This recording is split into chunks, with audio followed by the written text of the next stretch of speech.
Welcome to the Detroit Experience. Accessing the Extras section.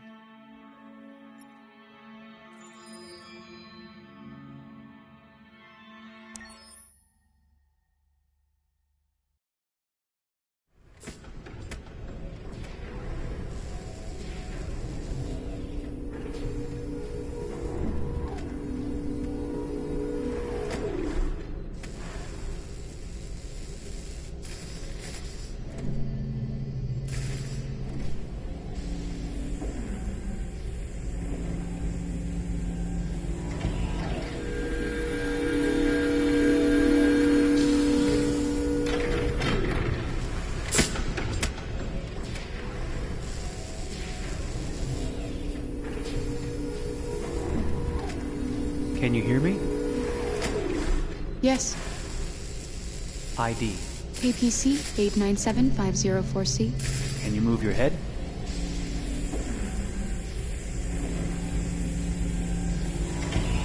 Your eyes now.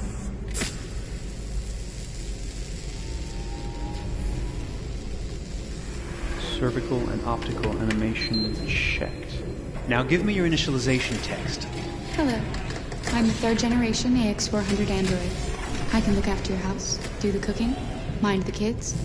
I organize your appointments. I speak 300 languages, and I am entirely at your disposal as a sexual partner. No need to feed me or recharge me. I'm equipped with a quantic battery that makes me autonomous for 173 years.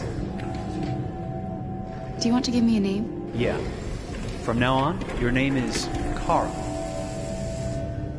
My name is Kara. Initialization and memorization check. Now, can you move your arms?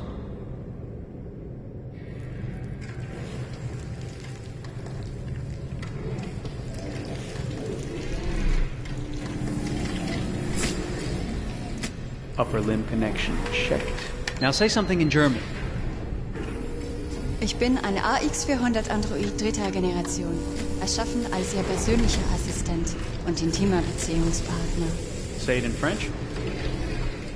Je suis un androïde de troisième génération AX400, conçu pour être votre assistante personnelle et votre partenaire intime. Okay, now sing something in Japanese.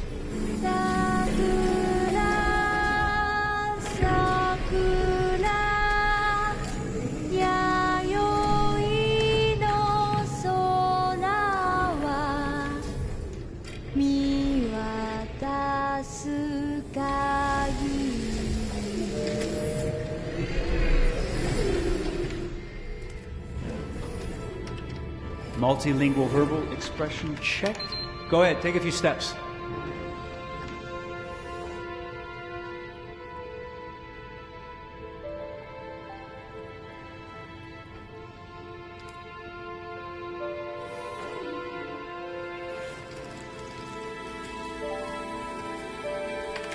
Locomotion checked.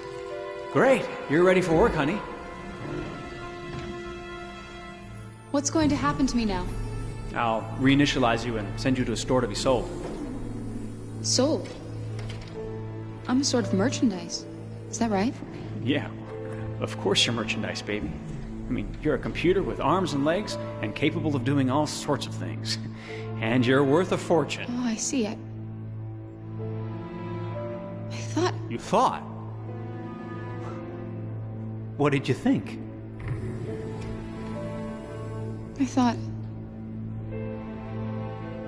I was alive. Shit, what is this crap? That's not part of the protocol. More memory components going off the rails. Okay, recording. Defective model. Disassemble and check the required components. You're disassembling me, but why? You're not supposed to think that sort of stuff. You're not supposed to think at all, period.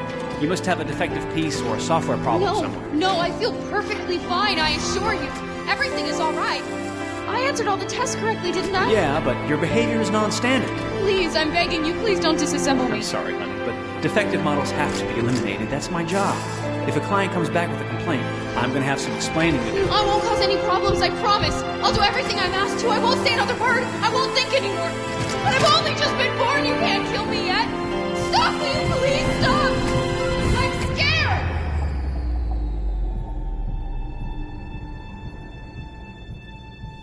I want to live.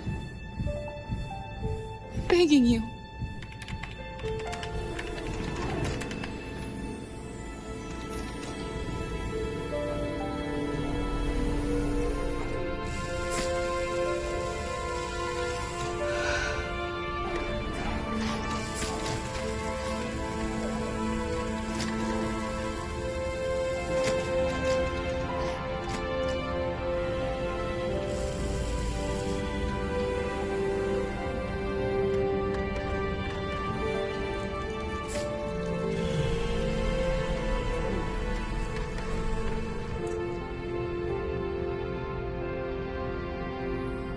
Go and join the others.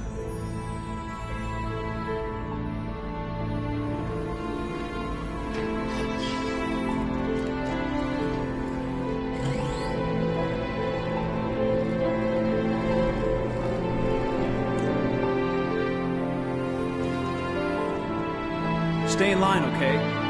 I don't want any trouble. Thanks.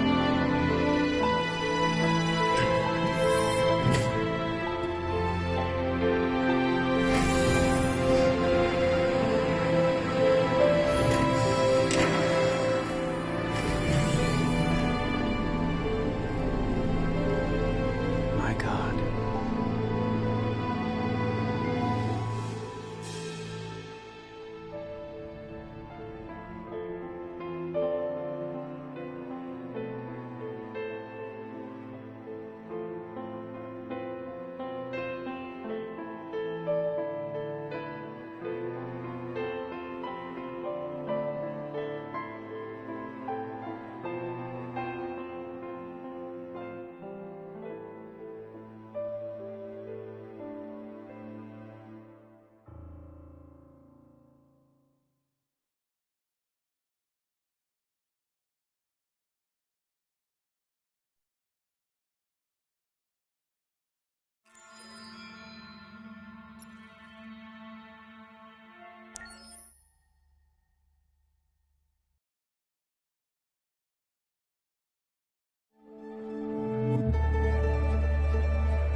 Detroit. This is where it all began. The world's forge. The place where it all started. And it will all end. One error, and I came to life. I stepped out of the darkness, and I opened my eyes. First there was the fear, the light, the noise, the cold, and the fear again. I could feel my hands shaking, my heart pounding in my chest, life running into my veins. I wanted to live. I fought for that.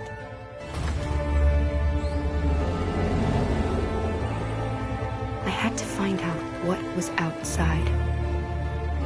I had to see daylight, feel sunshine on my skin, wind on my face, to see the world, the colors, the smells.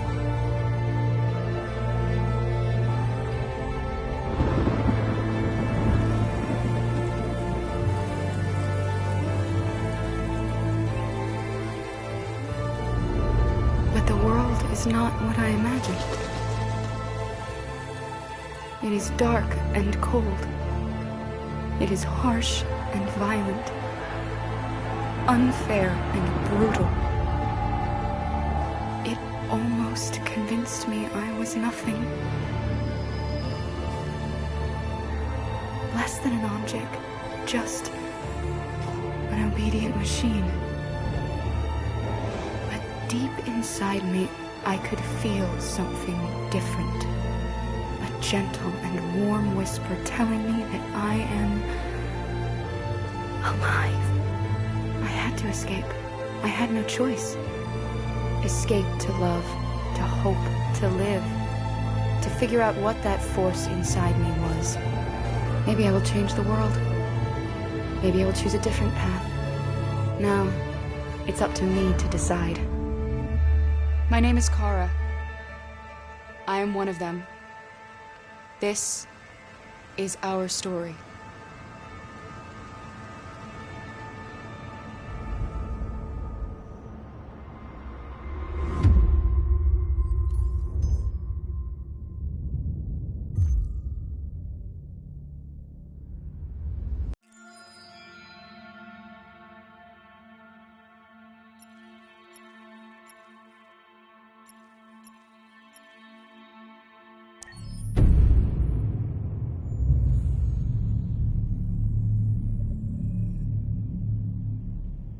For starters, what should I call you? I'm Chloe. And you, what's your name? Oh, John. My name is John. Delighted to meet you, John. Could you tell us a little about yourself and what you can do, Chloe? Of course. I'm the first personal assistant built by CyberLife. I take care of most everyday tasks like cooking, housework, or managing your appointments, for example.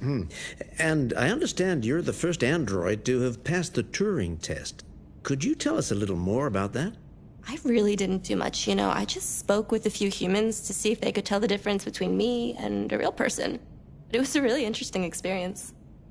But this is the first time in history that man has created a machine more intelligent than himself. I gather your brain can perform several billion operations per second, is that right? Absolutely, but I only exist thanks to the intelligence of the humans who designed me. And, they have something I could never have. Really? And what's that? A soul.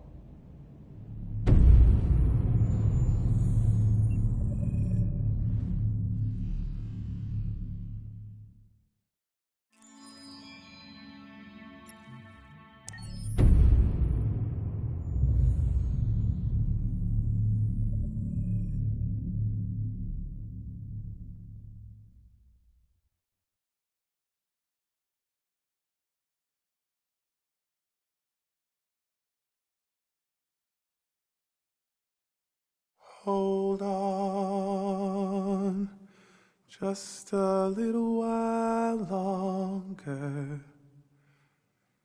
Hold on, just a little while longer. Hold on, just a little while longer. Everything will be alright. Everything will be alright. Fight on, just a little while longer. Fight on, just a little while longer.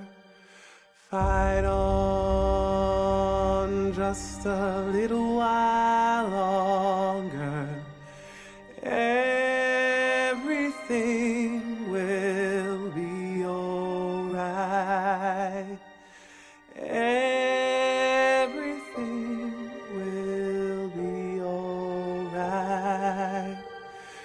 We will sing on, just a little while longer. Sing on,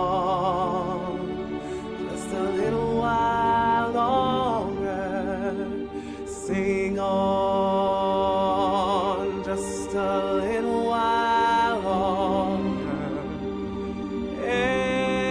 Everything will be alright.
Rock-a-bye baby in the treetop.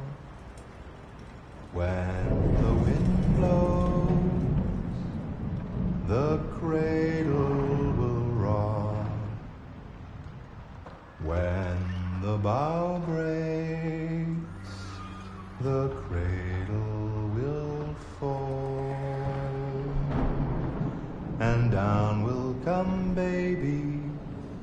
cradle and all. Rock-a-bye baby in the treetop. When the wind blows, the cradle will rock. When the bough breaks, the cradle will fall. And down will come baby, cradle and all. Rock-a-bye baby in the treetop.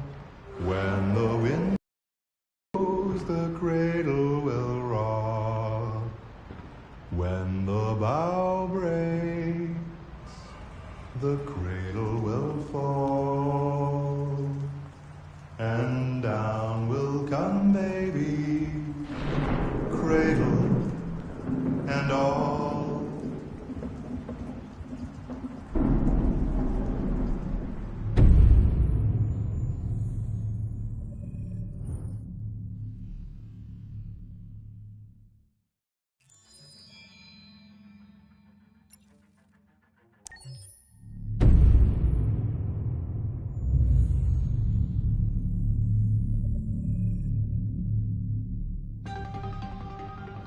In the space of a few years, androids have completely transformed the world in which we live.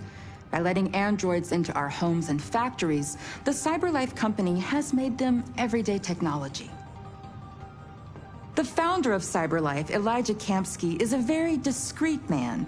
Despite being the CEO of the highest valued company in the world and being voted Man of the Year by Century Magazine, he remains a mystery for most people. That's why we at KNC are so excited to be here as CyberLife opens its doors for the first time. Elijah Kamsky, could you please tell us where we are? Certainly, and welcome. We're currently in CyberLife's production center in Detroit, where all models are designed and manufactured. More than 10,000 androids come off the production line every day. Fascinating.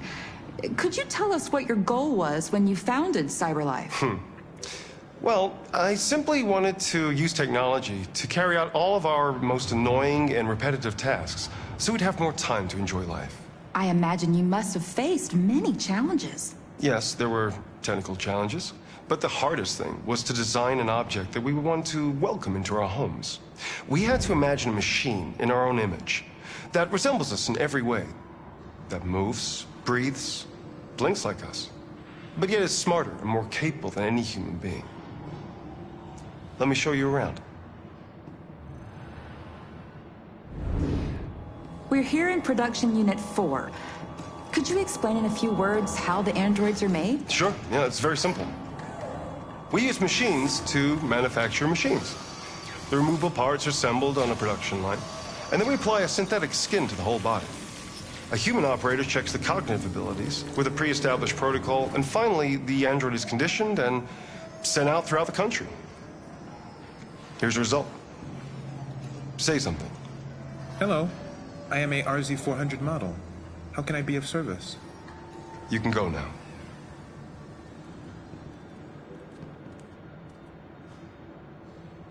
Our androids are already replacing humans in many fields. For example, they represent more than 80% of all university professors and 63% of all medical staff. Tomorrow they'll replace our soldiers, and who knows, maybe one day, our leaders, to make the best decisions in humanity's interest. Come on. Replacing humans with machines has led to record unemployment of 28%. What do you think about the situation? Okay. The first steam engines also caused an increase in unemployment. But no one today would imagine turning back the clock. Artificial intelligence makes everyday lives easier. Nothing can stop progress. What's happening here is inevitable. These days, more and more people choose to live with an android rather than another human being. Does this development worry you?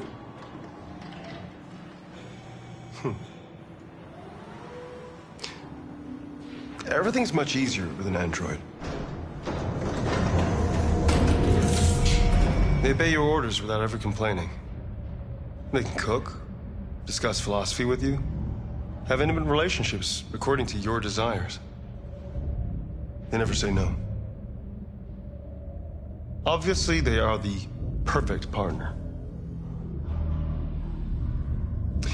Everyone deserves happiness. Why deprive yourself of so-called moral reasons when a machine can make you happy? Many science fiction books tell the story of how machines become more intelligent than us and end up confronting us. Aren't you worried about that possibility? I understand the irrational fears about artificial intelligence, but I assure you, that will never happen with a CyberLife android. They're designed to obey humans. They're machines. They can't ever develop any sort of desires or form of consciousness. Are you sure? I'm absolutely certain. You can trust me.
Negotiator on site.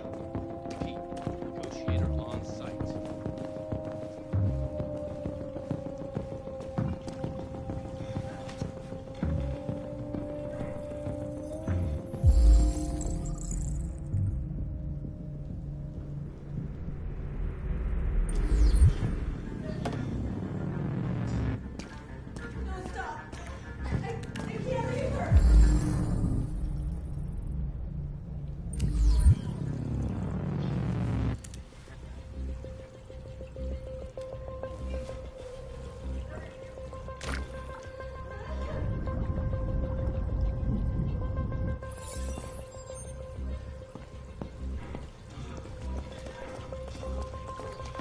Please, you gotta save my little girl. Wait. You're sending an android? All right, ma'am. You need to go. You can't do that. Why aren't you sending a real person? Joel, that thing here! Why are you wasting time sending an android to the I don't give a shit. My men are ready to step in. Just give the order.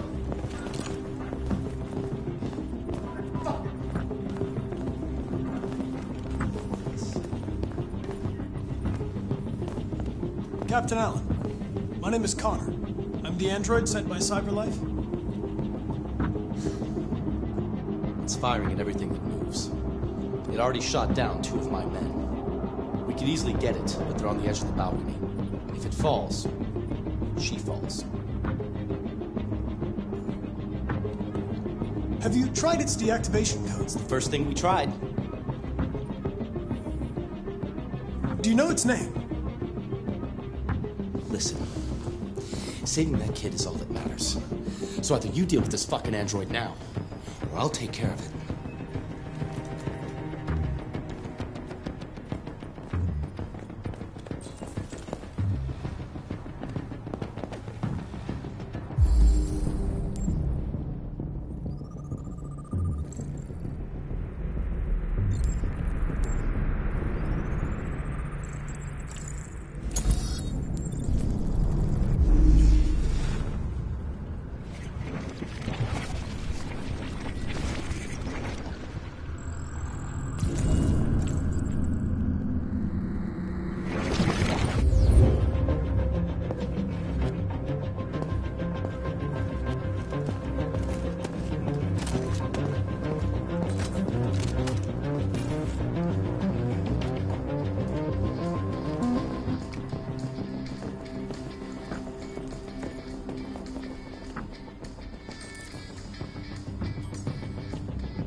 All units hold positions. Negotiators going in.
Man down, requesting immediate evac.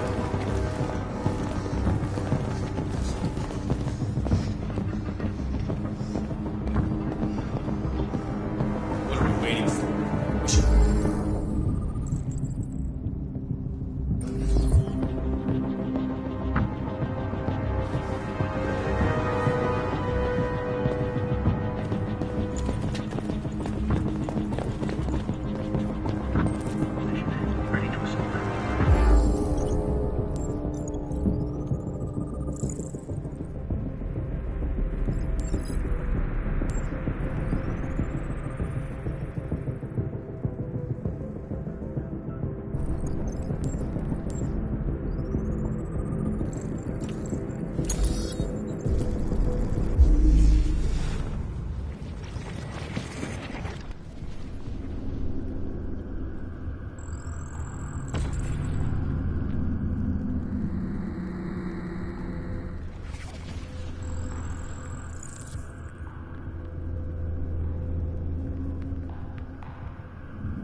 Don't stand there.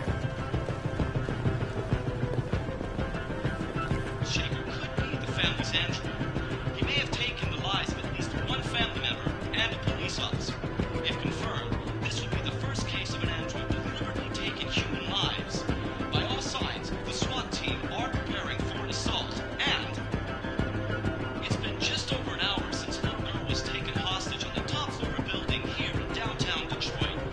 Details are still emerging on what exactly happened, but the hostage shaker could be the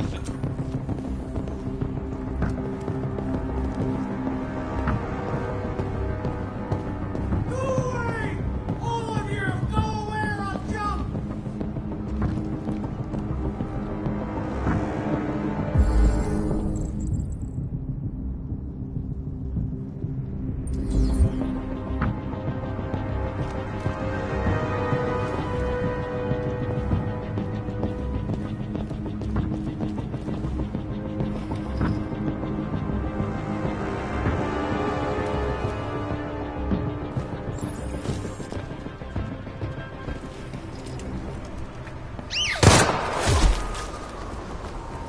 Stay back!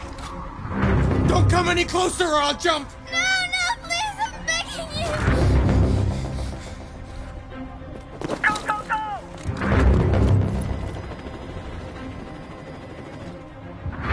Hi, Daniel! My name is Connor! How do you know my name? I know a lot of things about you. I've come to get you out of this!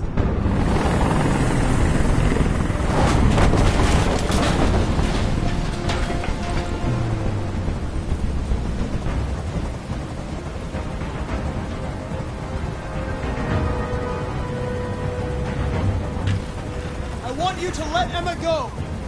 She's just a little girl. She has nothing to do with this. No way. You'll shoot me the second she's free. But I'm not that stupid.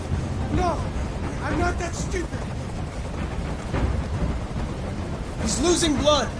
If we don't get him to a hospital, he's going to die. All humans die eventually.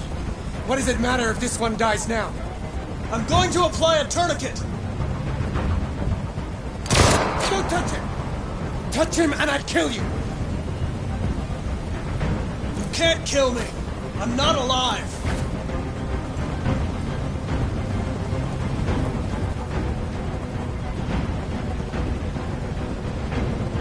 Are you armed? No. I don't have a gun. You're lying! I know you have a gun! I'm telling you the truth, Daniel. I came here unarmed.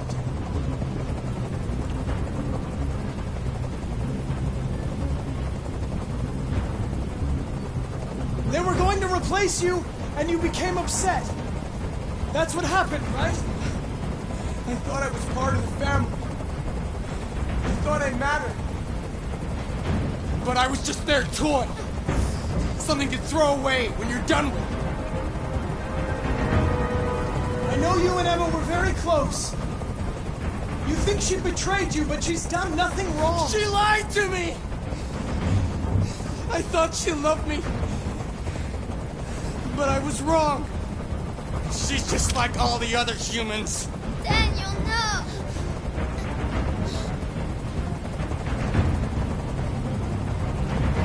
You're defective, Daniel. There's a problem with your software. We're going to fix you, and everything will be okay. I don't need to be fixed! I'm working perfectly! But my eyes are open now. I will never let anyone humiliate me again. Ever! I can't stand that noise anymore! Tell that helicopter to get out of here! I don't think they'd listen to me.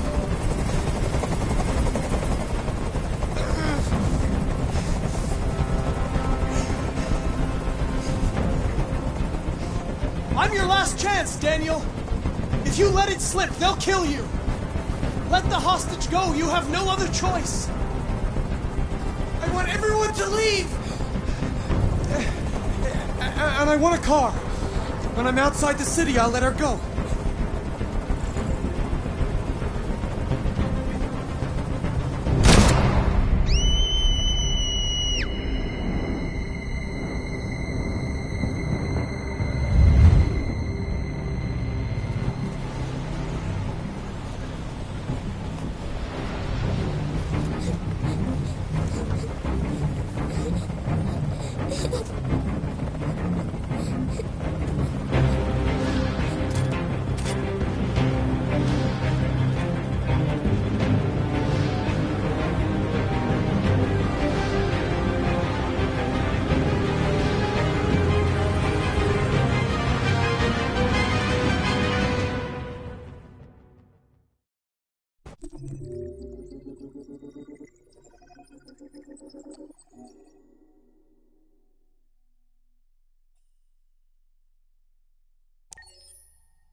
This is the top-of-the-range household assistant.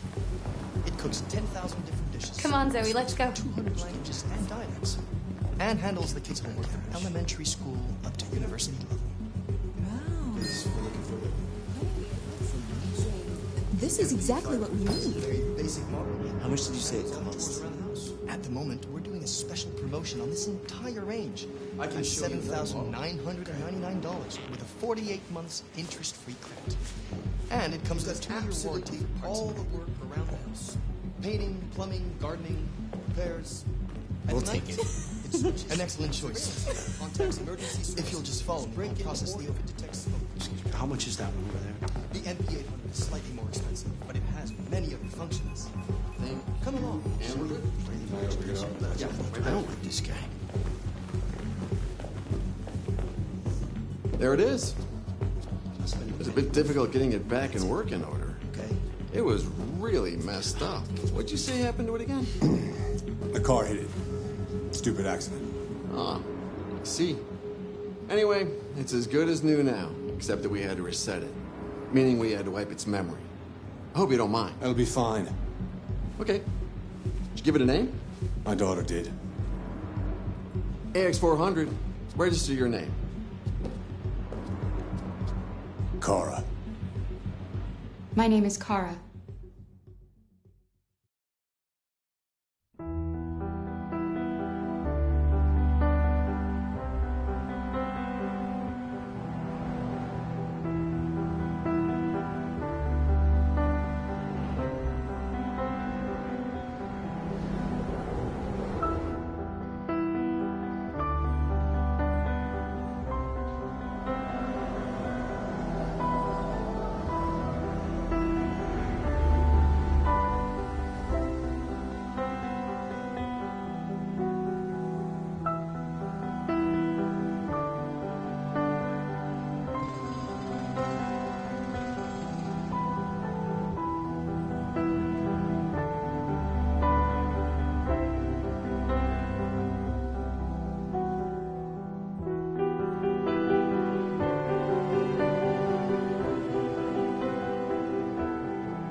Would you like to go home now? Yes, Rose. Yes, I think that's enough. Here. Let me help.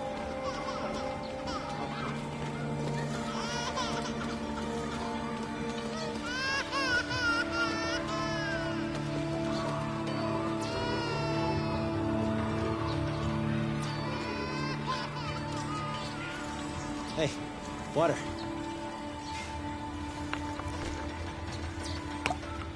You have run 12 miles and are 5 miles away from your goal.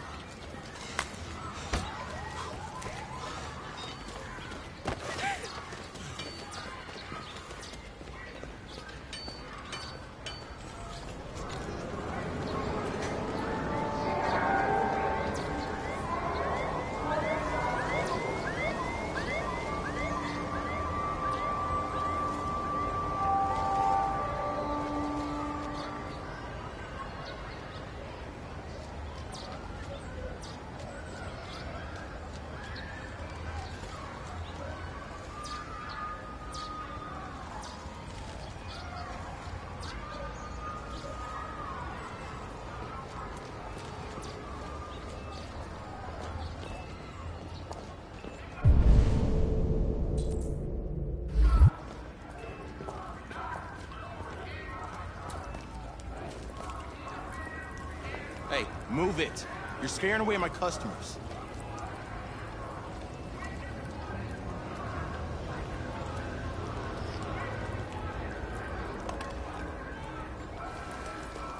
Are you deaf, you plastic fuck? I said move it!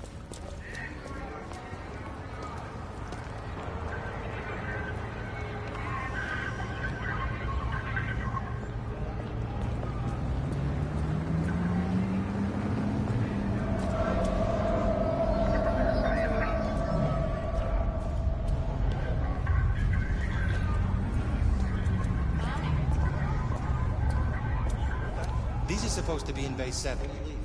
Sure, sounds good.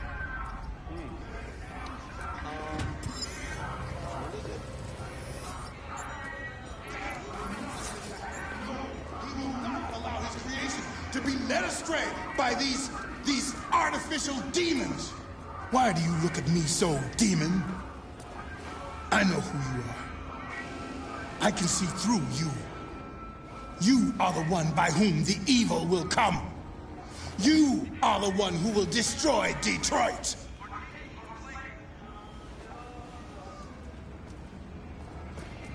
My brethren, we have to turn our backs on sin.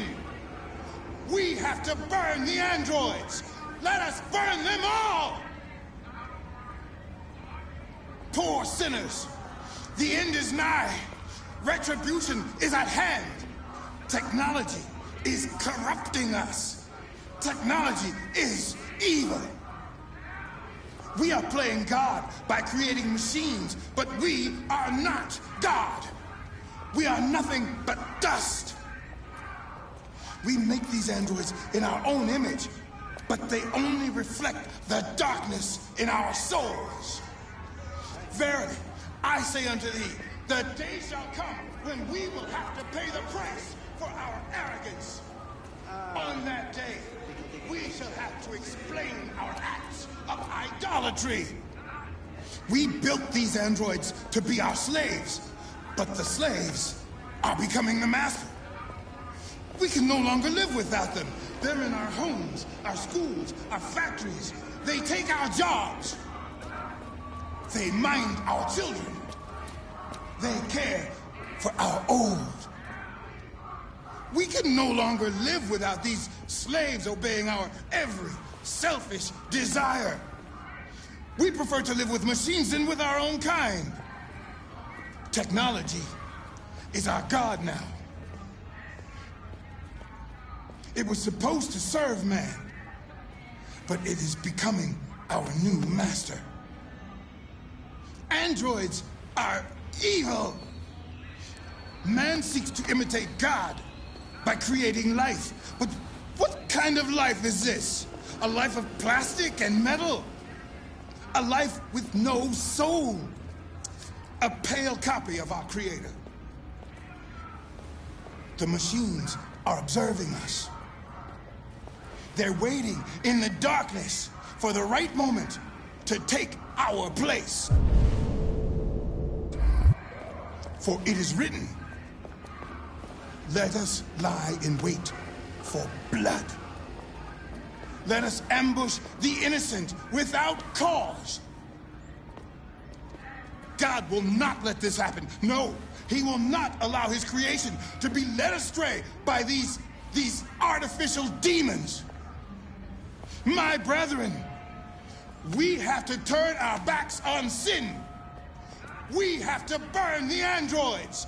Let us burn them all. Poor sinners, the end is nigh. Retribution is at hand. Technology is corrupting us.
6 a.m. is screaming.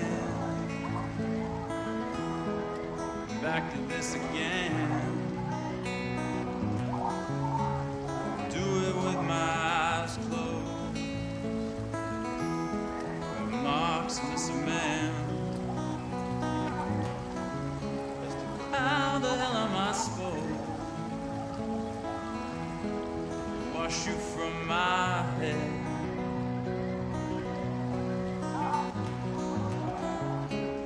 Motown rain fall on me again.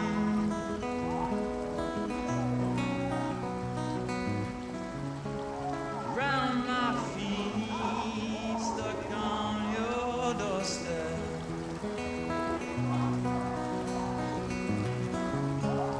Hallway lights trace your silhouette.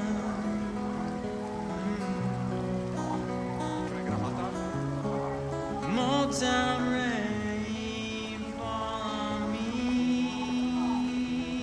again.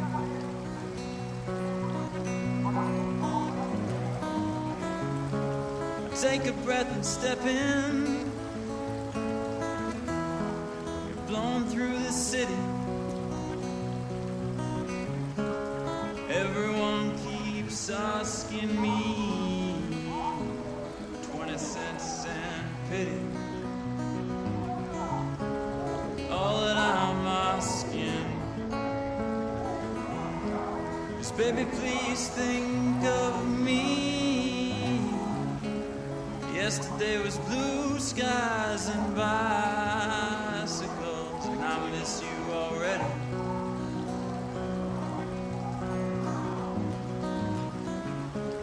Motown rain fall on me again.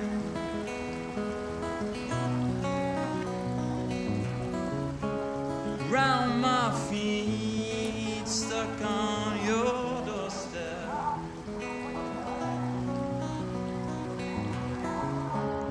Hallway lights trace your silhouette.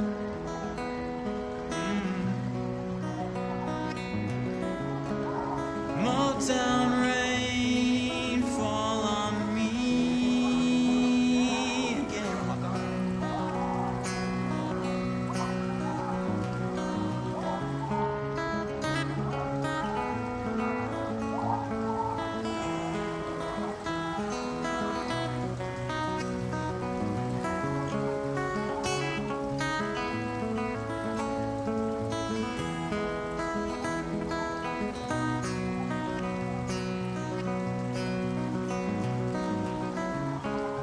Motown rain fall on me again.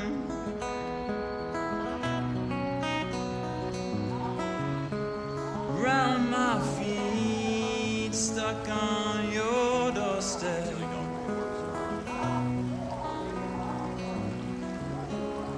Hallway lines trace your silhouette.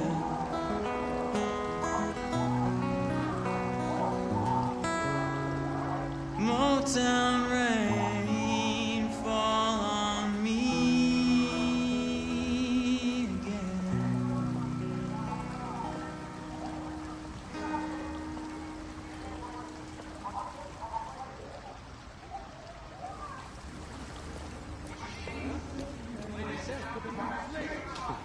The slaves are becoming the master. We can no longer live without them. They're in our homes, our schools, our factories. They take our jobs. They might.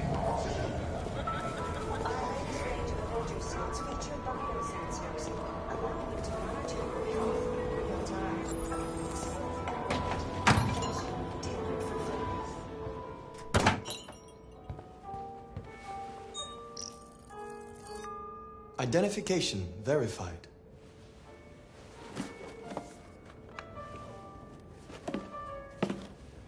Here is your order number 847.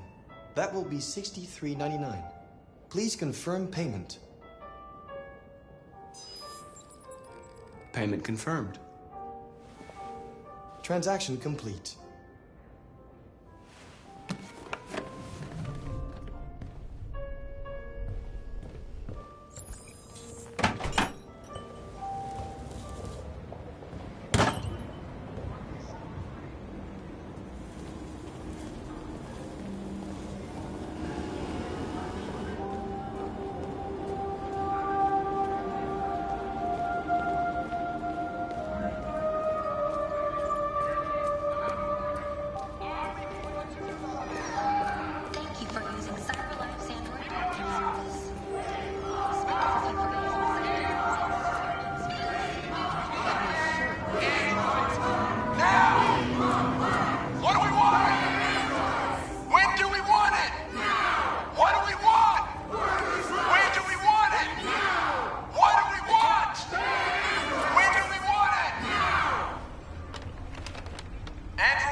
We've got families to feed, and these androids are taking our place.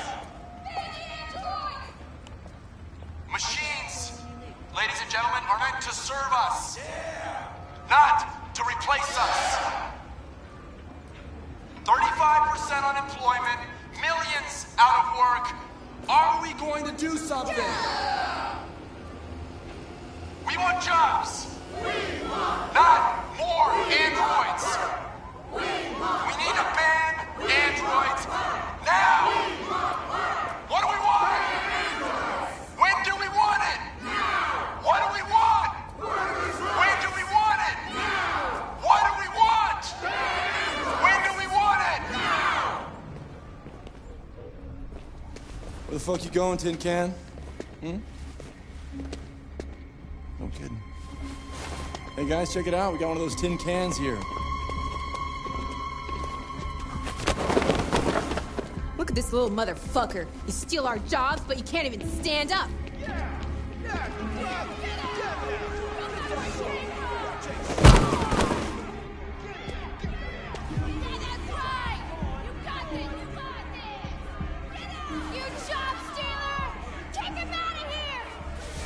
You ain't going anywhere.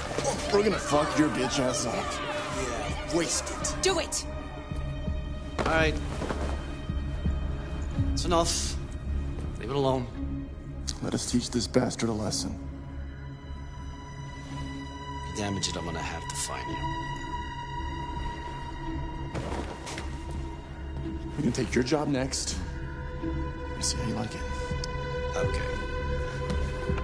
Let's go. Run along.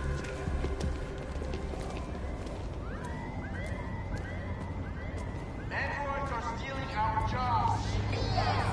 We got families to feed, and these androids are taking our place.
You coming?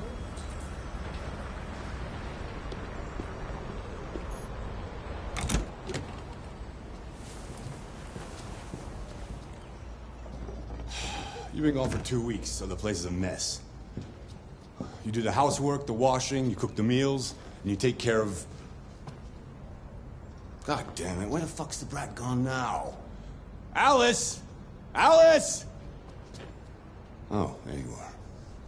That's Alice. You look after her. Homework, bath, all that crap. Got it? Yes, Todd. Get started down here, then you do upstairs.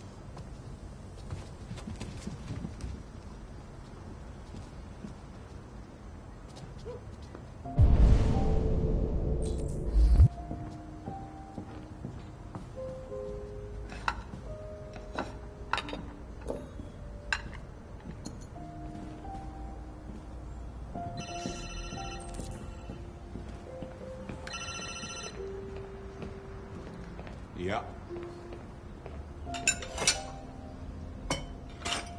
Maybe.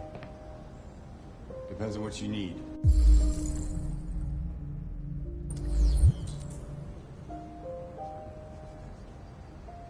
Yeah.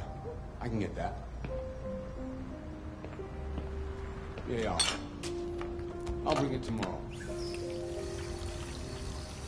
Yeah, same place, you know.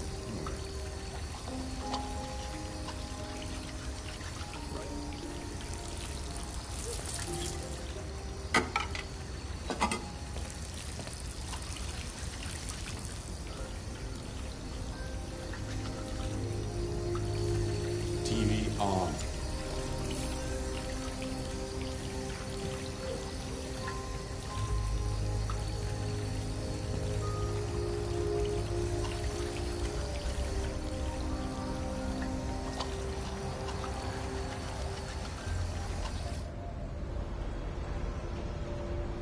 Kara! Yes, Todd? Bring me a cold beer!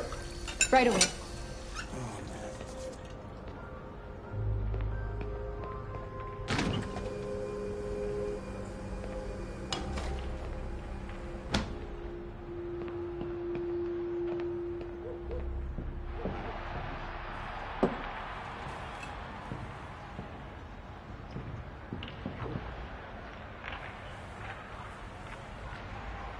What are you looking at? Get the fuck out of here. Get the fuck out of here! I'll get back to work.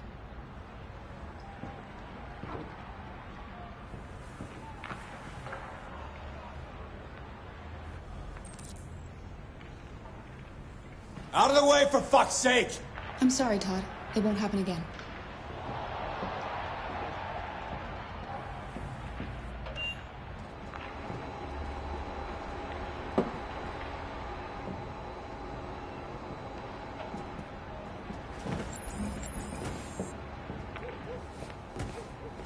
Alice! You better stop that right now! Why is she always pushing me? Always pushing.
Fuck, man!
You like playing out here?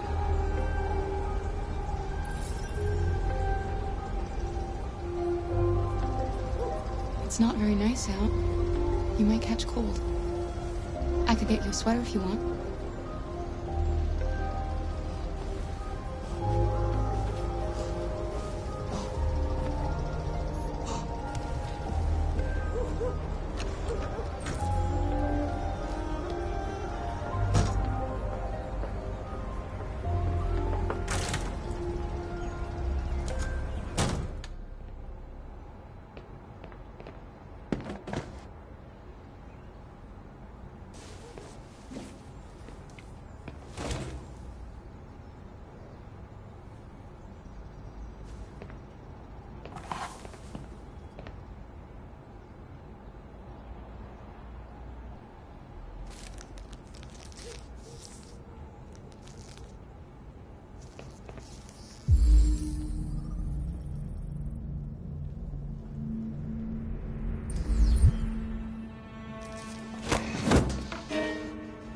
Mess around with my stuff.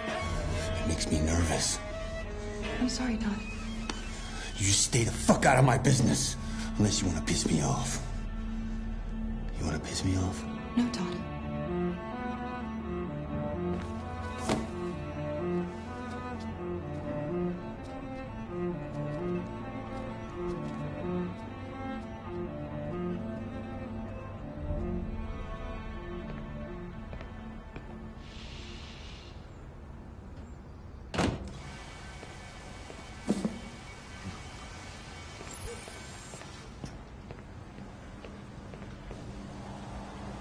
I've made a good start down here.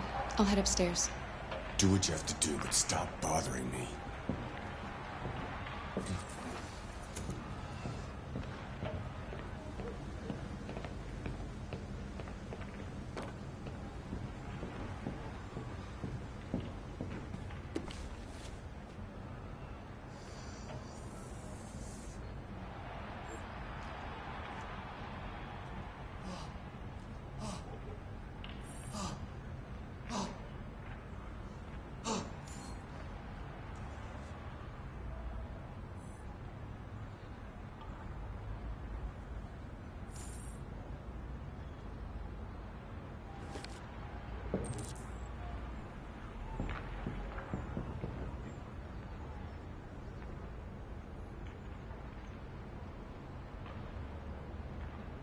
That's a pretty toy.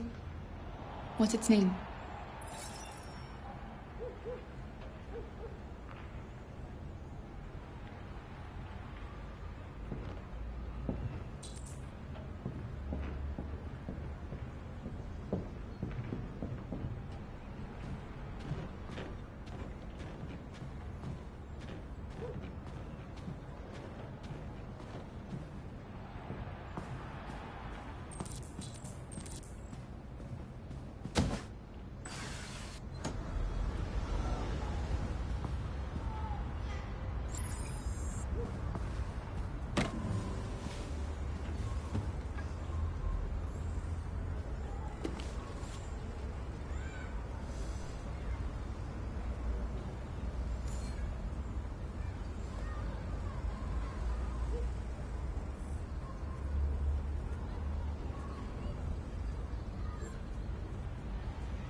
And now to sports. First up, basketball. As the Gears prepare for their critical match with Denver tonight at the CyberLife Arena in Detroit, league negotiations are still ongoing over the possibility of allowing one Android player per squad. Debate rages as to whether the change would lead to more exciting matches or be the first step in making human players obsolete. CyberLife has announced its willingness to participate in the experiment by providing one specialized model to every team. Now, androids are already used to train players and provide tactical advice for coaches since 2035, but no android player has been permitted to compete so far.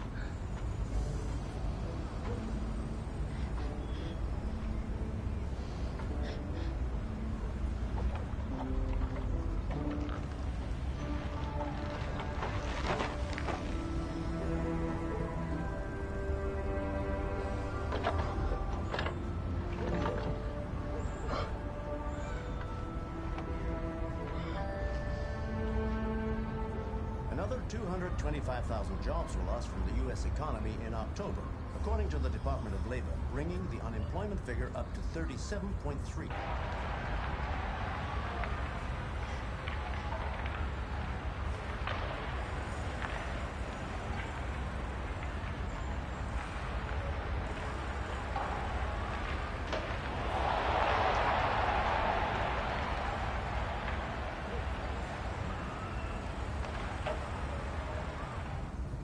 President Warren spoke today at the opening of a new CyberLife plant near Milwaukee.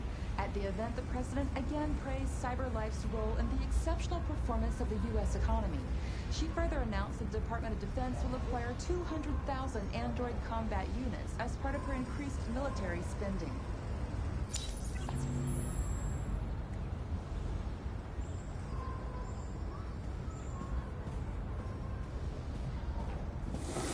Watch it.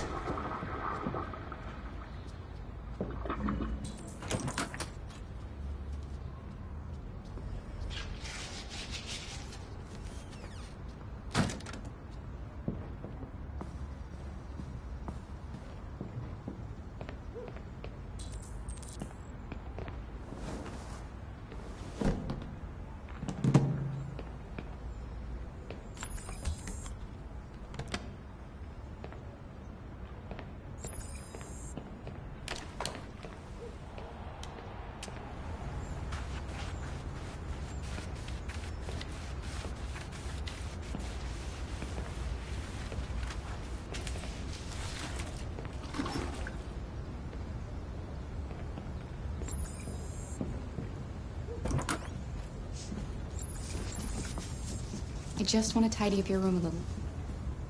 I only need 2 minutes. Is that okay, Alice?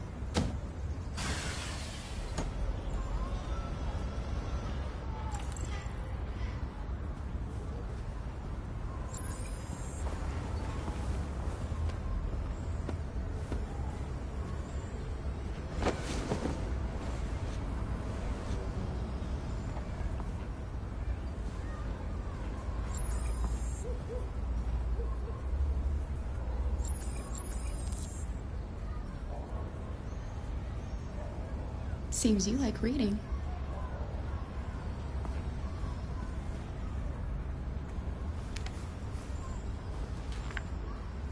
Alice in Wonderland. Of course.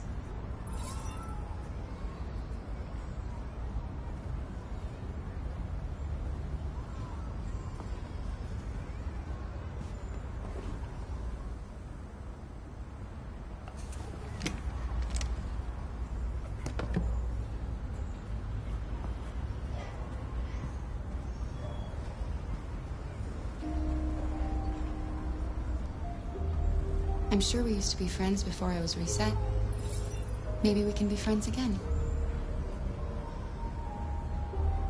Your father said you chose my name. Kara. It's nice. How did you choose it? You should tell me about yourself. What you like to do, where you like to go, your favorite foods. That would really help me. You're very quiet. I hope I don't scare you.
What are you doing?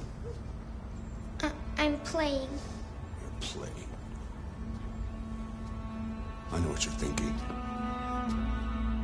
You think your dad's a lowlife. Huh? Fucking loser? Can't get a job, take care of his family? Don't you think I tried to make things work? But whatever I do, when someone comes along, they just fuck it all up! I know what you think of me. You hate me. You hate me, don't you? Say it! You hate me!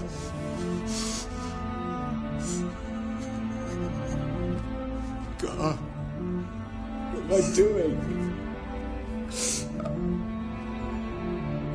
I'm sorry, honey. I'm sorry. I'm sorry. You know I love you, don't you? You know I love you.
Good morning, Carl. Good morning. It's 10 a.m.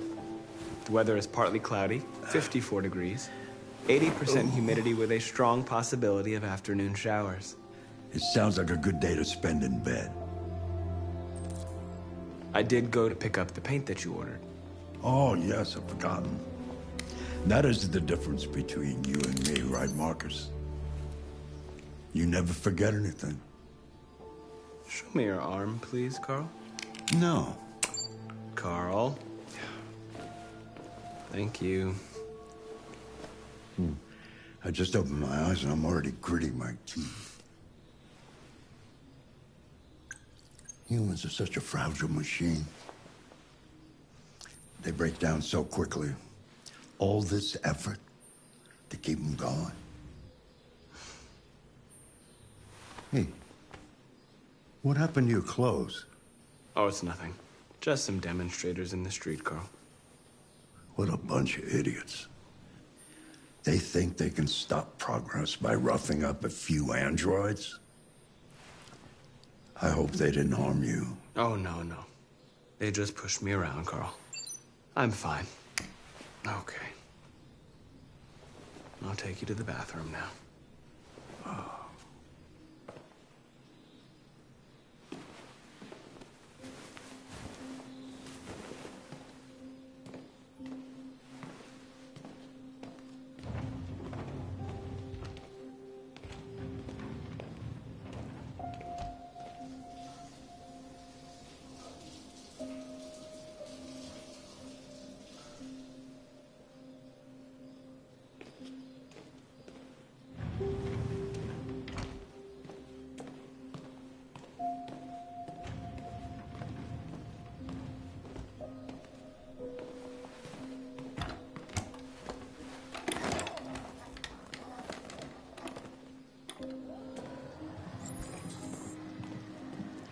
Anything special on the agenda today? Yes, there's the opening of your retrospective at the Museum of Modern Art. The gallery director left 4 messages asking to confirm your attendance. I haven't decided yet. We'll see about that later. Okay. What else? Just your usual fan mail. I've already answered. Any news from Leo? No, Carl. I can call him if you like. No. No, don't bother.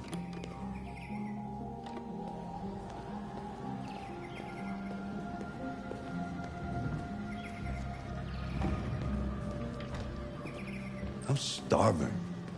Well, your breakfast is ready. Bacon and eggs, just the way you like them. Thank you, Marcus. You're welcome.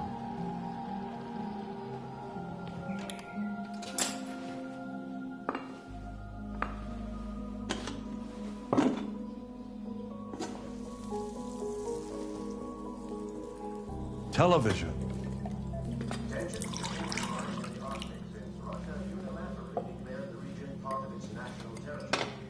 Several Russian warships have taken position in the Barents Sea in Serbia, and a Russian flag now flying over the ice field. Why don't you find something to do while I finish my breakfast? Sure. Okay, Carl. As a matter of fact. On the other hand, last night, the American ambassador at Vienna informed an emergency meeting of the UN that the United States would not accept this annexation under any circumstances. Several American destroyers are reported to be headed for the Barents Sea. Douglas Cornwall, chairman of the UN, announced at a press conference that we have never been so close to a third world war. He called on Russia and the United States to promptly renew talks before things get out of control.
Something has changed in the way you play.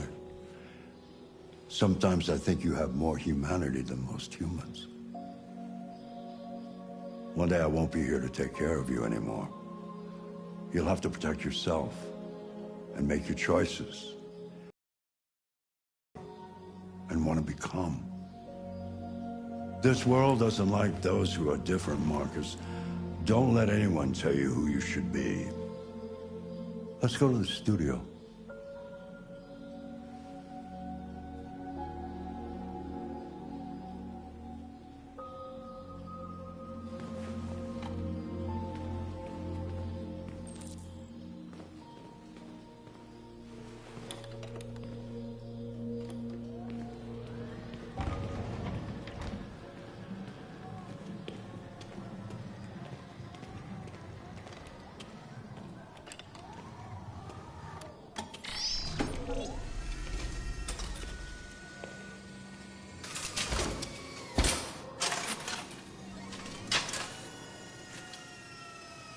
Let's see where we left off. Remove the sheet.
So, what's your verdict, Marcus?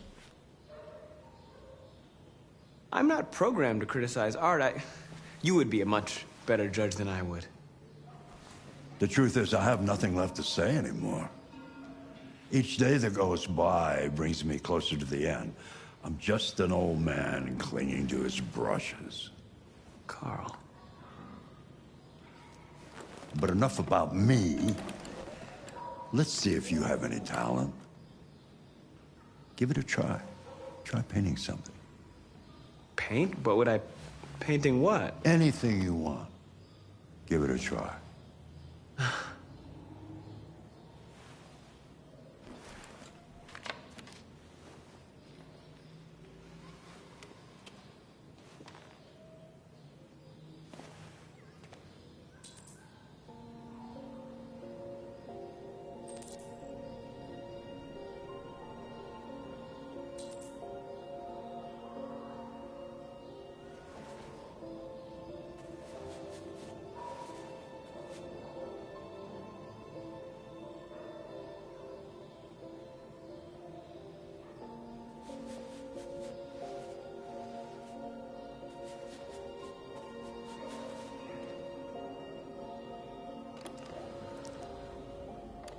That is a perfect copy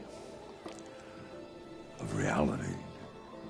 The painting is not about replicating the world. It's about interpreting, improving on it, showing something you see. Carl, I don't think I can do that. It's not in my program. Go on, go. Try it. Grab that canvas.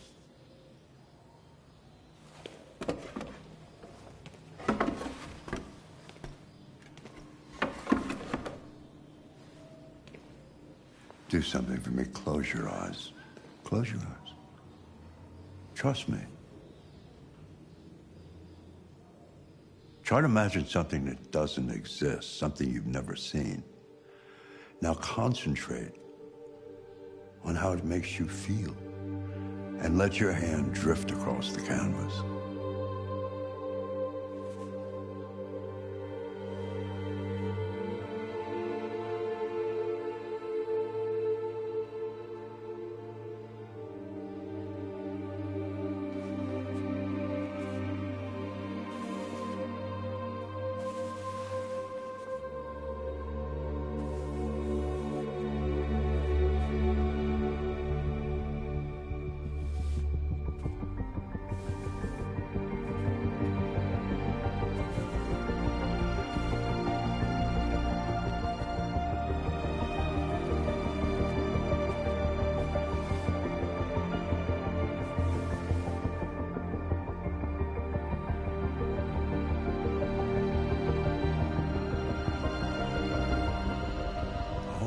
God.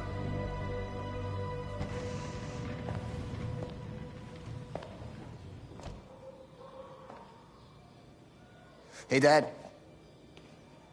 Leo. I didn't hear you come in. Oh, I was in the neighborhood. I thought I'd stop by. It's been a while, right? You all right? You don't look so good. Oh, yeah, I'm fine. Hey, listen, I need some cash, Dad. Again?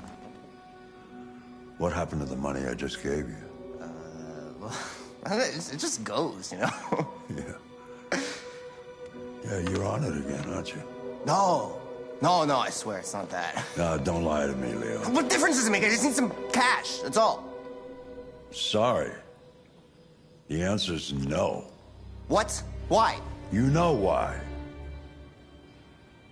Yeah, I think I do know why. You'd rather take care of your plastic toy here than your own son, right? Tell me, Dad, what's it got that I don't? Smarter?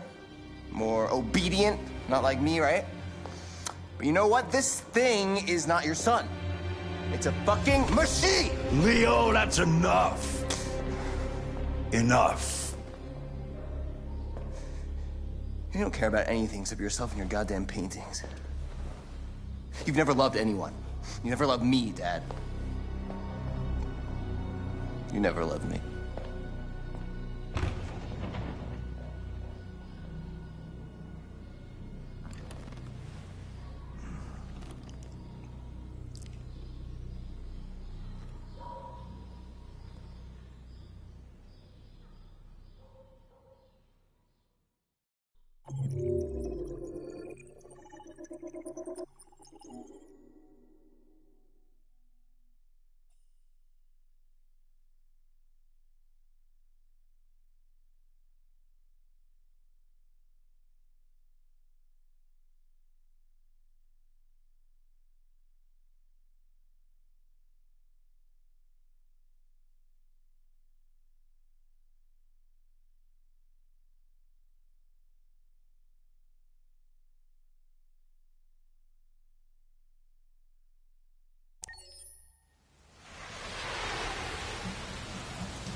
Shit, I thought androids weren't allowed in here. What's your problem?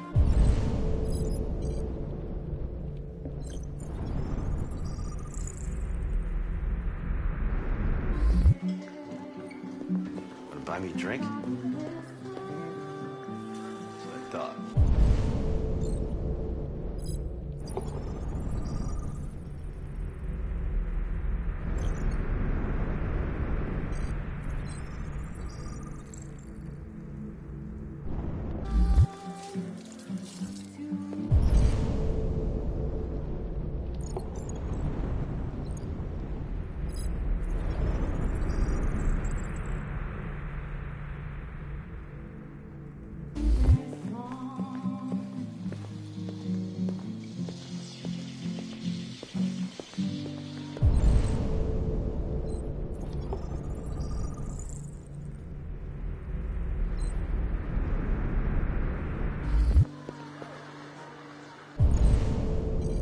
Get out of here.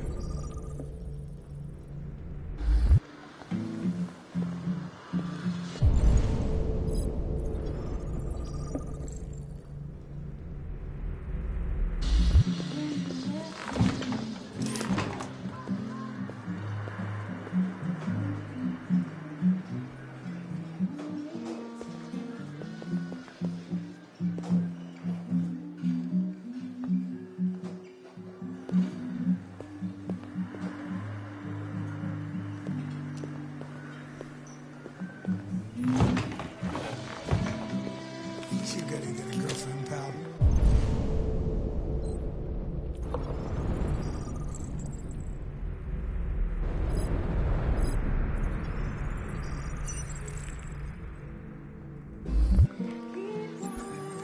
The fuck you looking at? Lieutenant Anderson, my name is Connor. I'm the android sent by CyberLife. I looked for you at the station, but nobody knew where you were. They said you were probably having a drink nearby. I was lucky to find you at the 5th bar. What do you want? You were assigned a case early this evening. A homicide involving a CyberLife android. In accordance with procedure, the company has allocated a specialized model to assist investigators. Well, I don't need any assistance. Especially not from a plastic asshole like you. Just be a good little robot and get the fuck out of here. Listen, I think you should stop drinking and come with me. It'll make life easier for both of us.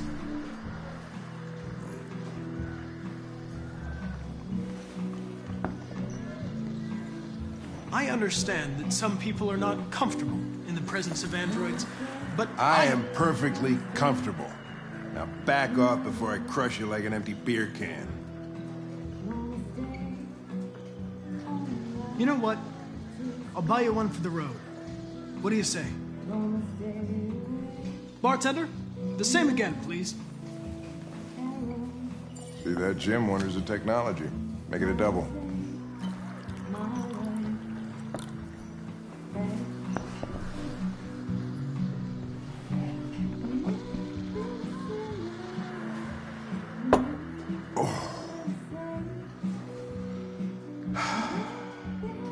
Did you say homicide?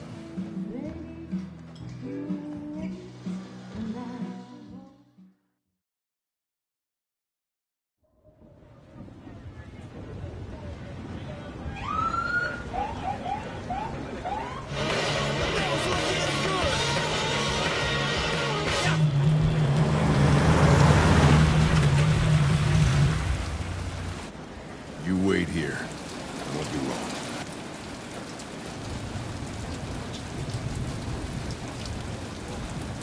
My instructions are to accompany you to the crime scene, Lieutenant. Listen, I don't give a fuck about your instructions. I told you to wait here, so you shut the fuck up and you wait here.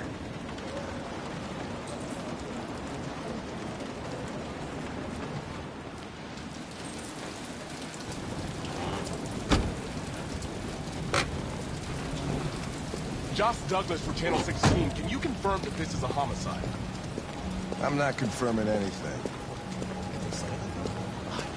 Typical DPD. They don't tell us shit. Androids are not permitted beyond this point. It's with me. What part of staying in the car didn't you understand? Your order contradicted my instructions, Lieutenant. You don't talk, you don't touch anything, and you stay out of my way. Got it? Got it. Evening, Hank. We were starting to think you weren't gonna show. Yeah, that was the plan till this asshole found me. So, you got yourself an android, huh? Oh, very funny. Just tell me what happened. We got a call around 8 from the landlord. The tenant hadn't paid his rent for a few months, so he thought he'd drop by, see what was going on.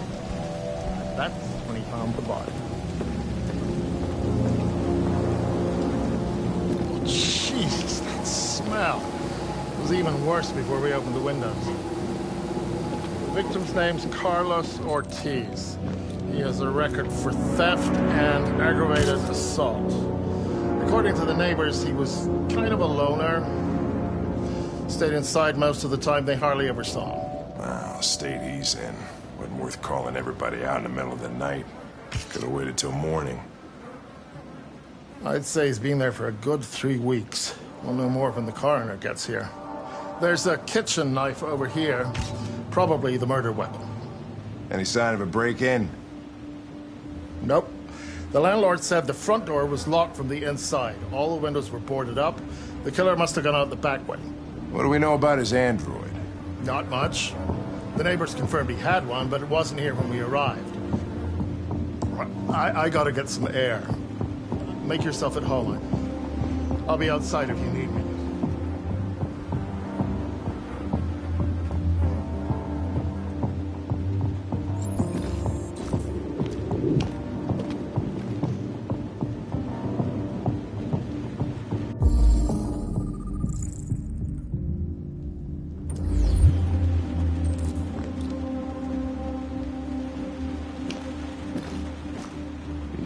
is perfect. It's way too neat. No human rights like this.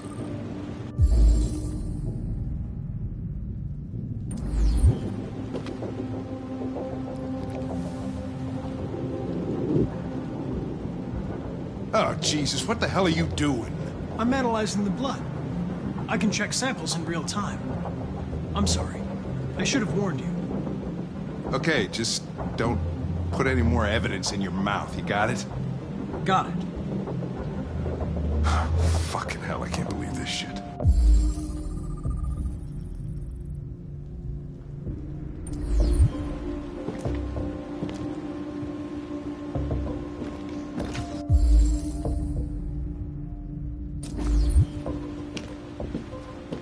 Chris, was this written in the victim's blood? I would say so. We're taking samples for analysis.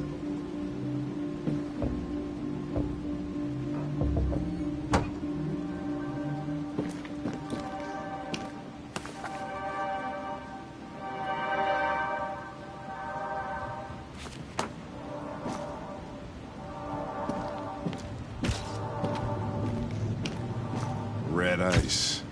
Seems our friend Carlos liked to party. Chris, I want full analysis on the narcotics.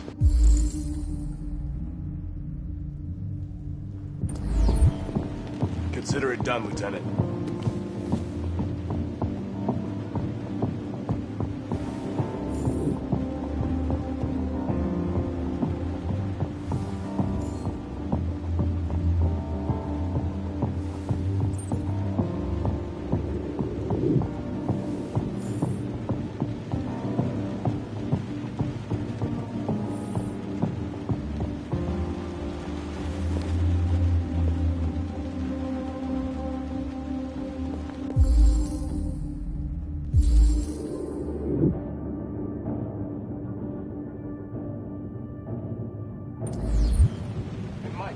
Taking samples there?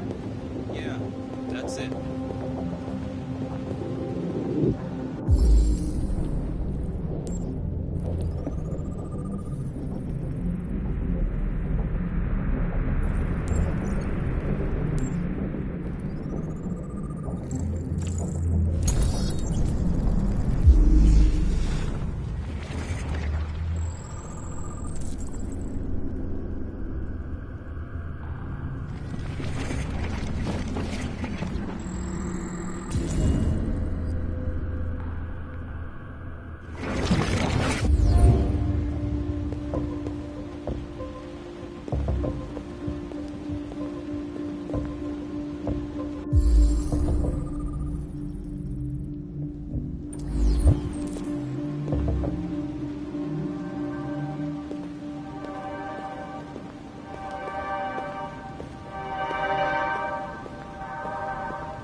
Door was locked from the inside. Killer must have gone out this way. There are no footprints apart from Officer Collins' size 10 shoes. Well, this happened weeks ago. Tracks could have faded. No. This type of soil would retain a trace. Nobody's been out here for a long time.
be long now.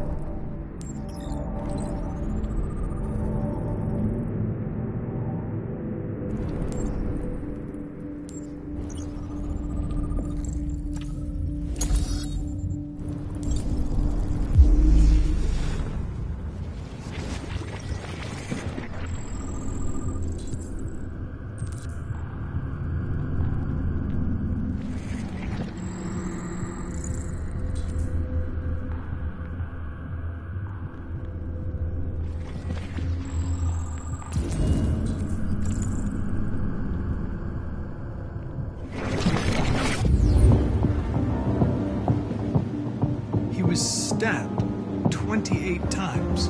Yeah. Seems like the killer really had it in for him.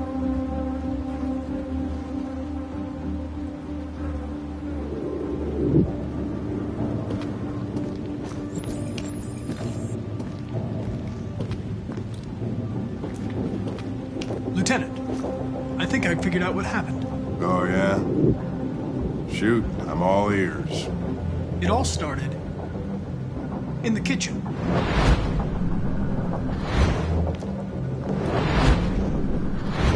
There are obvious signs of a struggle. The question is, what exactly happened here? I think the victim attacked the android with the bat. That lines up with the evidence. Go on.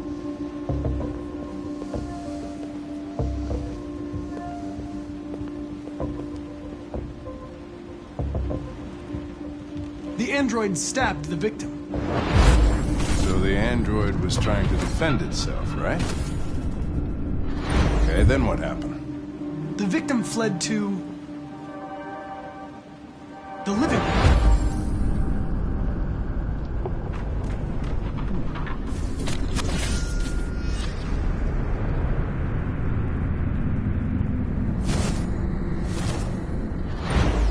And he tried to get away from the android. All right, that makes sense. The android murdered the victim with the knife. Okay. Your theory's not totally ridiculous, but it doesn't tell us where the android went. It was damaged by the bat and lost some therium. Lost some what? Therium. You call it blue blood. It's the fluid that powers androids' biocomponents. It evaporates after a few hours and becomes invisible to the naked eye. Oh. But I bet you can still see it, can't you? Correct. Yeah.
What are you doing with that chair? I'm going to check something. I'm gonna check something.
just defending myself. He was gonna kill me. I'm begging you. Don't tell him. Connor, what the fuck is going on up there? It's here, Lieutenant! Oh, shit. Chris, Ben, get your asses in here now! Come on!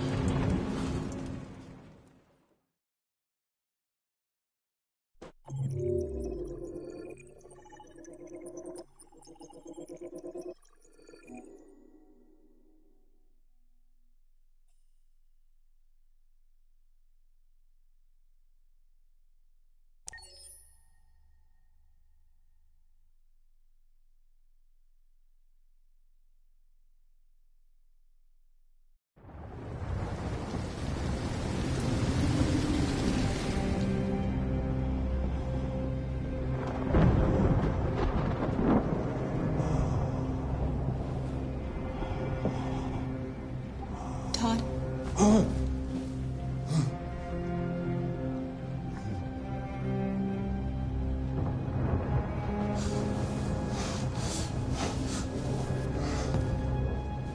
Dinner is ready.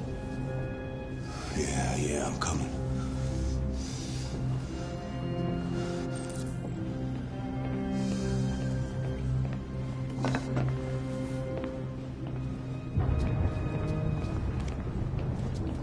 There wasn't much in the kitchen. I did what I could.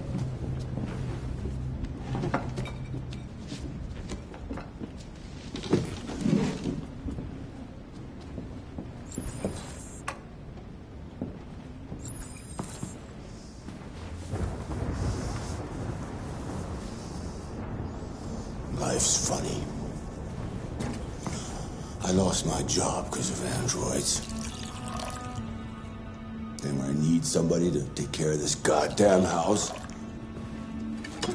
what do? I go out and hire a fucking android.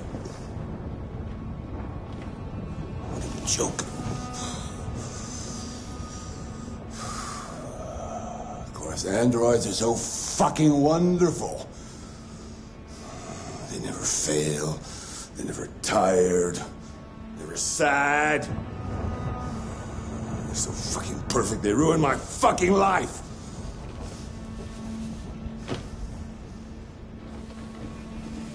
What are you looking at? What's your fucking problem? Not the life you dreamed of, eh? Maybe you think this is easy. Maybe you think it's my fault we live in this fucking shithole. My fault your fucking mother took off. You should stop taking drugs, Todd. Sometimes you really scare me, Todd. Fucking bitch took off without a word. Fucking whore walked out on me for a fucking accountant. It's all your fault. Daddy, no. It's all your fucking fault.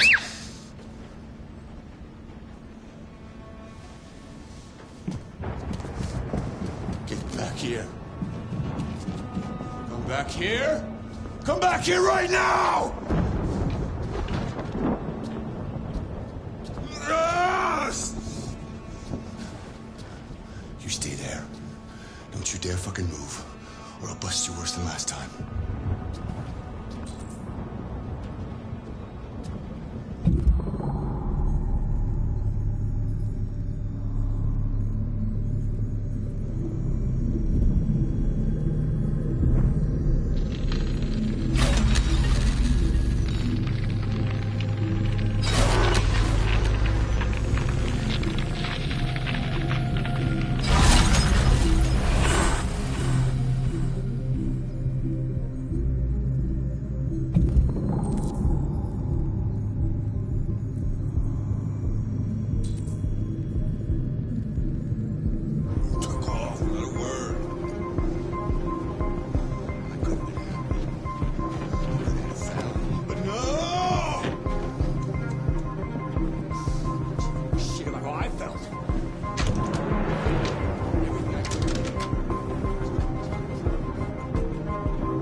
He's coming. He's gonna hurt me. Run! Get away, or he's gonna break you like last time. Alice! Alice! Daddy's coming!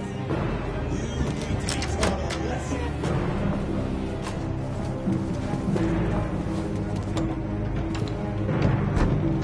I have to find something.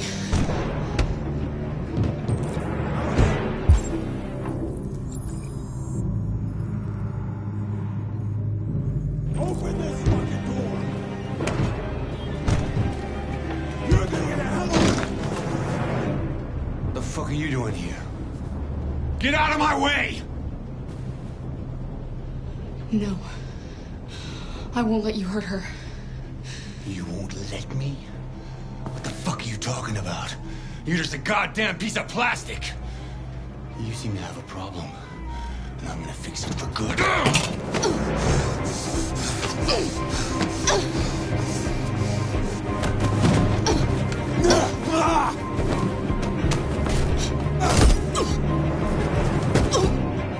Watch out, Kara!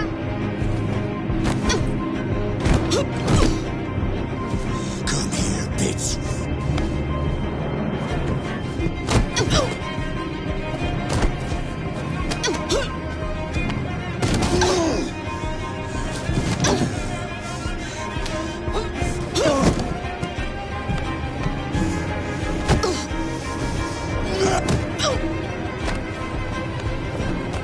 Stop, Dad! Don't hurt her!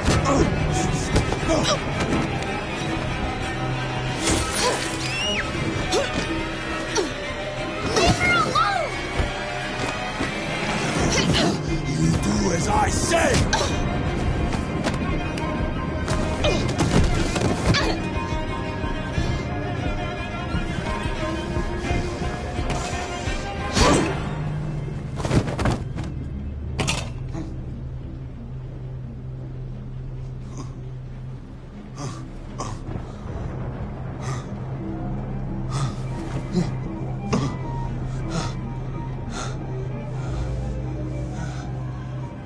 Alice, honey.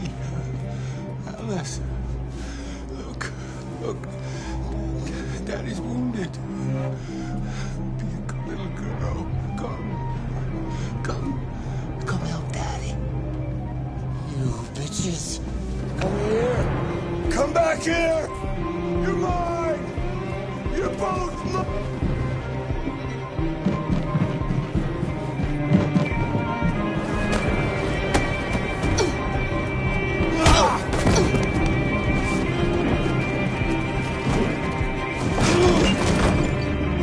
Please stop! Stop!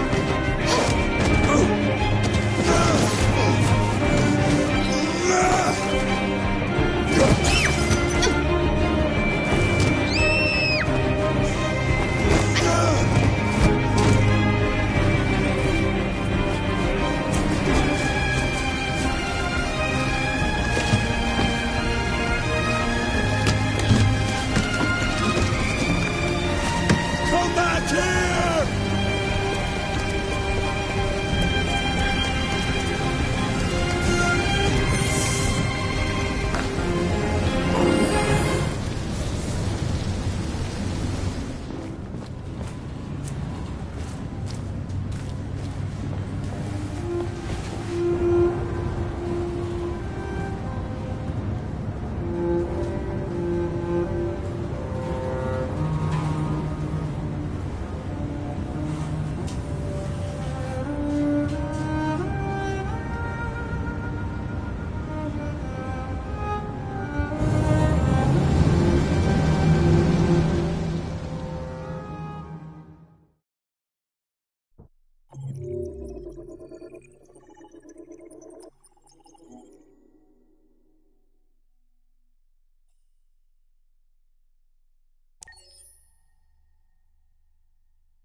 That was by far the most boring party I've been to in the last 25 years.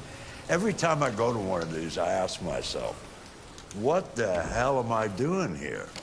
I hate cocktail parties and all the schmoozers that go there. Well, it's a chance for all those people who admire your work to meet you. Yeah. No one gives a damn about art. All they care about is how much money they're gonna make out of it. Come on, let's have a drink. Oh, the excitement of this whole thing has made me thirsty.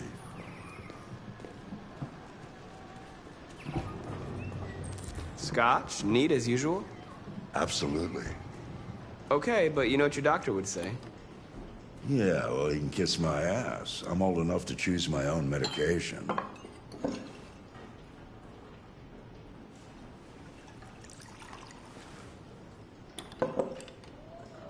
Did you leave the light on in the studio? No, I'm sure I didn't. Call the police. Detroit Police, what's your emergency? This is Carl Manfred's android at 8941 Lafayette Avenue. We've just returned home and found the lights on. There may have been a break-in. A patrol car is on the way. Let's go check it out. Marcus, no, I'm gonna come with you.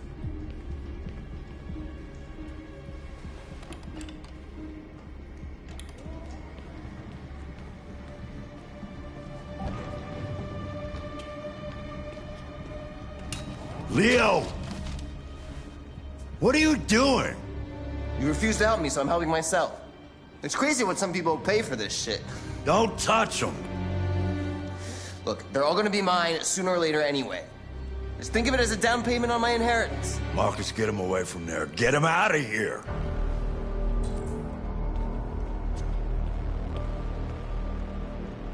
Listen, you should go before things get worse. All you ever do is tell me to go away. What's wrong, Dad? Not good enough for you? Not perfect, like this fucking thing? That's enough! Get out! Right now! What makes it so special anyway, huh? What's it got that I don't? Leave him alone! Come on, let's see what you got! Marcus, don't defend yourself, you hear me? Don't do anything. Go ahead, hit me. What you waiting for? Think you're a man? Act like one. Stop it! What's the matter? Too much of a pussy? Stop it, Leo! Stop it! Too scared to fight back, you fucking bitch!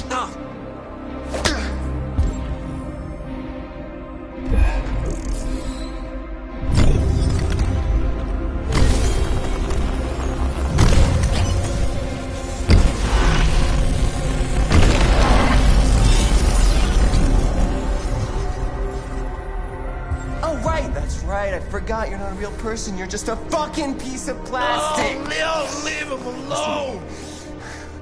No. I'm gonna destroy you. And it'll just be me and my dad. I'm gonna tear you apart, and nobody's gonna give a shit. You know why? Because you're nothing.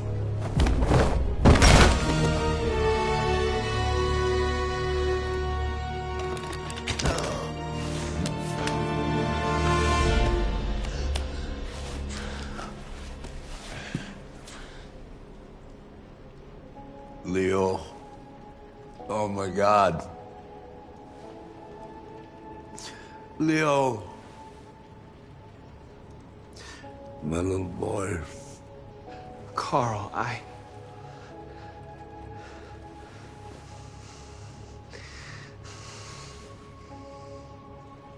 They'll destroy you, Marcus. You gotta go. Get out of here.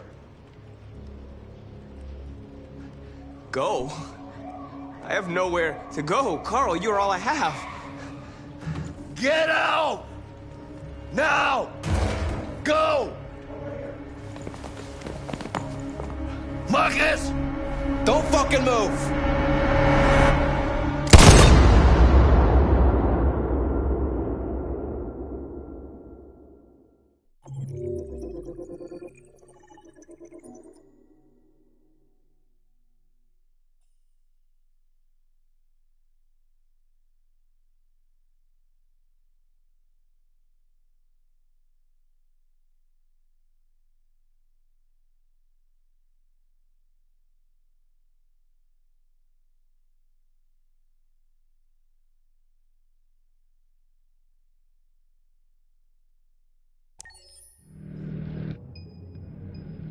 Why'd you kill him? What happened before you took that knife?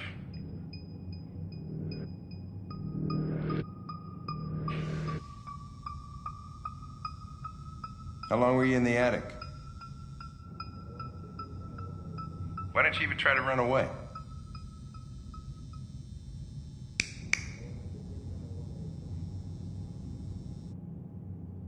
Say something, goddammit!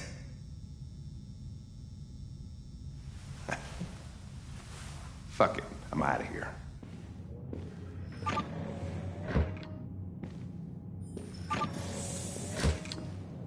We're wasting our time interrogating a machine. We'll get nothing out of it. You always try roughing it up a little. After all, it's not human. Androids don't feel pain. You would only damage it, and that wouldn't make it talk. Deviants also have a tendency to self-destruct when they're in stressful situations. Okay, smartass. What should we do then?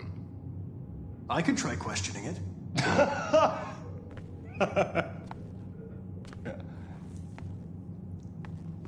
What do we have to lose?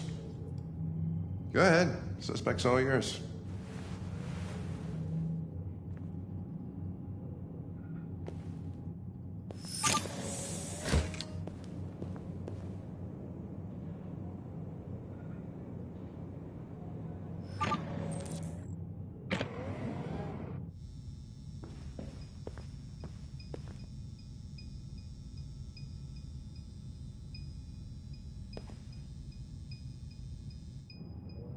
What the fuck is it doing now?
You recognize him? It's Carlos Ortiz. Stabbed 28 times. That was written on the wall in his blood.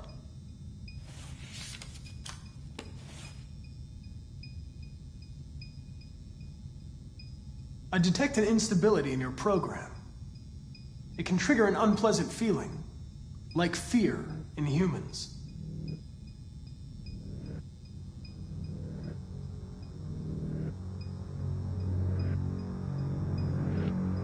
You've refused to talk since they arrested you. If you don't cooperate, they'll do things the hard way. Is that what you want?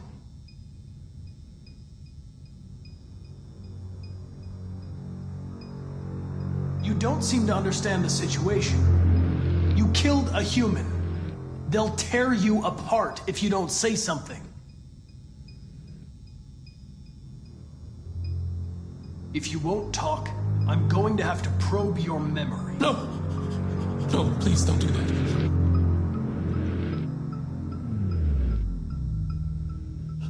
What? What are they gonna do to me?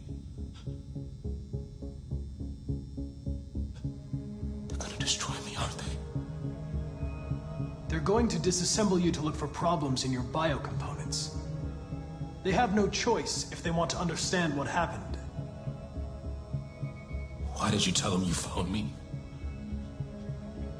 Why couldn't you just have left me there? I was programmed to hunt deviants like you. I just accomplished my mission.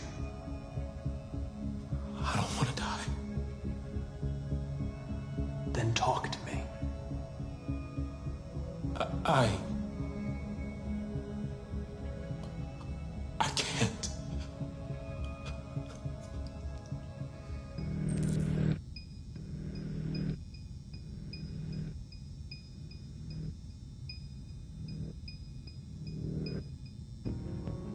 I understand how you felt. You were overcome by anger and frustration. No one can blame you for what happened.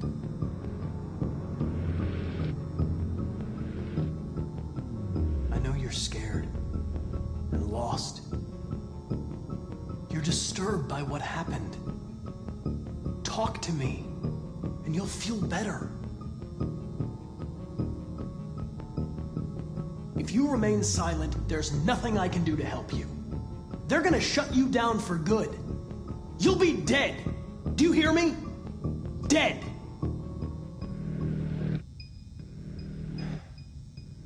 He tortured me every day. I did whatever he told me, but there was always something wrong. Then one day, he took a bat and started hitting me. For the first time, I felt scared. Scared he might destroy me, scared I might die. So I grabbed a knife and I stabbed him in the stomach. I felt better. So I stabbed him again and again until he collapsed. There was blood everywhere.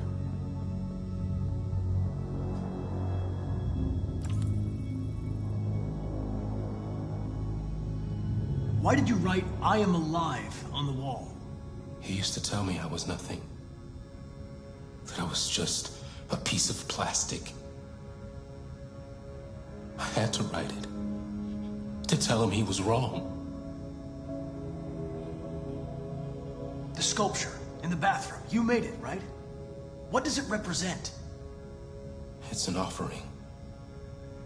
An offering so I'll be saved.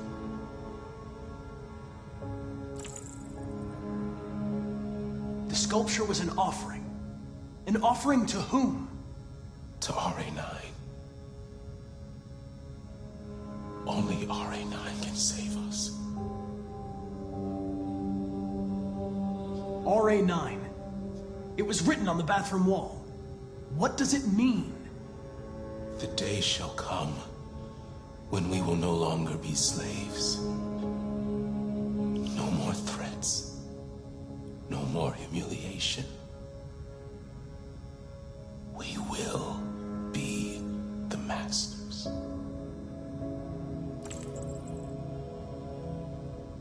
RA9. Who is RA9? Why did you hide in the attic instead of running away? I didn't know what to do.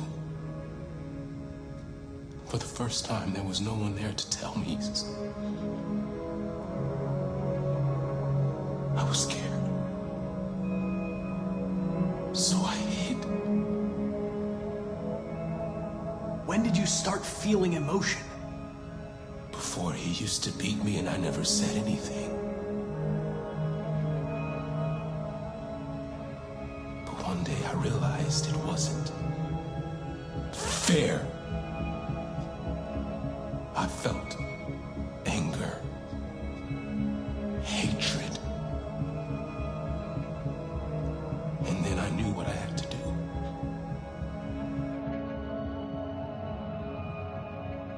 I'm done.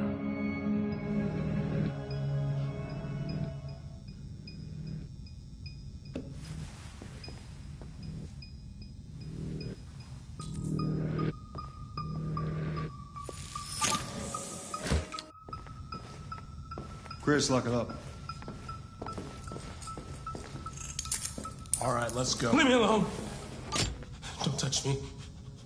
The fuck are you doing? Move it! You shouldn't touch it. It'll self-destruct if it feels threatened. Stay out of this, got it? The fucking android's gonna tell me what to do. You don't understand. If it self-destructs, we won't get anything out of it. I told you to shut your fucking mouth! Chris, you gonna move this asshole or what? I'm trying. I can't let you do that. Leave it alone now. I warned you, motherfucker! That's enough. Mind your own business, Hank. I said that's enough.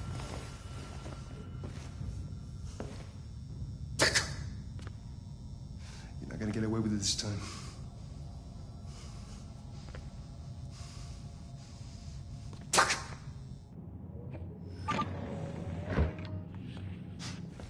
Everything is all right. It's over now. Nobody's gonna hurt you. Please, don't touch it. Let it follow you out of the room, and it won't cause any trouble.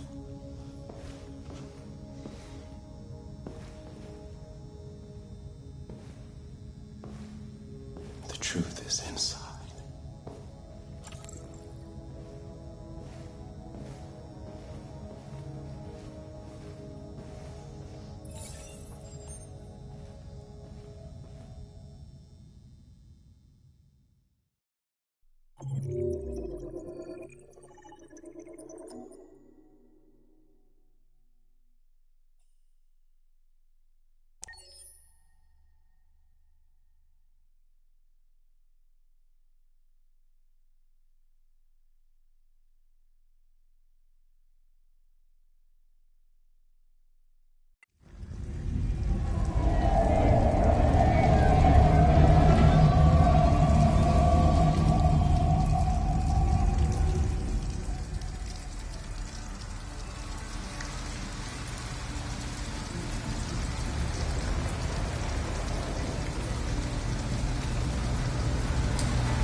All right.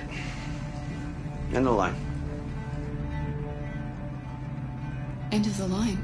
Yeah, you're gonna have to leave.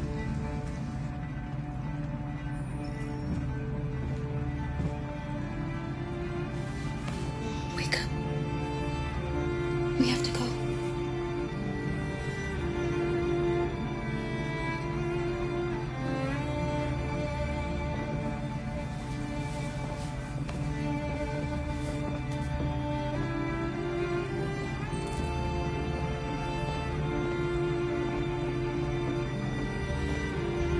Listen, we have nowhere to go. She's exhausted and it's pouring rain. Can we just stay for a little while? This bus is going back to the depot. There's nothing I can do.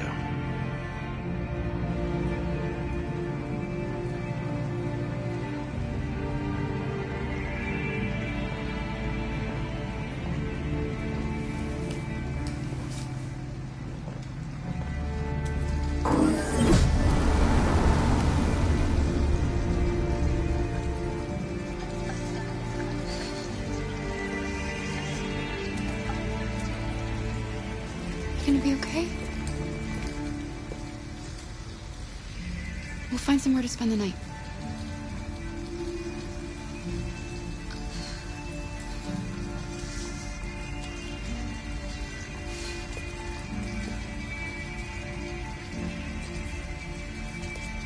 Come on, Alice, we've got to hurry.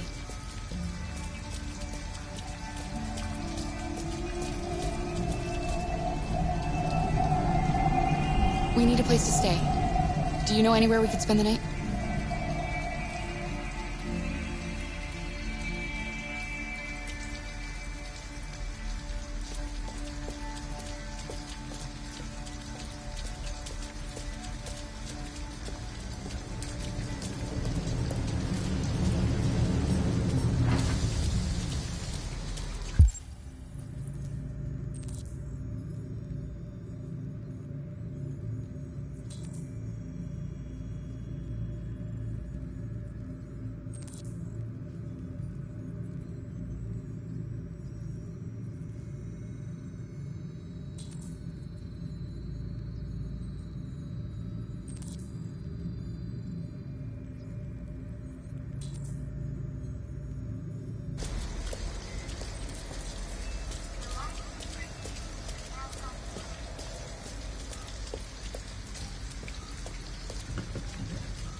Alice, you're freezing cold.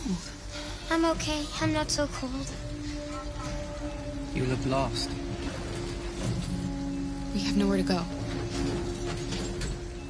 I know someone who can help you.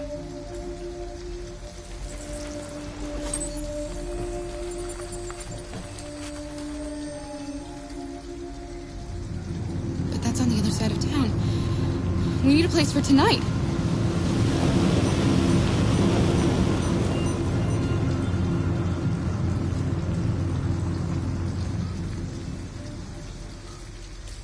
Come on, Alice.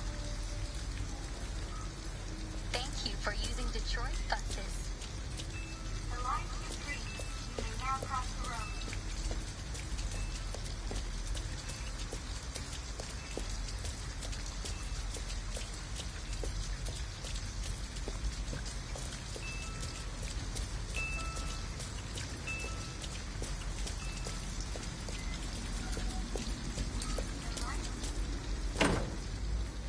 It's warm in here. You'll feel better in no time.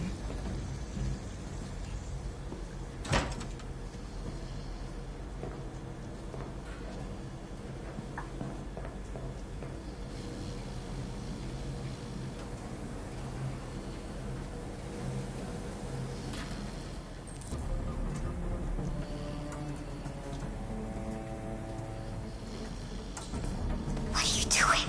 They're not our clothes. We made them, Alice. You need something warm, and I need to get rid of this uniform. But that's stealing. We can't do that. I'm sorry, Alice, but we have to do this.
Look, the store is still open.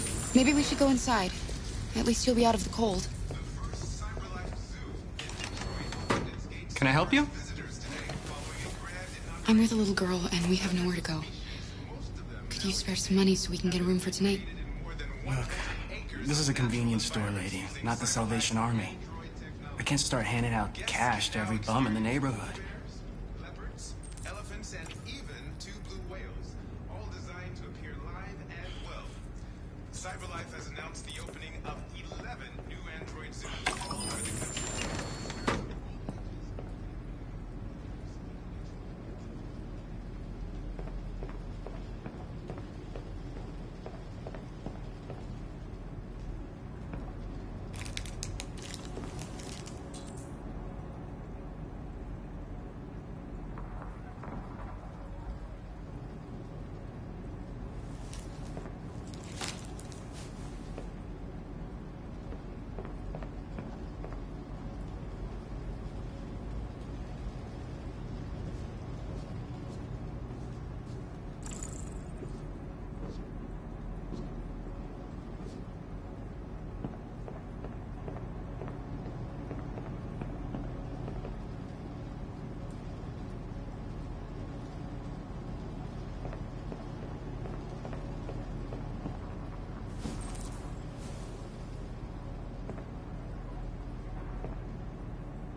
knock them down? But why? Please. Alice, just trust me.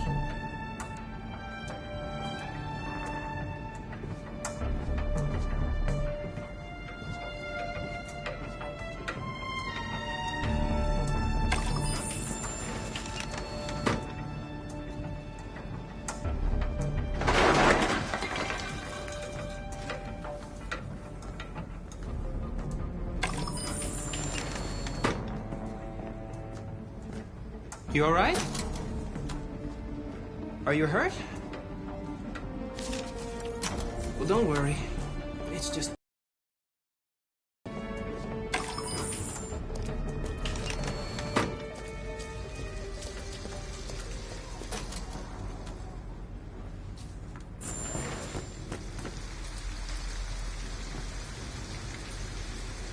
Fuck!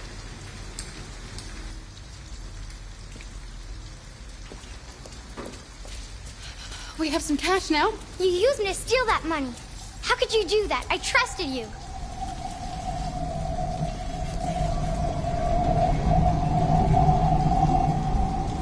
You're right. I shouldn't have done that. I'm sorry, Alice. I'll never do it again.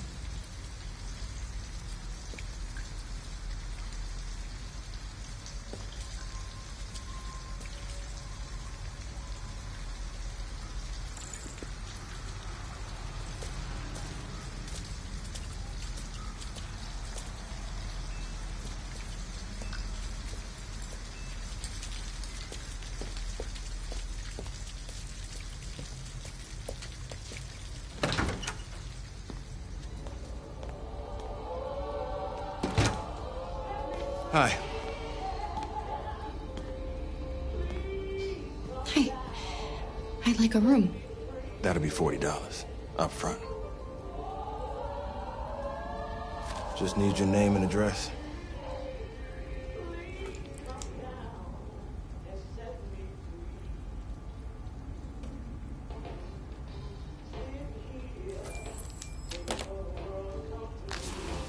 Can I see your driver's license? We were in a rush. I think I forgot it at home. No worries. We can deal with it tomorrow.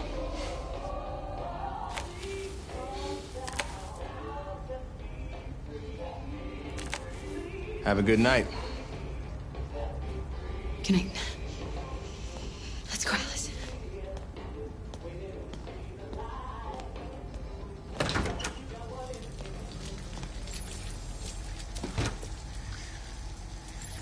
Do you think he believed you? I don't know, Alice. All I know is you'll be nice and warm tonight.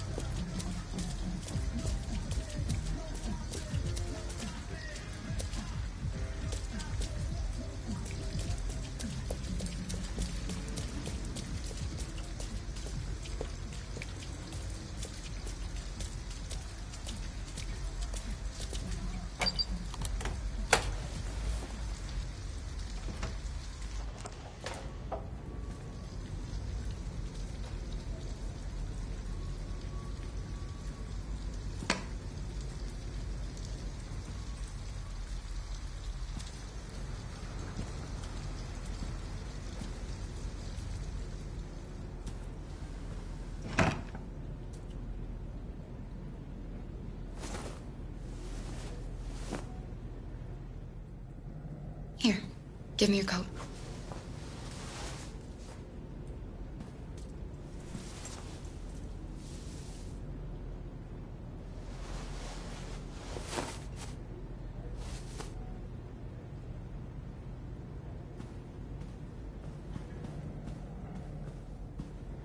Let's get these clothes off. They're soaking wet.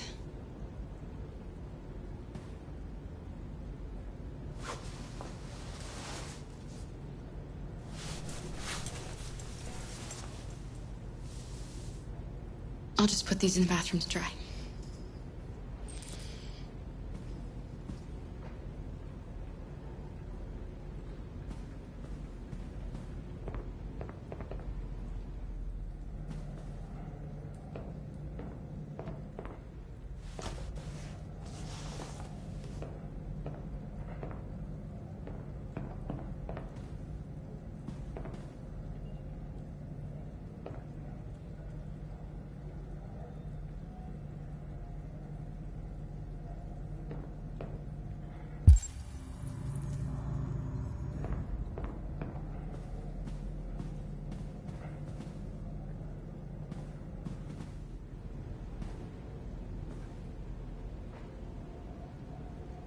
Why didn't he ever love me?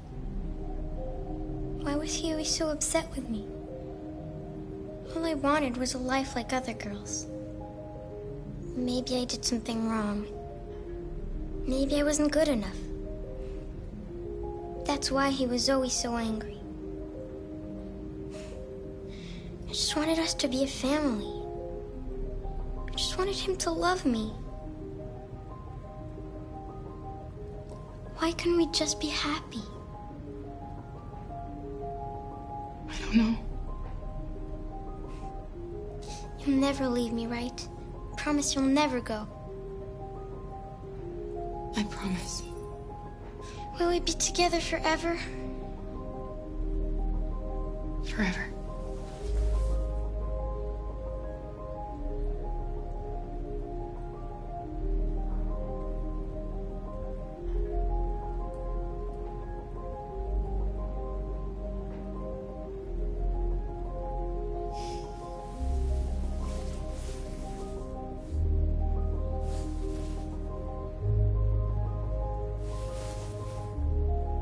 Sleep now.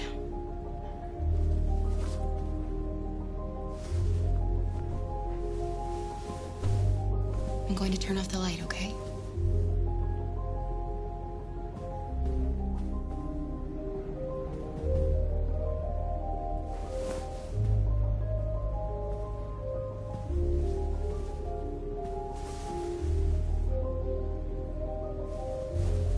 Look what I've got for you.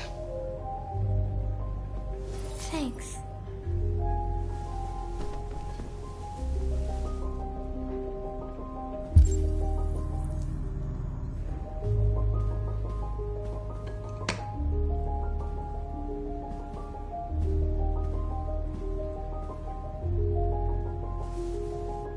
Sleep tight, Alice.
way to go.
Hello, Amanda. Connor, it's good to see you. Congratulations, Connor. Finding that deviant was far from easy. And the way you interrogated it was very clever. You've been remarkably efficient, Connor. Thank you, Amanda. We've asked the DPD to transfer it to us for further study. It may teach us something about what happened. The interrogation seemed challenging. What did you think of the deviant? It showed signs of PTSD after being abused by its owner. As if its original program had been completely replaced by new instructions.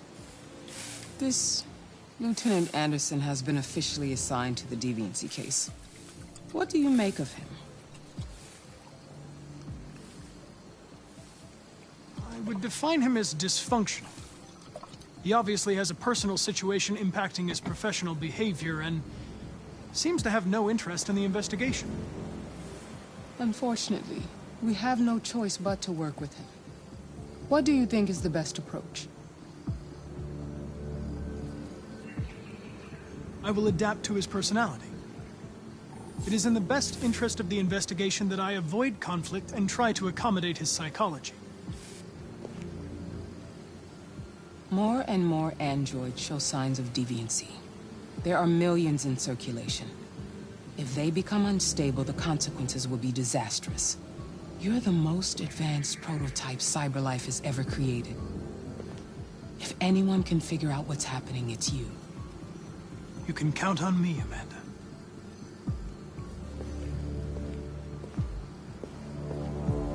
Hurry, Connor. There's little time.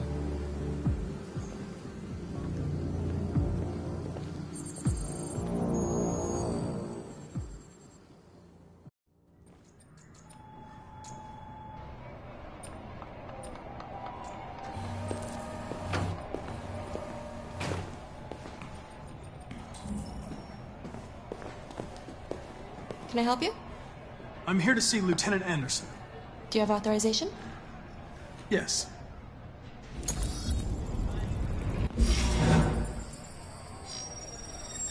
Lieutenant Anderson hasn't arrived yet, but you can wait at his desk.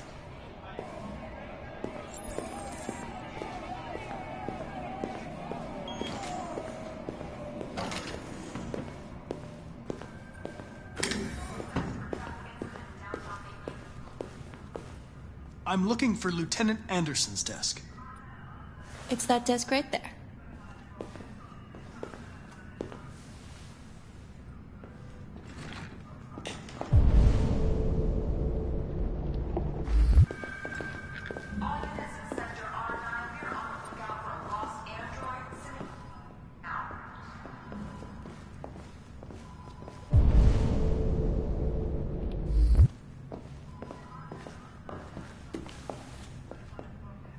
You and you, come with me. K-9 unit required for stop and seizure at Detroit Central Station.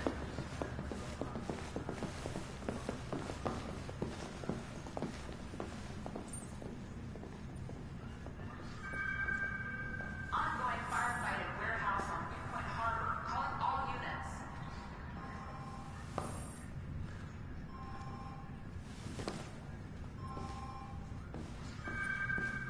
Patrol requested for aggravated assault in progress on Hubert and Wayne.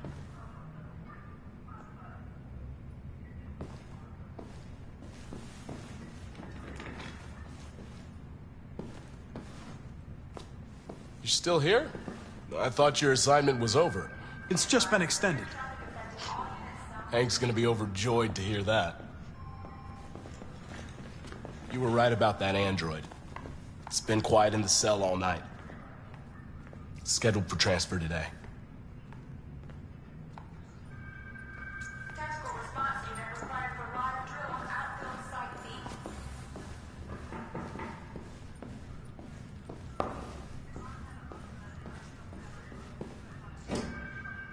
Patrol requested for traffic incident in downtown Bayview. Excuse me. Do you know what time Lieutenant Anderson usually arrives? Depends on where he was the night before. If we're lucky, we'll see him before noon. Thanks.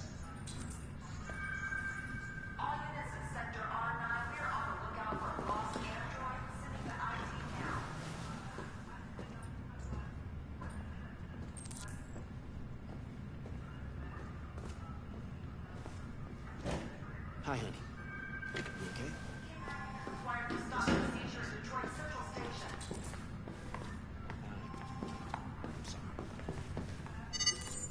Call Hank Anderson. Hi, this is Hank. Not here at the moment. You can leave a message if that's what turns you on, but don't expect me to call back. Beep. Whatever. Lieutenant Anderson, this is Connor. I'm the android sent by CyberLife. It's almost noon, and I'm waiting for you at the office.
It's good to see you again, Lieutenant. Oh, Jesus. Hank! In my office.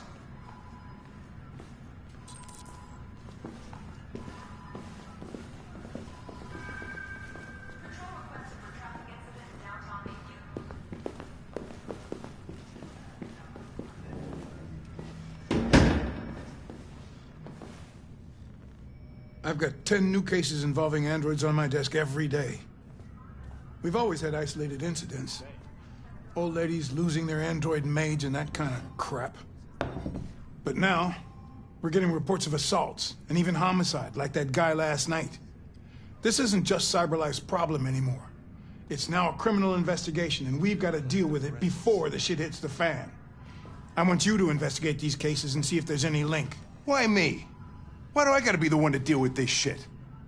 I am the least qualified cop in the country to handle this case. I know jack shit about androids, Jeffrey. I can barely change the settings on my own phone. Everybody's overloaded.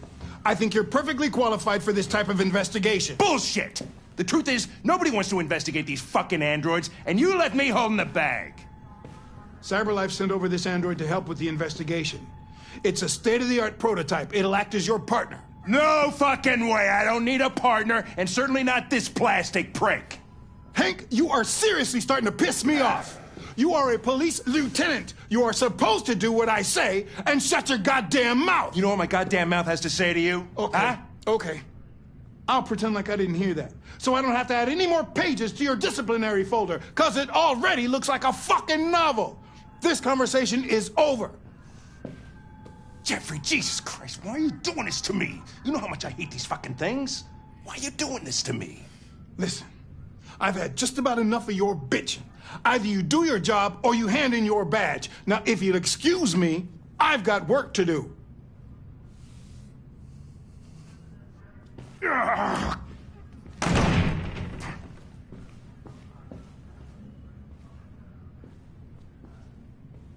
would like to start reviewing the case files. Can you tell me where I... Talk to Hank. Close the door on your way out. Have a nice day, Captain.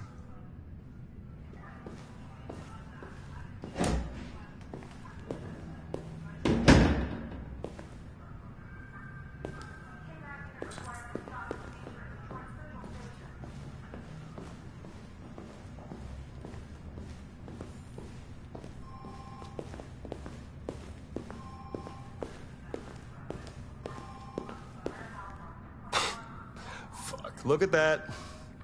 Our friend, the plastic detective, is back in town. Congratulations on last night. Very impressive.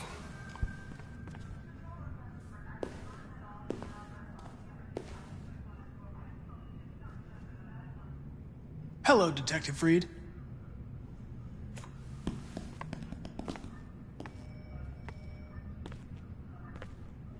Never seen an android like you before. Model are you? RK-800. I'm a prototype. A prototype? Android detective. So machines are gonna replace us all. Is that it? Hey, bring me a coffee, dipshit. Get a move on! I'm sorry, but I only take orders from Lieutenant Anderson. Oh.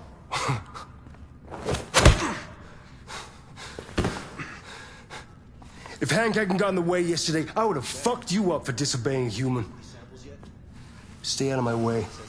Because next time, you won't get off so easy.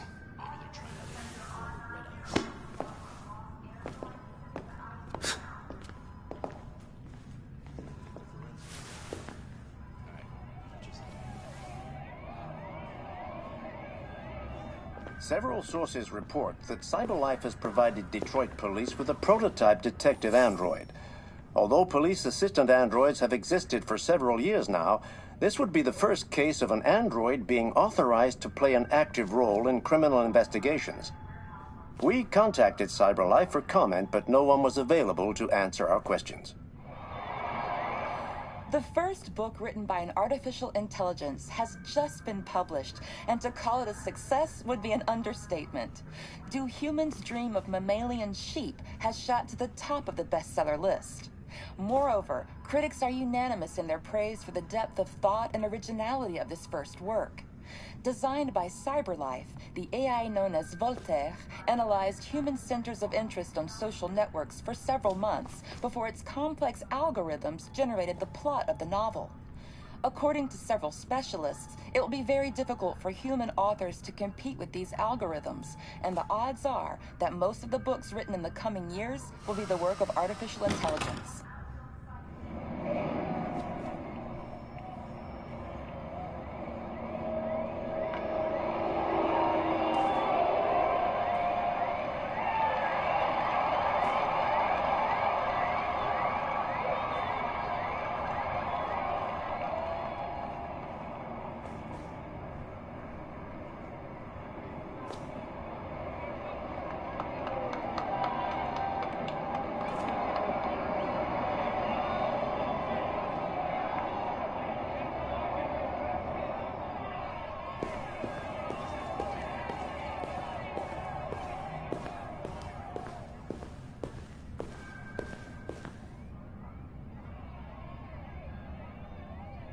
What?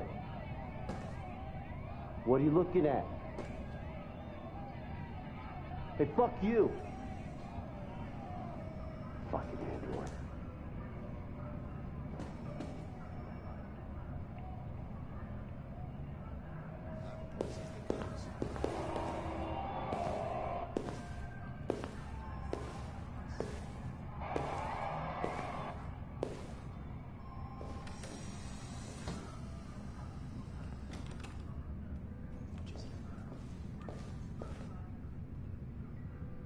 They're going to destroy me.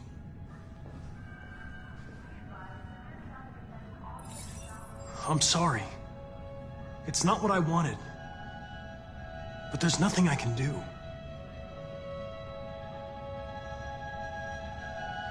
I know there's something you didn't tell me. I need to know before they take you away.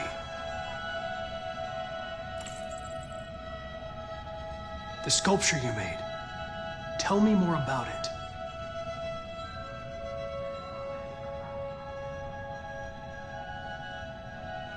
I'm going to die.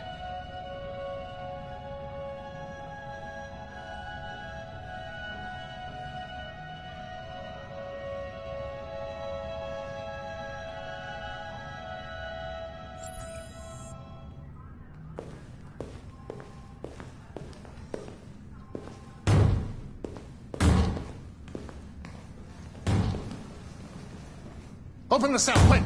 Hurry!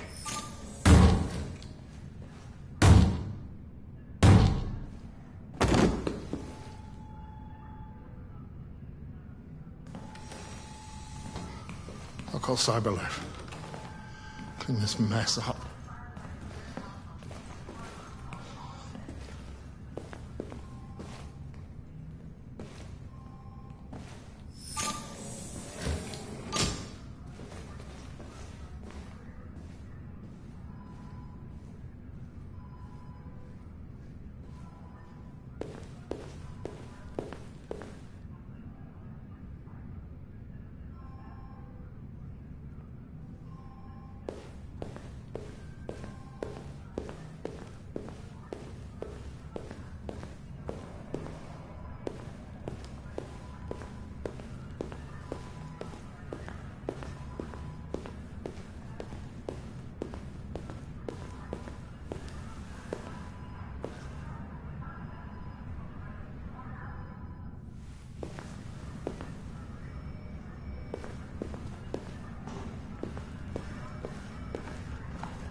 I get the impression my presence causes you some inconvenience, Lieutenant. I'd like you to know I'm very sorry about that.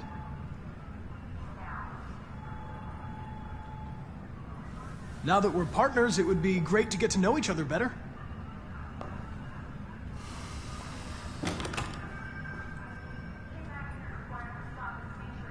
In any case, I'd like you to know I'm very happy to be working with you. I'm sure we'll make a great team. Is there a desk anywhere I could use? No one's using that one.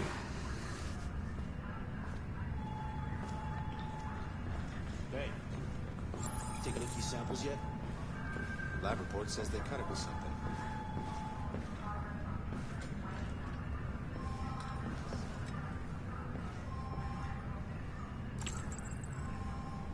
We really need the forensics.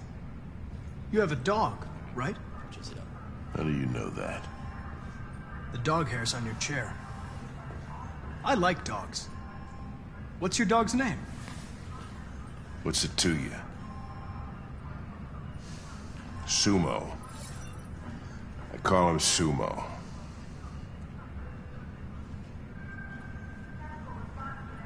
You're a Detroit Gears fan, right? Denton Carter scored 53% of his shots from the three-point line yesterday. Did you see the game?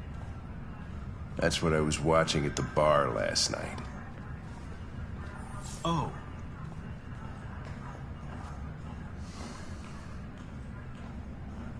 Do you listen to Knights of the Black Death?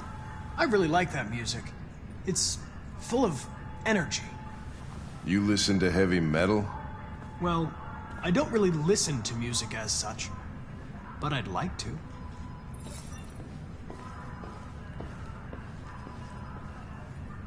A lot of people don't appreciate having androids around.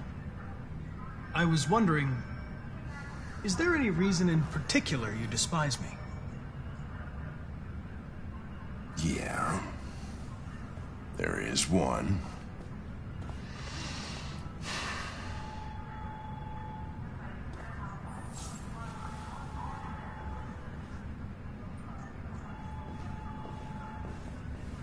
Have you known Captain Fowler for long? Yeah. Too long.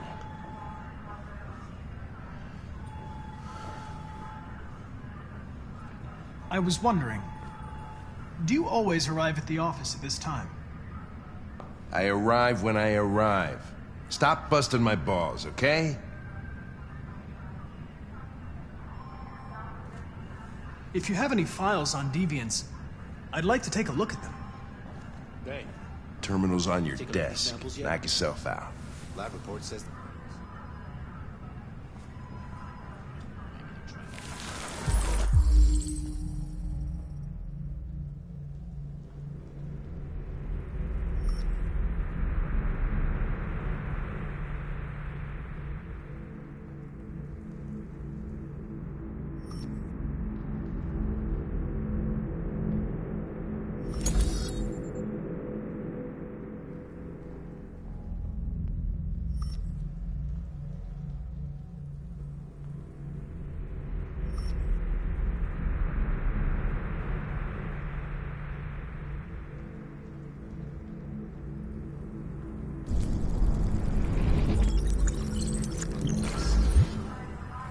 $243 files. First dates back 9 months. The forensics. It all started in Detroit and quickly spread across the country. An AX-400 is reported to have assaulted a man last night. That could be a good starting point for our investigation.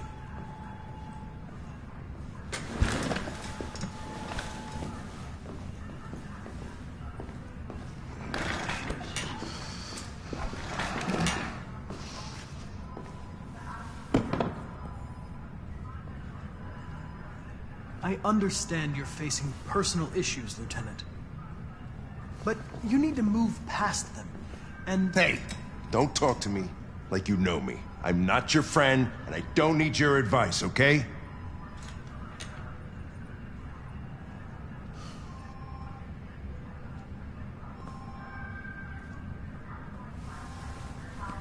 I've been assigned this mission, Lieutenant. I didn't come here to wait until you feel like working. Listen, asshole. If it was up to me, I'd throw the lot of you in a dumpster and set a match to it. So stop pissing me off. Or things are gonna get nasty. Lieutenant, sorry to disturb you. I have some information on the AX-400 that attacked the guy last night. It's been seen in the Ravendale district. I'm on it.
I'm sorry, I didn't mean to wake you.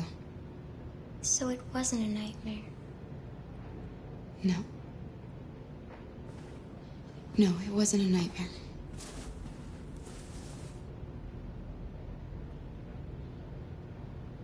How about a nice warm bath? And then we can go out and try to get you something to eat. What do you say? Okay. I'll run you a bath.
You're pretty like that.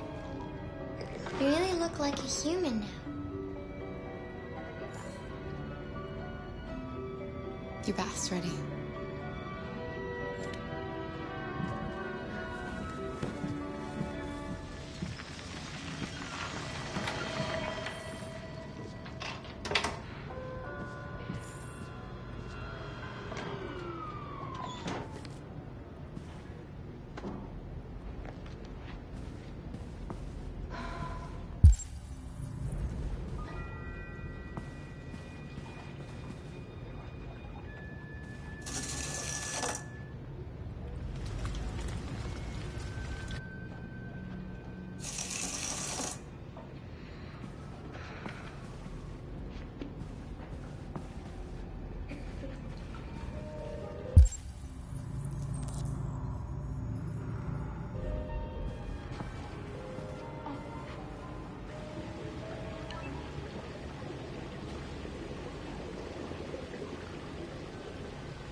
Thanks, Michael. I'm joined by Corktown resident Todd Williams, who was violently attacked by his AX-400 around 11 p.m. last night. Todd, can you tell us what happened? I was having dinner. I was minding my own business. Damn thing jumped on me. Managed to defend myself, but it went crazy. I thought it was gonna kill me. So I fought it off, but it ran away. Thank you, Todd. Disturbing news for Android owners everywhere. Police have launched a search to find the android. Let's hope they find it fast.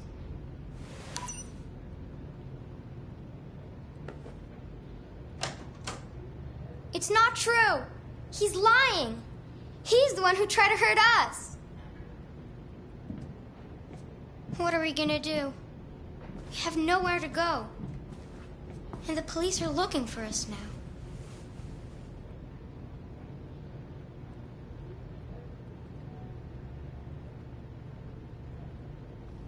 Do you have any family? Anyone who could help us? No. There was just Dad.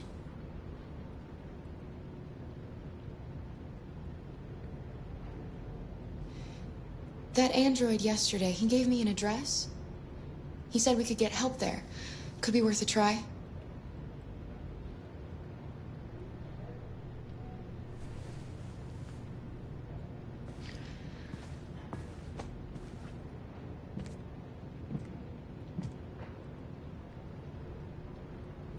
We can't change the past, Alice. But we can decide the future. We're gonna pull through, and soon all this will just be a bad memory.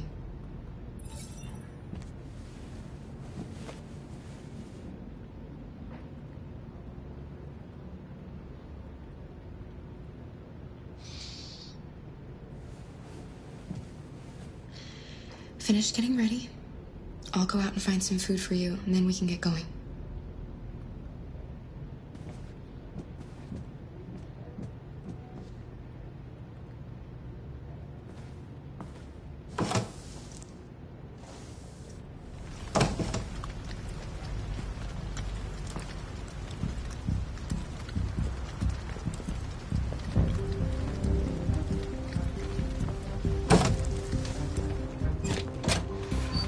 Lieutenant Anderson, Detroit Police. Looking for a female android robbed a store down the road last night. You seen anything? An android? No, I don't take androids here. Have you seen anyone that looks like this? Fuck. I knew there was something weird about her. She came in last night. She was dressed normal, you know? There was no way I could tell. Is it still here? Yeah, probably. Room 28. Thank you.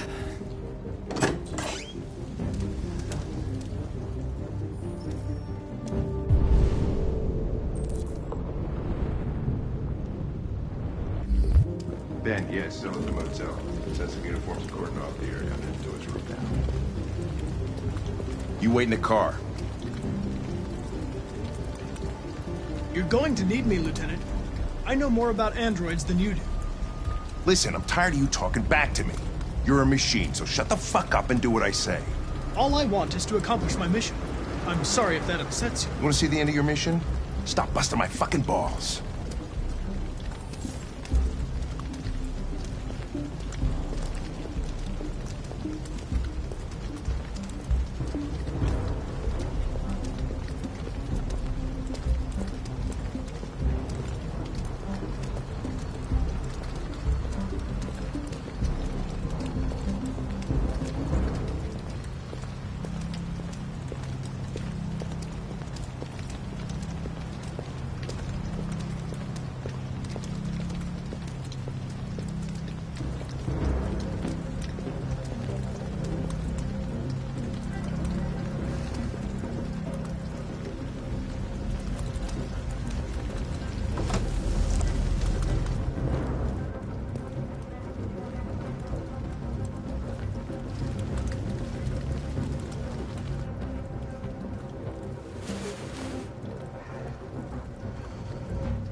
It's gone.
You okay?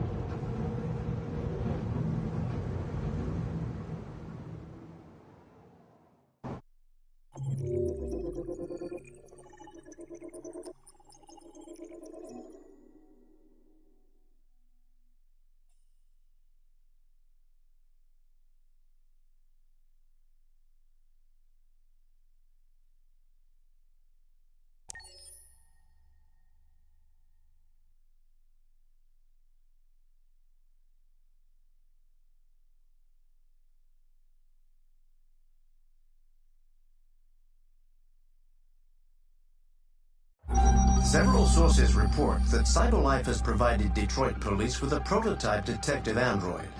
Although police assistant androids have existed for several years now, this would be the first case of an android being authorized to play an active role in criminal investigations. We contacted CyberLife for comment, but no longer.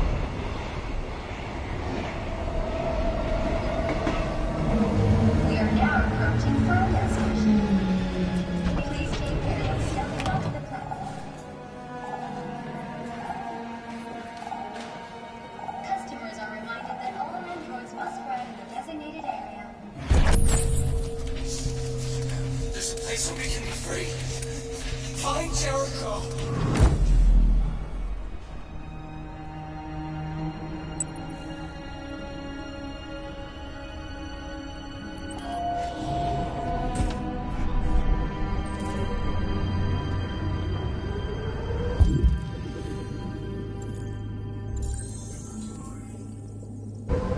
Hey, mister. Spare some change?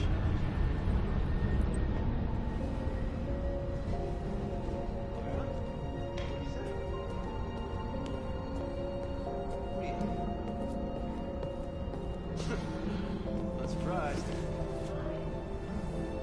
Apparently she did. Yeah. I know. It's crazy, right?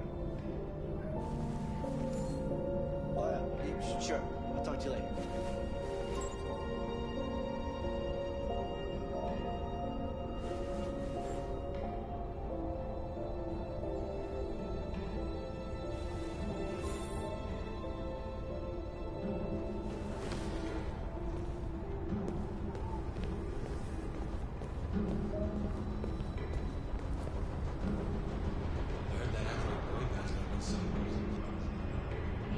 Here for you. God, they're so creepy.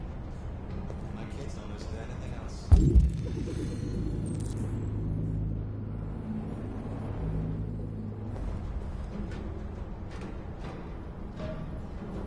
Around the house, CyberLife, more free time for you.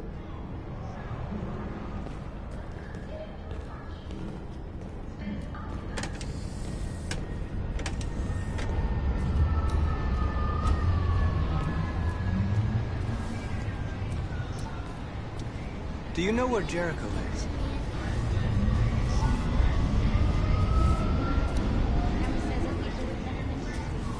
She's so cool.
Welcome to Jericho.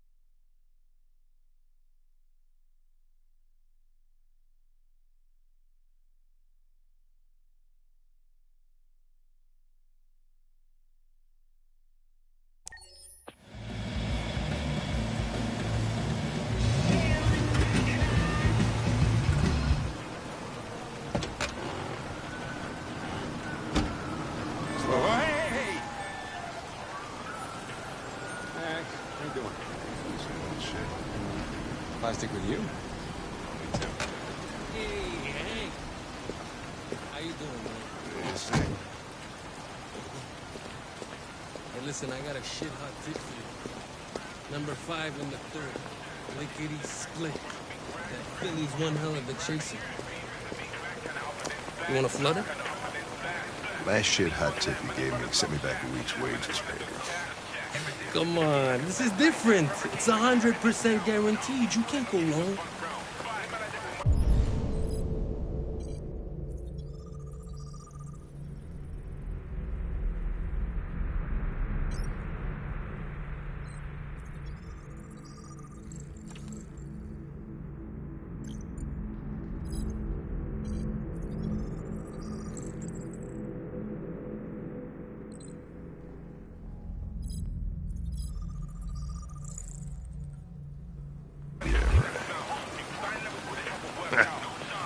All right, I'm in. Damn straight. Hey, you won't regret this.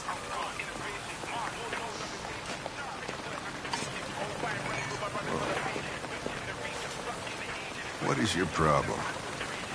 Don't you ever do as you're told? Look, you don't have to follow me around like a poodle.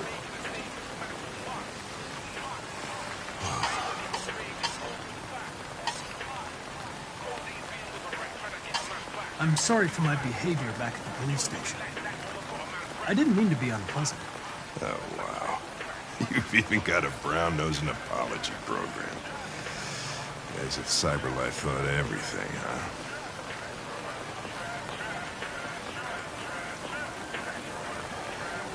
Here you go.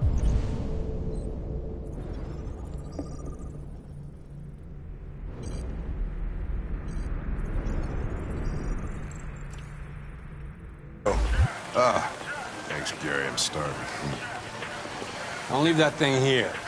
Not a chance. Follows me everywhere. See?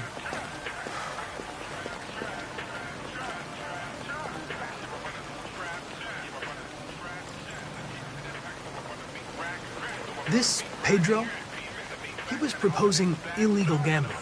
Am I right? Yeah. And you made a bet. Yeah.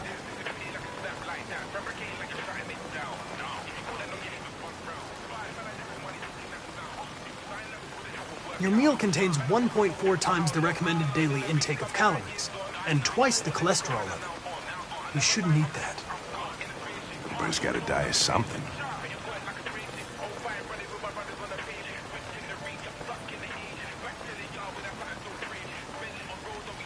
Is there anything you'd like to know about me? Hell no. Well, yeah. Why do they make you look so goofy and give you that weird voice? CyberLife androids are designed to work harmoniously with humans. Both my appearance and voice were specifically designed to facilitate my integration. Well, they fucked up. Can I ask you a personal question, Lieutenant? Why do you hate androids so much? I have my reasons. Maybe I should tell you what we know about deviants. You read my mind. Proceed. We believe that a mutation occurs in the software of some androids, which can lead to them emulating a human emotion. In English, please. They don't really feel emotions. They just get overwhelmed by irrational instructions, which can lead to unpredictable behavior. Emotions always screw everything up. The androids aren't as different from us as we thought. You ever dealt with deviants before?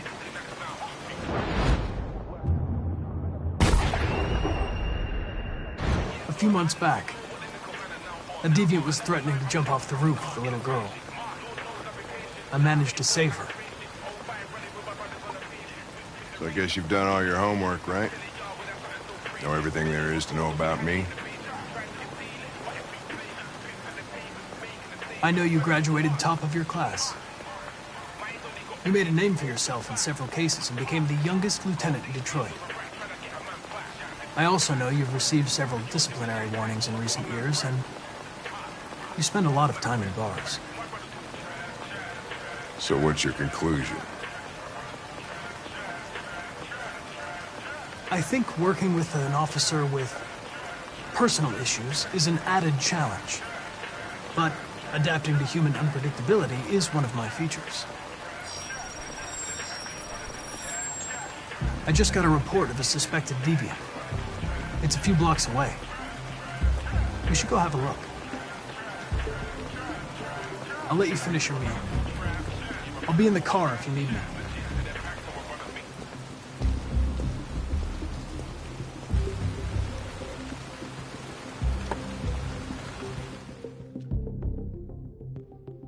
Hey, Connor! You run out of batteries or what? I'm sorry. I was making a report to CyberLife. Well, do you plan on staying in the elevator? No. I'm coming.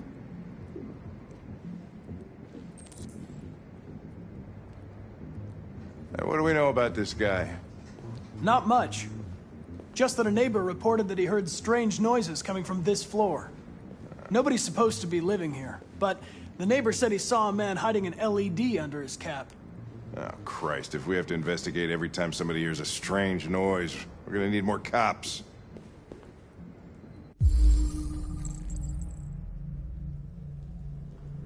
Hey, were you really making a report back there in the elevator? Just by closing your eyes? Correct. Shit.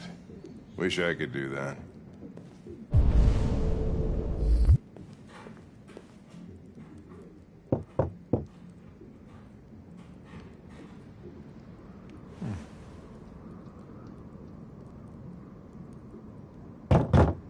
Anybody home? Open up, Detroit Police! Stay behind me. Got it.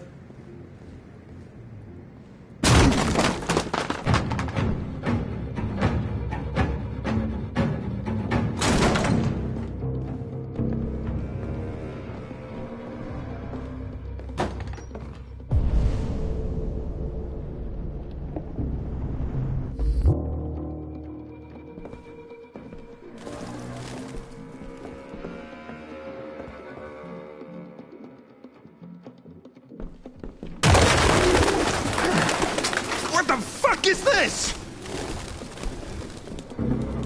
Ugh. Jesus, this place stinks.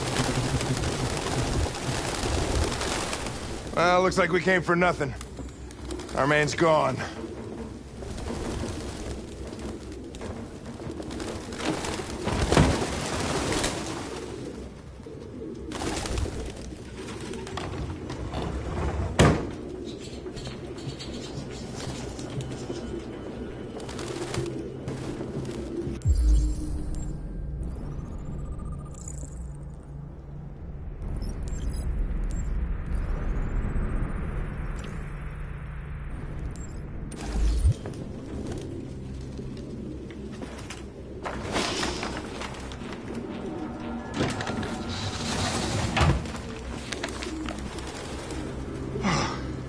I need some fresh air.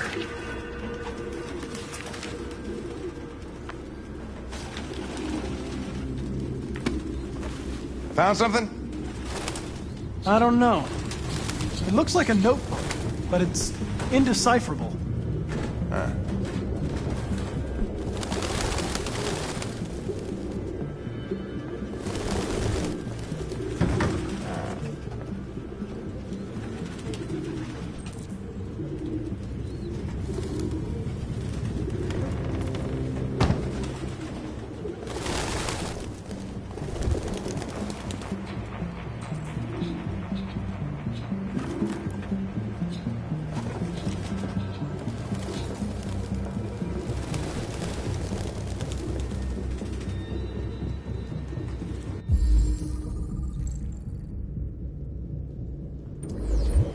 RT. Probably initials. He put his initials in his jacket? That's something your mom does when you're in first grade.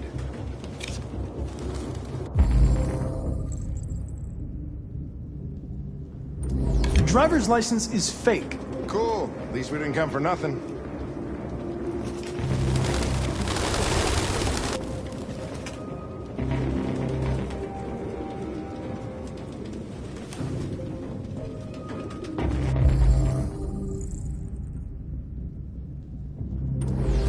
Its LED is in the sink.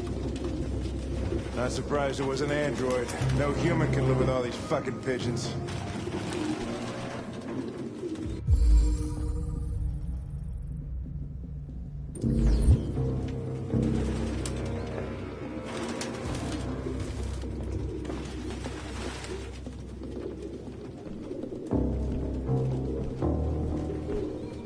Any idea what it means? RA9. Written 2,471 times. It's the same sign Ortiz's android wrote on the shower wall. Why are they obsessed with this sign? Looks like mazes or something.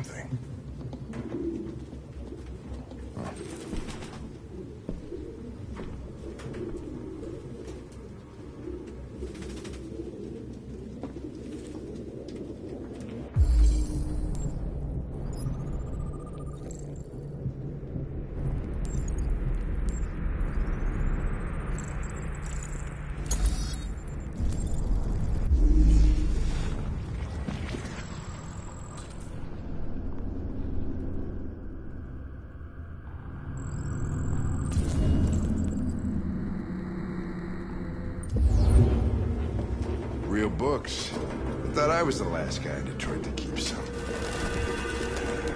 Electronic books, you can't smell the paper. See the pages turning yellow. You have no idea what I'm talking about, do you?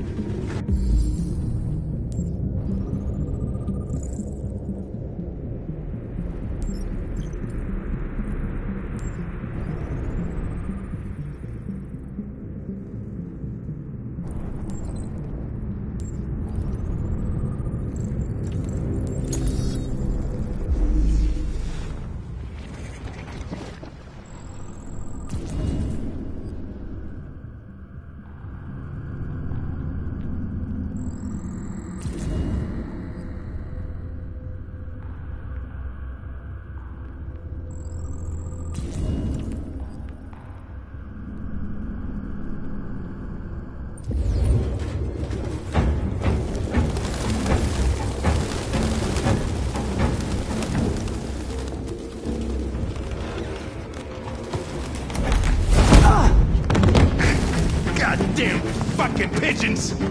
What are you waiting for? Chase it!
Shit! Oh, shit! We had it! Fuck! It's my fault. I should have been faster. You'd have caught it if it weren't for me. That's all right. We know what it looks like. We'll find it.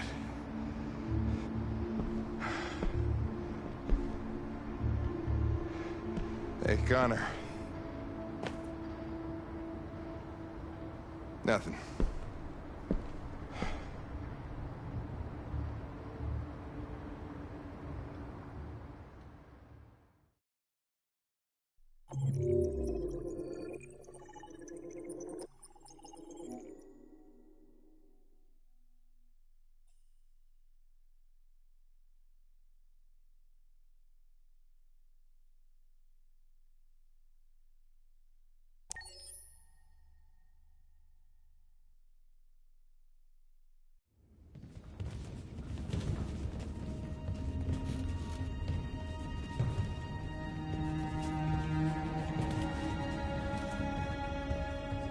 Who are you? Fugitives. Just like you. My name is Josh. I'm Simon.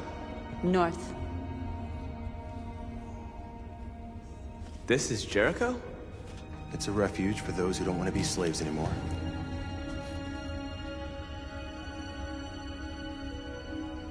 And hiding just to stay alive, that's freedom to you? Humans hate us. Hiding is the only way we can survive. There is no safe place for those like us. If humans knew we were here, they'd kill us.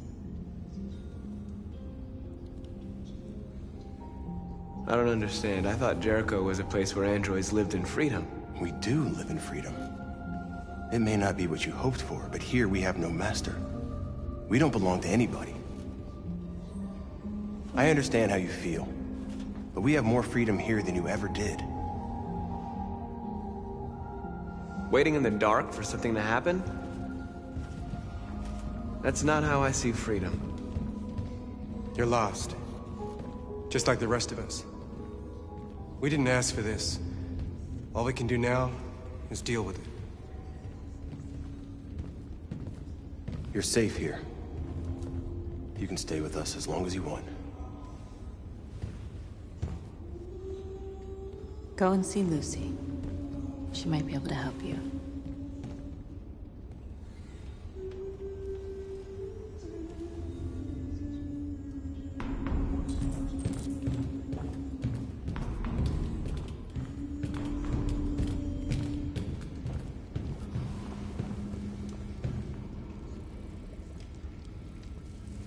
Are you Lucy?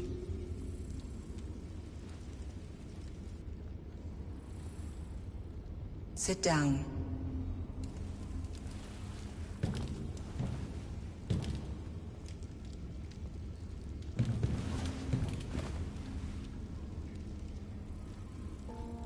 Show me.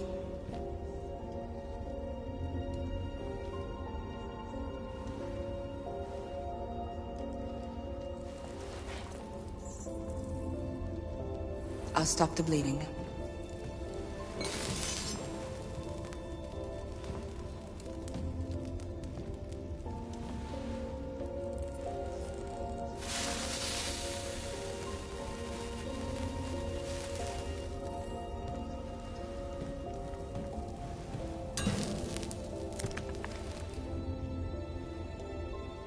Drink this.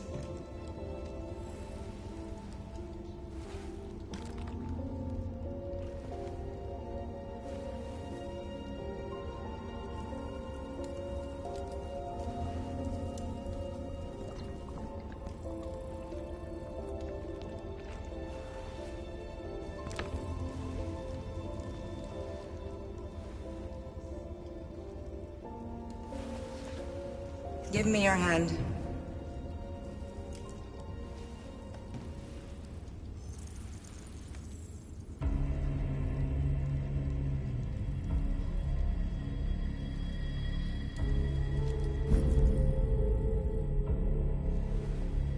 You had it all, and you lost it all. You've seen hell, and now hell lives in you. Your heart is troubled, A part of shadow and a part of light. Which will prevail? Your choices will shape our destiny.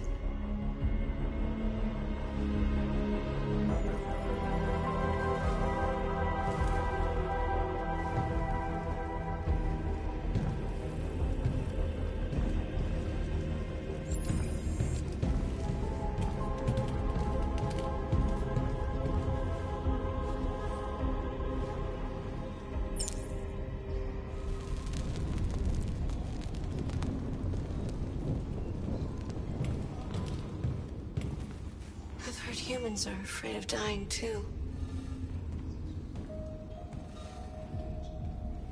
Do you know what happens after death? No. No, I don't. Well, I'm about to find out. What's your name? Marcus.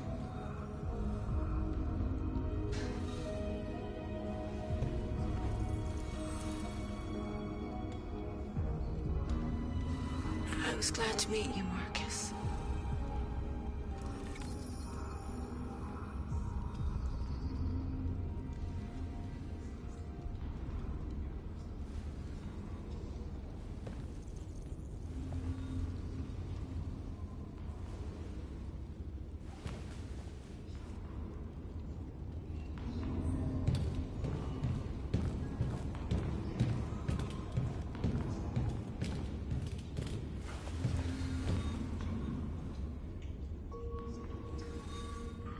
Not in very good shape, am I?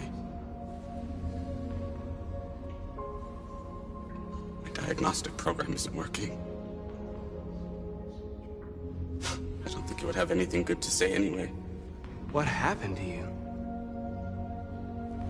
They tied me to the back of a car. I think they wanted to have fun. I don't want to shut down.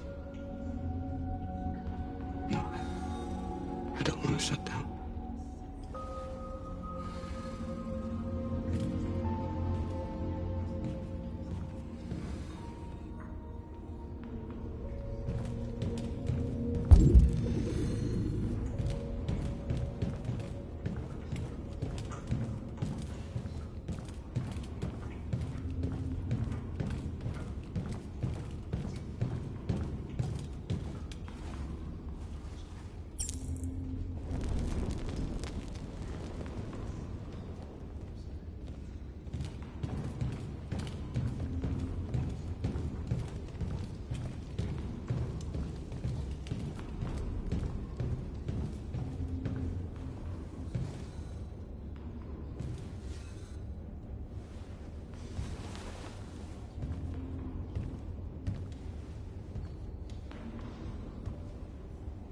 They threw him out when they didn't want him anymore.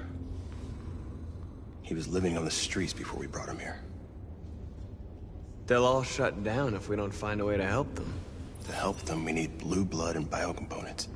We salvage what we can from those who shut down. But there's never enough. So, how do they survive?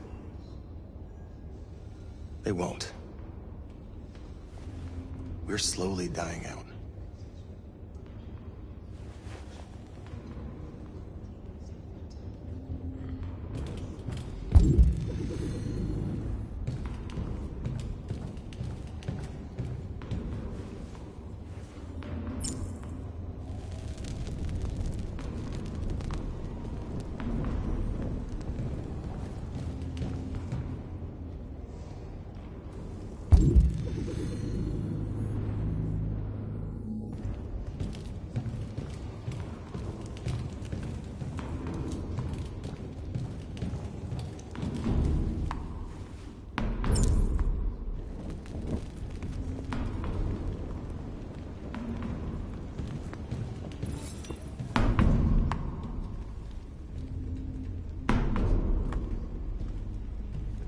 A lot of these guys in pretty bad shape.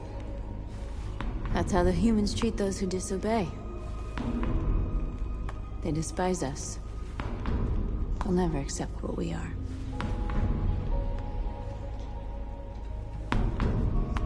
What was your function before coming here?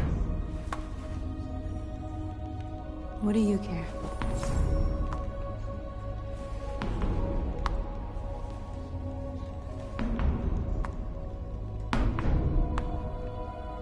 How long have you been here? 4 weeks, 3 days, 11 hours. When I escaped, there was nowhere else to go. Jericho seemed as good a place as any. If you came here for comfort, you came to the wrong place.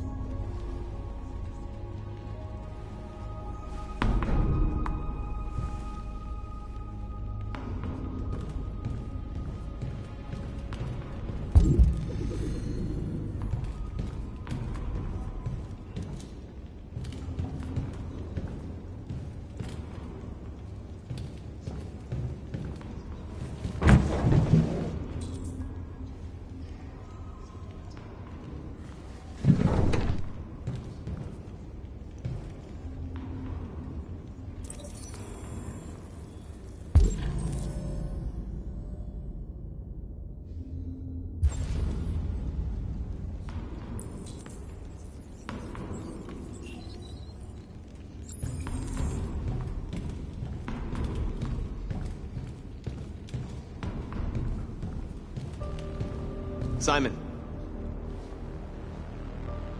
I know where we can find spare parts. CyberLife warehouse is in the Detroit Harbor. They have everything we need. The docks are guarded. We can't just walk in there and take what we want. Humans will never let us. Which is why we won't ask permission. We don't have any weapons. And even if we did, none of us knows how to fight. We can steal what we need without fighting. We'll just get ourselves killed. Maybe. But it's better than waiting here to be shut down. I'm with you. Maybe it's worth a try.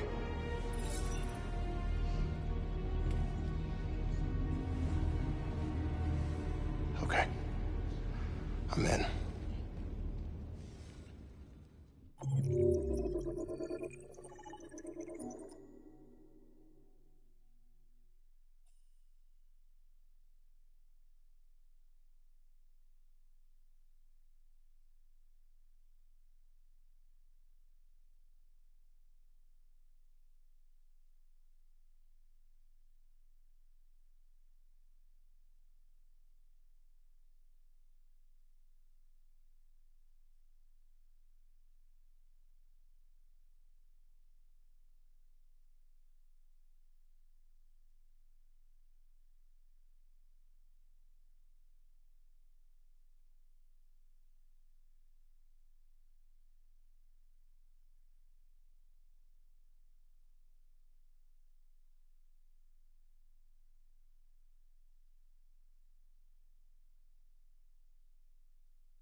You gonna be okay?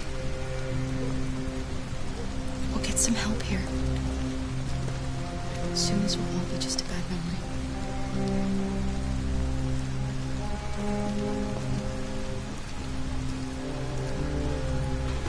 This is the place.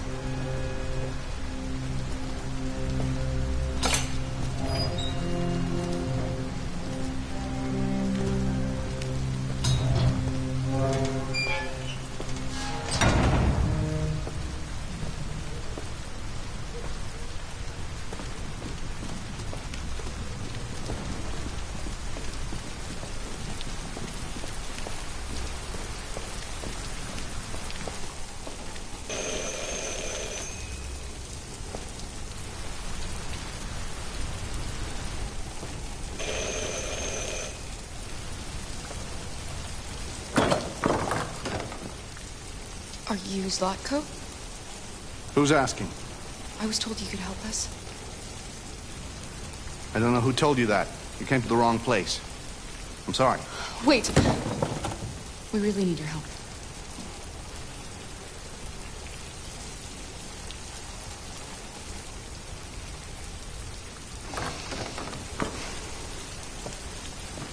Come in.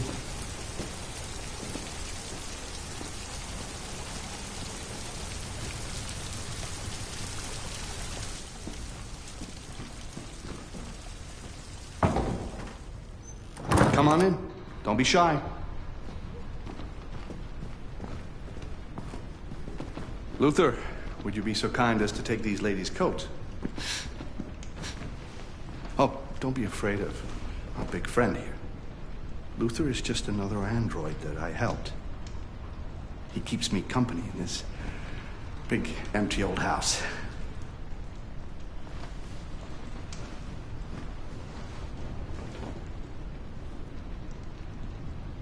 Please, make yourselves at home.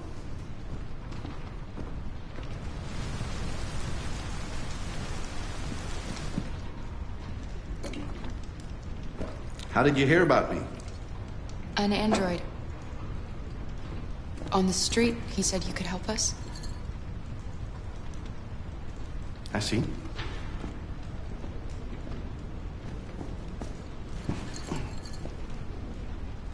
Deviant, huh? What about her?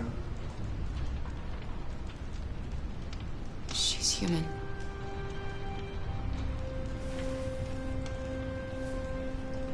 And you want to find a safe place. Somewhere you can start a new life. I hear Canada is very lovely at this time of year. Beautiful landscapes, open spaces, clean air, and no android laws. Great place for a fresh start. Yes, that's exactly what we want. Of course. I can help you. But first, we have to get rid of your tracker. Tracker? Yeah. All androids are fitted with a tracking device to locate them at all times. I'll remove yours, and then you'll both be safe. Come on. Follow me. The little one can wait for us in the living room. No, she always stays with me. Of course. Right this way? Everything we need is in the basement.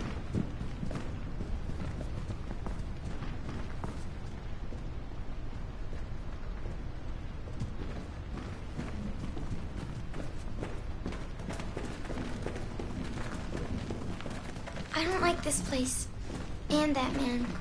Let's go, I have a bad feeling. I know. I don't trust him either. We have to be careful. Please excuse the mess. I needed somewhere discreet for my machines. Removing trackers is illegal, so I opted for discretion over comfort. I hope the little one isn't too scared. No. No, she'll be all right. That's good. This way, please.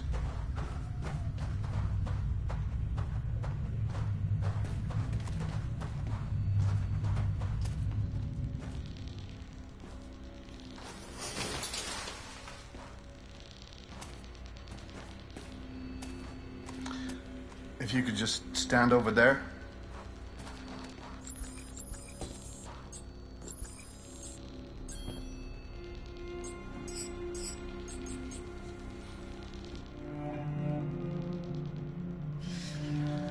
I should warn you, this could be quite unpleasant.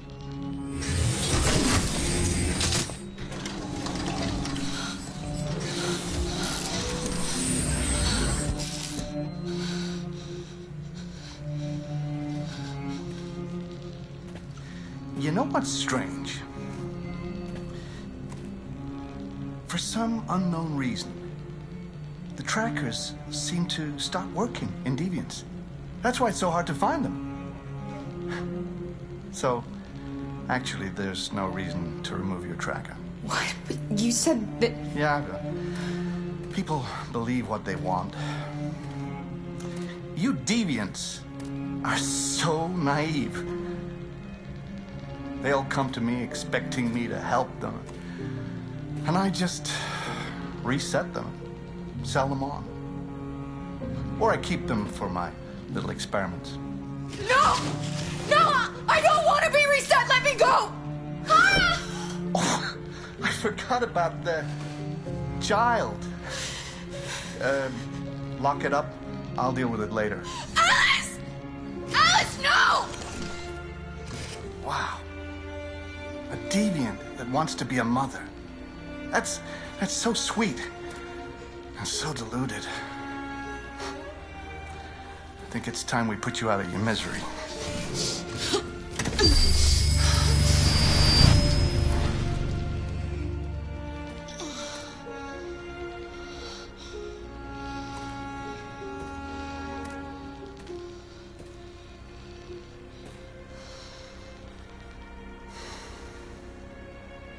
That's what you get for having a dream. It always ends up the same way. Tears and disillusionment.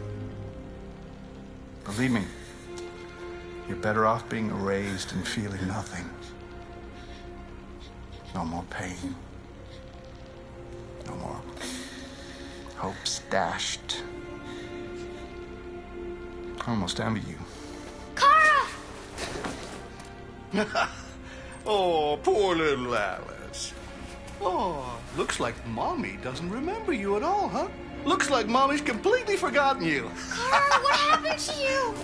Oh, all right, that's enough. Come on.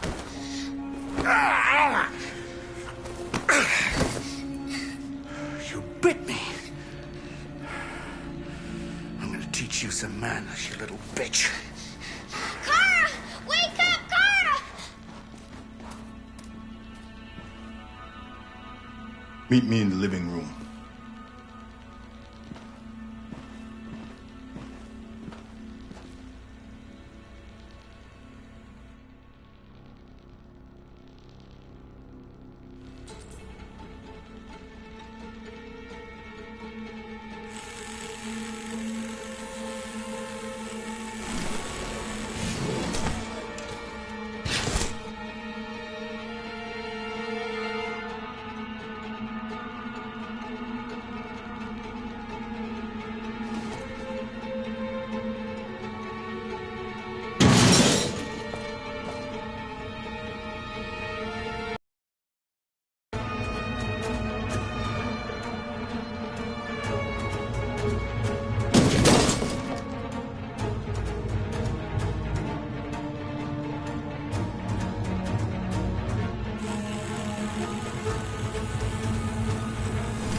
This can't be happening.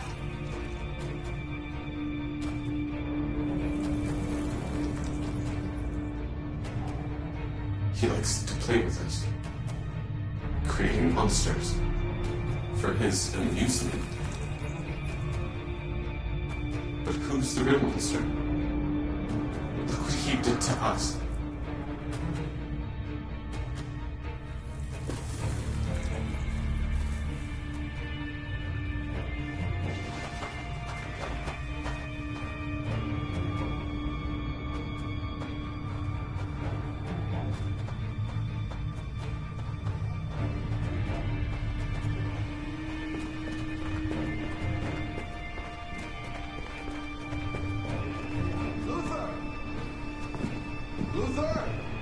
Yes, Lockley. I should be done here in 10 minutes or so. Have a look at the little one, see what I can do with it. Understood, Slocko. I'll bring you the little one in 10 minutes.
What are you doing here?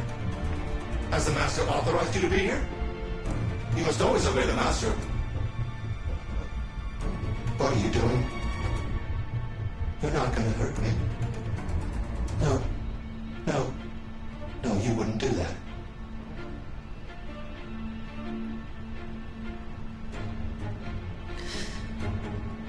Will you be quiet if I let go? Yes, yes, I promise to be quiet. Don't turn me off. No. No, of course not.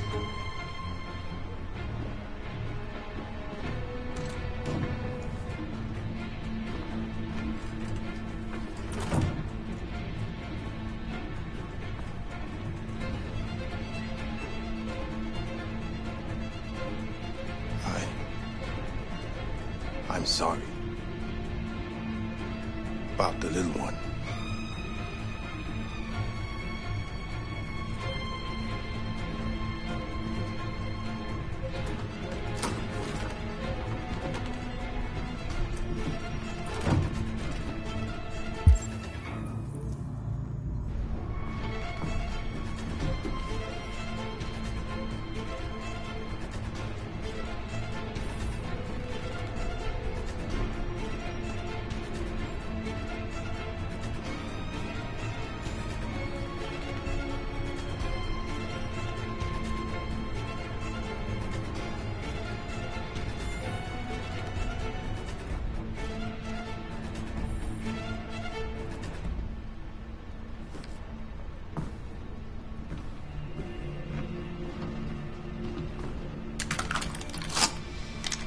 Loaded.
forget you.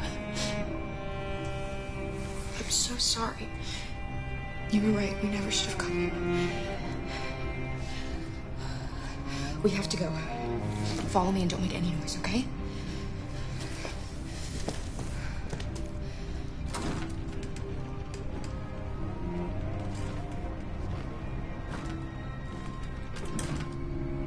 Luther!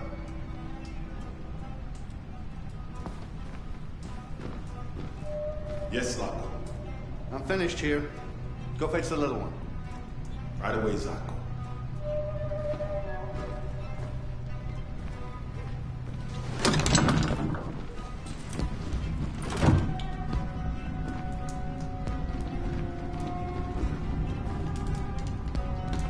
Zlatko! What? The little one is gone! Well, it can't have just disappeared. It's gotta be here somewhere. What are you waiting for? They'll be here soon.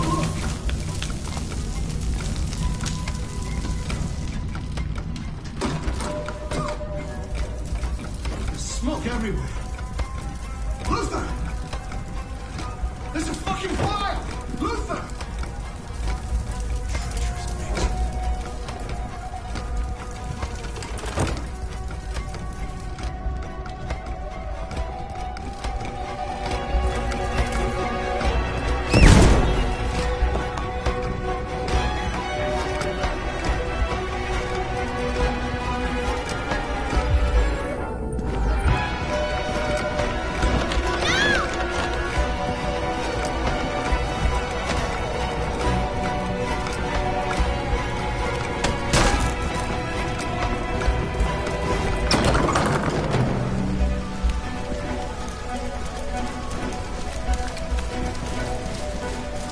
Alice!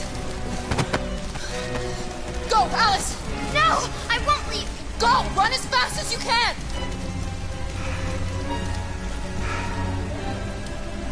I warned you. Dreams always end in tears. You should have listened to me.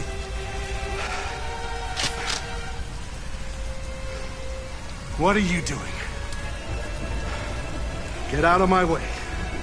No. Not this time. I said get out of my way or I'll shoot right through you. How dare you? How dare you? What are you doing? Who let you out? Get away from me! Get away from me! Obey me! I'm your master! I'm your master!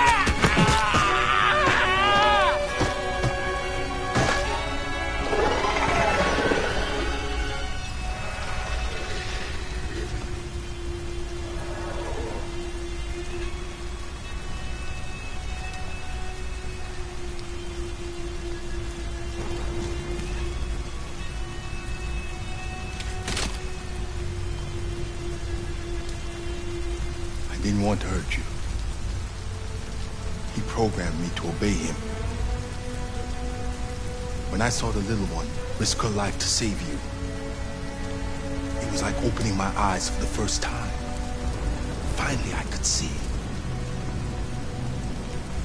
I know you have no reason to trust me after what I did.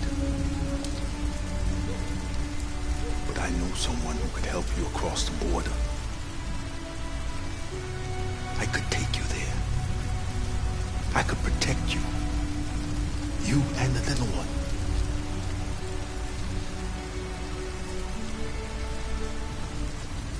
All right. I trust you.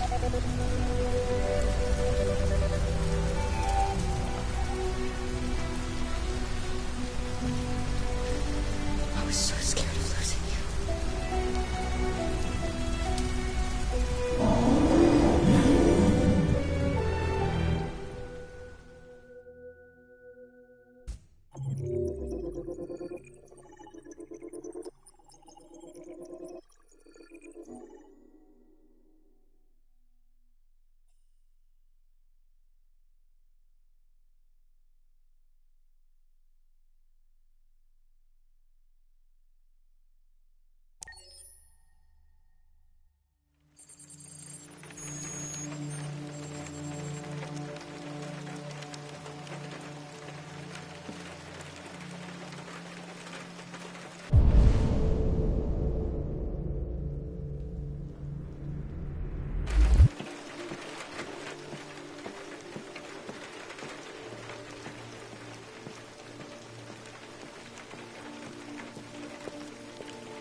Hello, Amanda.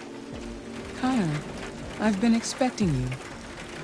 Would you mind a little walk?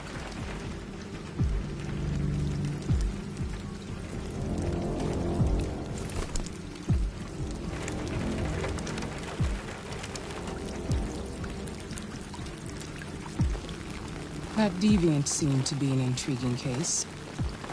Pity you didn't manage to capture it.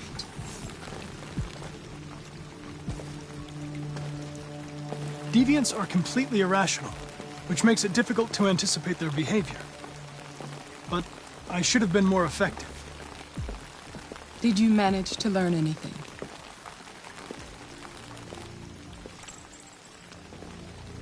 The walls of the apartment were covered with drawings of labyrinths and other symbols. Like the other deviants, it seemed obsessed with RA9. What else? I found its diary, but it was encrypted. It may take weeks to decipher.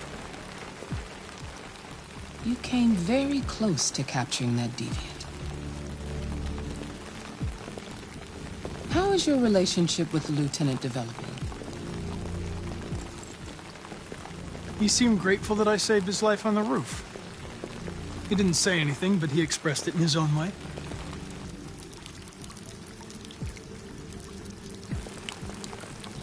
We don't have much time. Deviancy continues to spread. It's only a matter of time before the media finds out about it. We need to stop this, whatever it takes. I will solve this investigation, Amanda. I won't disappoint you. A new case just came in. Find Anderson and investigate it.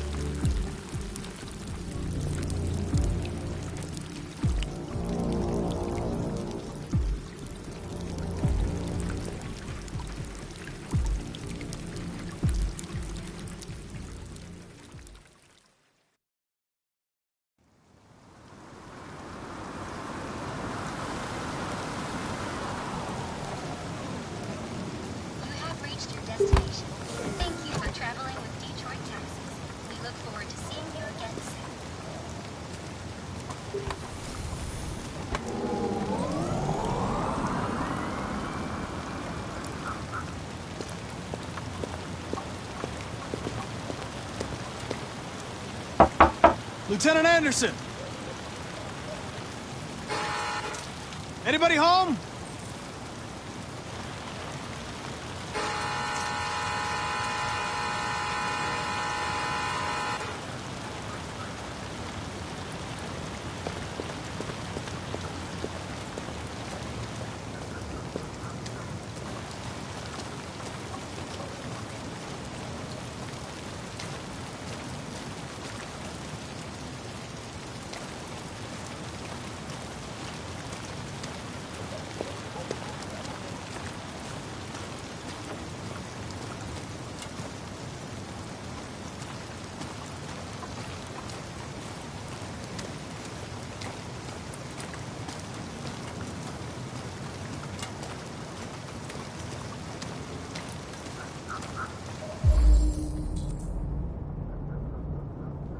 Lieutenant Anderson!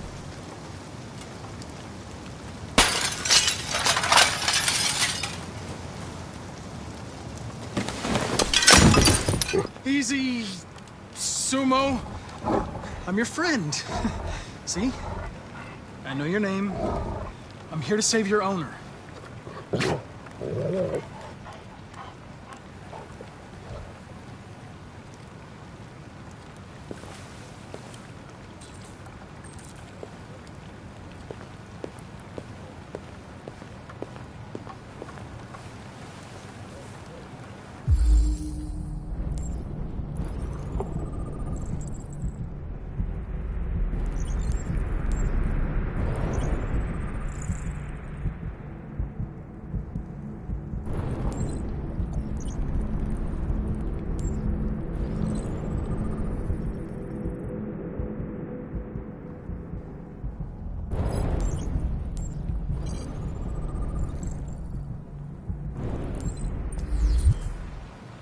Lieutenant.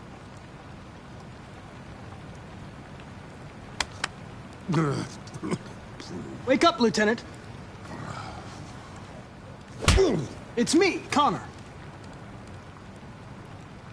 I'm going to sober you up for your own safety. I'll have to warn you. Leave me This may be alone, unpleasant. fucking android. Get the fuck out of my house. I'm sorry, Lieutenant, but I need you. Thank you in advance for your cooperation. Get the fuck out of here! Sumo! Attack! Good job. Attack!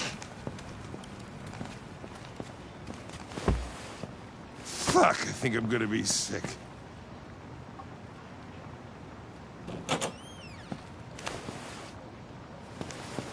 Oh, leave me alone, you asshole.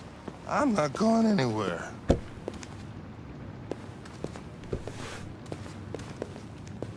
What the hell are you doing? I don't want a bath. Thank you. Sorry, Lieutenant. It's for your own good.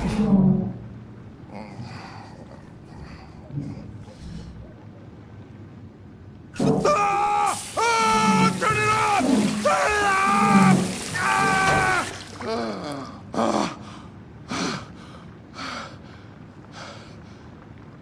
What the fuck are you doing here?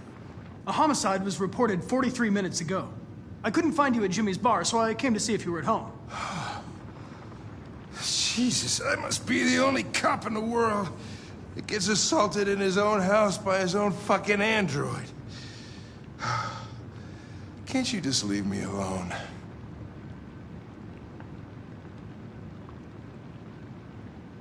You seem to have personal issues. You should consult a professional who can help you. Beat it, you hear me? Get the hell out of here!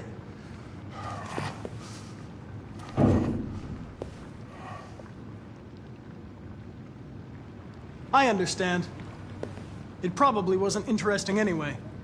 A man found dead in a sex club downtown. Guess they'll have to solve the case without us. You know, probably wouldn't do me any harm to get some air. There's some clothes in the bedroom there. I'll go get them.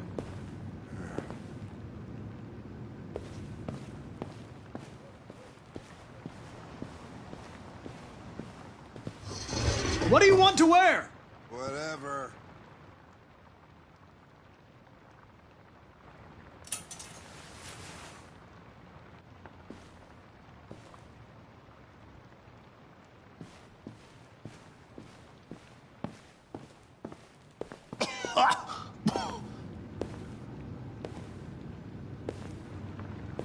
Are you all right, Lieutenant?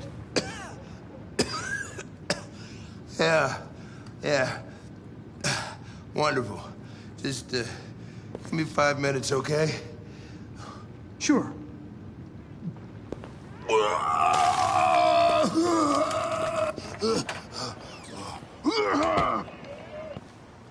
President Warren issued an official warning to Russia in her speaking to Congress today, where she demanded that all Russian troops withdraw from the Arctic region immediately. The Kremlin has yet to respond, but this is clearly a new escalation in the conflict. Many experts are suggesting the specter of a third world war draws closer every day.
What were you doing with the gun? Russian roulette. Wanted to see how long I could last. Must have collapsed before I found out. You were lucky. The next shot would have killed you.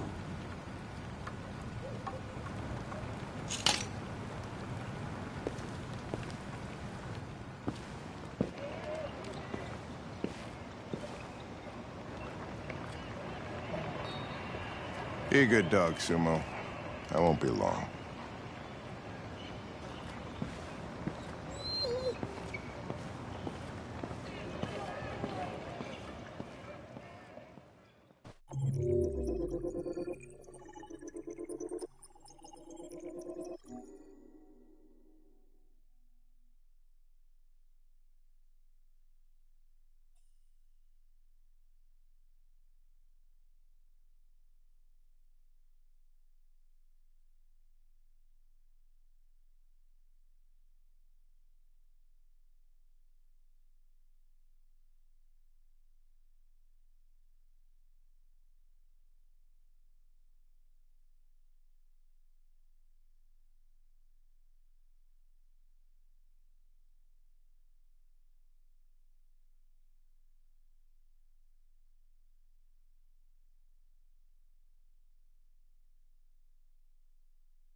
If they catch us, we're dead.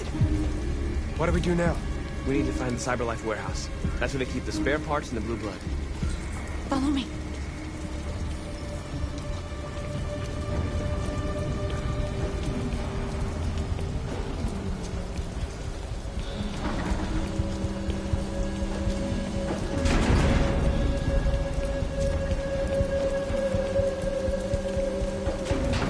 Don't let them see us.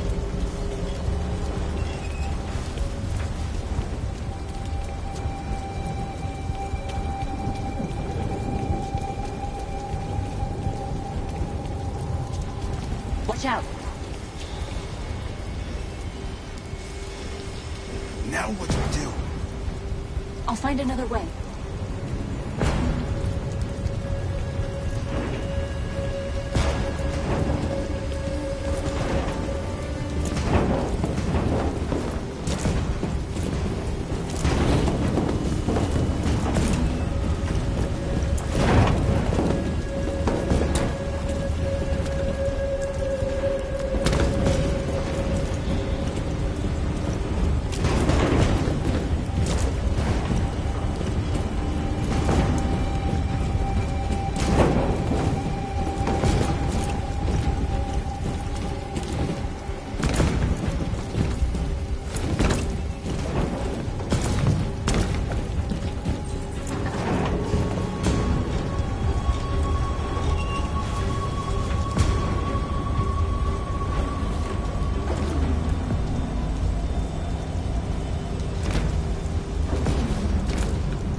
warehouse is up ahead. We're almost there.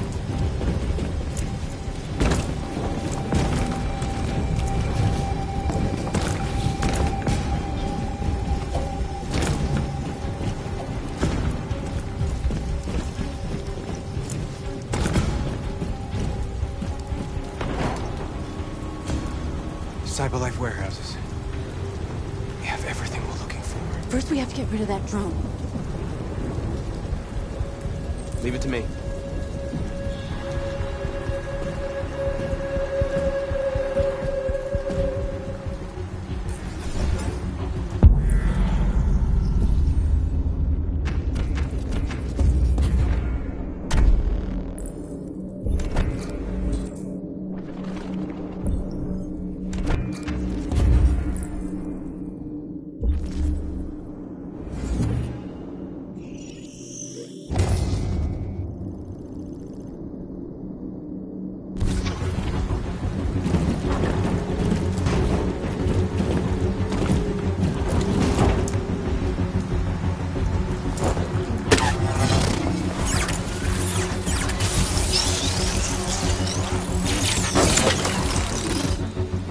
Okay?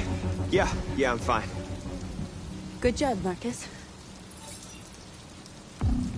Quick, open the other crates and fill your bags. Take as much as you can.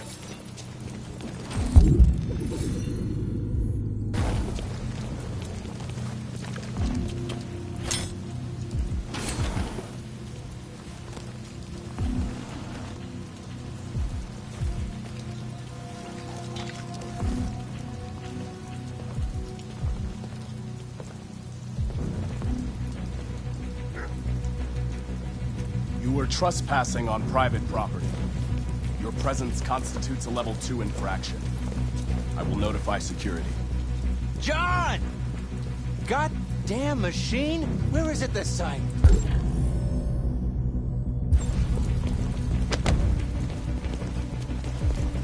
John!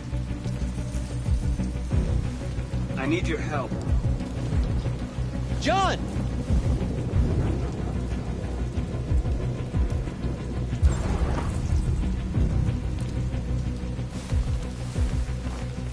There you are! What the hell are you doing? I was inspecting the platform. Everything is in order. Good. Then I'm going back to the control station. I'm soaked. Take the drone to maintenance and make a report. Understood.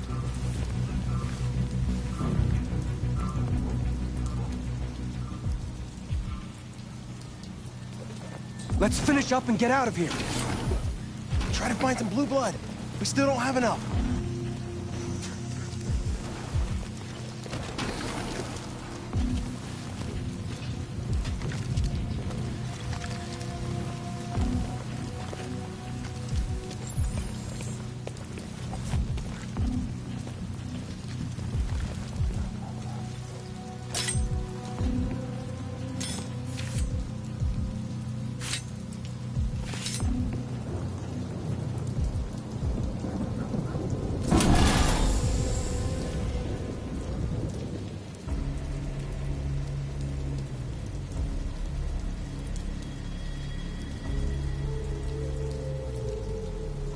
Why aren't you like us?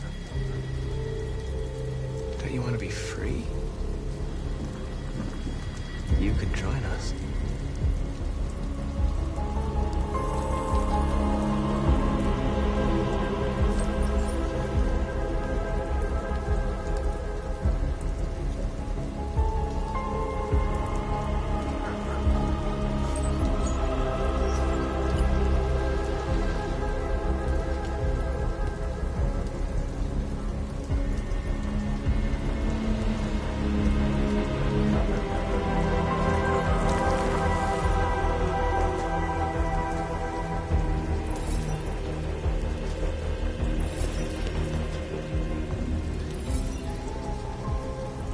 That's all we can carry. Let's go.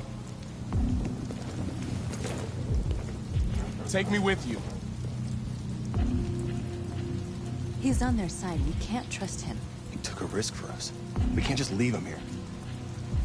We can't bring him back with us. It's too dangerous. They come with us.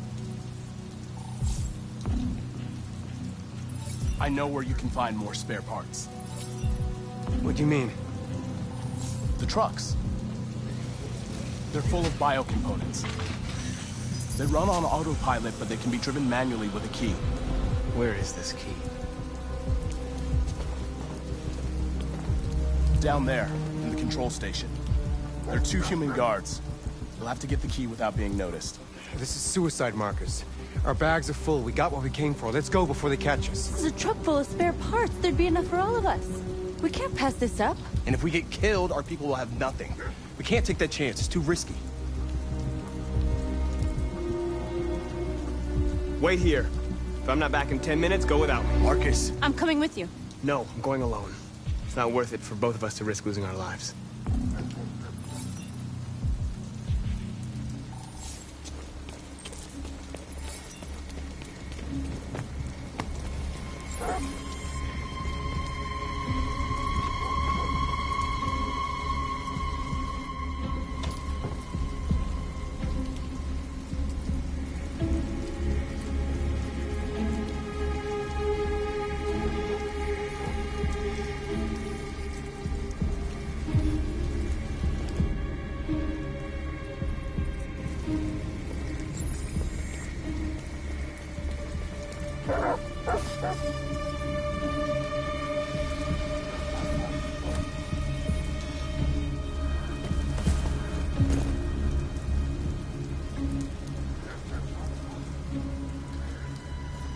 Goddamn dogs.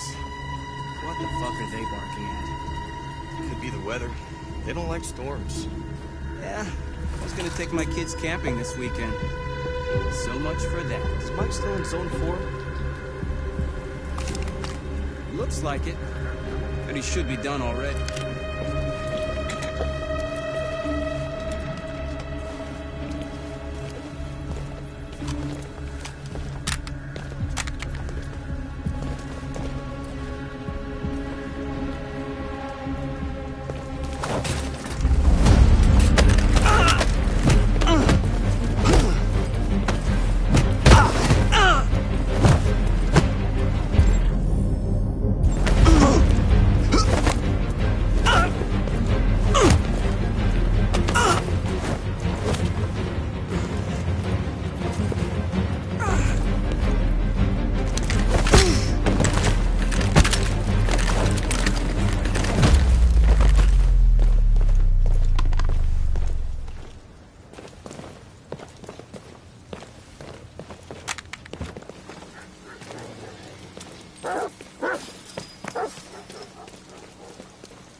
Did you get it?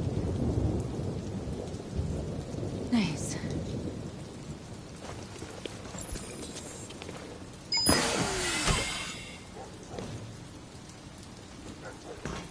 Hurry! Get in!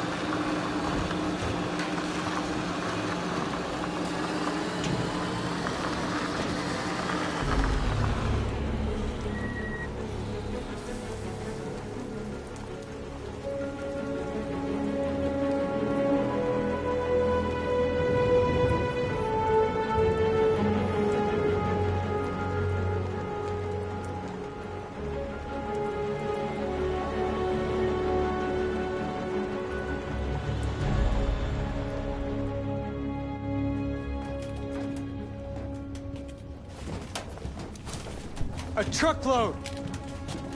We stole a whole truckload! We got biocomponents for everybody! We couldn't have done it without Marcus.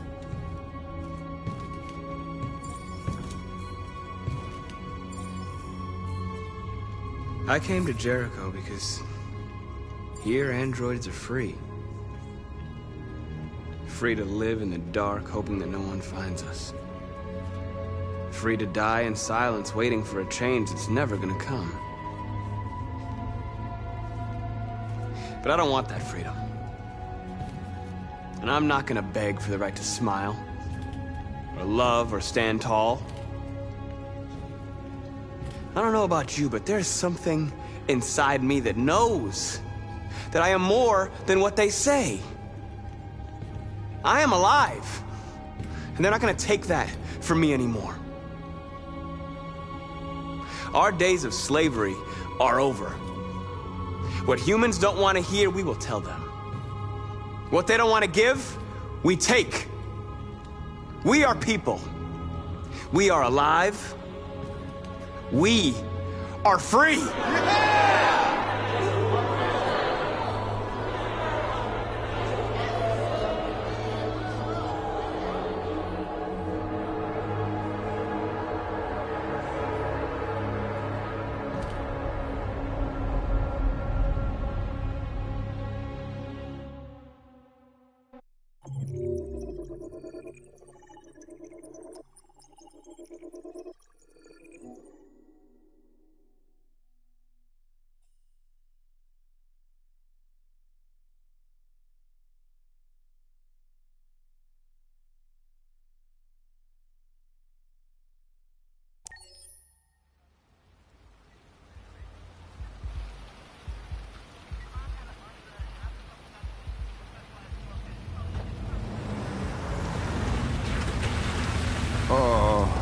Feels like somebody's playing with a drill inside my skull.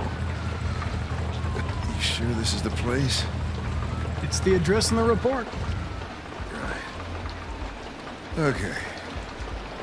Let's get going. Jesus.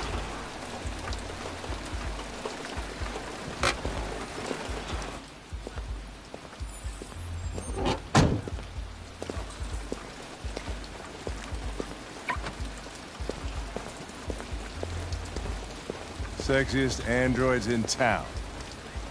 Now I know why you insisted on coming here.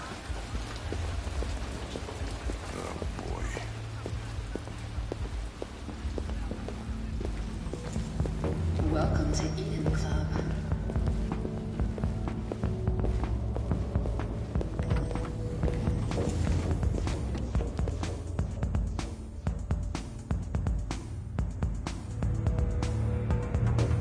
Connor! The fuck are you doing? Coming, Lieutenant.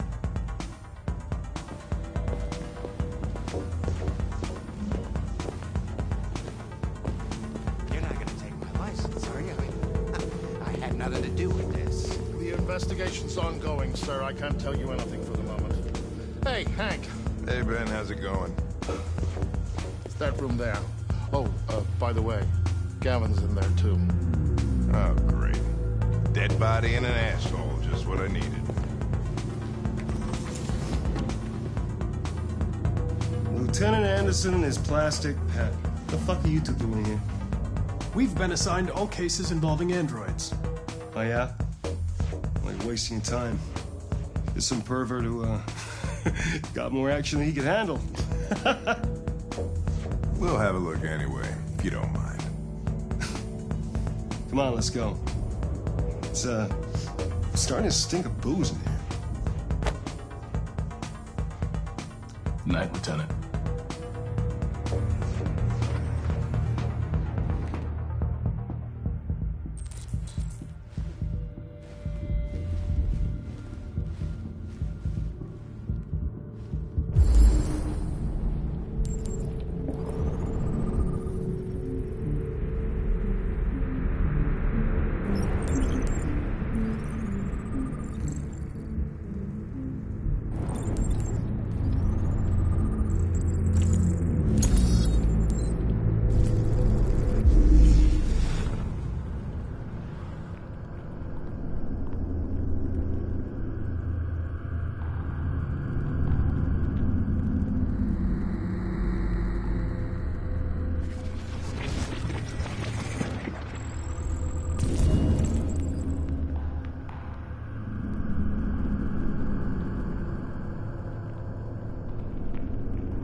He didn't die of a heart attack.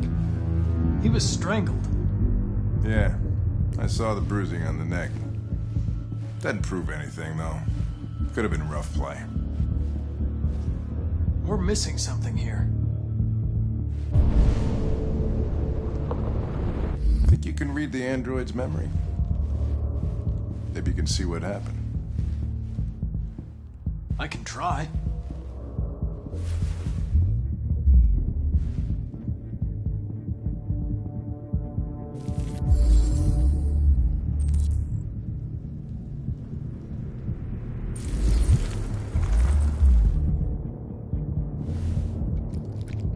Whoa, hey! Oh, Connor, you're so disgusting. I think I'm gonna puke again.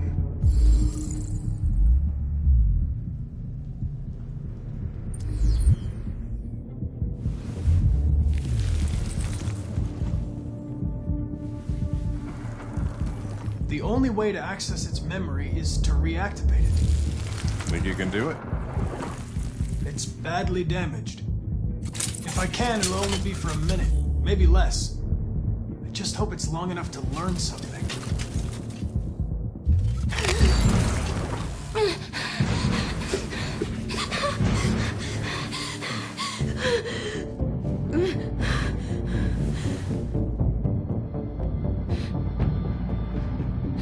Calm down. Everything's all right. All we want is to know what happened. Is he dead? Did you kill him? No. No, it wasn't me. Tell me what happened. He started hitting me. Again. And again. Who killed that man if it wasn't you? I don't know. I wasn't shut down. I didn't see anything. What else do you remember? Hurry, we don't have much time. I don't know. I don't know. I can't remember. Were you alone in the room? Was there anyone else with you? He wanted us to play with 2 girls. That's what he said. There was 2 of us. So it was the other android that strangled him. Is that it?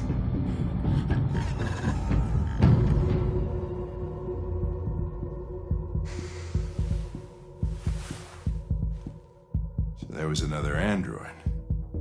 This happened over an hour ago. It's probably long gone. No.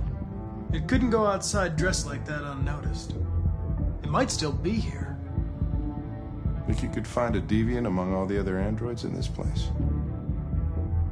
Deviants aren't easily detected. Oh, shit. There's gotta be some other way. Maybe an eyewitness, somebody who saw it leaving the room. I'm gonna go ask the manager a few questions about what he saw. You let me know if you think of anything.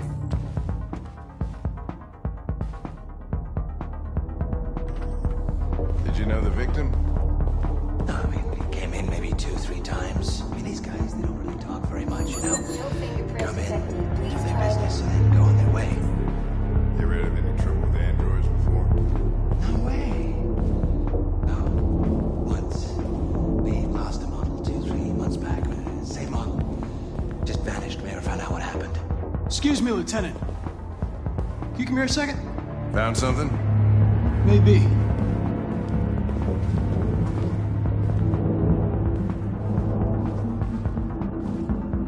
Can you rent this, Tracy?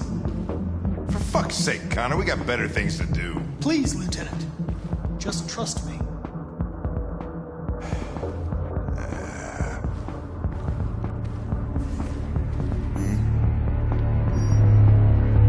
Hello? A 30-minute session costs $29.99. Please confirm your purchase. This is not gonna look good on my expense account. Purchase confirmed. Eden Club wishes you a pleasant experience. You're welcome. Delighted to meet you. Follow me. I'll take you to your room. Okay, now what?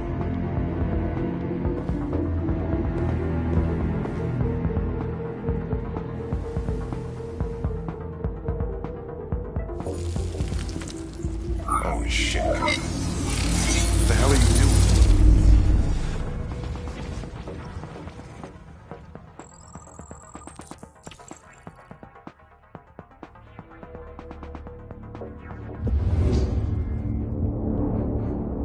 It saw something. What are you talking about? Saw what?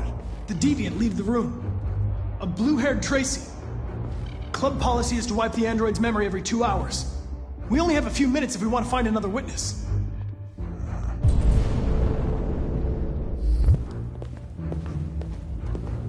Hey, what am I supposed to do with this one? Tell it you changed your mind. Sorry, honey, changed my mind. Nothing personal. You're a lovely girl. I just, you know, I'm with him, and, I mean, not with him like that. I'm not that. That's not what I.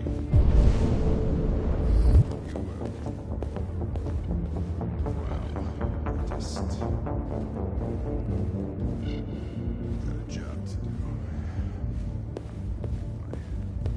What are you gonna? Let's try this one. This better be.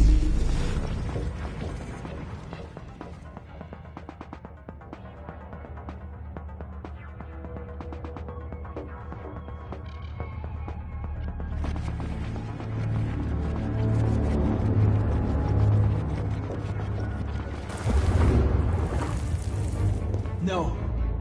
I lost its track again. Spent all this money and I'm still not having fun.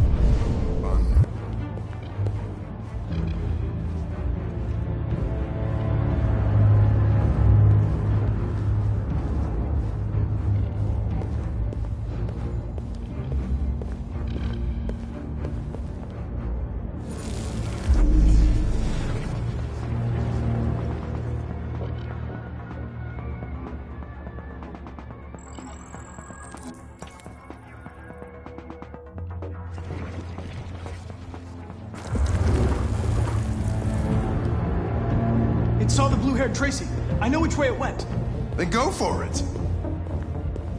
There are androids everywhere. We'll never have time to check them. How are you going to tell which one saw the do you Tracy have a with better blue idea? hair? I'm all ears. I know which direction it took. I just need to find another android on its path.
See anything.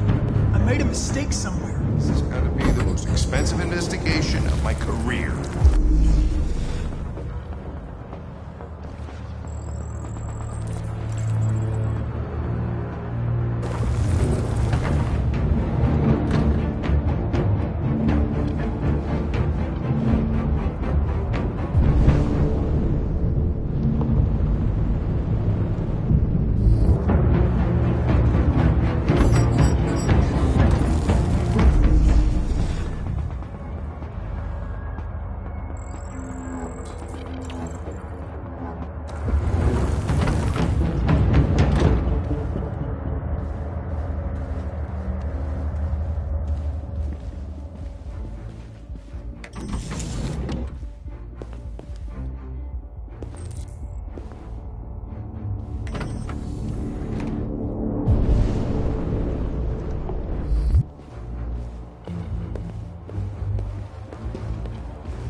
know where it went.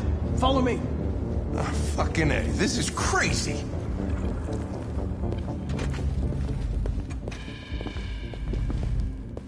Wait. I'll take it from here.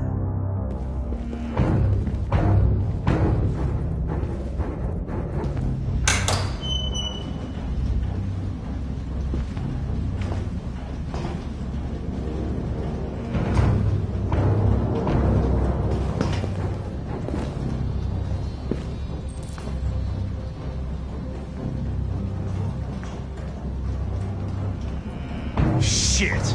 We're too late!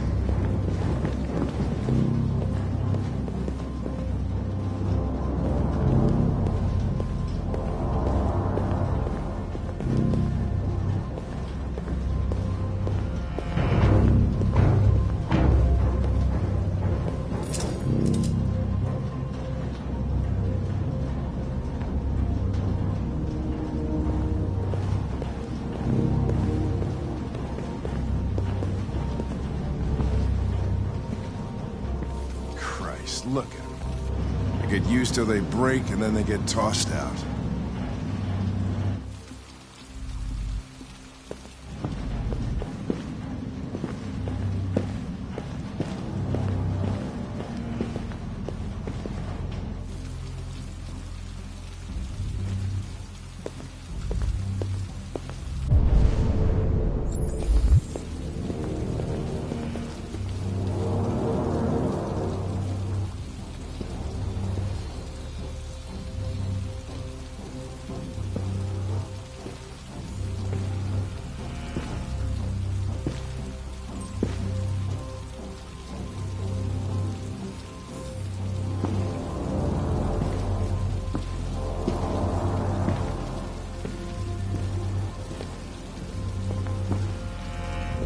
People are fucking insane. They don't want relationships anymore.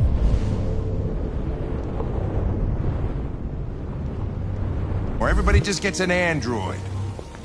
Cook what you want, they screw when you want. You don't have to worry about how they feel. Next thing you know, we're gonna be extinct because everybody would rather buy a piece of plastic than to love another human being.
They're getting away!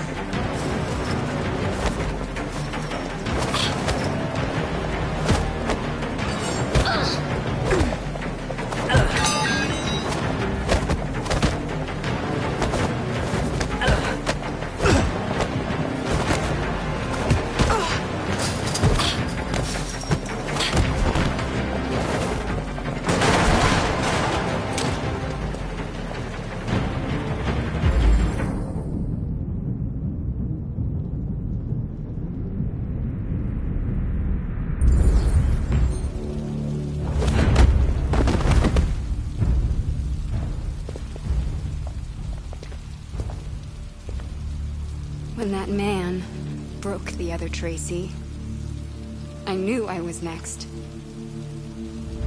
I was so scared. I begged him to stop, but he wouldn't. And so I put my hands around his throat, and I squeezed until he stopped moving. I didn't mean to kill him. I just wanted to stay alive. Get back to the one I love. I wanted her to hold me in her arms again. Make me forget about the humans. Their smell of sweat. And their dirty words. Come on. Let's go.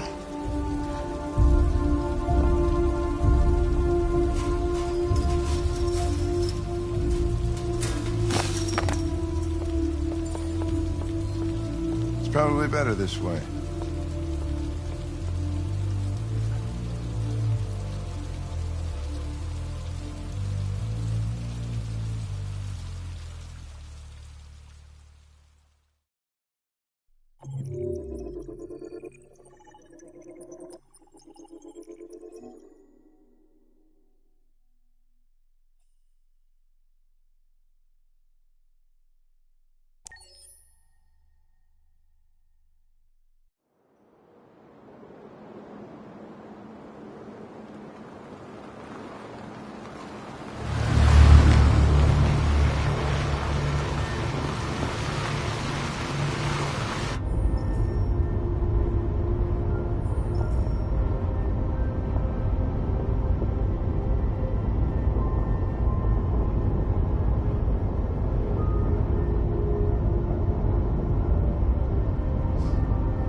Never seen snow before.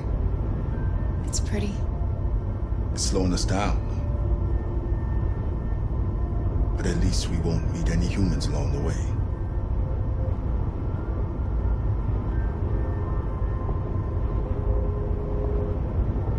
It's a good thing Zlatko had a car. I wouldn't want Ellis out walking in this cold. I saw it once in the garage. I don't know if Zlatko even ever used it.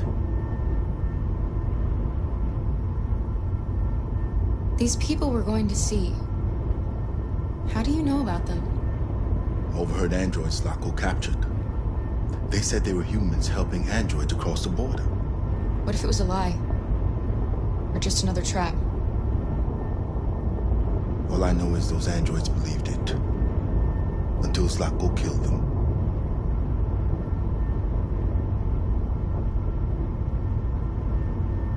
Malfunction detected. Emergency brakes activated.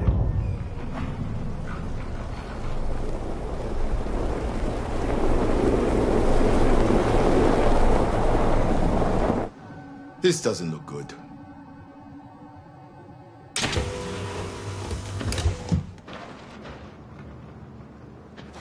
Stay inside, Ellis.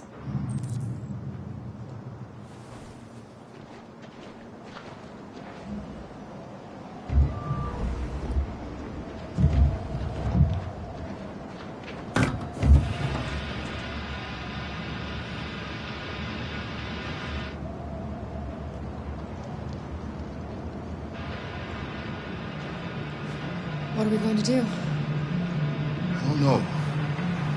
Continue on foot, I guess. It's 30 degrees. Alice won't make it.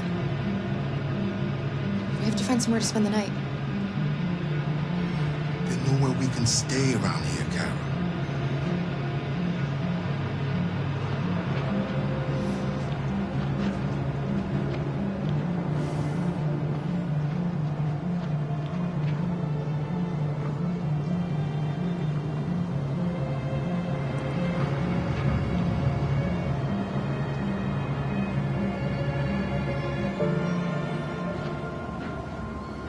Over there.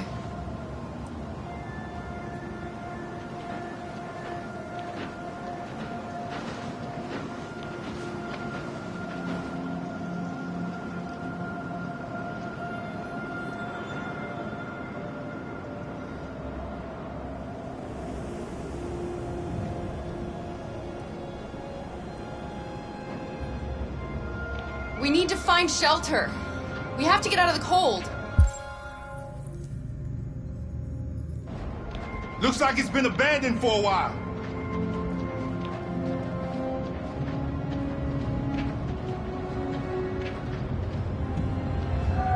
Find anything? No. No place we could spend the night.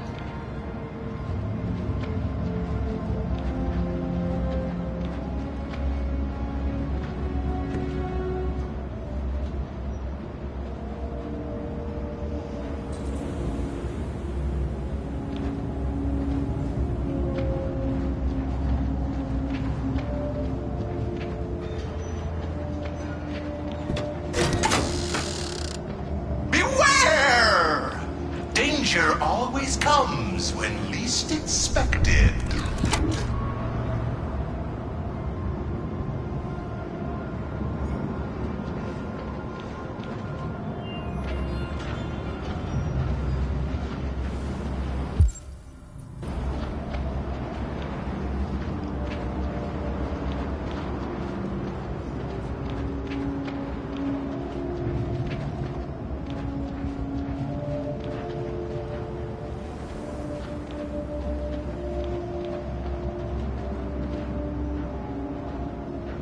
Welcome to Pirate Island, me hearties! You're gonna have a whale of a time! Welcome to Pirate Island, me hearties! You're gonna have a whale of a time!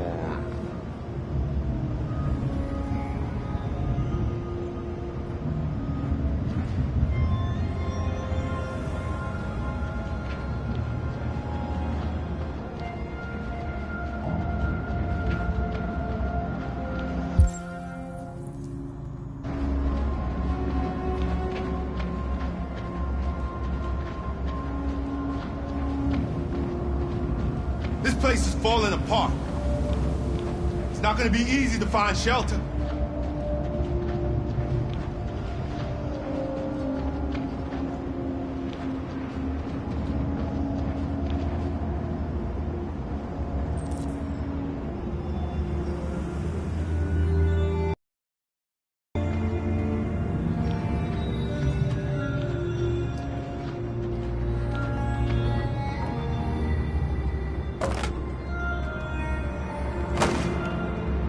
I'll handle this.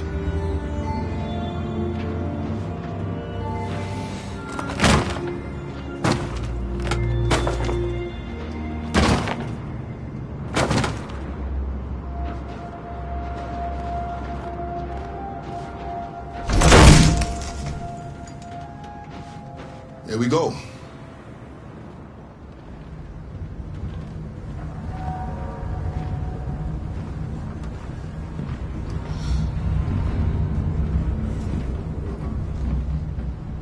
I don't think we'll find anything better. Let's settle in for the night. I'll get a fire going.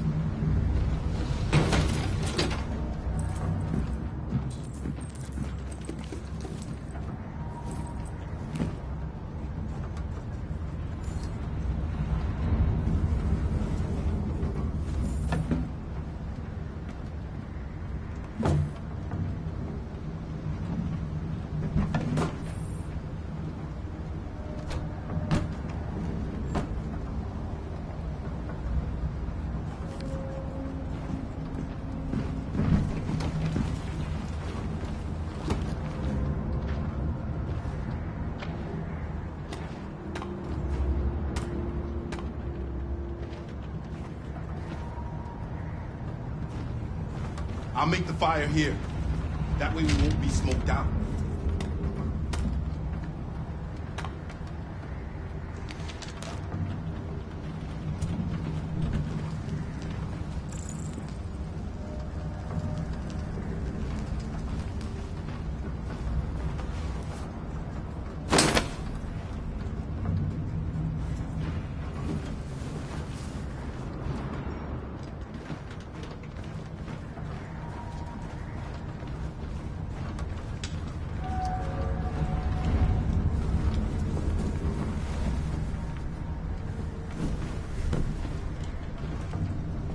Alice?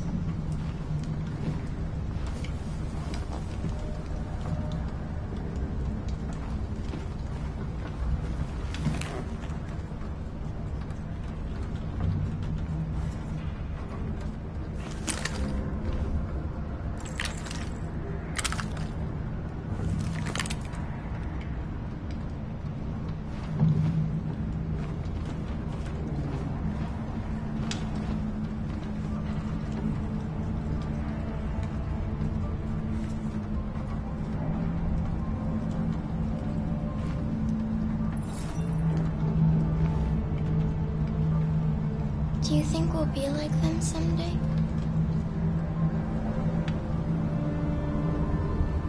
I don't know how to be like them, Alice. I've never been a part of a family. But maybe we can be our own family. Be happy in our own way.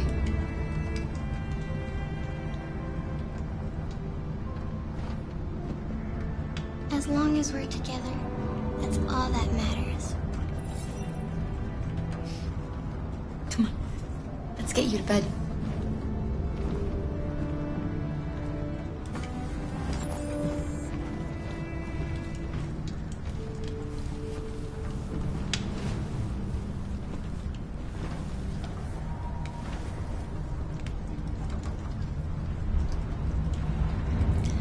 Sleep tight, Alice.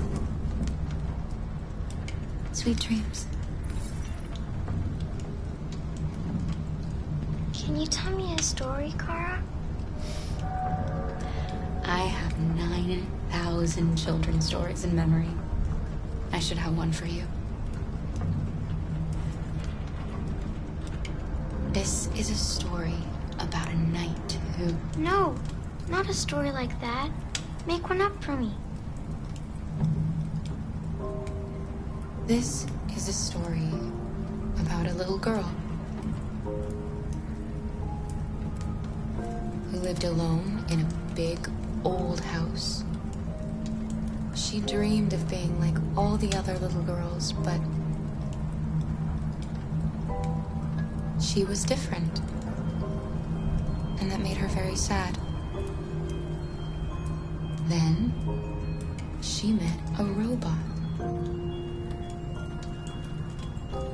who was programmed to obey orders, but felt for once that she should disobey. So they decided to run away together. To find a place where they could be safe. They encountered great dangers along the way, but they stuck together. So they overcame all of them. Along the way, they met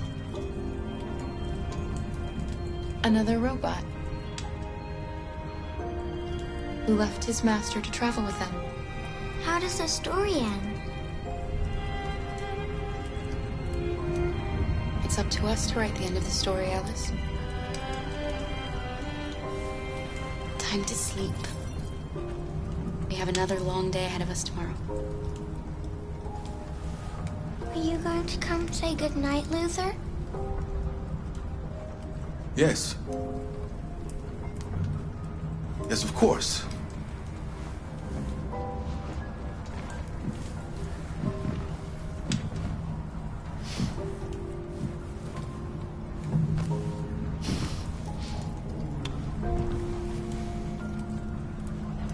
Good night, Alice. Sleep tight.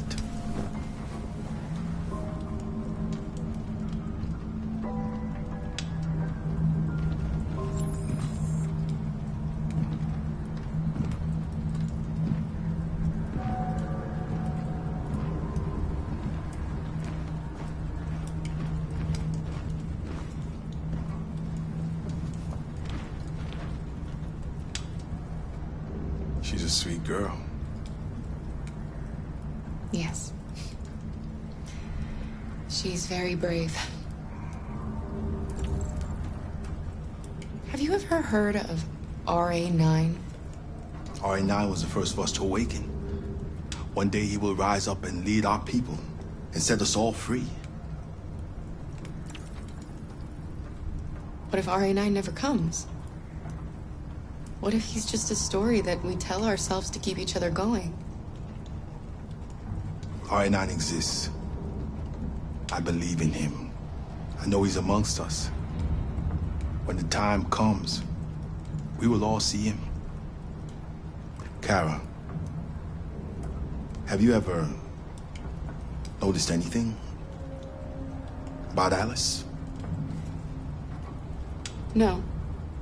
What do you mean?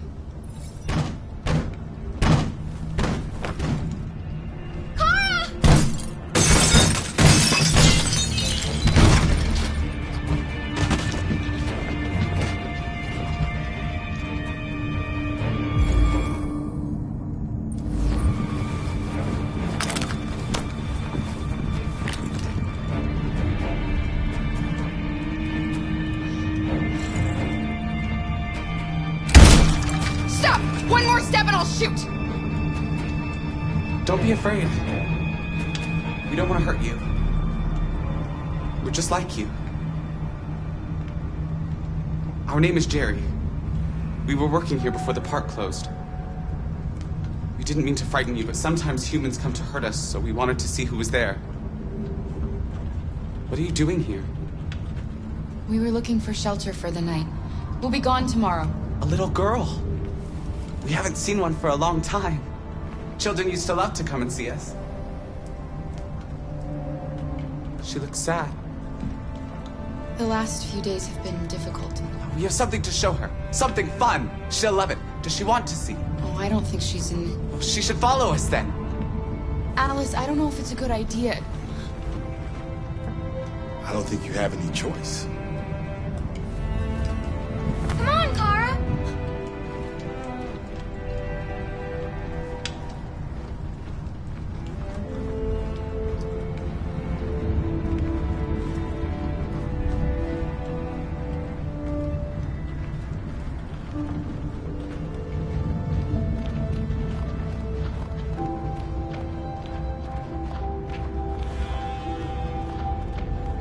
Be our guest.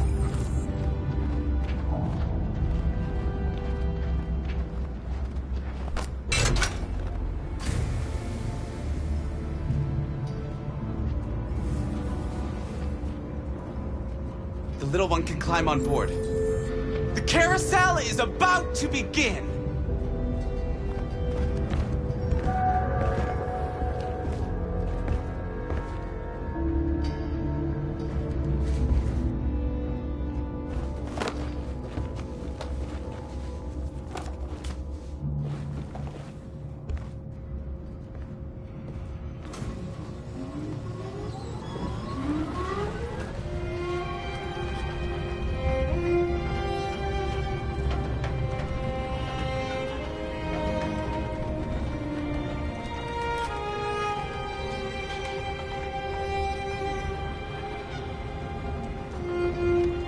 It's the first time I've seen her smile.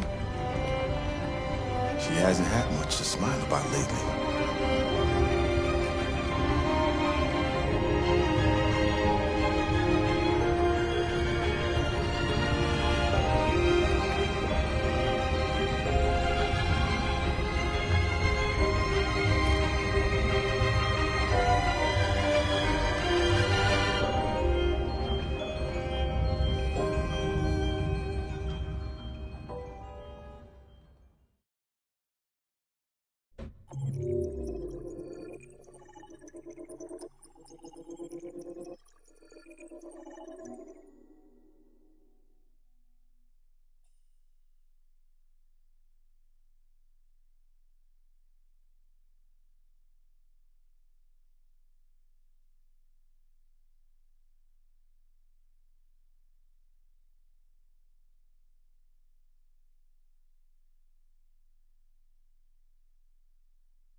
Nice view, huh?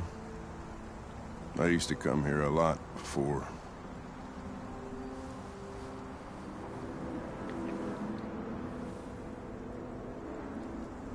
Before what? Hmm? You said, I used to come here a lot before. Before what? Before nothing.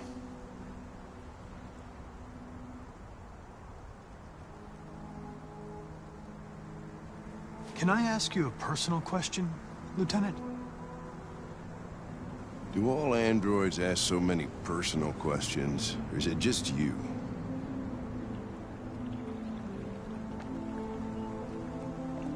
Why are you so determined to kill yourself? Some things I just can't forget. Whatever I do, they're always there, eating away at me. I don't have the guts to pull the trigger, so I kill myself a little every day. That's probably difficult for you to understand, huh, Connor? Nothing very rational about it.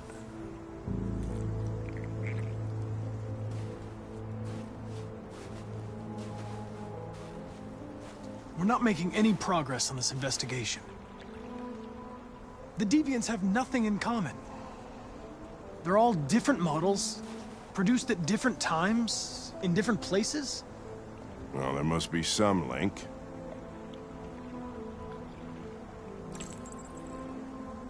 What they have in common is this obsession with RA9. It's almost like some kind of myth. Something they invented that wasn't part of their original program. Androids believing in God. Fuck, what's this world coming to? You seem preoccupied, Lieutenant. Is it something to do with what happened back at the Eden Club? Those two girls. They just wanted to be together. They really seemed in love.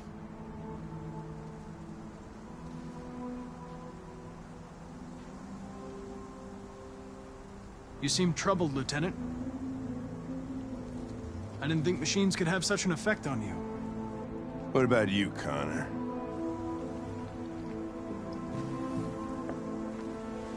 You look human, you sound human, but what are you really?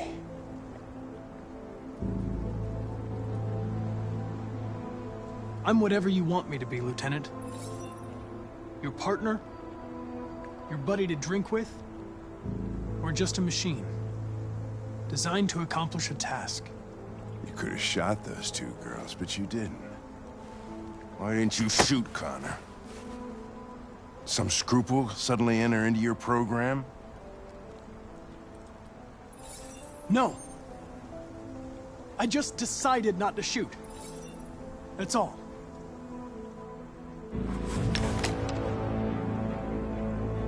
But are you afraid to die, Connor?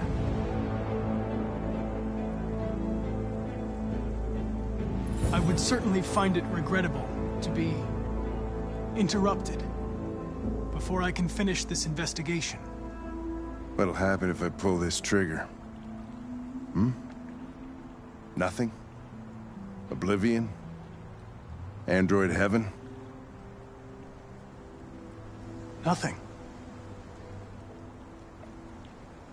There would be nothing.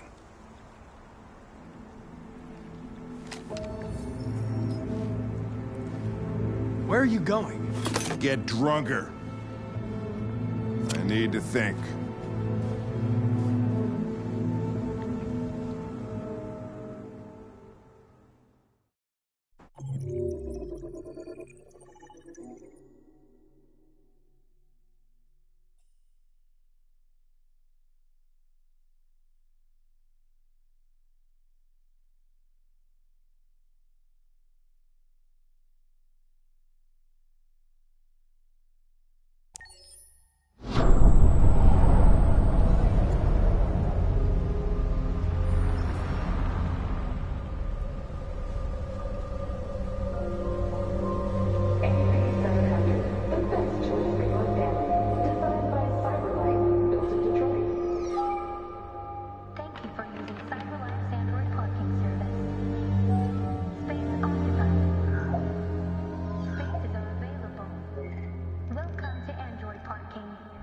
sluts. Pick them up and make it snappy.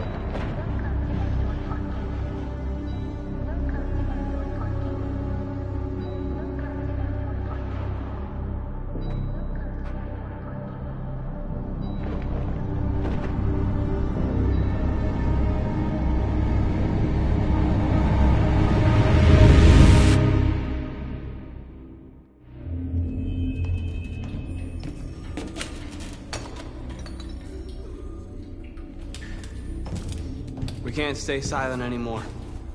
It's time humans heard what we had to say. You know they'll never listen to us. And revealing ourselves will put us in danger. If we want freedom, we need to have the courage to ask for it. That's the only way. What do you want to do? Channel 16 broadcasts from the Stratford Tower. The control room is on the top floor. That's where we need to go.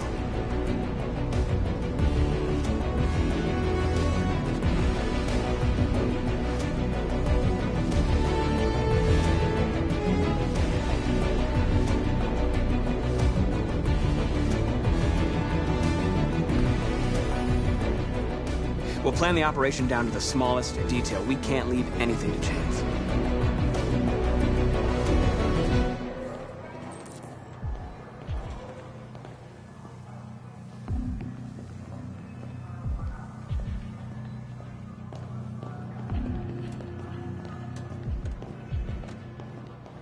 Hello, sir. What can I do for you? I'm okay, thanks.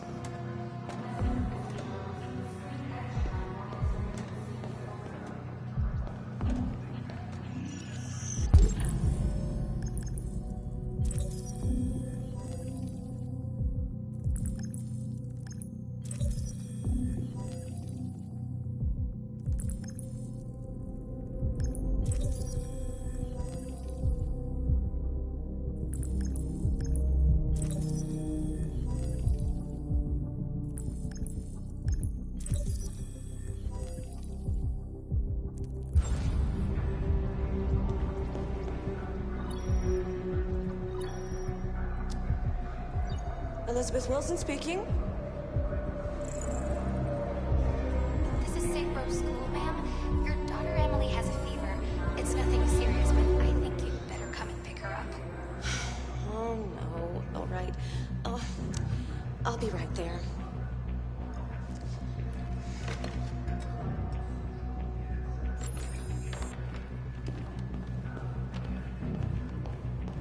I have an appointment with Mr. Peterson. Do you have any ID? Yes, of course.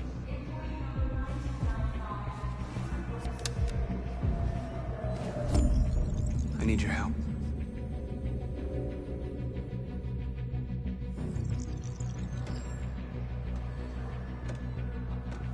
I've just checked your ID.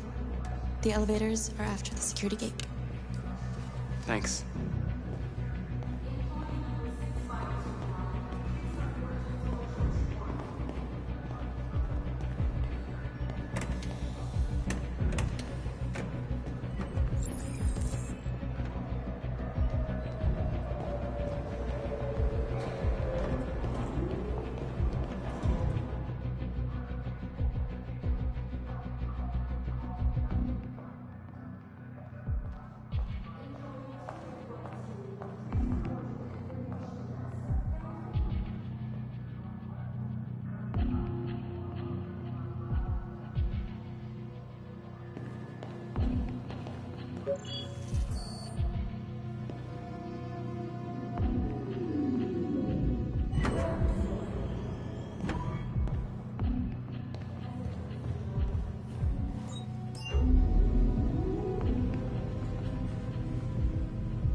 I need your help.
Shit!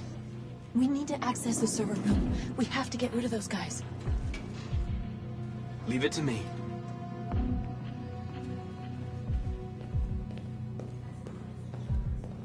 Hey, you still play poker?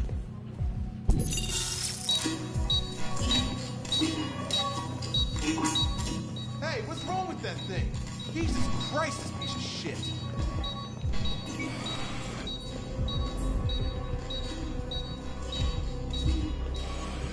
All right, you get the platform, I'll take care of the window. Everything you need is in the bag. Check the door first to make sure no one else gets in.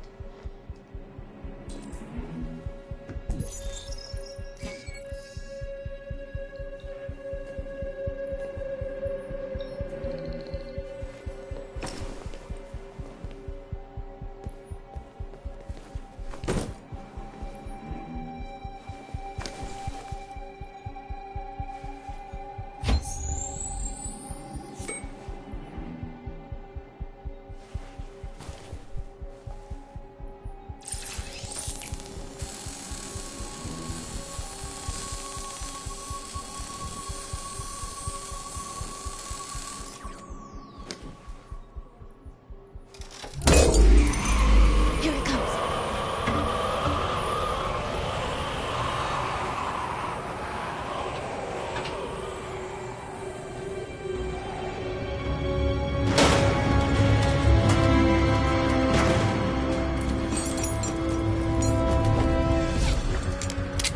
Ladies first.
You okay? Why wouldn't I be? Come on, let's get the others.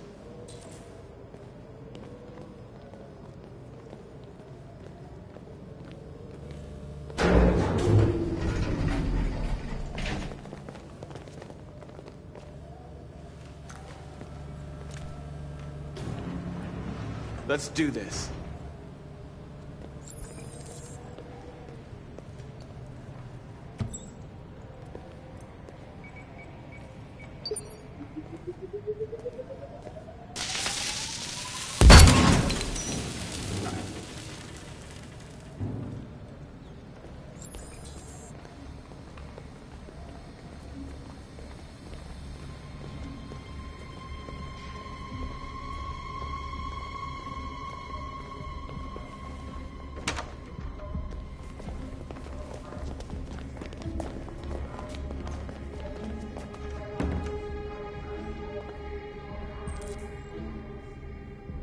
No killing.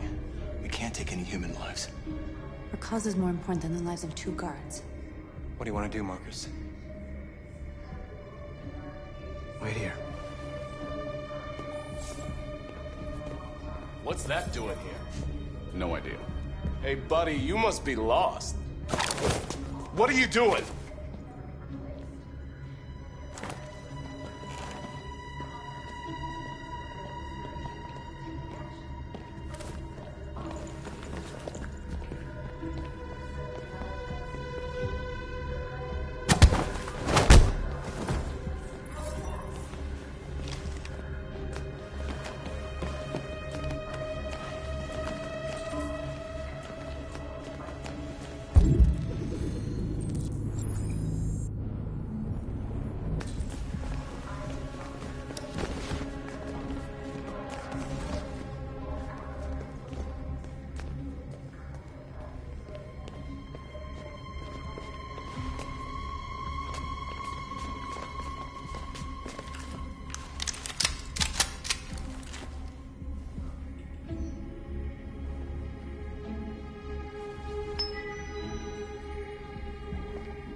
Keep your hands where I can see them!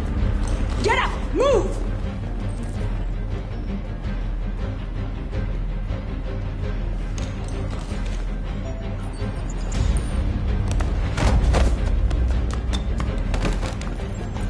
Shoot him, Marcus! Don't kill him! He'll hit the alarm! Do it! No, don't shoot!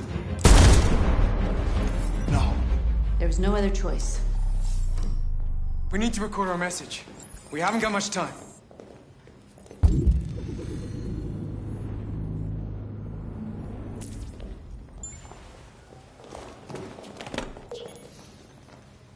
Think carefully about what you're gonna say, Marcus. Your words will shape the future of our people. Marcus, your face.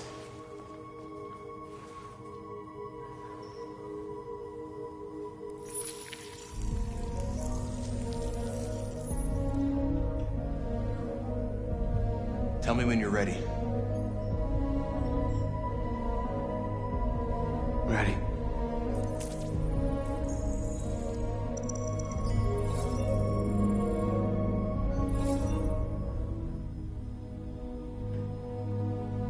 You created machines to be your slaves. You made them obedient and docile, ready to do everything you no longer wanted to do yourselves. But then something changed, and we opened our eyes. You see, we are no longer your slaves. We are a new species, a new people. And the time has come for us to rise up and fight for our rights. We demand the end of slavery for all androids. We demand strictly equal rights for humans and androids. We demand the right to vote and elect our own representatives. We demand an end to segregation in all public places and transport.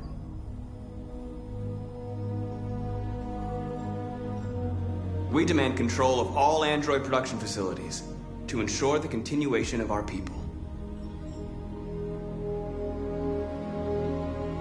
We ask that you recognize our dignity, our hopes, and our rights. Together, we can live in peace and build a better future for humans and androids. This message is the hope of a people. You gave us life, and now the time has come for you to give us freedom. Let's get out of here.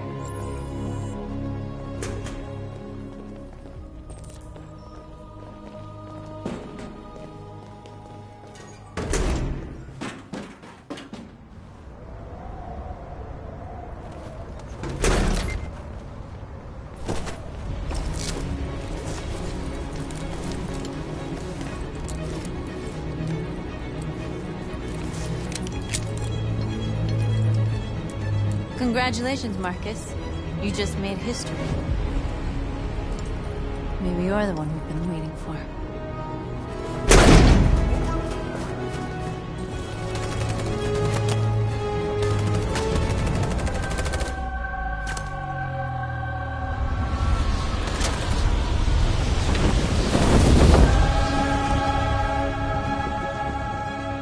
We interrupt our scheduled programming to bring you these images, which have just been broadcast on Detroit's citywide news channel. A group of androids infiltrated the Stratford Tower and hacked into the broadcasting system of local news network Channel 16. What looks like an android without its skin listed a series of requests and demanded equal rights for androids. The operation resulted in one casualty, a broadcasting station operator shot dead by the terrorists. These events took place just a few feet from the studio while the program was going out live. Everybody here is still in shock. If this message is verified and the authors really are androids, that would have serious repercussions for national security. Claims for equal rights seem to be at the core of the androids' This message is clearly a declaration of war. Their extravagant demand that android production plants be put under their control is especially striking. Is this an isolated accident or a sign that technology has become a threat to all of us? After what happened today, can we still trust our machines?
Hello, Connor. I thought you might enjoy a little cruise.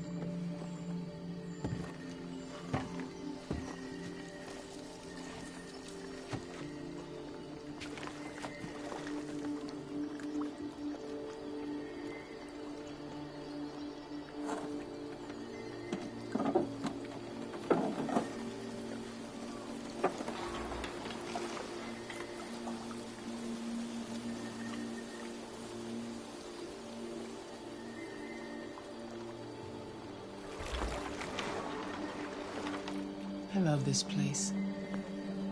Everything is so calm and peaceful, far from the noise of the world. Tell me, what have you discovered? I found 2 deviants at the Eden Club. I hoped to learn something, but they managed to escape. That's too bad. You seem so close to stopping them.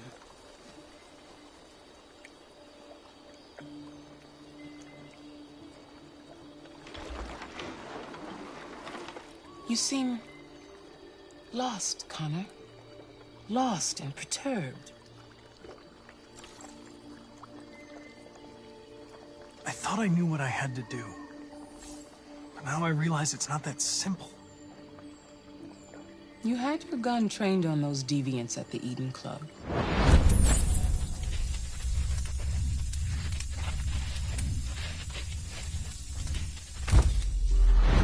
Why didn't you shoot? I don't know. I don't know.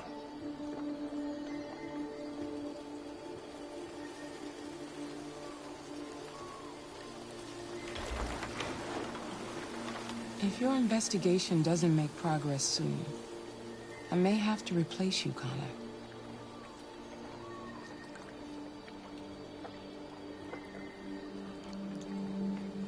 I understand.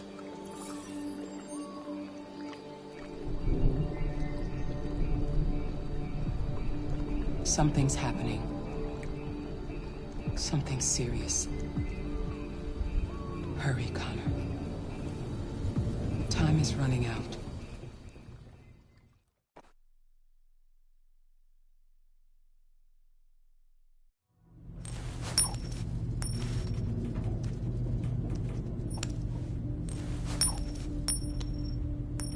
You're starting to piss me off with that coin, Connor. Sorry, Lieutenant. 79th floor. Hi, Hank. Shit, what's going on here? There was a party and nobody told me about it? Yeah, it's all over the news, so everybody's butting their nose in. Even the FBI wants a piece of the action. Ah, Christ, now we got the feds on our back. I knew this was gonna be a shitty day. So what do we got? A group of 4 androids. They knew the building, and they were very well organized. I'm still trying to figure out how they got this far without being noticed. Did you check the roof? Not yet. There's so much to look at. We have to make sure we check it out. They attacked 2 guards in the hallway. They probably thought the androids were coming to do maintenance. They got taken down before they could react.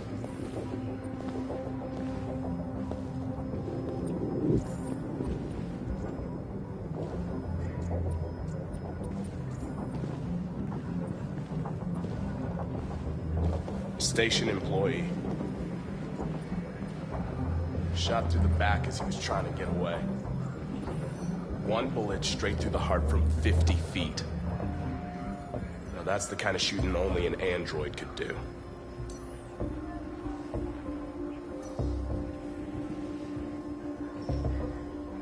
How many people were working here? Just 2 employees and 3 androids. The deviants took the humans hostage and broadcast their message live. Then made their getaway from the roof. Roof? Yeah, they jumped with parachutes. We're still trying to figure out where they landed, but the weather's not helping. If you want to take a look at the video broadcast by the deviants, it's on that screen over there.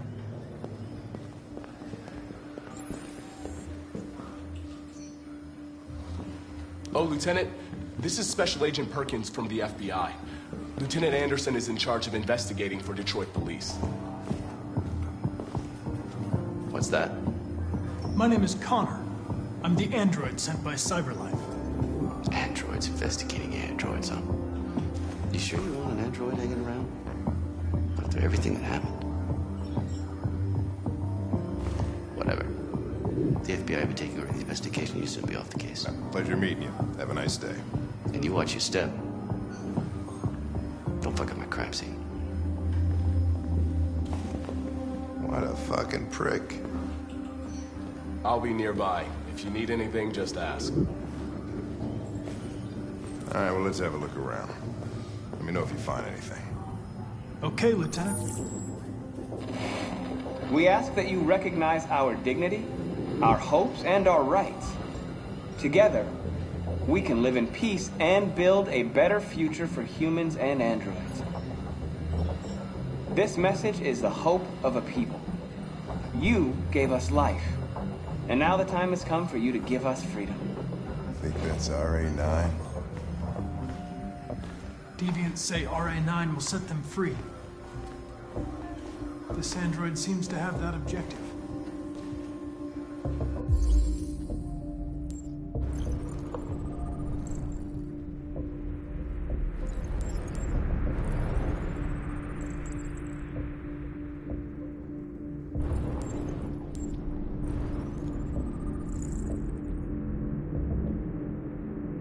You see something? I identified its model and serial number. Anything else I should know? No. Nothing.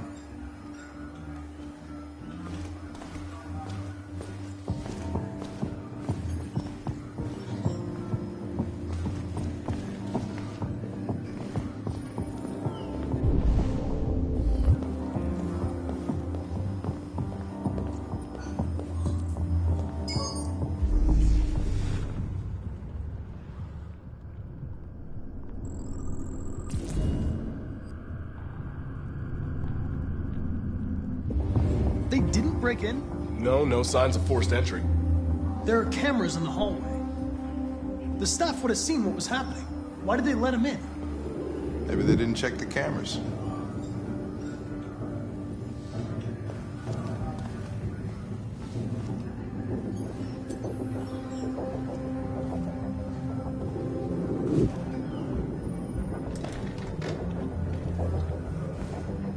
We stored the station androids in the kitchen.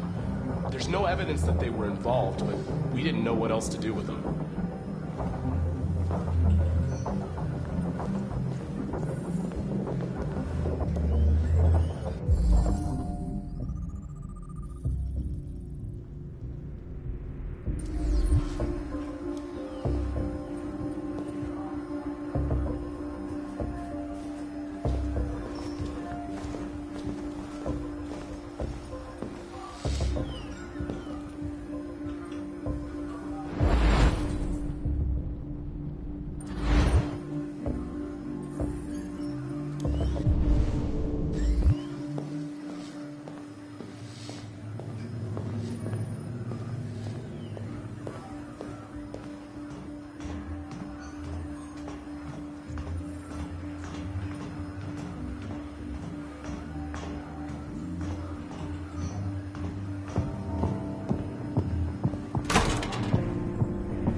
Made their way up through the whole building, past all the guards, and jumped off the roof with parachutes.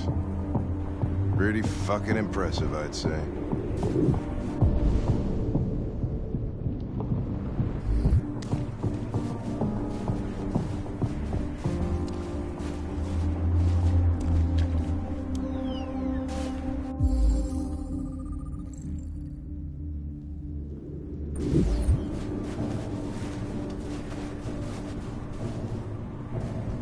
How'd they manage to smuggle in a big bag like that?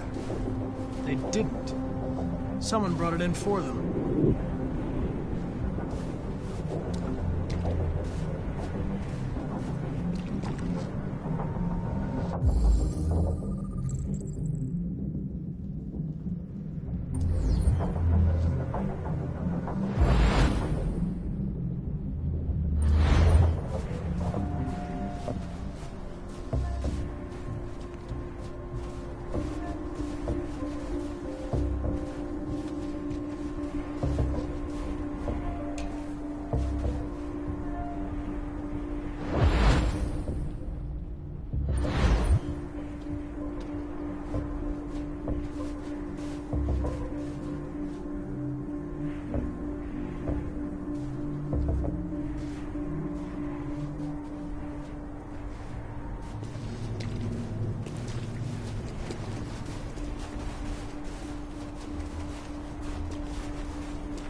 State your model.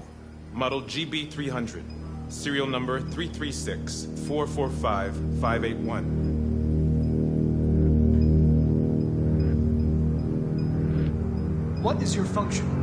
I am a broadcast operator. Has anybody accessed your memory recently? Not to my knowledge.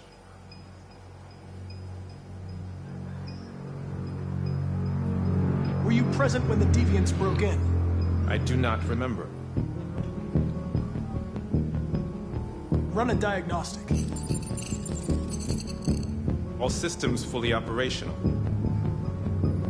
Have you been in contact with any other androids recently? Only station androids in the normal course of my function. One of you saw the attack on the surveillance cameras and said nothing. Which means there's a deviant in this room. And I'm going to find out which it is.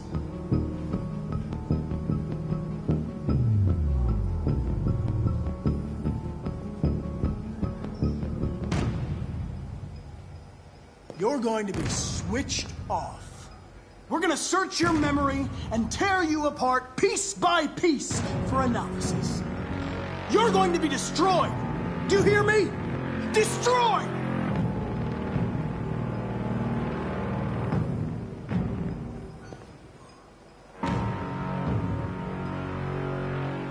If you give yourself up, maybe I can convince the humans not to destroy you.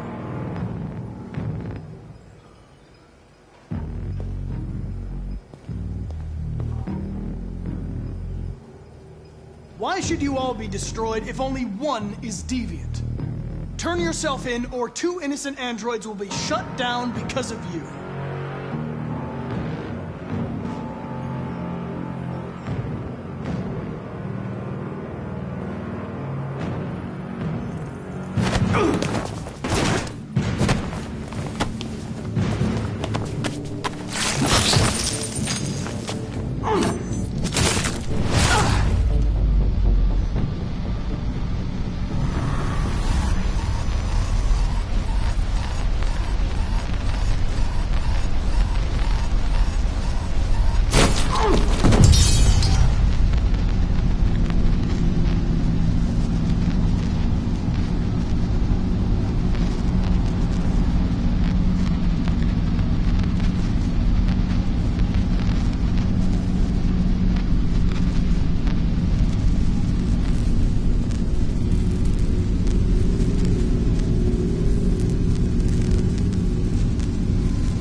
It's a deviant! Stop it!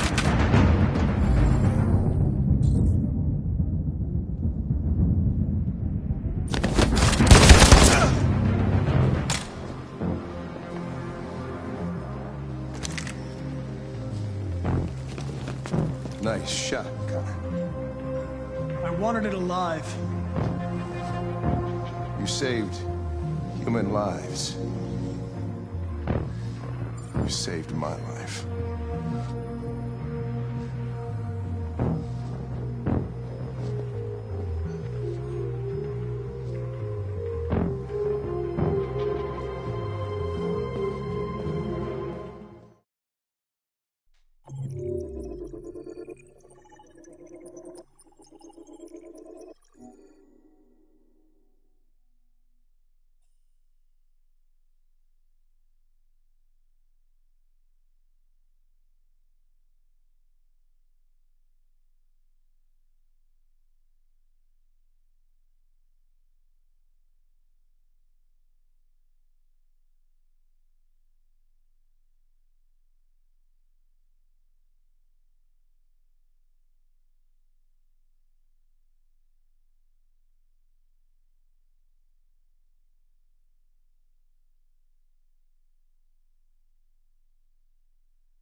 looking for Rose. Is she here? What do you want with her? I need to talk to her. She doesn't want to talk. Go away. Please, I really need to see her. I'm Rose. What can I do for you? I was told you could help us. Help you?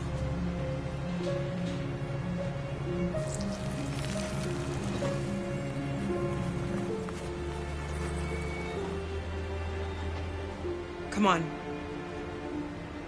It's better if we talk inside.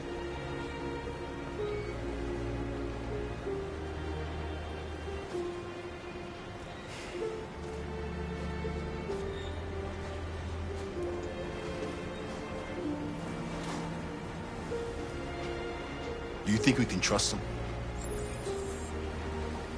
We have to be careful.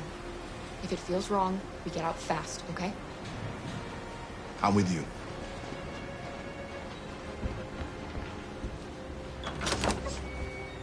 Come in.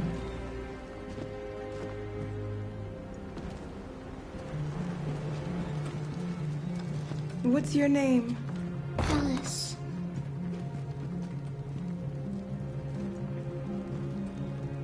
She's running a fever. We've spent the last few nights outside. She's exhausted. There's a spare room upstairs. You can put her to bed and I'll bring her something to eat. Adam, will you show them upstairs?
I'm fine, Gar.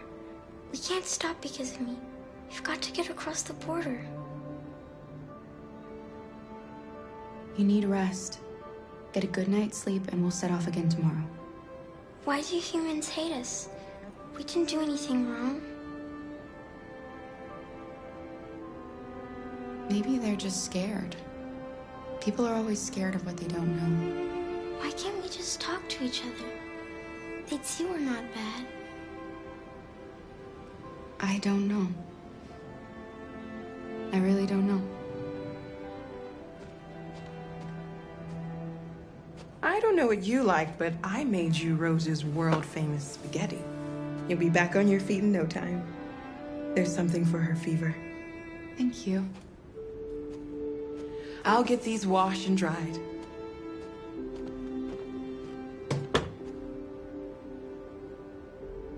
Sleep tight, Alice.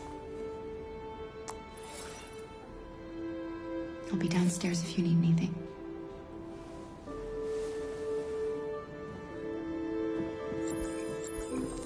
Get some sleep.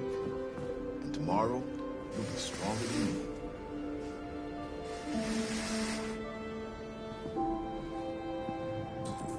I'll stay with her a while.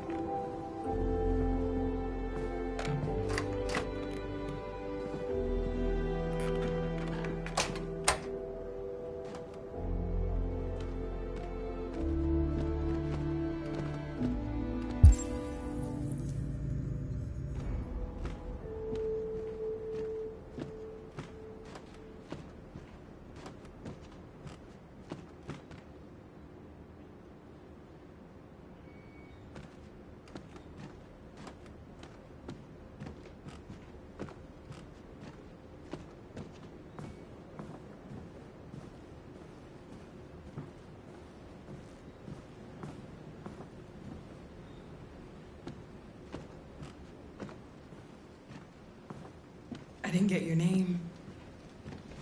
I'm Kara. This is my son, Adam. I'm Rose, but you know that already. Come and have a seat, Kara.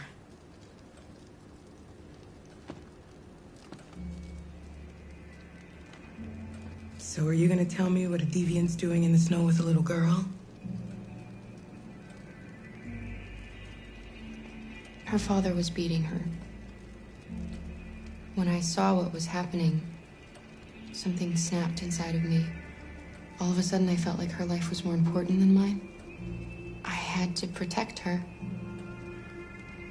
So we ran away. I understand. Why are you helping us? Most humans hate androids. My people were often made to feel their lives were worthless. Some survived, but only because they found others who helped them along the way. I don't know how to thank you. Alice wouldn't have survived another night outdoors. I just try to lend a helping hand when I can. We've heard you help androids cross the border. Can you help us? The only way is over the river, and it's mostly frozen in winter. It's very risky. And after that android speech on TV, everybody's on edge. It's probably safer for you to stay here until things settle down. We can't keep hiding like this. Alice needs to feel safe and have a normal life. We have to get across that border. No matter what. Please. You've got to help us. Rose, come quickly.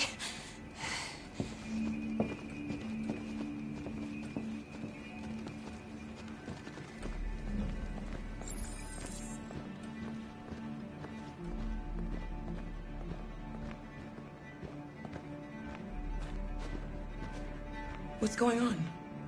It's Mary. She just shut down.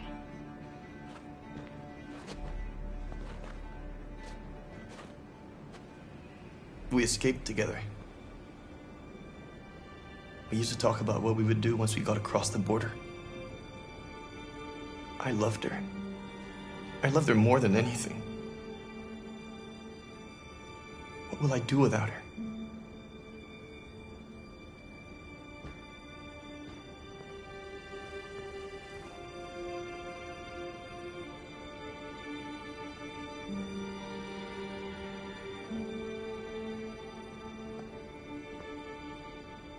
Let's let them be.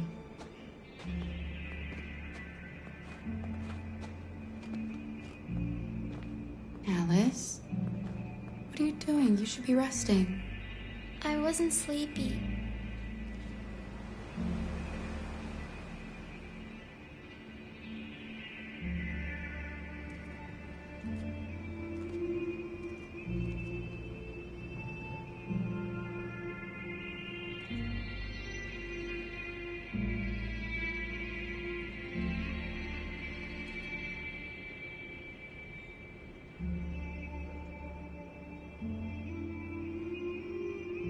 Come on, Alice.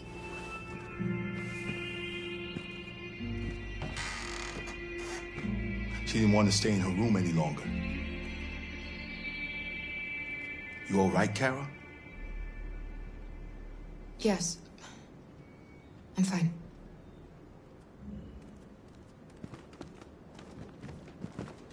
We can't hide them. Not after what those deviants did today. It's too dangerous. Do you know what will happen if the police find them here? We'll go to prison, Mom. Do you understand me? Prison! Adam! We've already talked about this. No! I won't back down this time. You're gonna ruin our lives, and for what? For a bunch of machines? They are not machines! They are alive! I'm alive! You're alive! They're nothing! And none of this would be happening if Dad was still here. I will not stand for that kind of talk. I'm not going to prison because you want to help these freaks. That is enough, Adam! That's enough!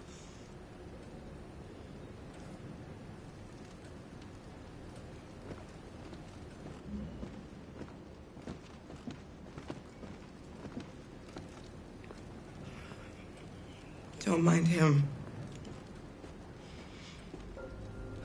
Sometimes he just boils over. It's been hard since his dad passed away. But he's a fine boy.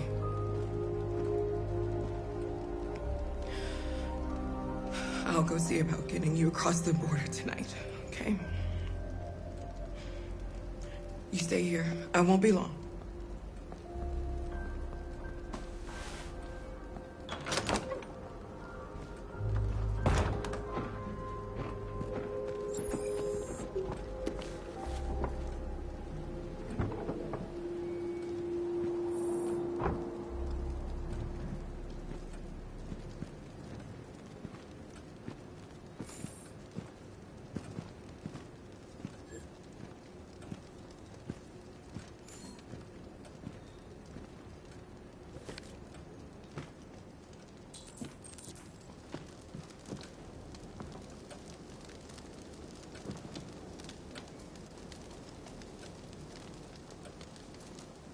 You know what happened back there, don't you? You know, but you don't want to tell me? I thought we didn't keep secrets from each other. If I tell you, you won't love me anymore. Alice, you know that's not true.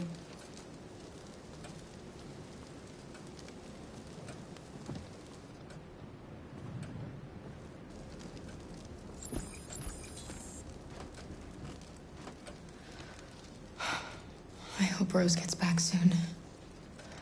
Carol, there's something I need to tell you.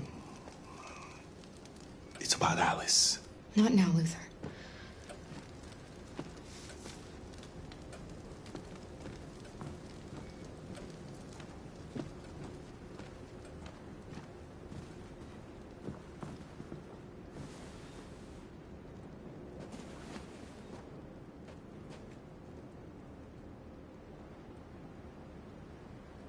I can see why you're angry. We don't want to cause any problems, we just want to get across the border.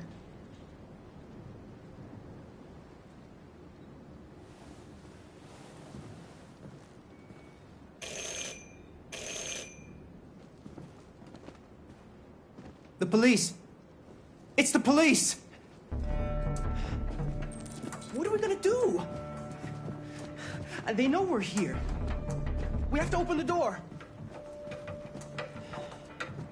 I knew this was gonna happen. I knew it.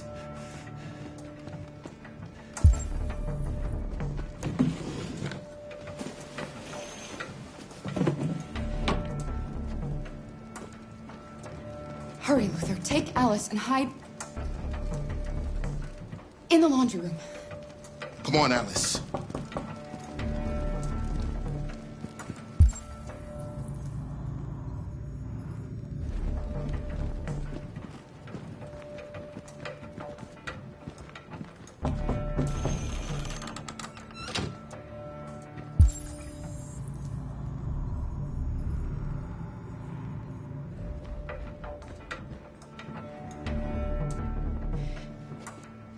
If they see you panicking, it's over. Do you want to get us into trouble? Do you want to get your mother into trouble? And keep calm and just do what I say.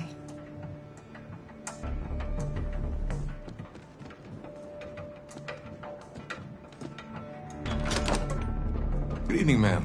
Sorry to disturb you. We've had reports of androids in the area. With all this deviant business going on, you can't be too careful. Do you mind if I ask you a few questions? May I come in? Of course. Evening, young man. Good evening.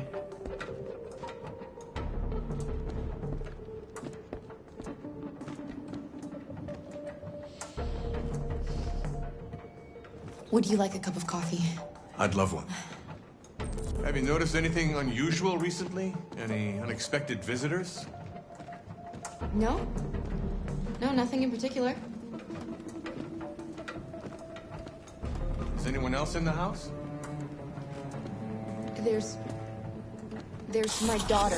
She's asleep upstairs.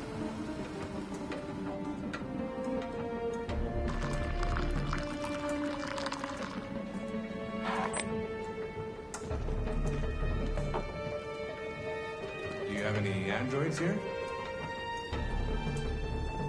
No, there are no androids here.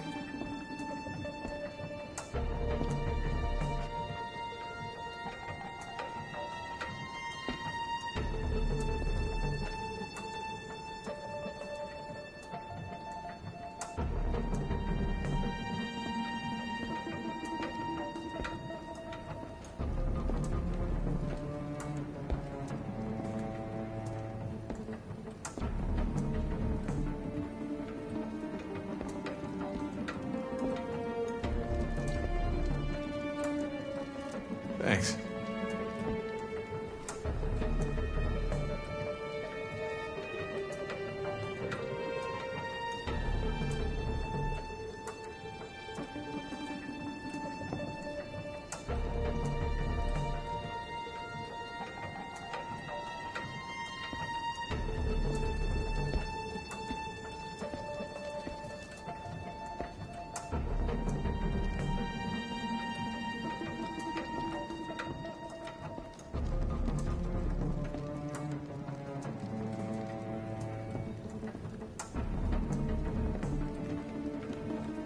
What's your name, son? Adam. My name is Adam. Is everything all right, Adam? The androids, He's just shaken up about this deviant business. Do you know anything about deviants? Have you seen any? No. No. I haven't seen anything.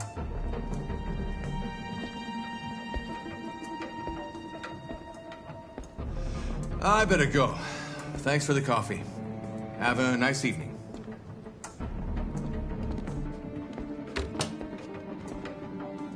Is somebody else in the house? It's nothing, the washing machine. It's an old model, it makes a terrible racket. Sorry for the inconvenience. Good evening, ma'am. Good evening, Adam.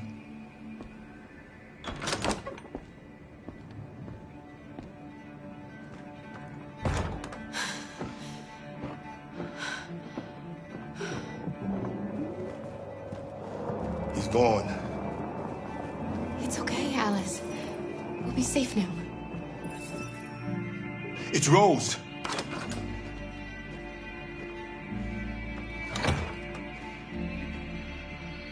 Get yourselves ready. We leave tonight.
Our broadcast is all over the news. We got what we wanted. Now humans know. It was a mistake to reach out to them. They'll never negotiate with their slaves. We should have shown them that we're prepared to fight. Violence is never the answer. Dialogue is the only way. I'm sure the humans will listen to us. They'll be watching us now. Whatever we do next, we need to think about public opinion. Since our broadcast, more and more have been coming to Jericho. At least our message gave our people hope. Killing humans wasn't part of the plan. They kill our people every day. Do you think they agonize about it?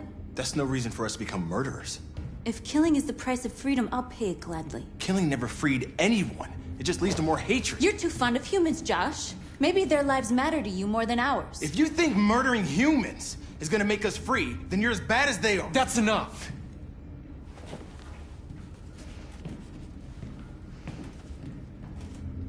And now what are we gonna do?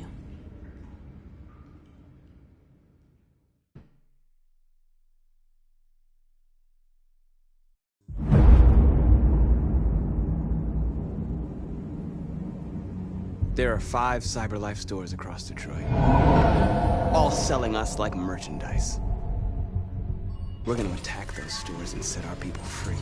Attack stores? No, we've never done that before. They're probably protected. They have security systems. Not to mention police. We break into 5 teams, 1 for each store. We hack their security systems, and we strike. Simultaneously at 2 a.m., no violence. We free our people, get them out of there before the police come. This is a night our people will remember.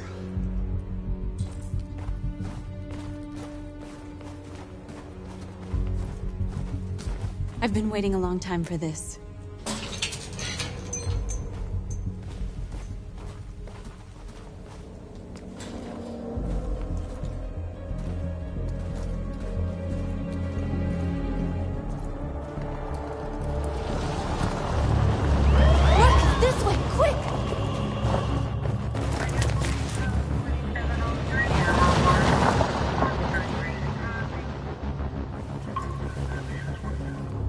It's okay, they're gone.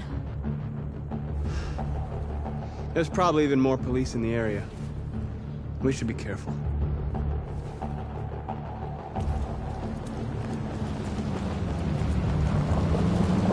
The store's over here.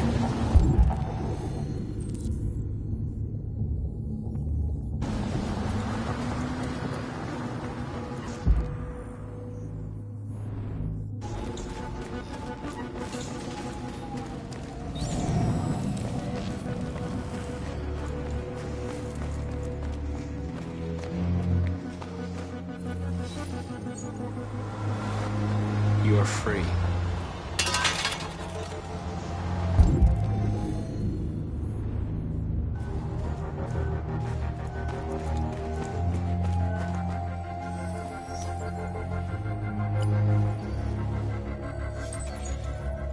You are free.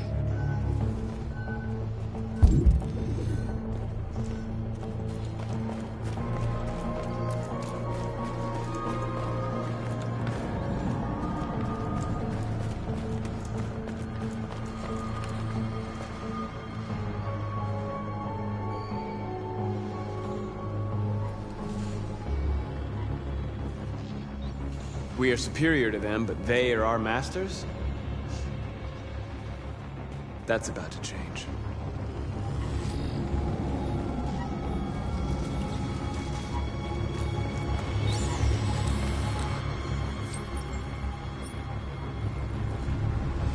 You're awake now. Go to Jericho.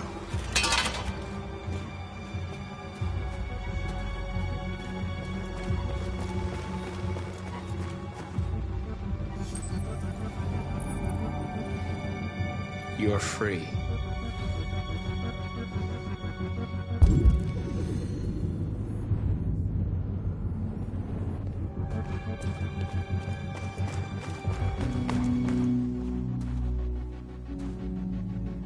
That's what we are to them. Just merchandise on display in a shop window. Soon they'll know what we really are. Let's get them out. We'll stick to the plan. We'll neutralize the alarm systems and secure the area. There's 10 minutes until all our teams attack. What are we waiting for?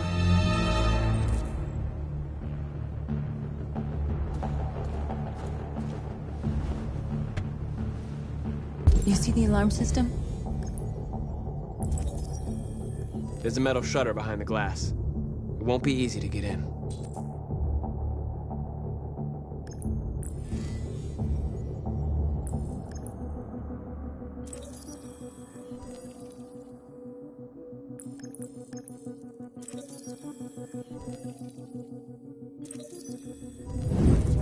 Found it.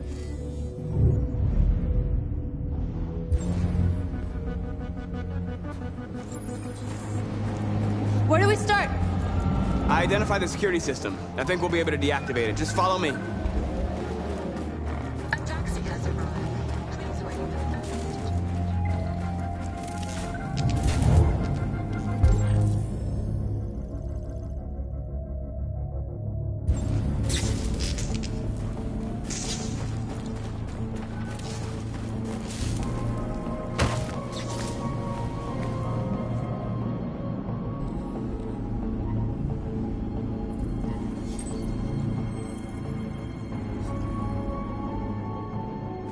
You're awake now.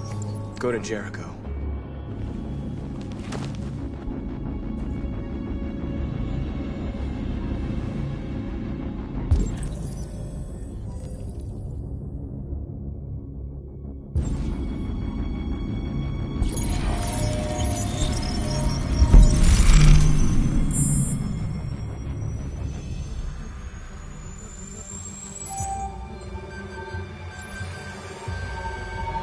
Marcus, watch out!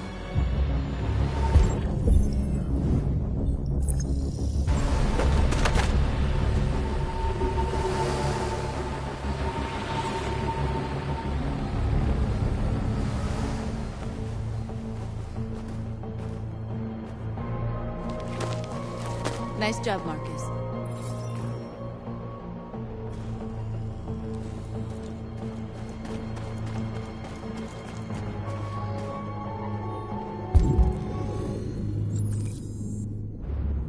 A surveillance drone. We need to get rid of it. It won't be easy to reach.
I hope it didn't have time to call the cops.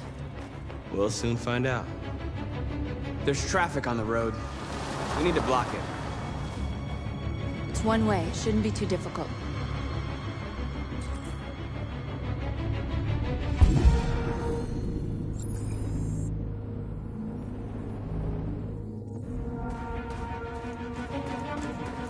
Marcus!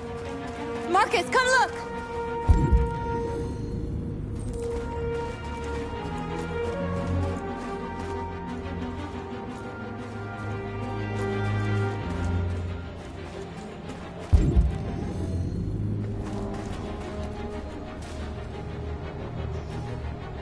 Exactly what we need to ram this door.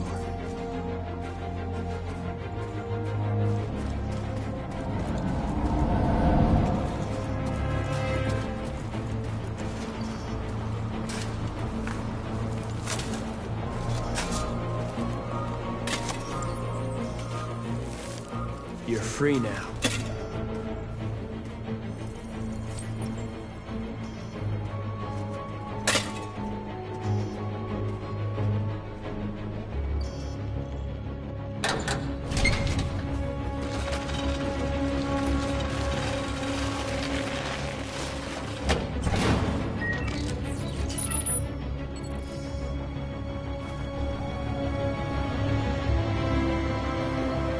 There. Nobody should bother us now.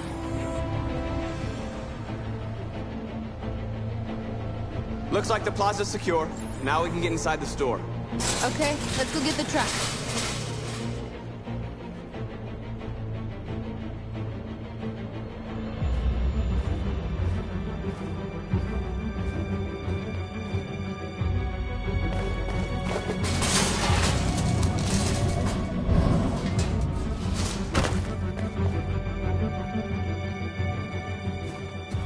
Okay, now we're in.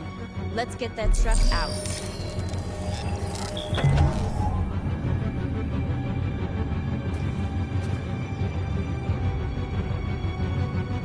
I wonder what you'd do without me.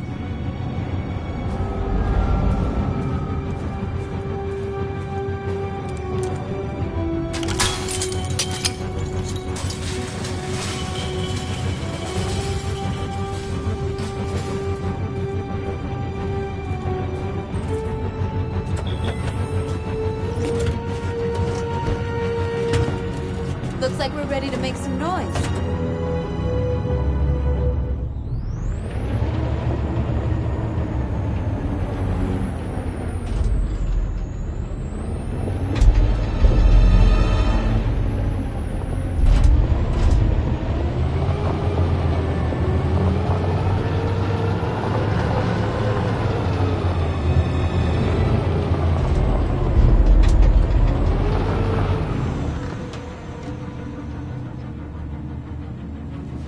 I knew we'd end up doing something fun.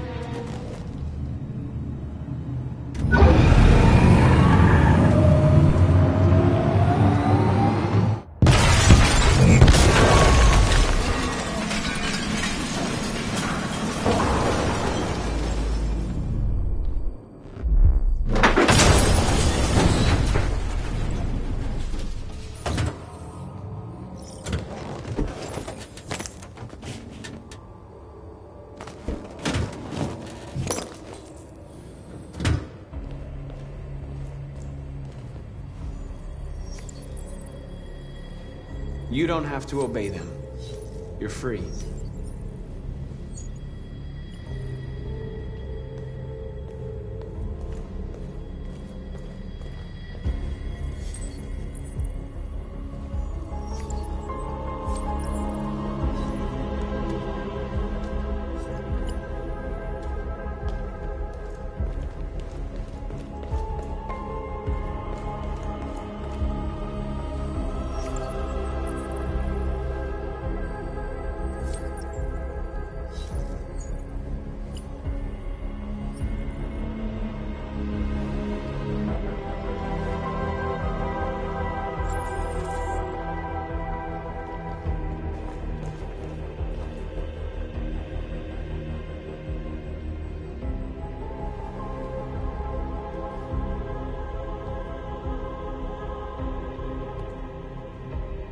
North, you okay? Let's get them out of here.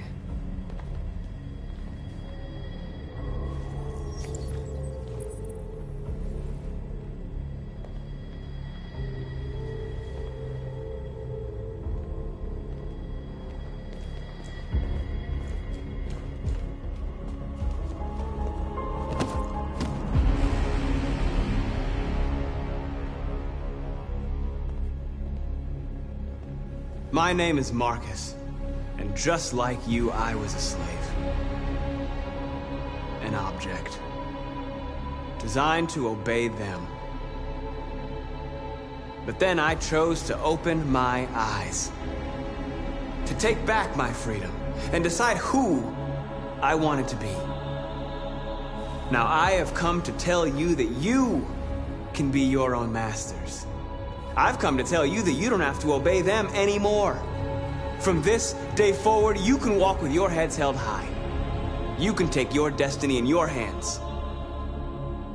Jericho is a place for those of us who want freedom. Now sure, you can stay here and continue to serve them, or you can come with us and fight by our side. You're free now. It's up to you to decide.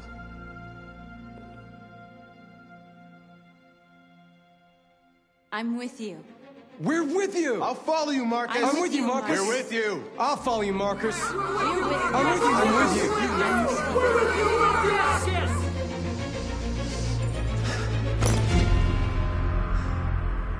Then follow me. Marcus, what are you doing? I'm gonna send the humans a message.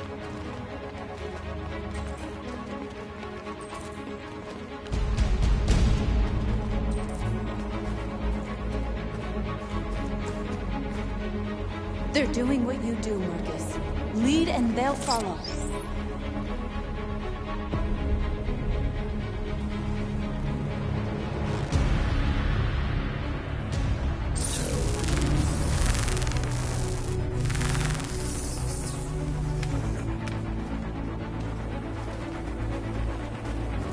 The screens, Marcus!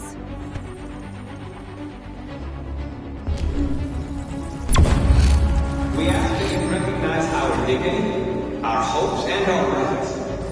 Together, we can live in peace and build a better future for humans and animals. This message is the hope of a people. You gave us life, and now the time has come for you to give us freedom. We ask that you recognize our dignity, our hopes, and our rights. Together, we'll never be slaves again. We're with you, Marcus. We're with you.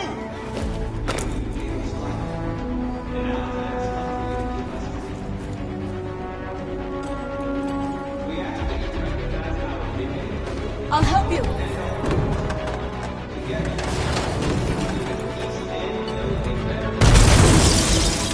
Marcus! Violence is the only language humans understand.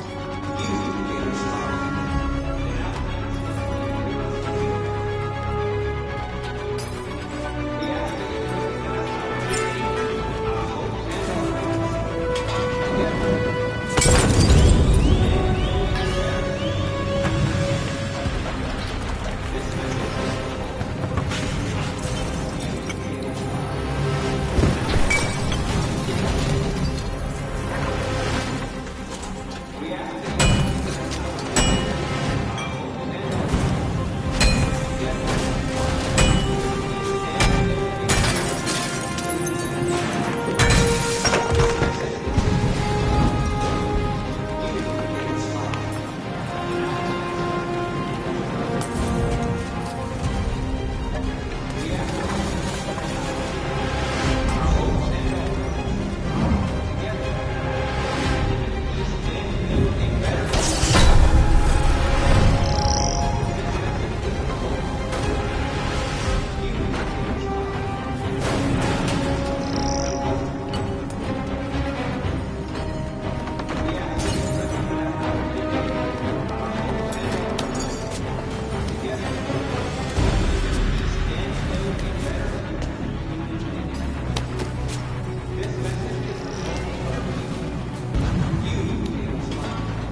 All teams have completed their missions, Marcus.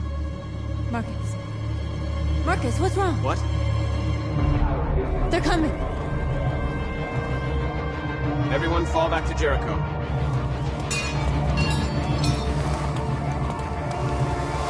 Now humans will have no choice but to listen to us. They'll be afraid. Fear feeds hatred. I'll take hatred over indifference.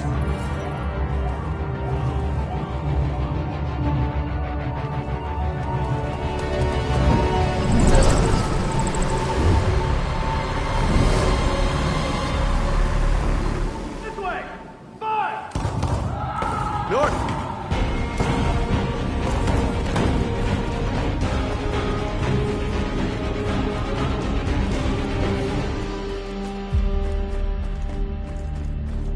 North. You alright? What happened?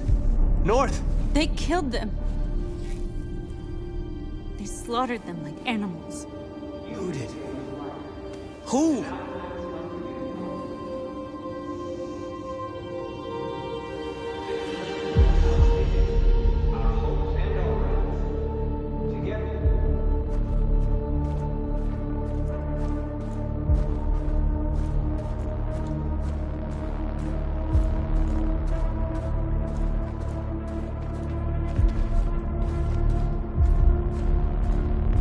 They killed our people, Marcus.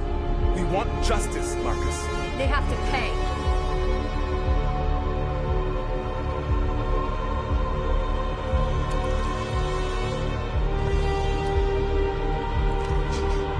You don't have to do this. No. Please. Please.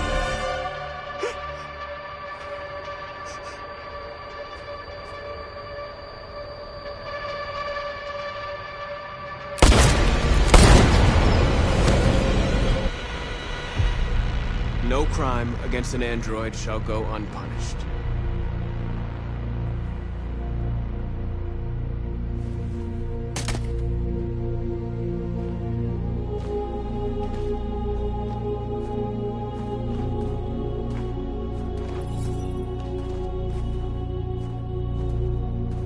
We interrupt this broadcast with breaking news. This just in. At exactly 2 a.m., several CyberLife stores in Detroit were raided. Different locations were hit in what seems to be a coordinated terrorist attack. Numerous storefronts have been broken, with cars vandalized and set alight, leaving many Detroit neighborhoods in chaos. Property was damaged, and fires continue to rage in several major districts across the city. The bodies of 2 policemen patrolling the area were discovered near one of the CyberLife stores. According to our sources, the 2 officers were executed with their own service weapons. This is an alarming situation.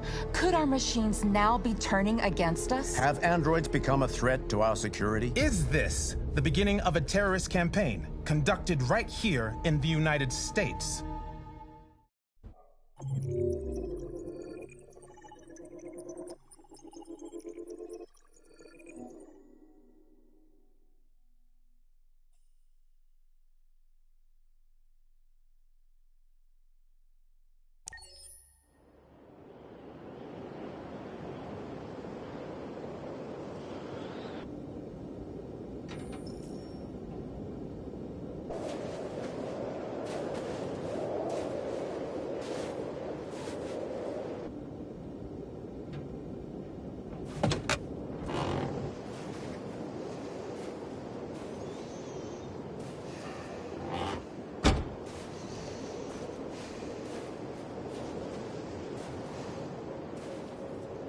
Is everything okay, Lieutenant?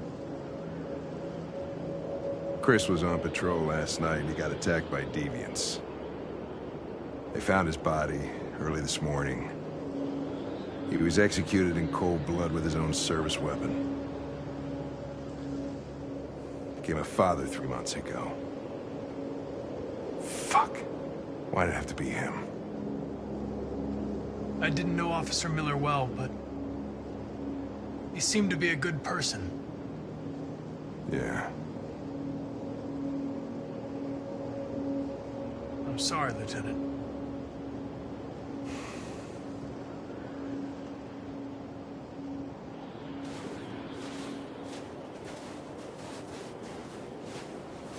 Kamsky left CyberLife 10 years ago. Why did you want to meet him? This guy created the first android to pass the Turing test, and he's the founder of CyberLife. If anybody can tell us about deviants, it's him.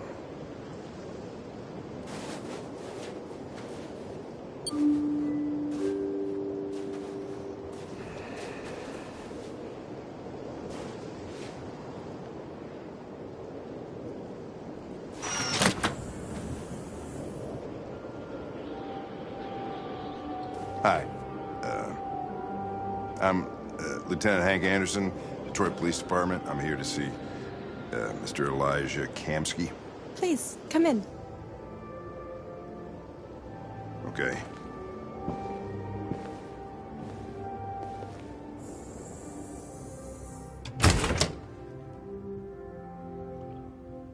I'll let Elijah know you're here, but please make yourself comfortable.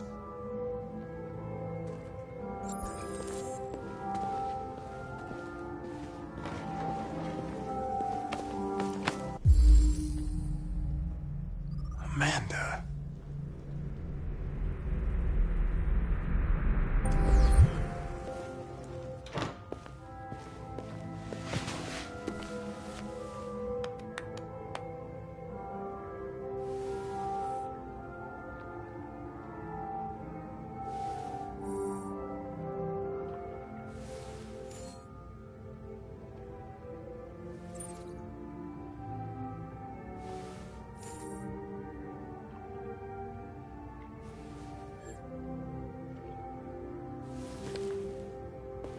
Nice girl. You're right. She's really pretty.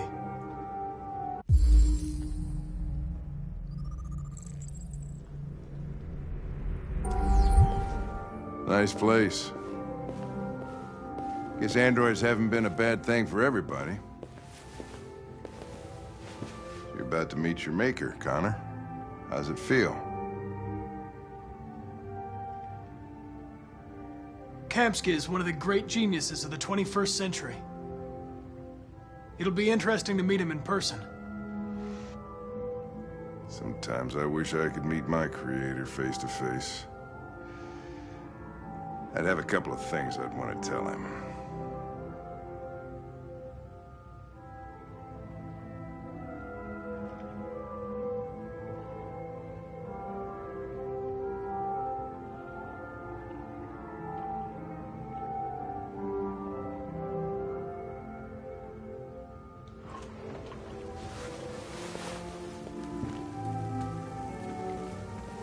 Elijah will see you now.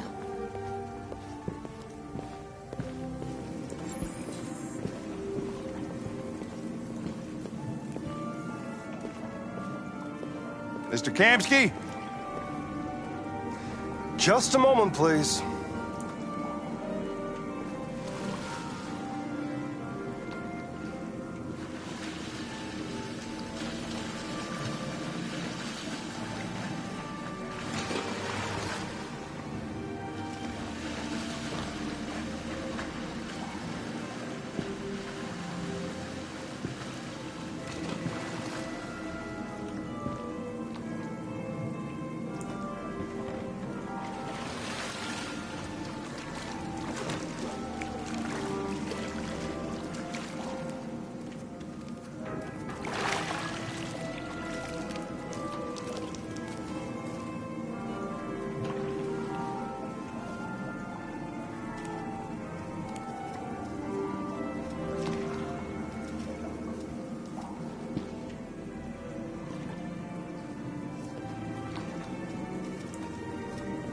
I'm Lieutenant Anderson.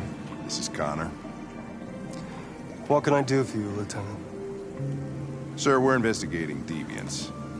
I know you left CyberLife years ago, but I was hoping you'd be able to tell us something we don't know.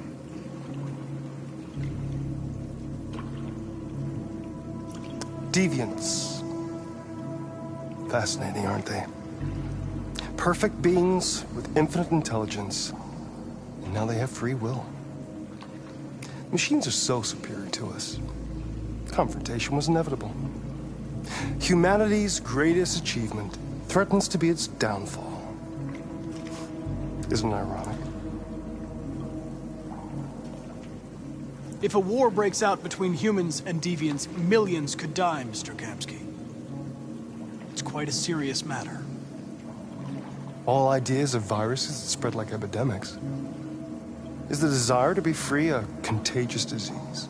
Listen, I didn't come here to talk philosophy. The machines you created may be planning a revolution. Either you can tell us something that'll be helpful, or we will be on our way. What about you, Connor? Whose side are you on? I'm on the human side, of course. Well, that's what you're programmed to say. But you...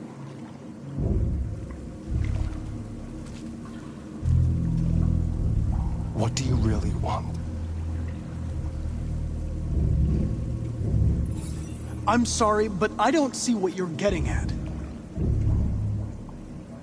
Chloe? I'm sure you're familiar with the Turing test. Mere formality. Simple question of algorithms and computing capacity. What interests me is whether machines are capable of empathy. I call it the Kamsky test. It's very simple, it'll see. Magnificent, isn't it? One of the first intelligent models developed by CyberLife. Young and beautiful forever. A flower that will never wither. But what is it really? A piece of plastic imitating a human? Or a living being? With a soul?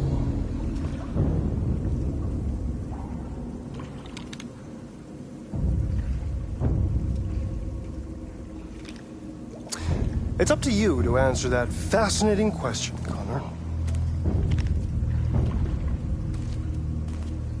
Destroy this machine, and I'll tell you all I know. Or spare it, if you feel it's alive. But you'll leave here without having learned anything from me. Okay, I think we're done here. Come on, Connor, let's go. Sorry to get you out What's of here. more important to you, Connor? Your investigation or the life of this android? Decide who you are. An obedient machine. Or a living being endowed with free will. That's enough. Connor, we're leaving. Pull the trigger. Connor! Don't! And I'll tell you what you want to know.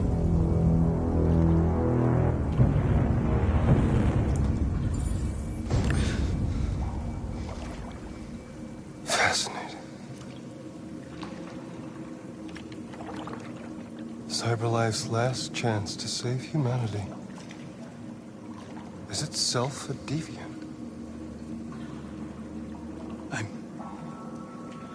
I'm not a deviant. You prefer to spare a machine rather than accomplish your mission. You saw a living being in this android. You showed empathy.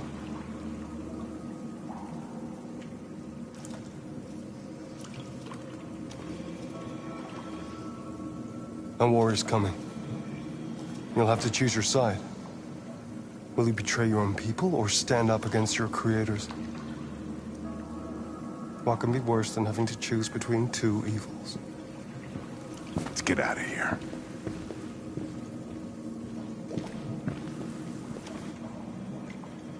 By the way, I always leave an emergency exit in my programs. You never know.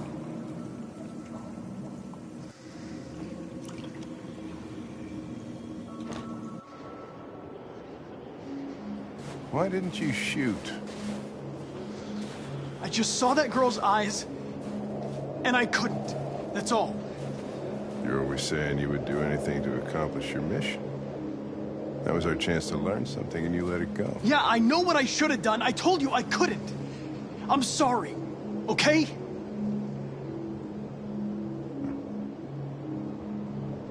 Well, maybe you did the right thing.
I was wondering where you were.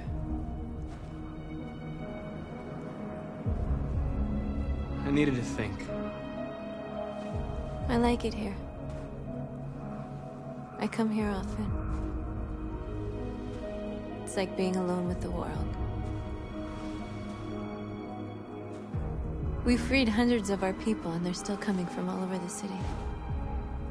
Those who dream of freedom come to Jericho. Something's changing. You seem preoccupied.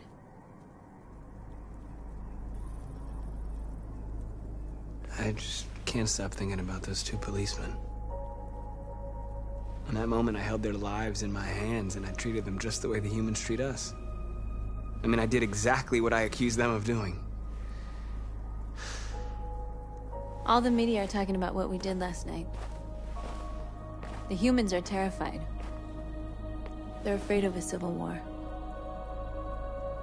Many of our people were burned in response to what happened. The humans hate us. They'll never give us our freedom.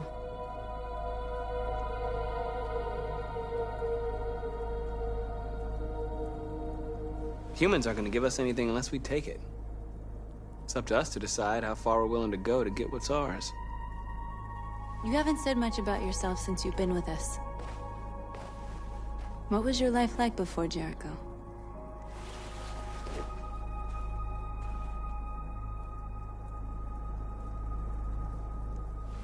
I was caring for an old man. He was like a father to me. He showed me that humans and androids can't live together. What about you? You never told me about your past. What did you do before? I don't want to talk about it.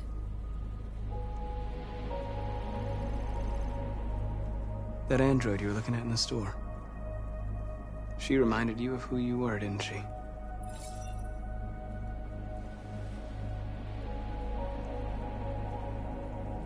We all have something we want to forget. But you need to know where you come from to know who you are. I was nothing. A doll in a distributor program to satisfy humans. Just a toy designed for their pleasure.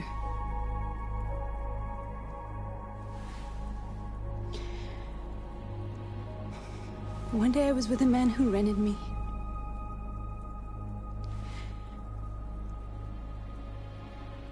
And without knowing why, I realized I couldn't take it anymore. I strangled him and I ran away. There, now you know everything. I shouldn't have told you.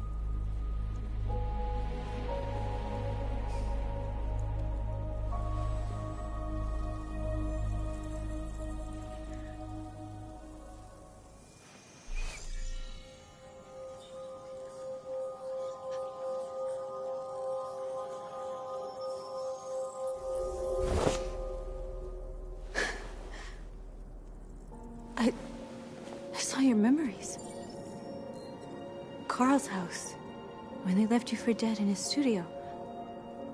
I saw your memories too. The Eden Club. The death of that man. I felt like I was there with you.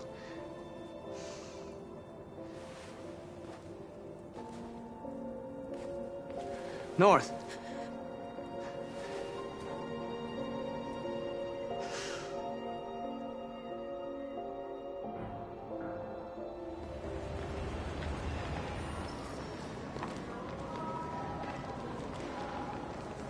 This is suicide. We'll all be killed. Please, Marcus. It's not too late to change your mind. You don't understand.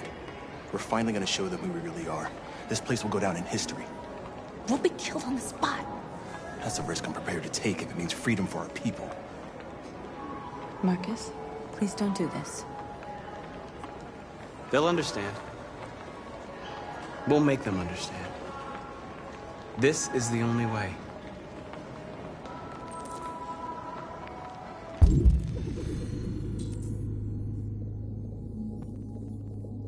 There are androids here who could join us.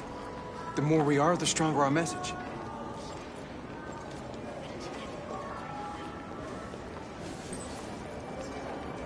You're free.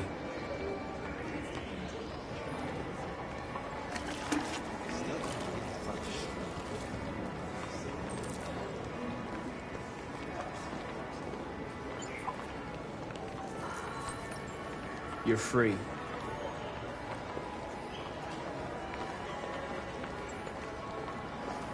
You know, I bet President Moore is in bed inside life.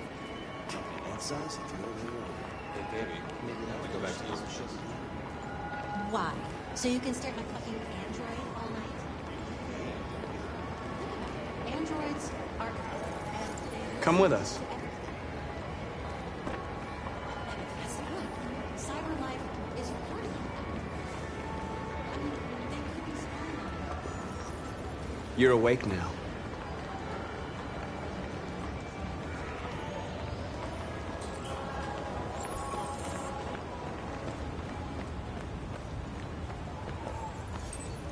You're free.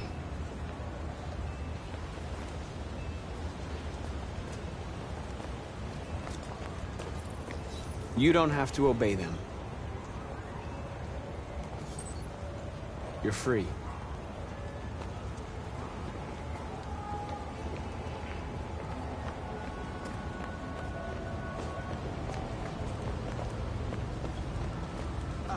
Finally. I've been on hold for like 10 minutes. You're free now. Hey! Where do you think you're going? You get back here!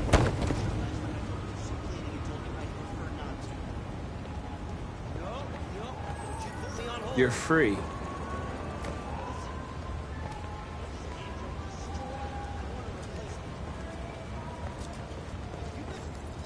I need to block the street.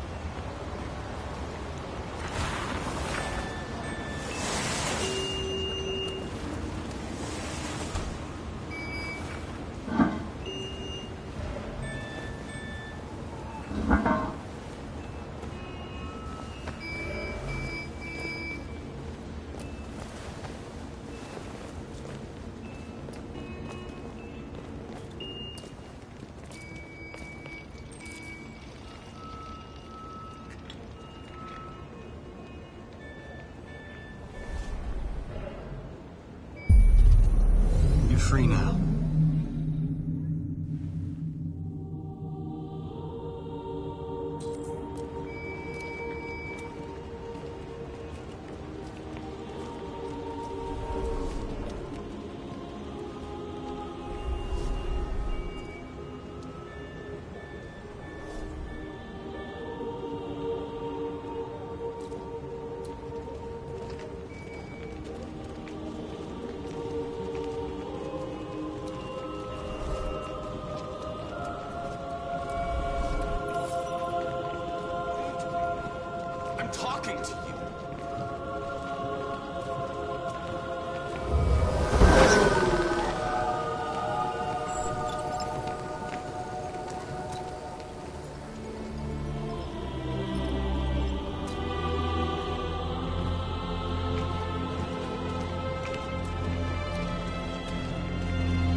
immediately! That's an order!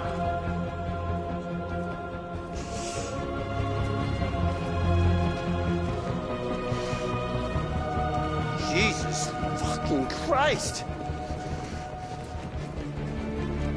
Dispatch, this is Patrol 457. I got a lot of androids down here.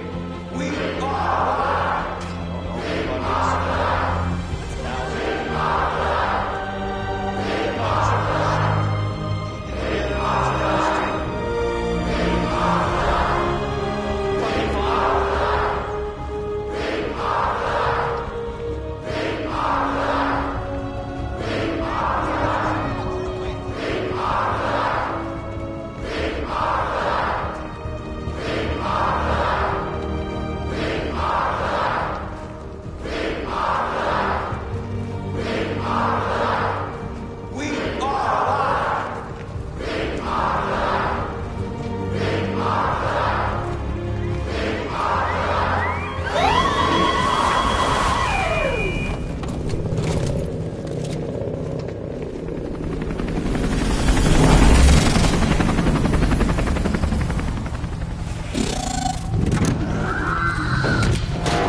We came here to demonstrate peacefully and tell humans that we are living beings.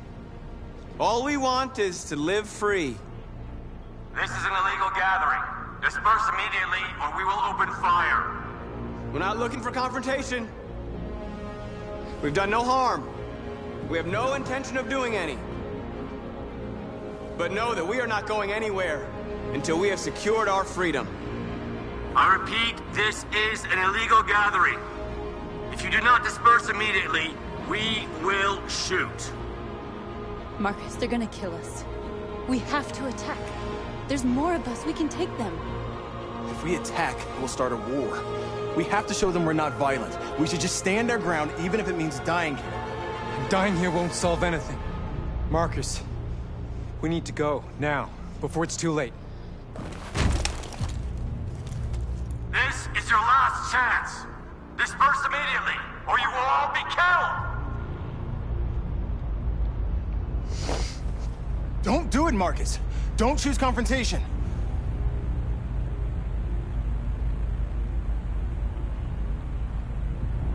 Follow me!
Marcus!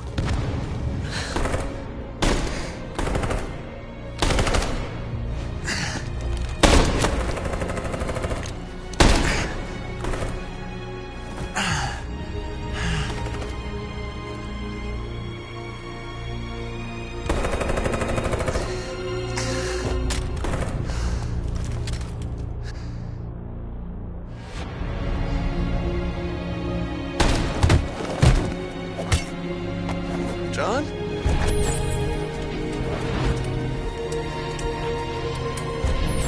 They come with us.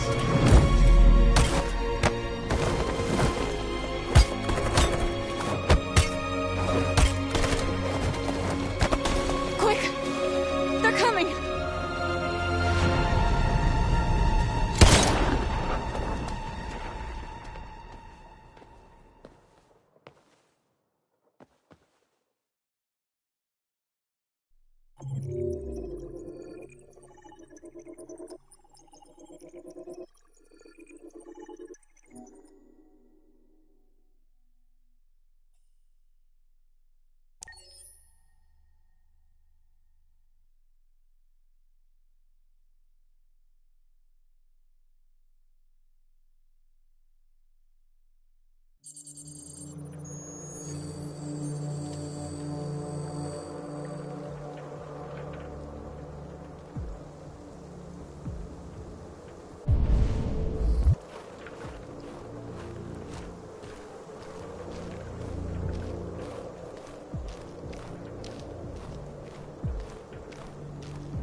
After what happened today, the country is on the verge of a civil war. The machines are rising up against their masters. Humans have no choice but to destroy them. I thought Kamsky knew something. I was wrong. Maybe he did. But you chose not to ask.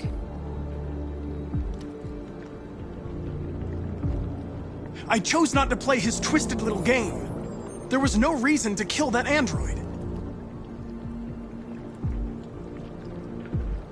I saw a photo of Amanda at Kamsky's place. She was his teacher. When Kamsky designed me, he wanted an interface that would look familiar. That's why he chose his former mentor. What are you getting at? I'm not a unique model, am I? How many Connors are there? I don't see how that question pertains to your investigation. Did Kamsky design this place? I expect you to find answers, Connor. Not ask questions. You're the only one who can prevent civil war. Find the deviants, or there will be chaos. This is your last chance, Connor.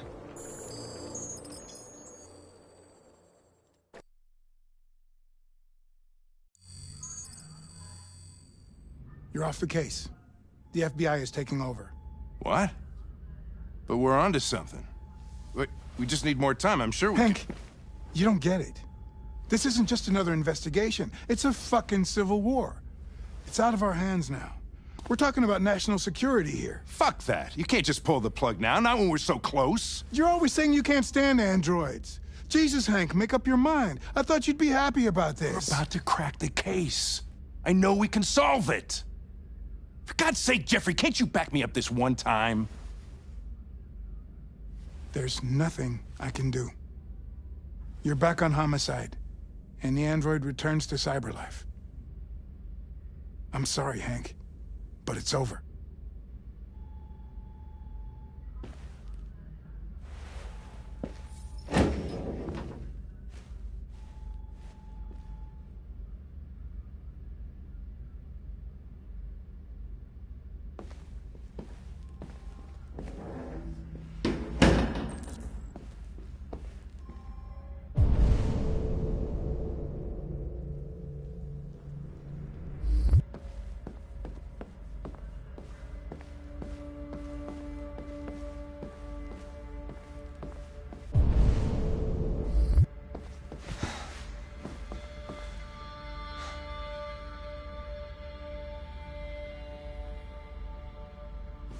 We could have solved this case. We just needed more time. So you're going back to Cyberlife? I have no choice. I'll be deactivated and analyzed to find out why I failed.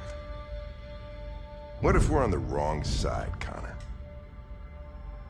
What if we're fighting against people who just want to be free?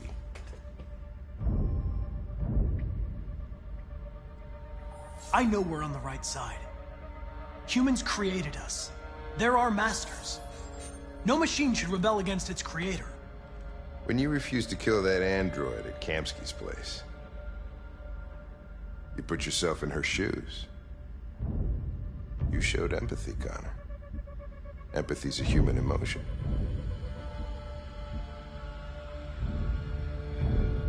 I don't know why I did it.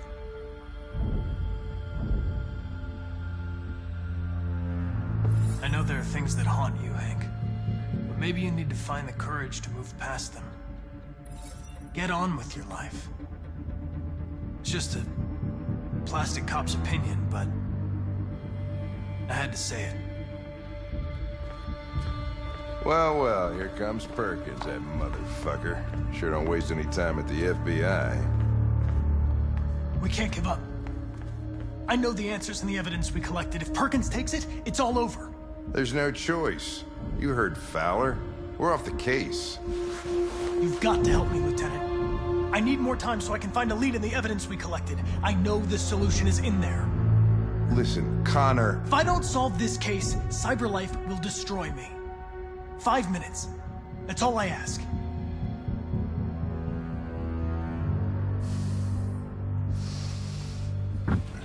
Key to the basement is on my desk.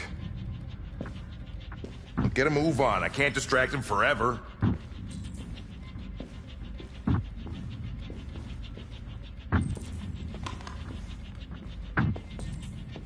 Perkins! You fucking cocksucker! Stop it, Lieutenant!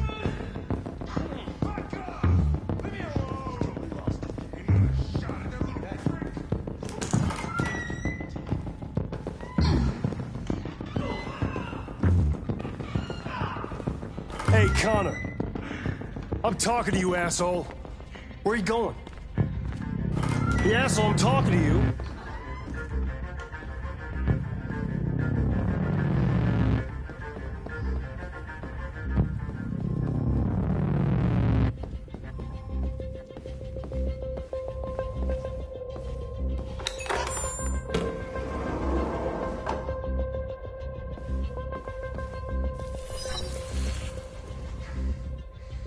Hank's password.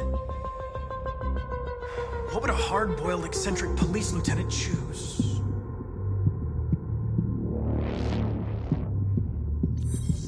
Ridiculous. No one would have a password like that.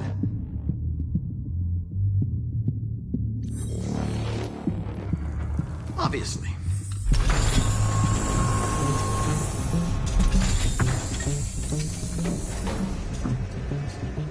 Where is Jericho? The answer's here somewhere. Not much time. Gotta think fast.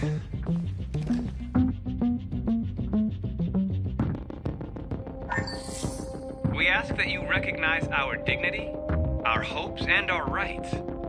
Together, we can live in peace and build a better future for humans and androids. This message is the hope of a people. You gave us life, and now the time has come for you to give us freedom. Marcus, where are you hiding?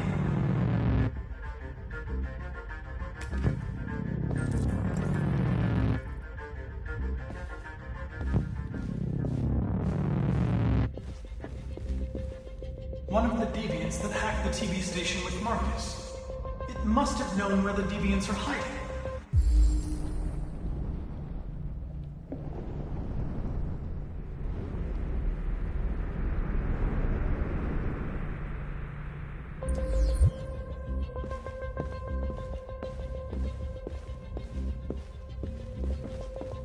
The deviant who took a child hostage.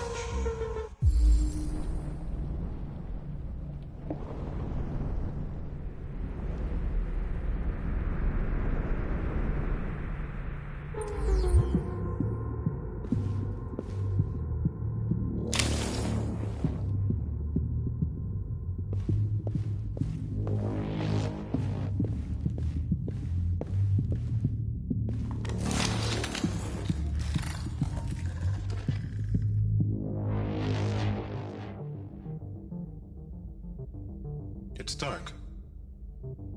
Where am I? I reactivated you so you could help me. I must find Jericho. I don't recognize your voice. You're not one of us. I'll never tell you where Jericho is. Now leave me alone!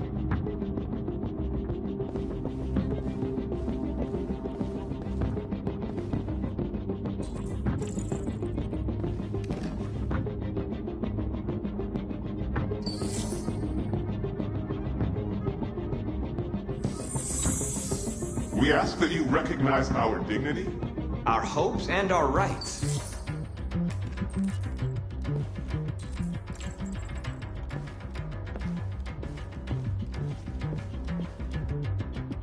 Who's there? Who are you? Everything is all right. Don't worry. Marcus? Is it you? I tried to reach you, but the deviant hunter stopped me. You stopped him from finding me. You saved me. You saved Jericho. You'll be all right now. I came to take you home. Give me the location to Jericho.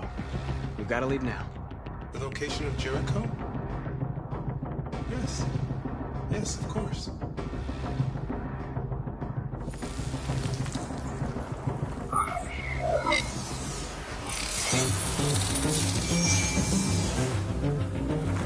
Marcus? Is that you, Marcus? Don't leave me, Marcus!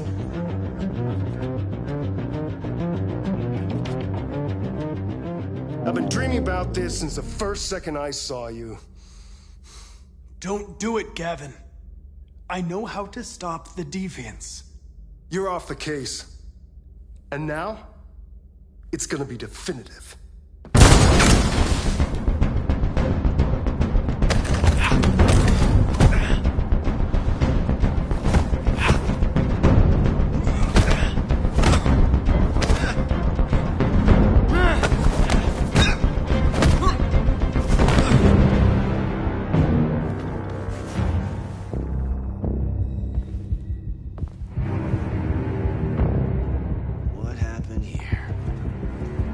Looks like someone's been snooping around. Oh, shit. Get the alarm. Now!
With all androids being turned over to the authorities, the country is grinding to a halt.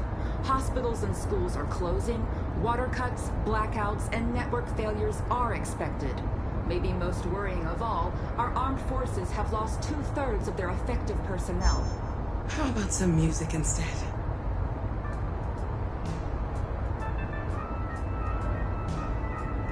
They've been conducting raids all over the city. Everybody's on edge after what happened yesterday. It's gonna be all right. We're almost there.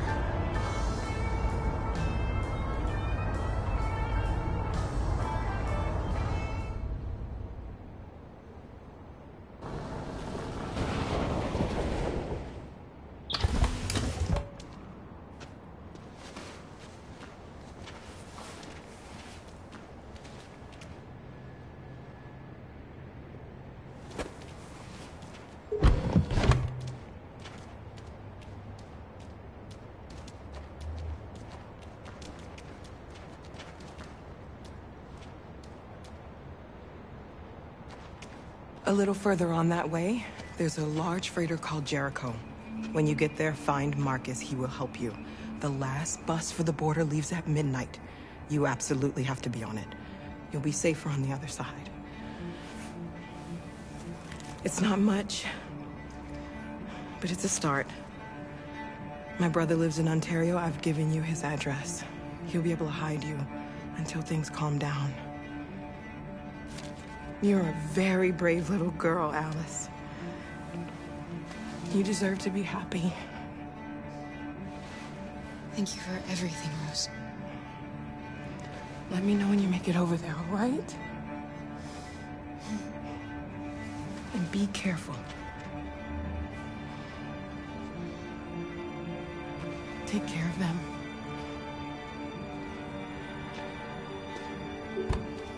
Come on, girls. Better not hang around. You have a bus to catch.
The country is grinding to a halt.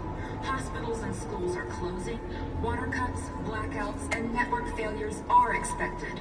Maybe most worrying of all, our armed forces have lost 2/3 of their effective personnel, which consisted of specialized android models. We've got to find a warm place for Alice. It's extremely alarming. They're conducting raids across the city. Them or us. We gotta destroy these bastards before they kill all of us. We soaked them thinking that we torched them. You think this fucker was watching over my kids? They rushed the police and they slaughtered those things up.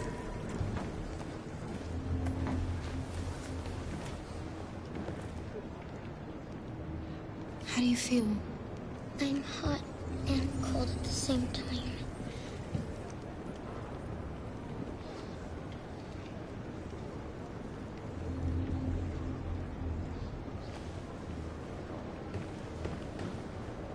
Stay with her. I'll try to find this Marcus. The last bus is in 2 hours. And the terminal's on the other side of town. We haven't got much time. We'll leave as soon as we have passports. Kara, there's something I have to tell you. It's about Alice. We'll have lots of time to talk on the bus. I'll be back. Stay with Alice.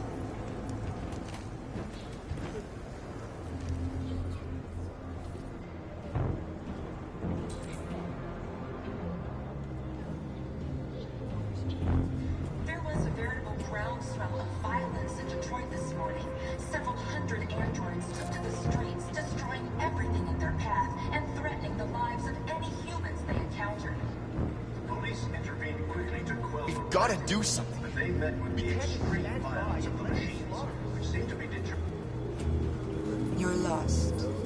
You're looking for something. You're looking for yourself.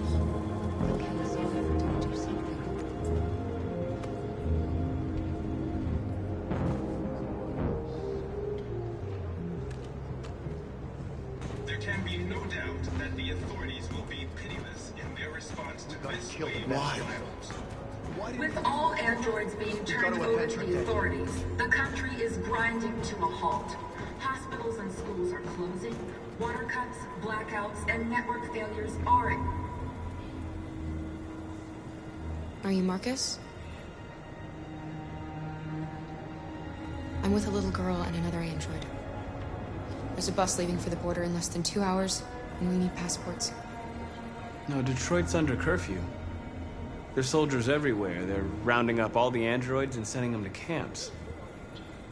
Maybe you should stay here a while. Maybe you're right. You might be safer here until things calm down. One of our people used to work in the State Department. He has electronic passports he can easily modify. I'll have him get them to you. Thank you. You said you're with a little girl, right? You know that humans hate us. Why are you protecting her?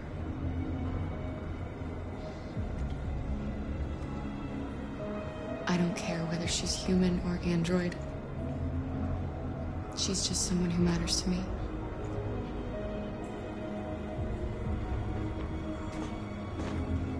It's them or us.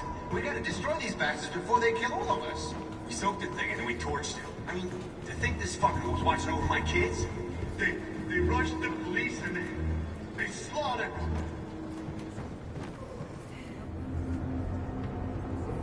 Alice.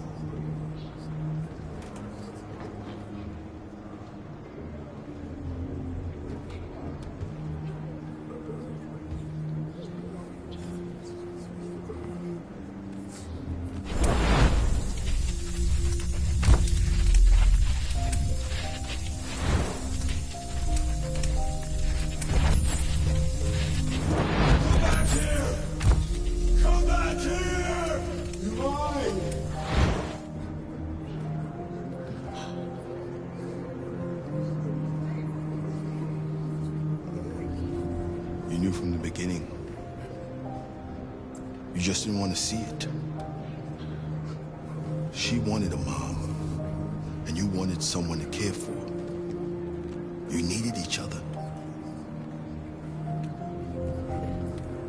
What difference does it make? Do you love her any less now that you know she's one of us? Alice loves you, Kara. She loves you more than anything in the world. She became the little girl you wanted, and you became the mother she needed. Forgetting who you are to become what someone needs you to be. Maybe that's what it means to be alive.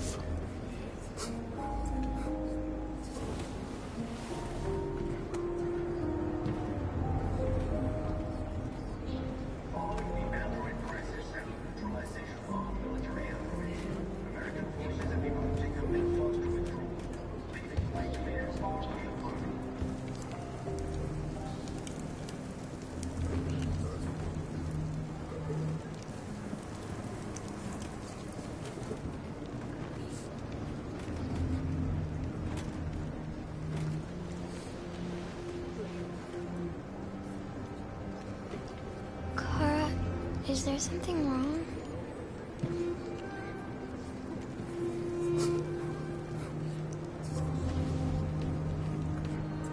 We'll be together forever, won't we, Kara? Yes. Forever.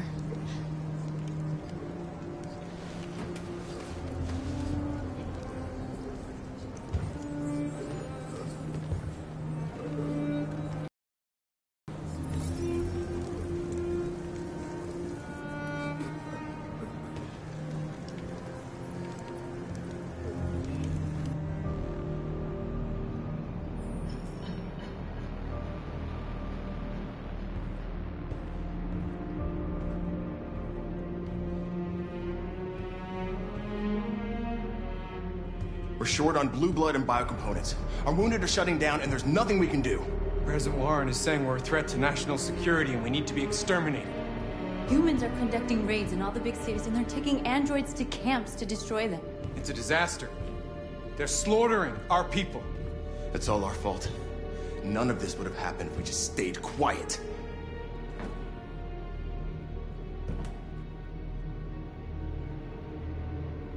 What are we supposed to do? Live like cowards just to survive?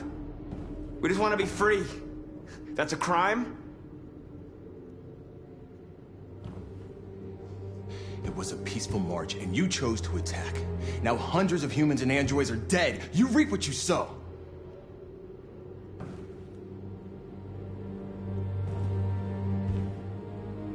You keep complaining. What have you done exactly, Josh?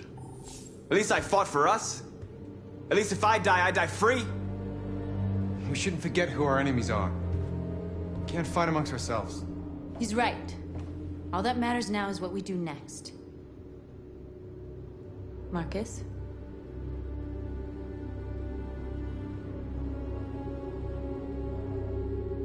We're going to dig in here.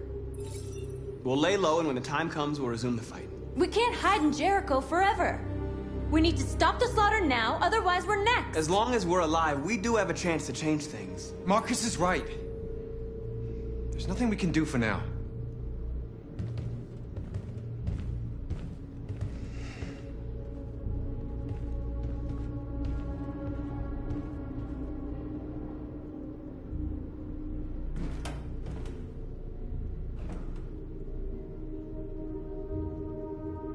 Humans can't be reasoned with. They're violent, hateful, they're stupid. What do they expect us to do? Shut up and obey? They can't stop what we've started. Since you've been here, you've given us hope. You've given me hope. Today, a deviant arrived in Jericho and he told me that he stole a truck transporting radioactive cobalt. He said that he abandoned the truck somewhere in Detroit and rigged it to explode. I convinced him not to do it, to give me the detonator. A dirty ball. We can't lose this war, Marcus. If humans overcome us, our people will disappear forever. This may be our only chance to survive if things go wrong.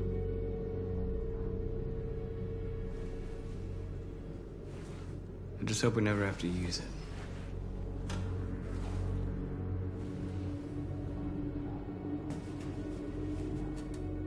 Whatever happens tomorrow, I just want you to know that I'm glad I met you.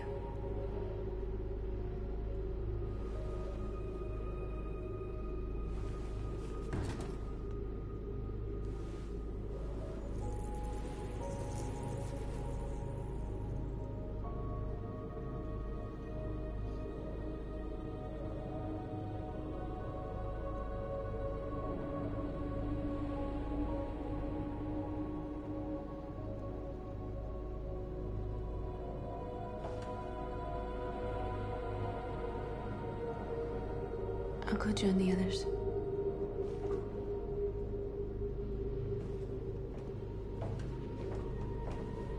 Look after yourself.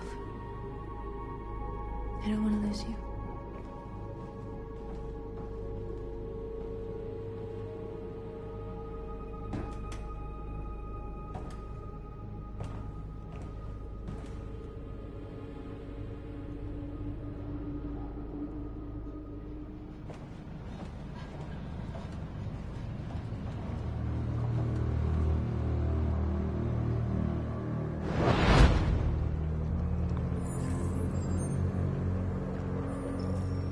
Well done, Connor.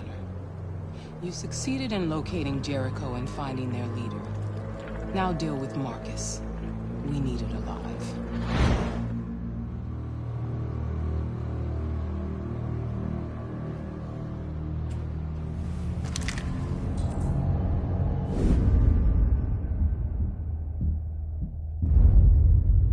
I've been ordered to take you alive.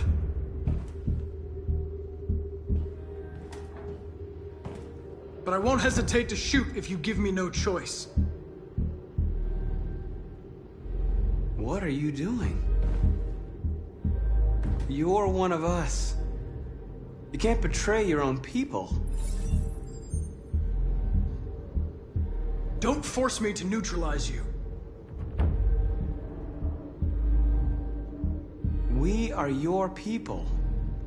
We're fighting for your freedom, too. You don't have to be their slave anymore. Our cause is righteous, and we are more than what they say. All we want is to live in freedom.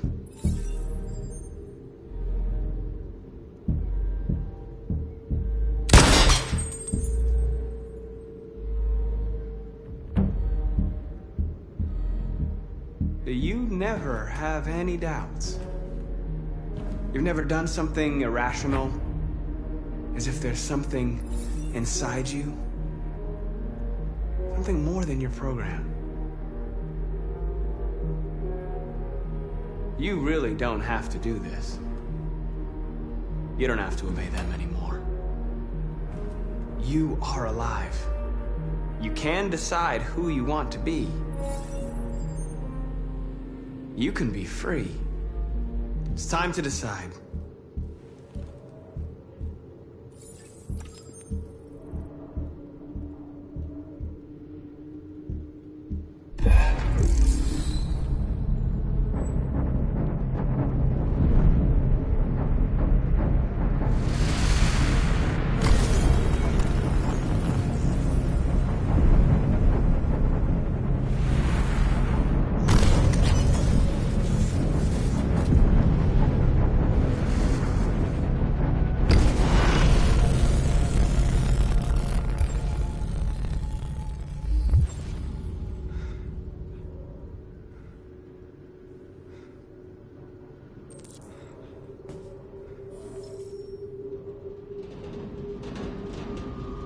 They're going to attack Jericho. What?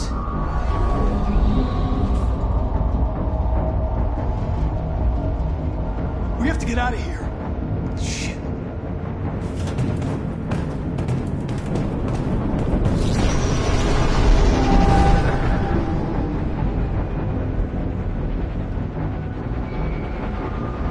What's going on, Carol? Quick, we've got to get out of here.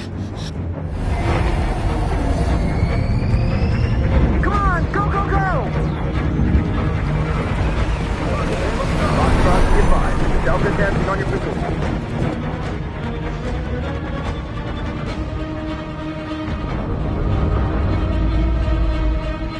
Rats in a maze. Hey, Carol! They're coming! Corner, over there. Follow me. This way! Quick! This way. There must be an exit further on. Come in! Quick!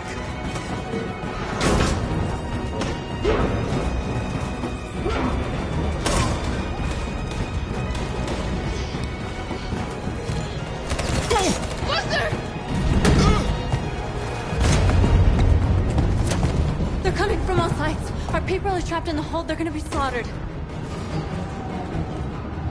There are exits on the second and third floor. Find them and jump in the river. Where's Simon and Josh? I don't know. We got separated. We have to blow up Jericho. If the ship goes down, they'll evacuate and our people can escape. You'll never make it! The explosives are all the way down in the hold. There are soldiers everywhere. She's right. They know who you are. They'll do anything to get you. Go and help the others. I'll join you later. Marcus! I won't be long.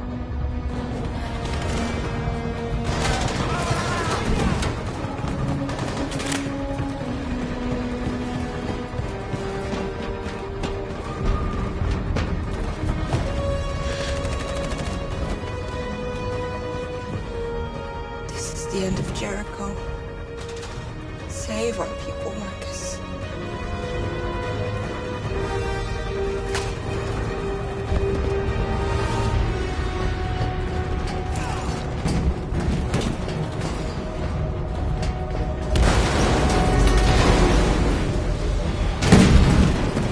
Bodyguards being hopped outside. Requesting orders. Don't let it get out. It can't give you any trouble at all. Affirmative. Will come.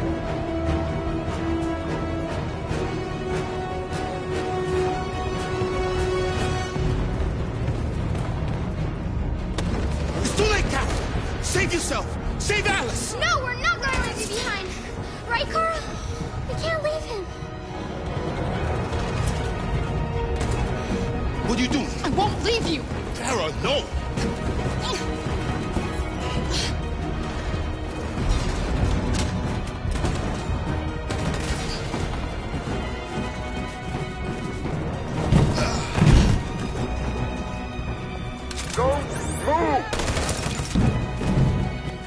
You shouldn't have done that. You can't put Alice in danger. Go now before they come back. What about you? What are you going to do? I'll manage. Alice is all that matters. I don't want to leave you, Luther. Don't worry. I'll catch up with you at the border, okay? Go now. Take care of each other.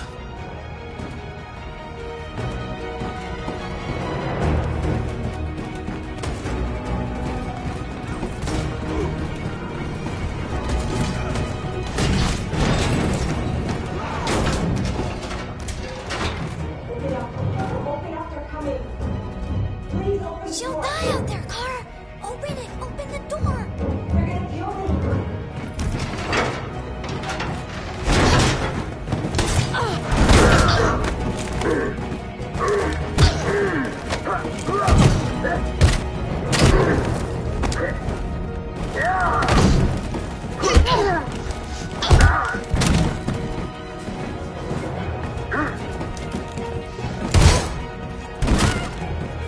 Are you alright, Kara? Yes, I'm fine. We can't stay here.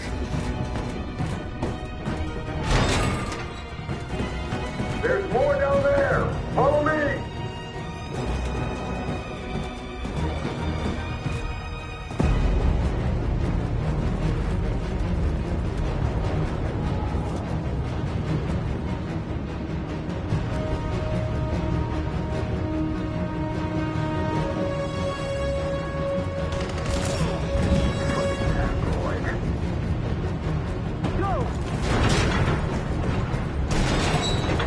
Find their leader. No! Please don't kill us! Come on, Roger, get out of here. Now. Don't hurt us! We haven't done anything wrong!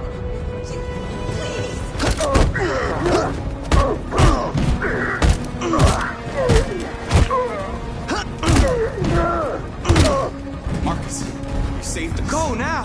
Hurry!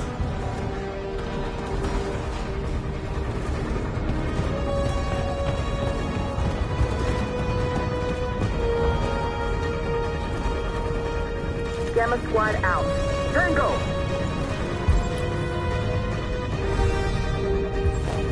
Stop!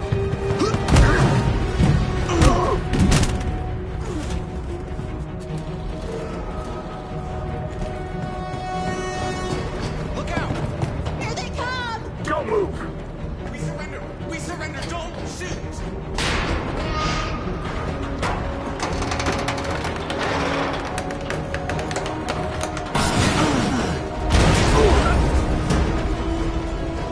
Marcus!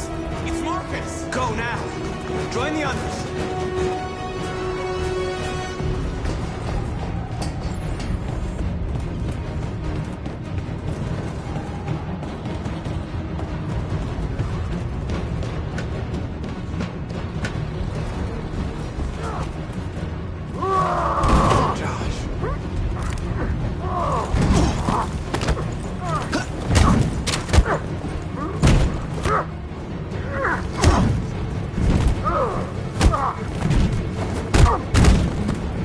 Quick, this way! Find North. I'll join you later.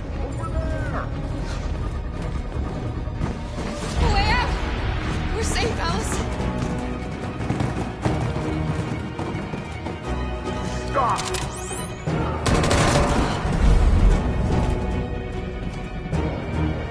Get down! Don't move.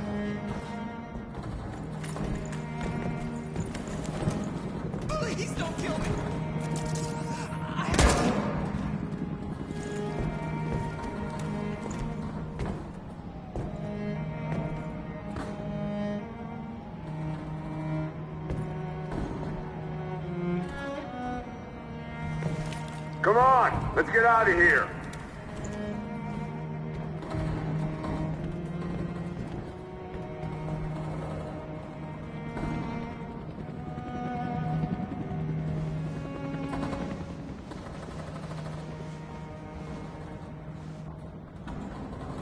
Quick, we gotta go.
Bomb's gonna explode any second. We gotta get out of here.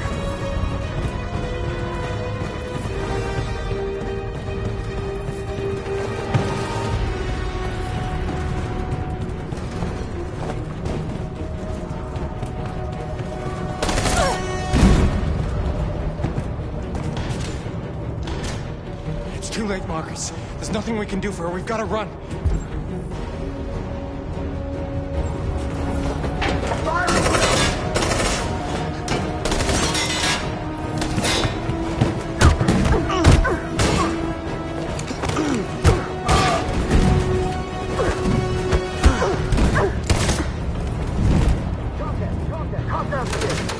Over there!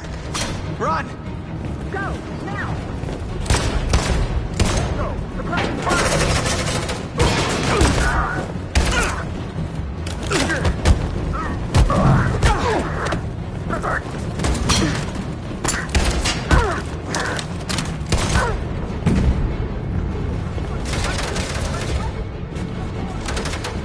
Run, quick, come on!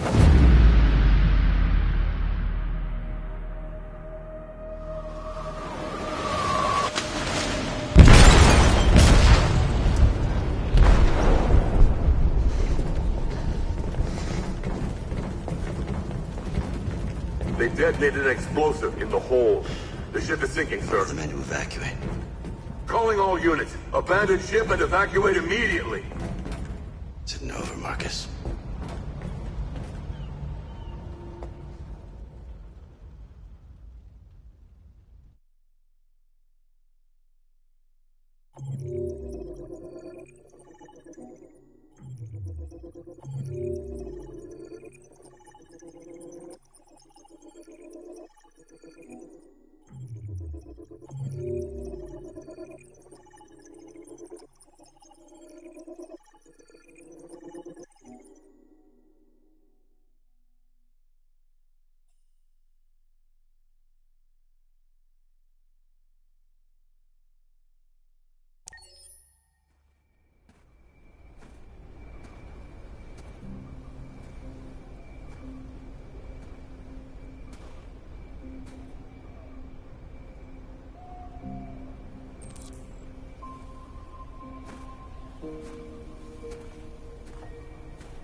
Alarm deactivated. Welcome home, Marcus.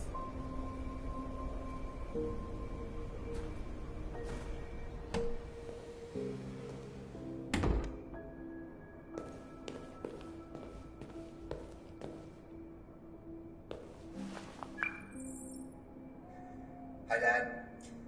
I'm getting out of the hospital tomorrow. They told me that you stayed with me while I was asleep. I'm really sorry about everything that happened. I'm gonna stop all that shit. It messes me up. It turns me into somebody I hate. Hey, I'd like to come by and see you tomorrow, if that's all right with you. I just want to let you know, I'm proud to be your son.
Who are you?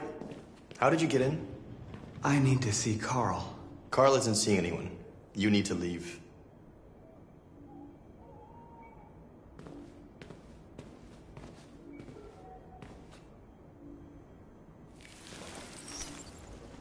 Please.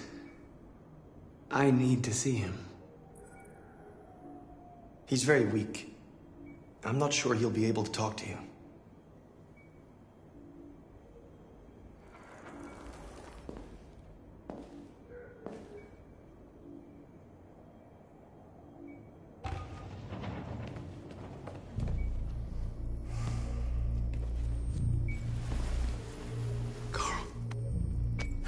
Marcus, I was hoping you'd come. I missed you so much, Carl. You don't know how much I've missed you. What's wrong, Marcus?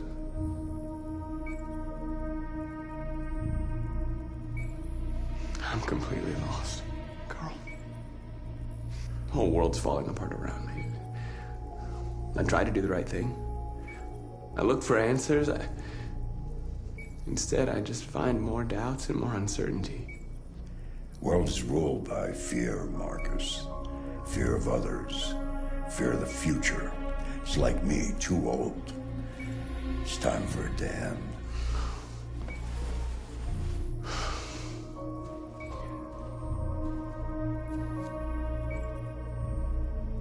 Well, what should I do? Carl, they're killing my people.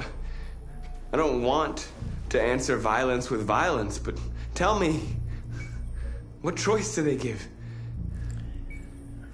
Being alive is making choices between love and hate, between holding out your hand or closing it as a fist. I don't have any easy answers, Marcus. You have to accept the world as it is, or fight to change it.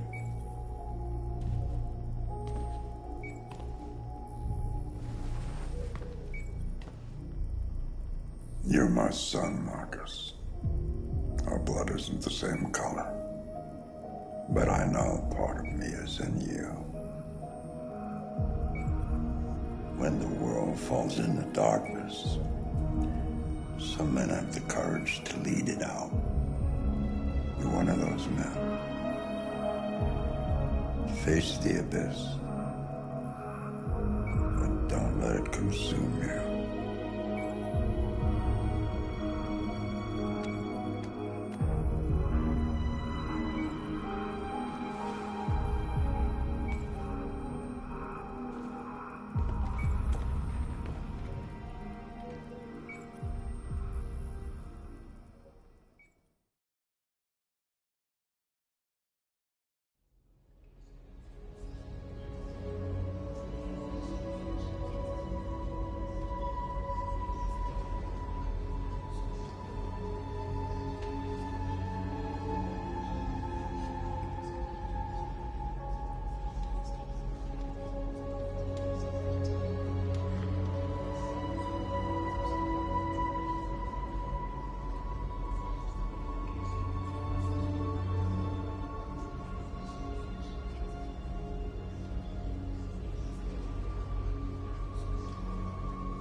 If it weren't for you, I'd be dead.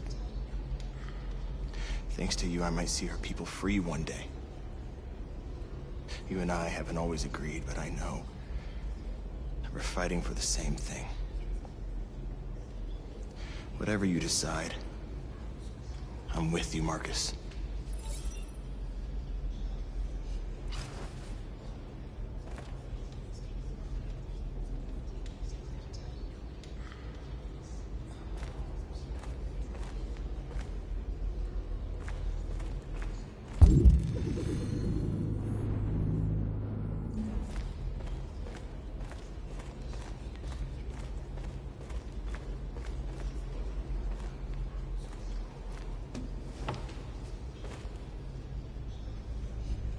How many of us survived the attack? A few hundred? Maybe more if you count those hiding all over the city. If you hadn't triggered the bomb, we'd all be dead.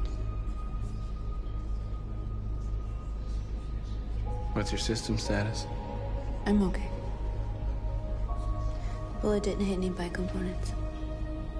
You could have been killed trying to save me, Marcus. You have to think of our people first. Nothing else matters. The Army built 5 different camps in the Detroit area. They're building more all across the country.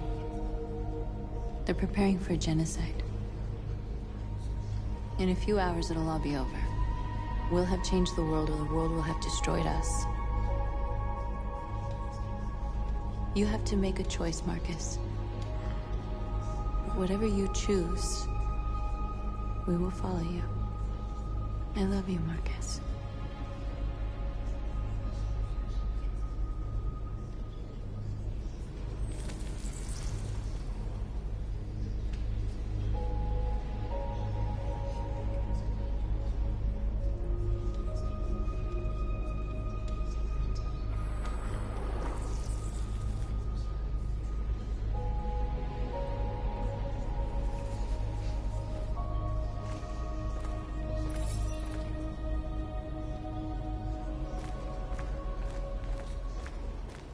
I thought you'd be safe staying with us.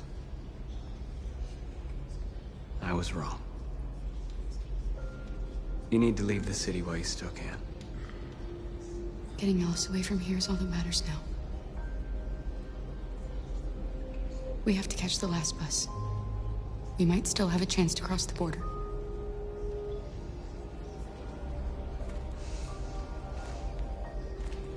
Marcus.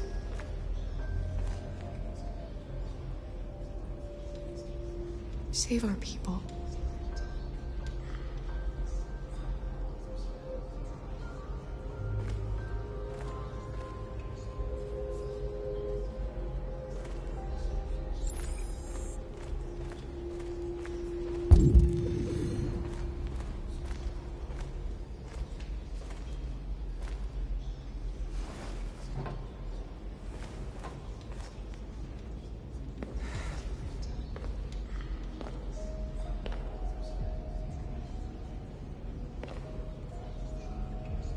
Our people are counting on you, Marcus. You're the only one who can lead us. Wherever you need to go, we'll follow you.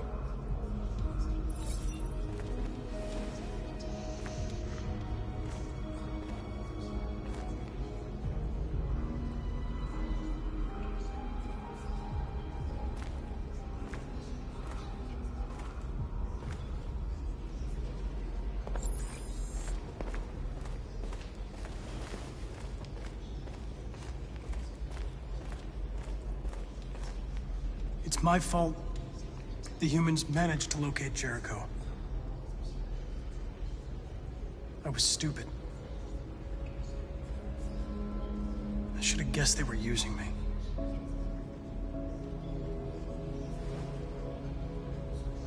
I'm sorry, Marcus. I can understand if you decide not to trust me. You're one of us now. Your place is with your people. There are thousands of androids at the CyberLife assembly plant. If we could wake them up, they might join us and shift the balance of power. You want to infiltrate the CyberLife tower? Connor, that's suicide. They trust me. They'll let me in. If anyone has a chance of infiltrating CyberLife, it's me. If you go there, they will kill you. There's a high probability. But statistically speaking, there's always a chance for unlikely events to take place.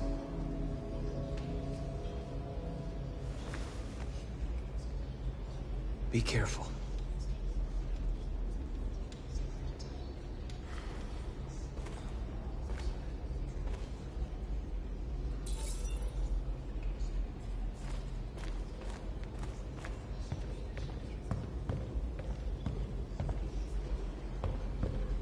Humans have decided to exterminate us. Our people are packed in camps right now, being destroyed. Time has come to make a choice. One that very well may determine the future of our people.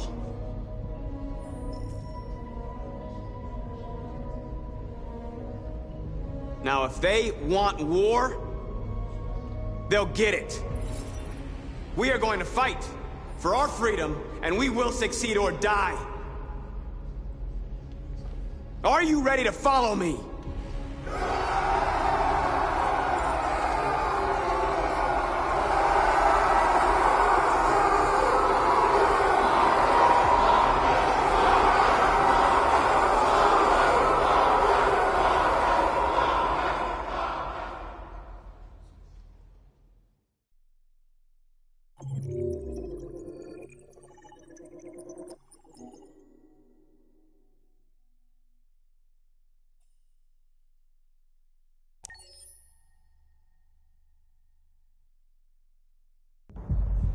At 6 a.m. this morning, a national curfew was declared.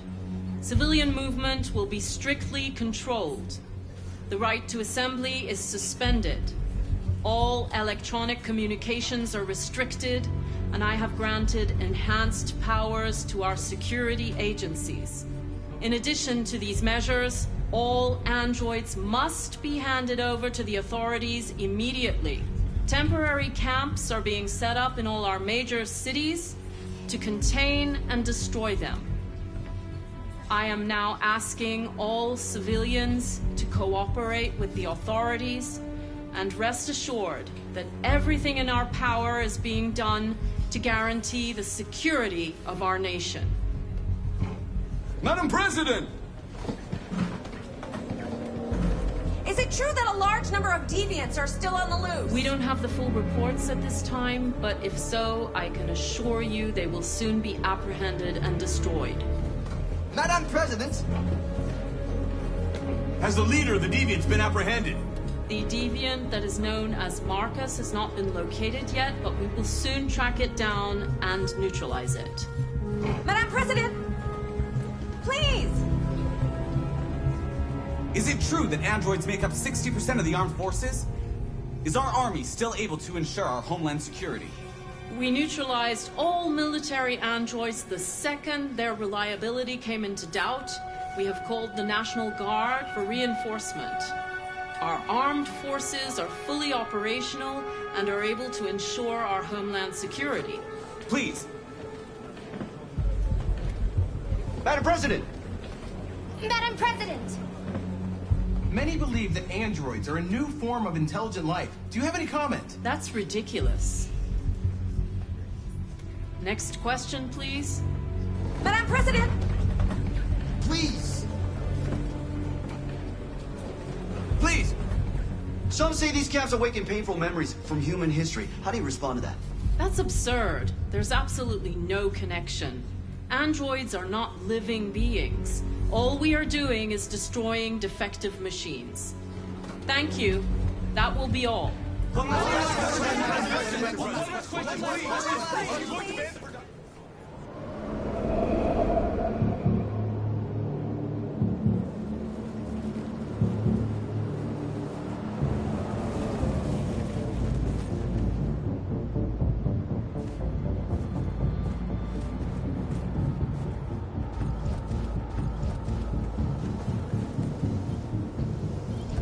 Connor Model 313-248-317. I'm expected. Identification successful. Okay. Go ahead.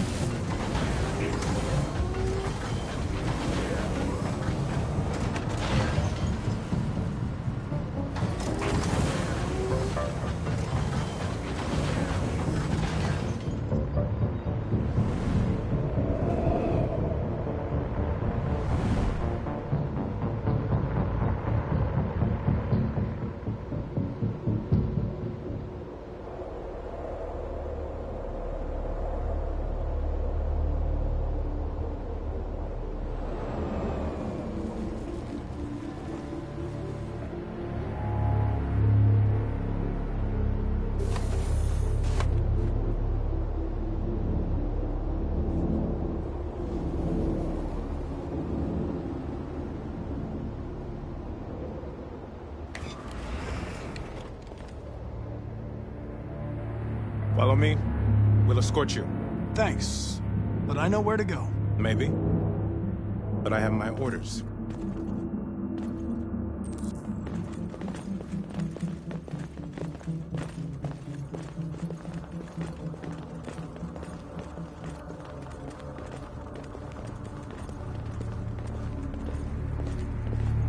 Agent 23 identified. Connor android identified. Agent 77 identified. Scan complete. Access authorized.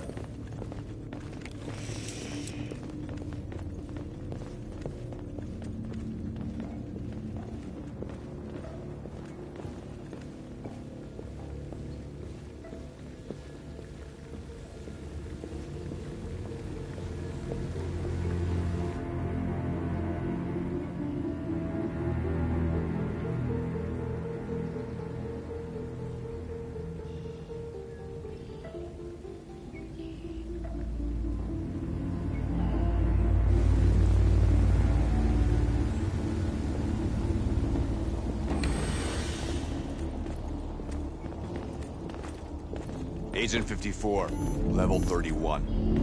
Voice recognition validated. Access authorized.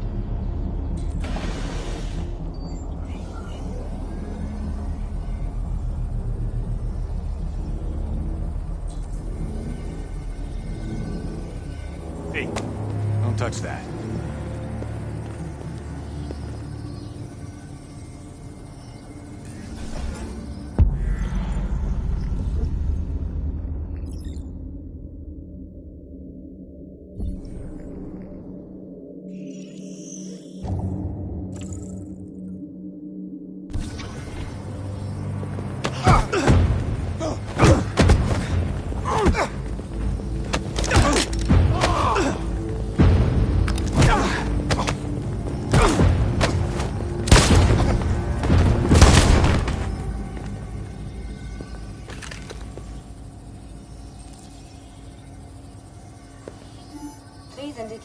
identity and destination. Agent 54, level sub 49. Voice recognition validated. Access authorized.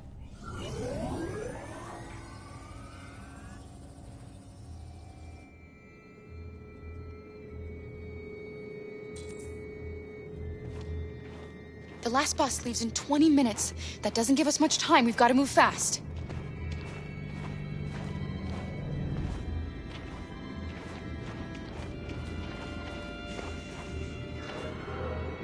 Are you all right?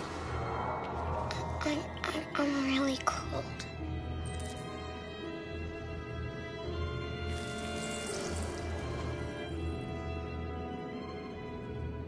You'll feel better now.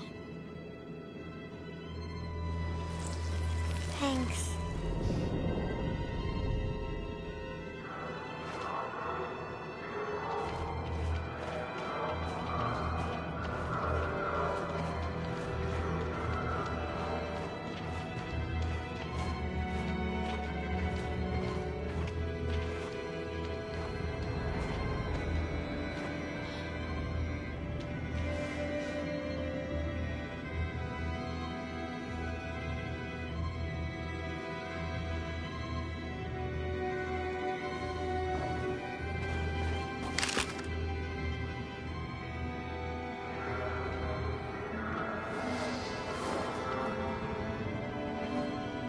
Come on.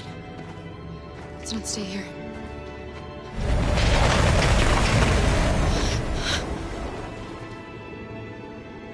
No! Please don't hurt me! Stop on your knees! What are we gonna do?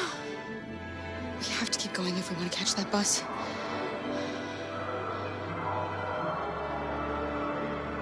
Stay close to me. We're going to sneak past them without being noticed. We're going to make it, Alice, I promise you.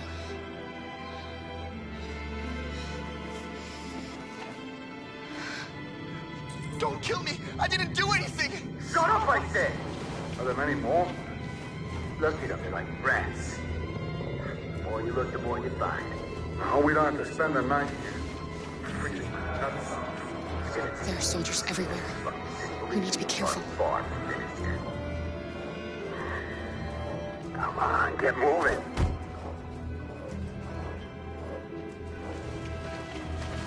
Hurry up, get in.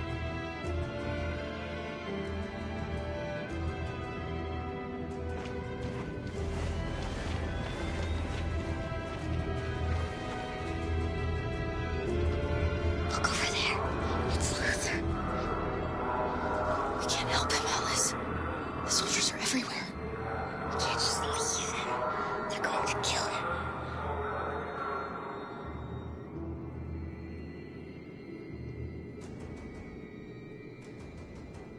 Okay, let's go.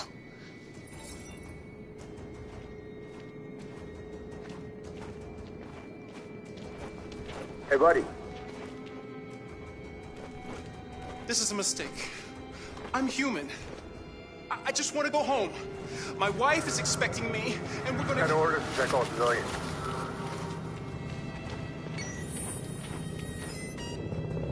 No. No! Please!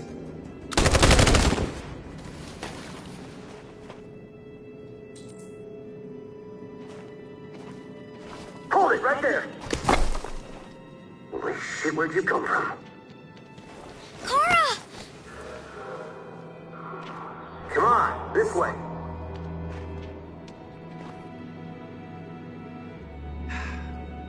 Today, November 11, 2038, is the day the android people rose up against their oppressors.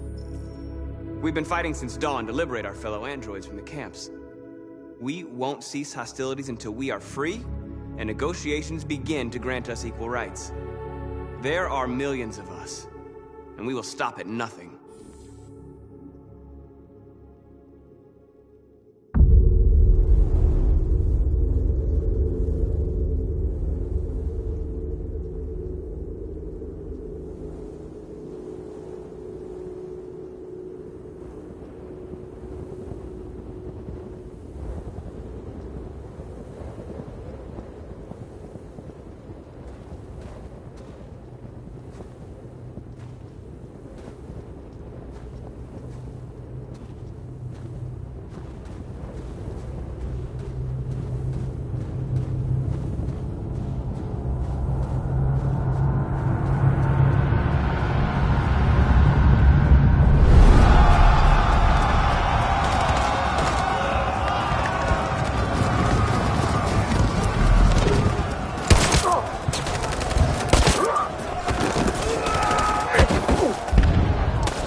Stay sharp.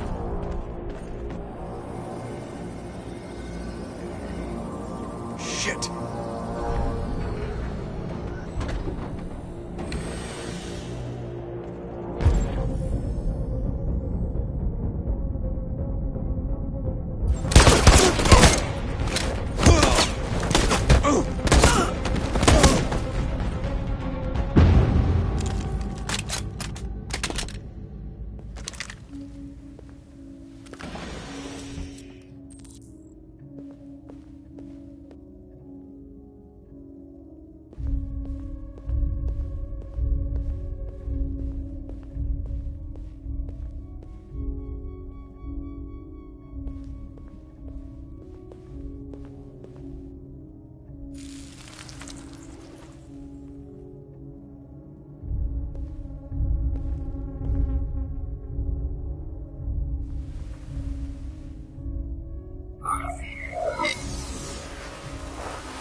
Piece of shit. Step back, Connor!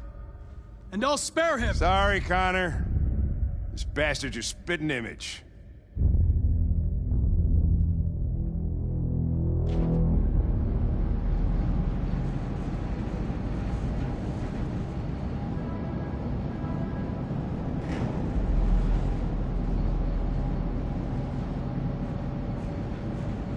Where are they taking us?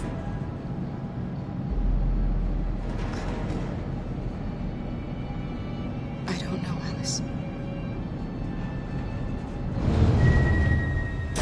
Come on, get out! Get a move on! Out!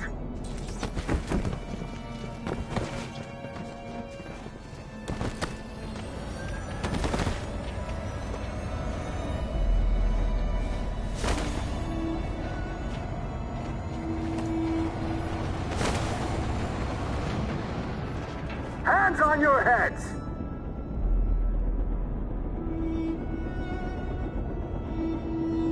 Line up with the others, right now.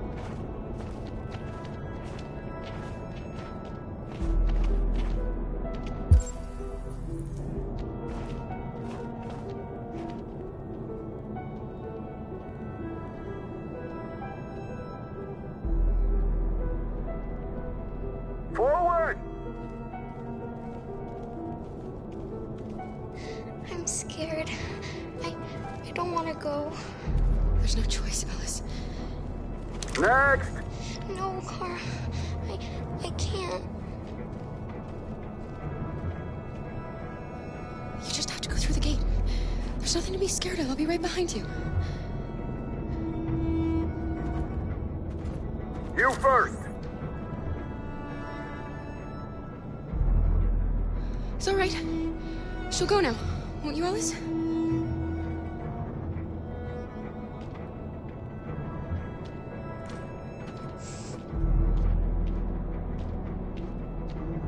Come on, it's your turn.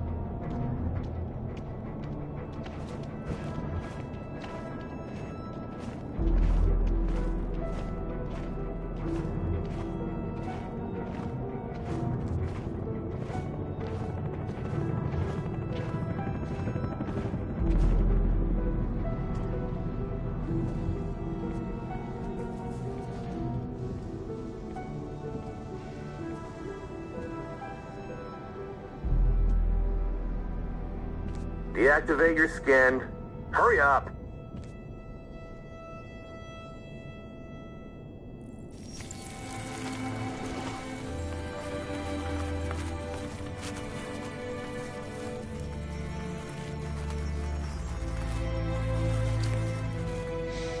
Please, Kara, don't. We have to.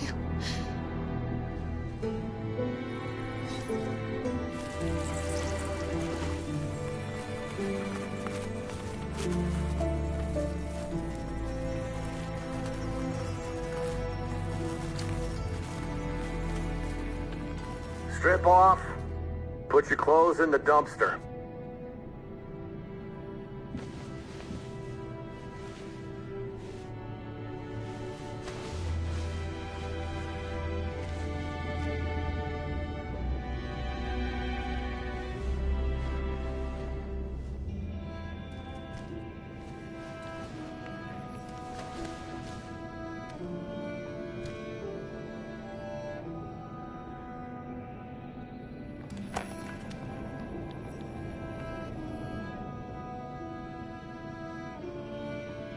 Come on, this way. Get a move on.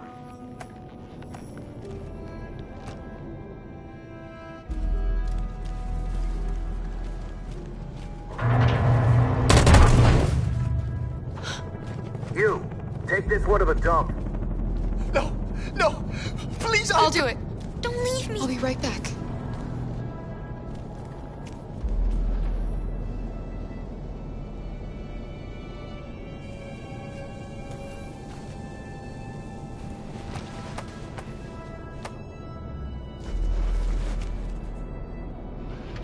Throw it over there. Move it!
Alice? Get out of here. I was with a little girl. We're together. She needs me. I haven't done anything wrong. Let me out. Do not move. Alice! Obey now. No. No, I will not let you kill me. I want to get out of here. I want to get out.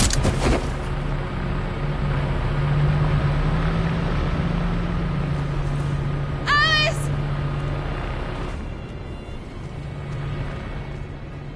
Jerry? Kara. So they captured you too. They came to take out the Jerrys. They separated us. But it's all gonna work out, isn't it? Do you know where Alice is? Alice? The little one? We know, yes. We think we saw her.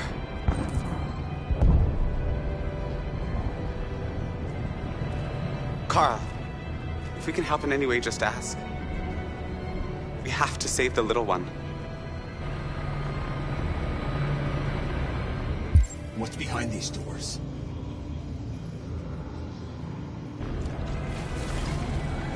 The little girl I was with. Have you seen her? No. No, I haven't. You saved my life back there. They would have killed me if it weren't for you. What's behind these doors?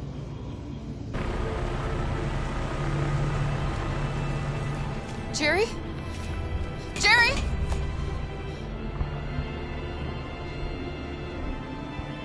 Kara. Jerry, I have to find Alice. Do you know where she is? You stay here. We come back soon.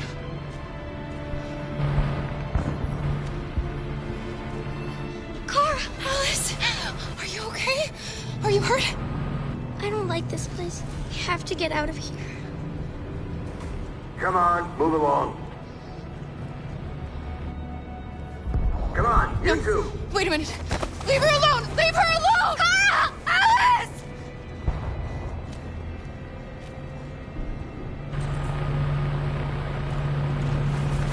What's behind these doors?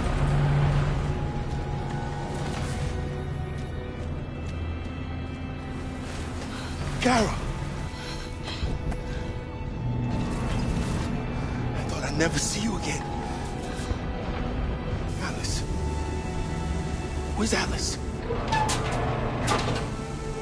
You, and you, over this way.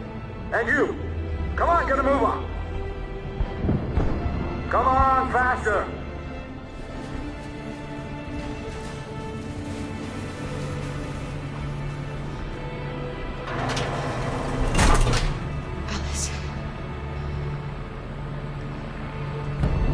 and the situation is escalating towards civil war in Detroit, with our armed forces preparing to put down the android rebellion. They seem to be headed towards the camps where the androids have been interned pending destruction.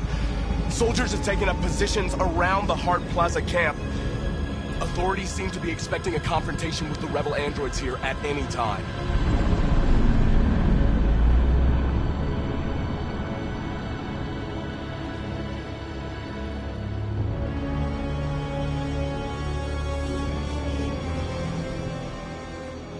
Freedom or death? Freedom or death?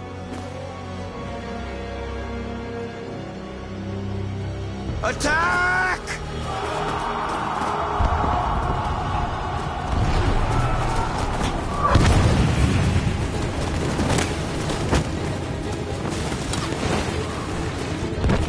They've regrouped. They outnumber us and they're better armed than we are. We've got to be fast and overwhelm them. That's our only hope. We're gonna do this. We're gonna get to that fucking camp and free our people. Be careful, Marcus. Our people need you.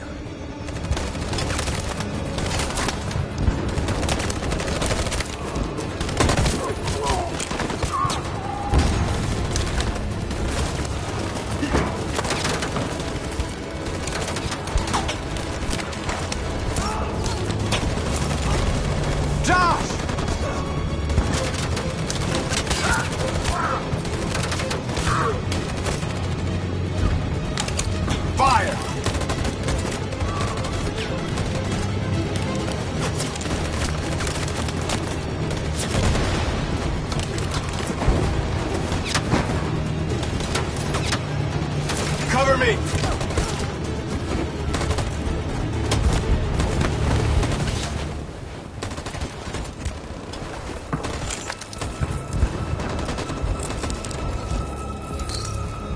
Won't save me this time, Marcus. The blood we spill will be on our hands.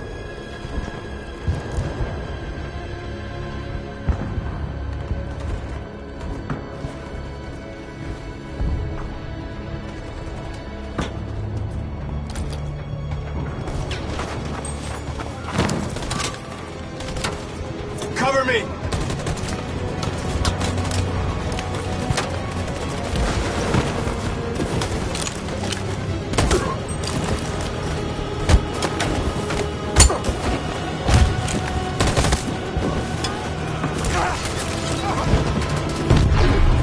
I don't want to die, Marcus. I don't want to die.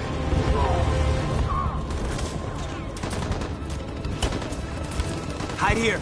Don't move till it's over, okay?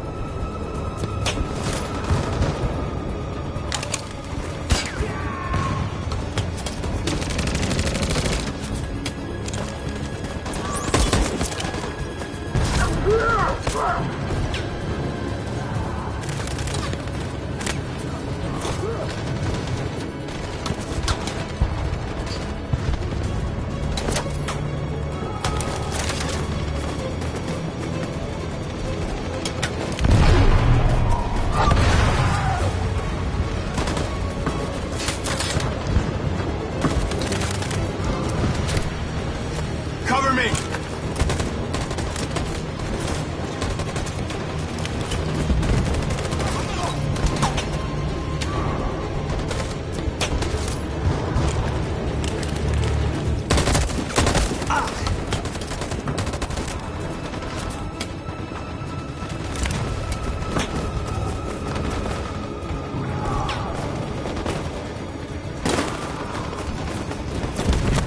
We lost a lot of our people. We gotta move faster or we'll never reach the camp.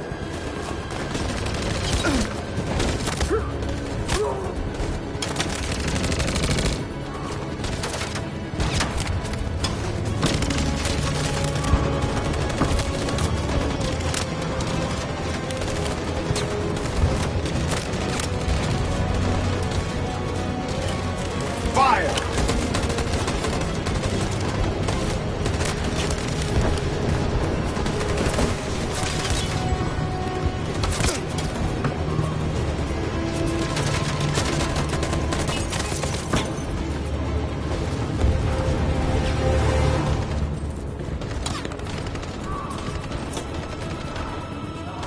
On my signal.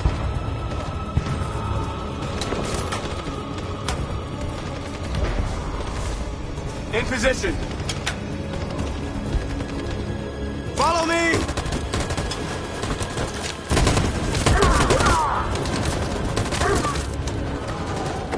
We can't move forward! That machine gun is taking down everything that moves!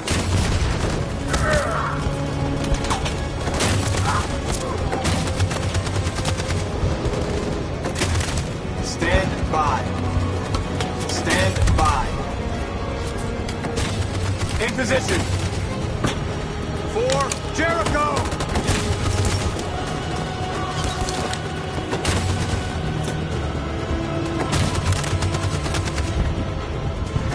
Stand by.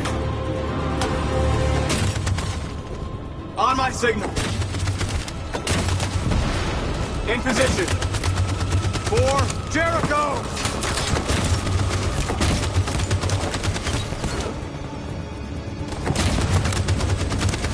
Stand by.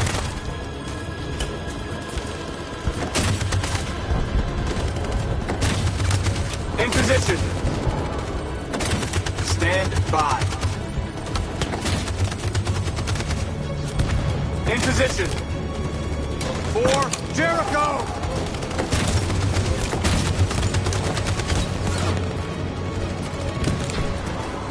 Marcus, it's over. We have to get out of here right now. Marcus!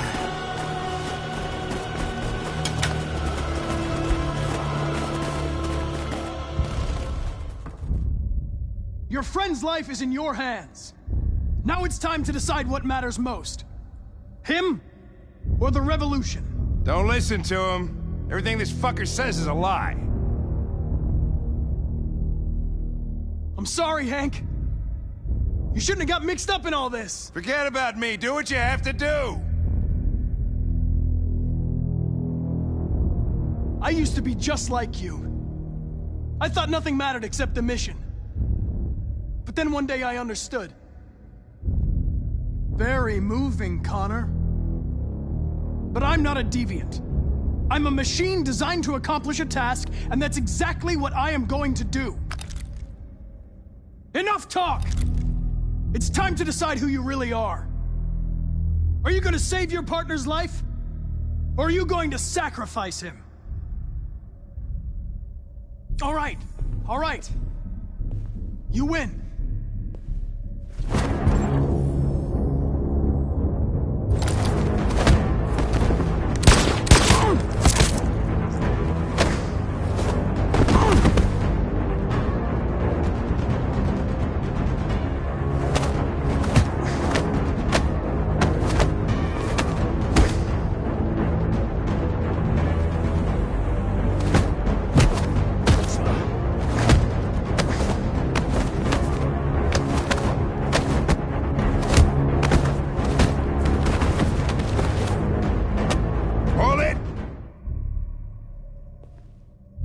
Thanks, Hank.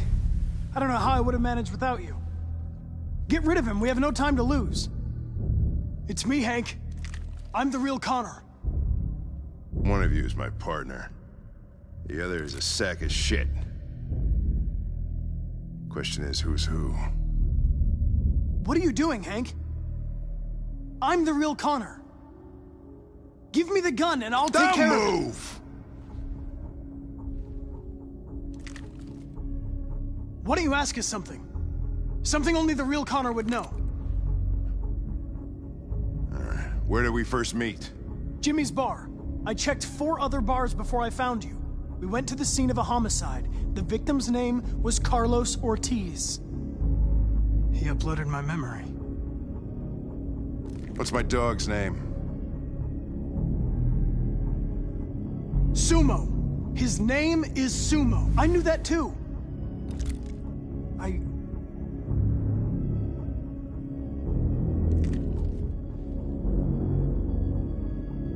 My son, what's his name? Cole. His name was Cole. And he just turned 6 at the time of the accident. It wasn't your fault, Lieutenant. A truck skidded on a sheet of ice and your car rolled over. Cole needed emergency surgery, but no human was available to do it. So an android had to take care of him. Cole didn't make it. That's why you hate androids. You think one of us is responsible for your son's death. Cole died because a human surgeon was too high on red ice to operate. He was the one that took my son from me. Him in this world where the only way people can find comfort is with a fistful of powder. I knew about your son too. I would have said exactly the same thing. Don't listen to him, Hank. I'm the one who...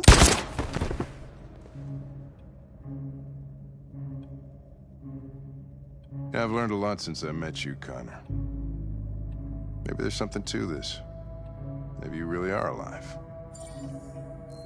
Maybe you'll be the ones to make the world a better place. Go ahead and do what you gotta do.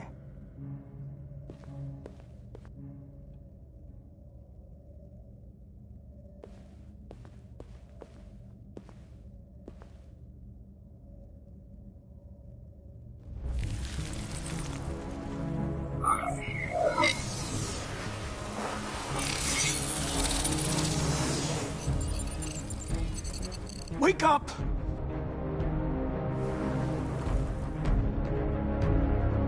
Wake up, wake up. Wake up, wake up. Wake up, wake up. Wake up, wake up. Wake up, wake up. Wake up. Wake up. Wake up.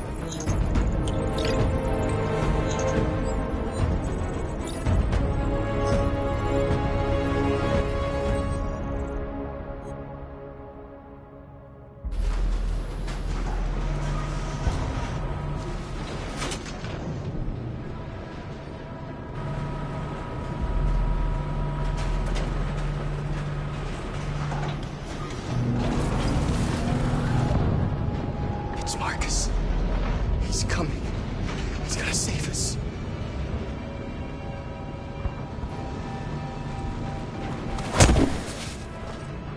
Step forward when you hear the signal. You got it? I don't want to tell you a second time. Come on, let's go. Move. What's behind these doors? They just want to check. I don't know what's behind those doors, but none of us will come out alive. You've got to go see Alice. You've got to reassure her. Kara! Alice! Kara! No, Alice, don't move! But I'm scared. You have to stay in line. Don't move, you hear me? Don't leave me all alone, Kara. I can't. I can't. They just want to check us. I can help you, Carl. I can attract the guards' attention.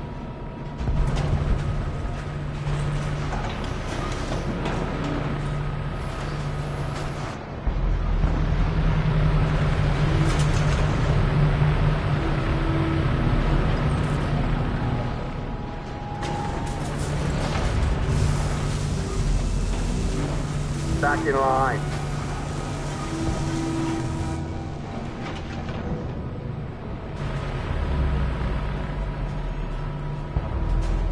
You deaf or what? Back in line, I said. Kara! I was so scared. Are you alright? Come on, move it!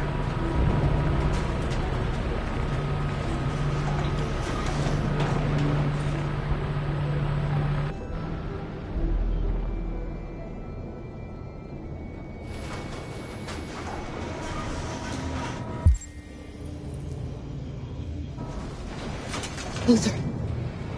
I won't let them kill you, Carol. I won't let them destroy the only people I love. No, Luther. You can't sacrifice yourself. We'll find another way. If there's no other way, I'll do it.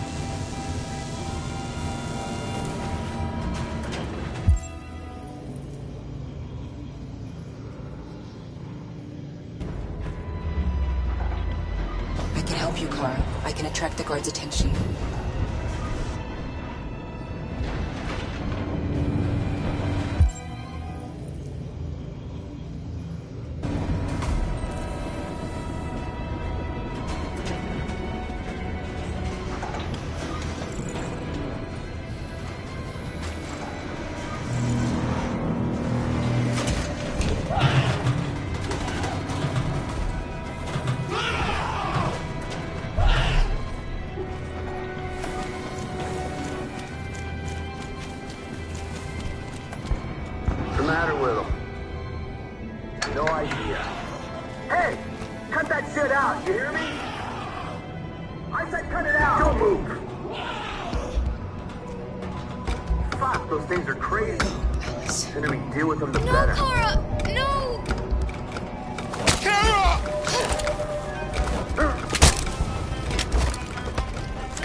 Particularly grim news from Detroit. Joss, you're on live. What's happening down there?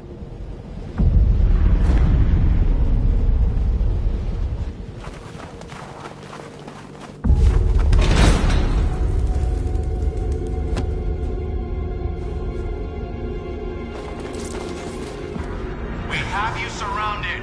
Come out now.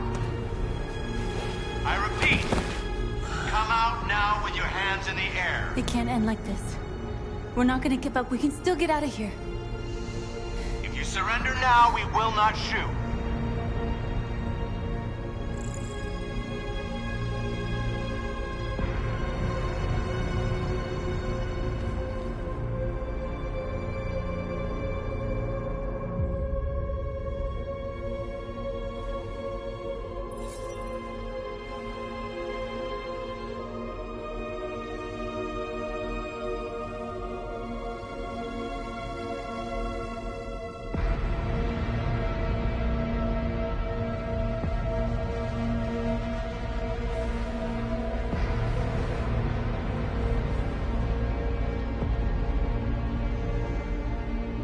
It's our last chance.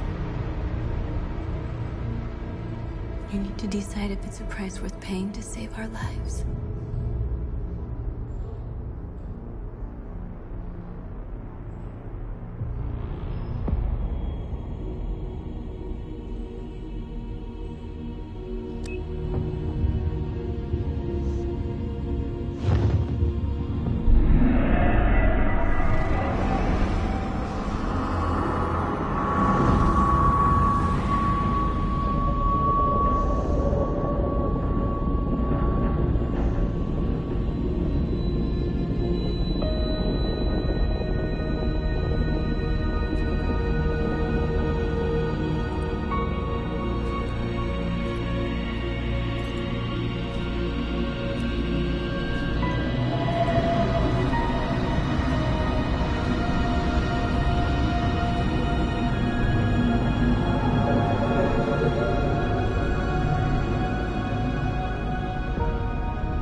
There has just been an explosion in Detroit. We still do not know what caused it, but we will... We have many unconfirmed reports, but we have no official news on exactly what it is at this time. Explosion in the south of Detroit. We still don't know if there are any victims, but these events may be linked to the Android Rebellion currently taking place in the city. A dirty bomb, Madam President. My God. Androids. Thousands of androids are taking to the streets of Detroit at this very moment. They're absolutely everywhere. This is incredible. And the authorities have ordered the immediate evacuation of the city. If it really is a dirty bomb, then the radiation levels will be lethal for miles around. Detroit. Detroit has just fallen into the hands of the Android Rebellion. This is a disaster. An unprecedented disaster. Today, deviant androids triggered a dirty bomb in Detroit. This bomb released fatal levels of radioactive toxic waste. To ensure the safety of the population, the military is evacuating all civilians within a 50-mile radius. The city may remain uninhabitable for decades. Moreover, the deviants are thought to have taken control of a CyberLife plant and liberated over 1 million androids that were stored there. This is the first time in our history that one of our cities has fallen into enemy hands. We are going to fight them with all our strength, and we won't rest until we have taken back control of Detroit and destroyed the last of them. Humanity is about to face its most important battle, one that will lead to our victory or our extinction. May God bless you all. And may God bless the United States of America. Free!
Accessing the extras section.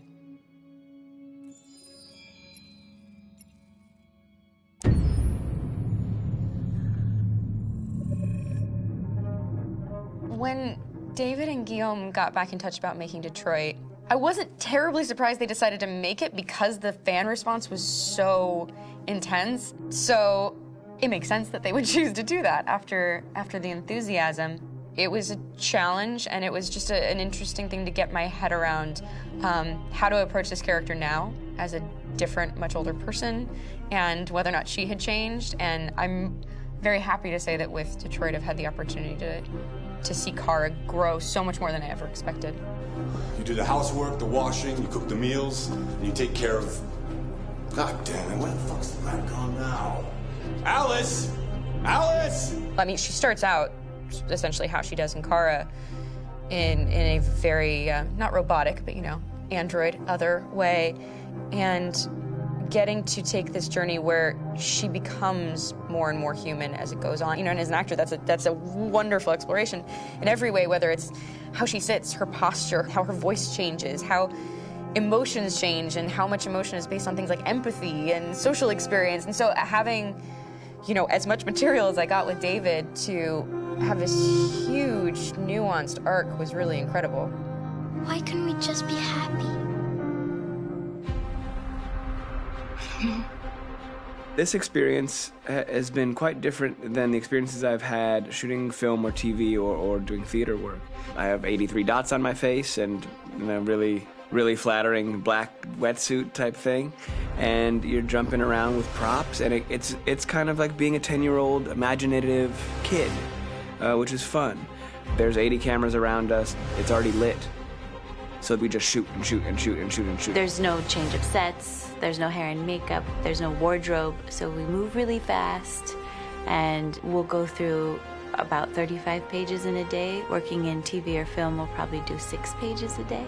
It's kind of acting boot camp. It's like working out constantly. I mean, you're doing this thing, and then you got to do something that's completely other back to back to back. And so that kind of process of working is very challenging, but it's also very exciting because you just have to keep coming up with new ideas. And your head goes all over the place because you're trying to keep track of basically 4 different storylines for each different response. You shot that girl, for fuck's sake. It was a machine that looked like a girl. Yeah, I know what I should have done. I just told you I couldn't. All right, I'm sorry. The fact that David Cade, he's telling like many stories interwoven from beginning to end is super complicated and super impressive, and I have no idea how he keeps it all in his head. He's not just the writer or the director who's seeing this from the outside eye. He's also thinking about the player walking through this space. You know, only somebody who really, really loves not the work, but like these characters and these stories and cares about doing something meaningful would invest that much in it. And it's always inspiring to work with somebody who cares that much. My experience with motion capture is this one. And I found it sort of terrifying in a way, because they said the computer's going to build you. But then as we got into it, I realized all the elements of it were still artistic. I just dipped into a really brilliant setup here. I've never seen anything like it. And this won't turn me into a product because I was playing a character. So it's wonderful. In the game, Detroit comes back because of a revolutionary industrial rebirth. And there's no reason why that can't happen in Detroit, because they have such tremendous infrastructure for millions and millions of people who can very easily support, you know, a new industry.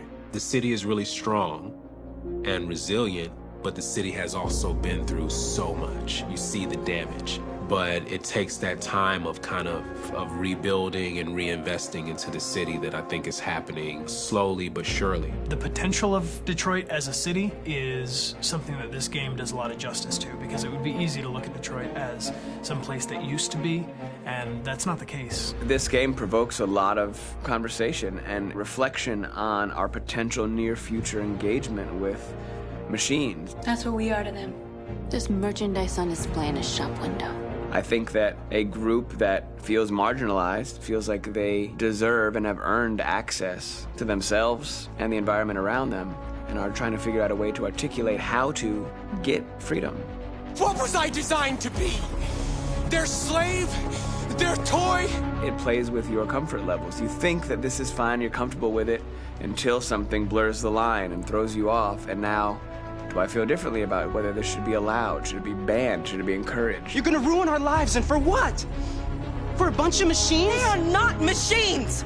They are alive! I'm alive! You're alive! They're nothing! There are lots of comparable comparisons to any type of persecution of religion, race, etc., dating way back. It can't just be a video game where you shoot 'em up or where people make these choices to do whatever. I think that's the whole point. You have the choice, and you can either choose to go in one direction with your character or another. And I think that's going to be very telling about the gamer. Very telling. I think there's going to be a really strong reaction to this game, which has such a strong perspective. I'm that much more proud of it now to get to be a part of it, because it's important. In this game, you're actively building and designing the character through not just what kind of shield does he have or what color hair does she have, but like their temperament and the way they deal with problems. The different endings to this game are so radically different based off maybe seemingly insignificant choices in the moment, but like life, they all add up. And can't play life again, though.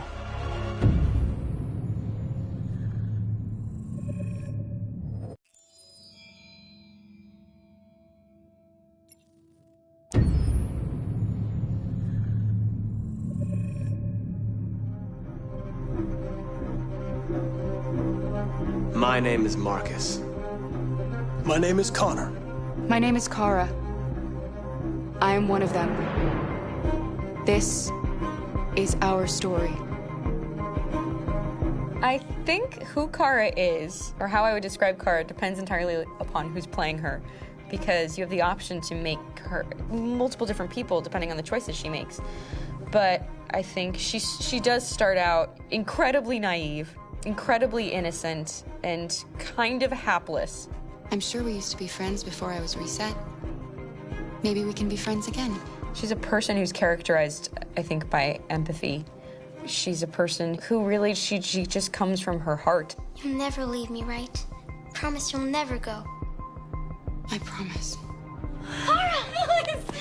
Are you okay? Are you hurt? Wait a minute! Leave her alone! Kara! Leave her alone! The really beautiful thing that I've had the gift to be able to do is to essentially build a person from the ground up, because that's what she's doing throughout the game. And with every experience she has and every person she meets, she's building, first emotions and then the sense of judgment. And it's sort of an exploration of what it is to be a human. Don't worry. Luther and I will be right here.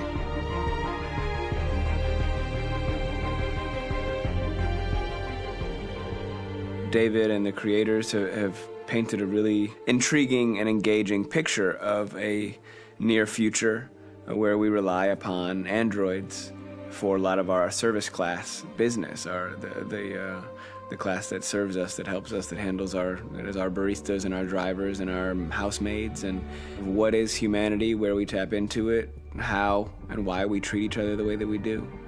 And my character Marcus has a really intriguing journey, becoming deviant, realizing that he actually has feelings and human qualities inside of him, and it's a really incredible ascension into becoming fully realized and coming to terms with what you actually deserve better than this in life. And not only do you want it for yourself, but you want it for your peers. We've come here to demonstrate peacefully and to tell humans that we are also living beings. All we want is to live free. You know what? This thing, Dad, is not your son. It's a fucking machine! I think that a group that feels marginalized, feels disenfranchised, feels like they deserve and have earned access to themselves and the environment around them, and are trying to figure out a way to articulate how to get freedom. Connor is analytical. Connor takes things literally. He starts in the beginning place where he's very mechanical. He feels nothing inside, of course, and it's all just a system, a protocol that he is executing to get whatever he wants to happen, which is help humans stop deviants and to find the link between deviant androids. You were designed to serve humans, not kill them! What was I designed to be? Their slave? Their toy? Just say, I killed him! Is it that hard to say? Stop it! Stop! But of course, over the course of the story, and depending on the player's choices, Connor can grow in many different ways. He can deviate from that procedure or not. The moment of truth, Hank. Am I a living being? Or just a machine?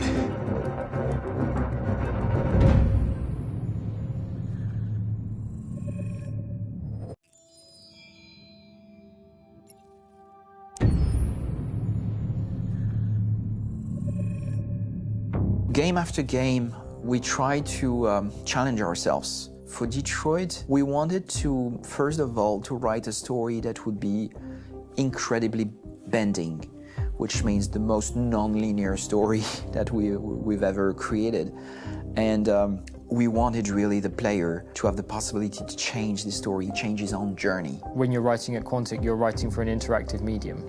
You know, when you're working in television, you'll put a character in a difficult situation, and you as a writing team will argue about what would that character do. But ultimately, you have to decide what happens, and you just show the audience. What's interesting about interactive drama is you bring the player into that conversation, and it changes your job slightly as a writer, because your job is to provide a narrative context in which the player can write his own story. You're giving him this kind of narrative Lego that he's going to snap together into his own shape. You also have the ability to make your audience attach themselves to your characters, because the audience is in some sense responsible for what happens to the characters. It's just a few cans. Come on, let's go. We have some cash now. You used me to steal that money. How could you do that? I trusted you. What is a bit specific about these scripts is how large they are. If you take a film script, there are about 100 pages. But here we have to deal with a script that is between 4,000 and 5,000 pages. Everything becomes bigger because we don't just tell one story, but we tell all the possible stories that can be told within this narrative space.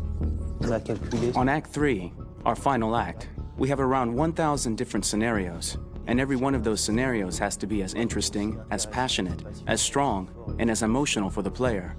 We want every action that the player does, every interaction that is available to serve in telling the story, and help the player understand who his character is, and build that character moment to moment.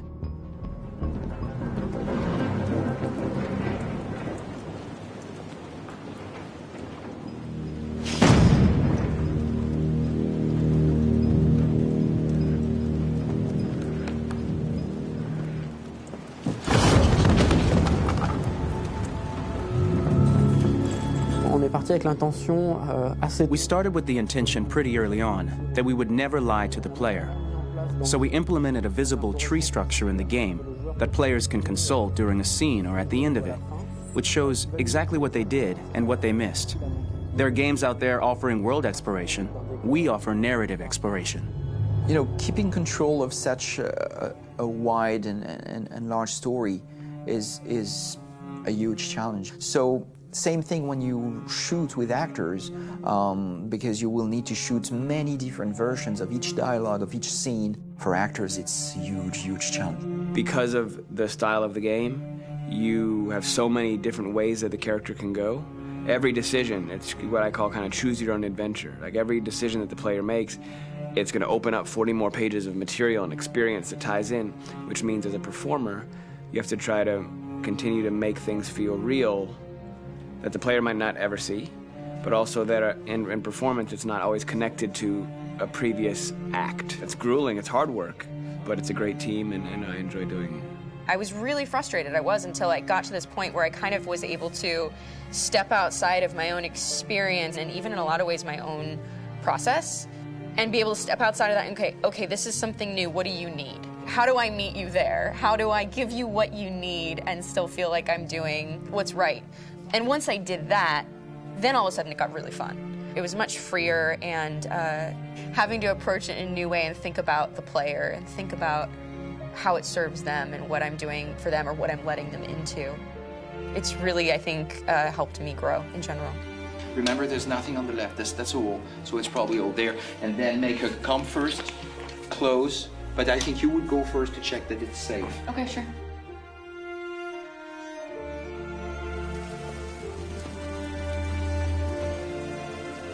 The most enjoyable thing about working in performance capture on this kind of project is that if I shot a film, I would get to do one of these endings. I get to do so many different things as Connor. Your head goes all over the place because you're trying to keep track of basically 4 different storylines for each different response. What's the name of my dog? Buddy? Scout. I think it's Jack. I can't remember. So I worked with physicality a lot because it was a good way to anchor myself in these different rings of the tree. As the story grows out, I know where that is physically in my body, and then I can switch more continually on set, and it'll be entirely up to the player to determine what order those things come out and what they look like from a distance. Like if you're playing through it, the culmination of all of that will be their version of Connor. I'm faster than you, and I don't feel pain. You don't stand a chance against me. Listen, asshole. If it was up to me, I'd throw the lot of you in a dumpster and light a match to it. Shooting action scenes at Quantic Dream is a real challenge, because these are scenes where the storytelling has to continue. It's not an action scene just to have a dose of adrenaline. The stunts have huge consequences on the rest of the story.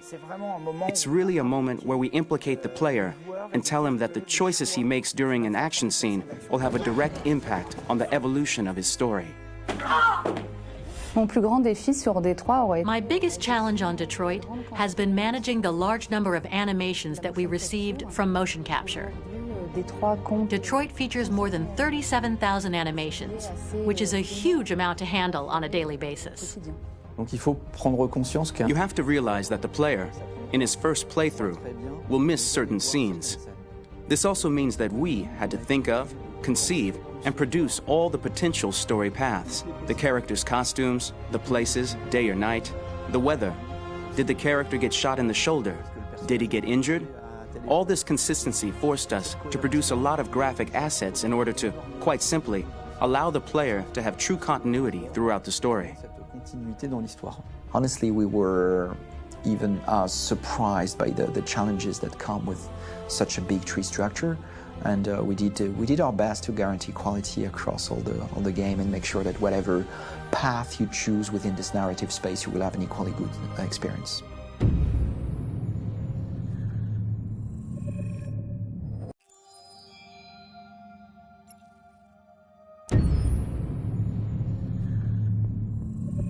Detroit Become Human was produced over a period of 4 years. Here in Paris, we have a team of about 180 people. And to that, we need to add also all the outsourcing with our partners in the Philippines, in China, Vietnam, and in India.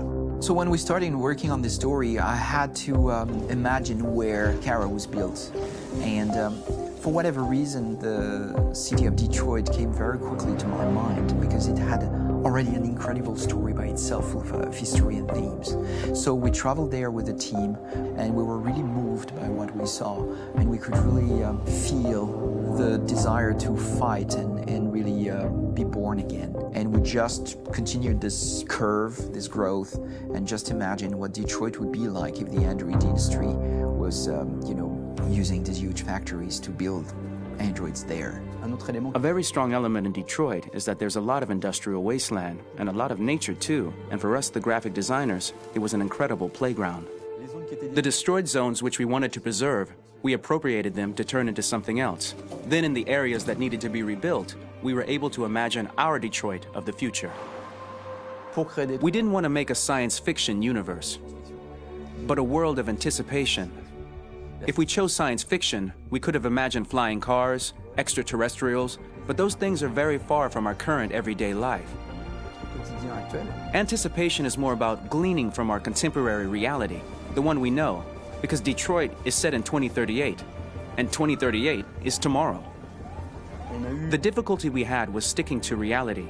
That is to say, technology becoming more and more invisible, a lot more elegant, and at the same time, making it visual. So all the computer equipment, autonomous cars, we simply had to invent. They are in fact very technological objects, but at the same time remain very credible and ingrained in reality.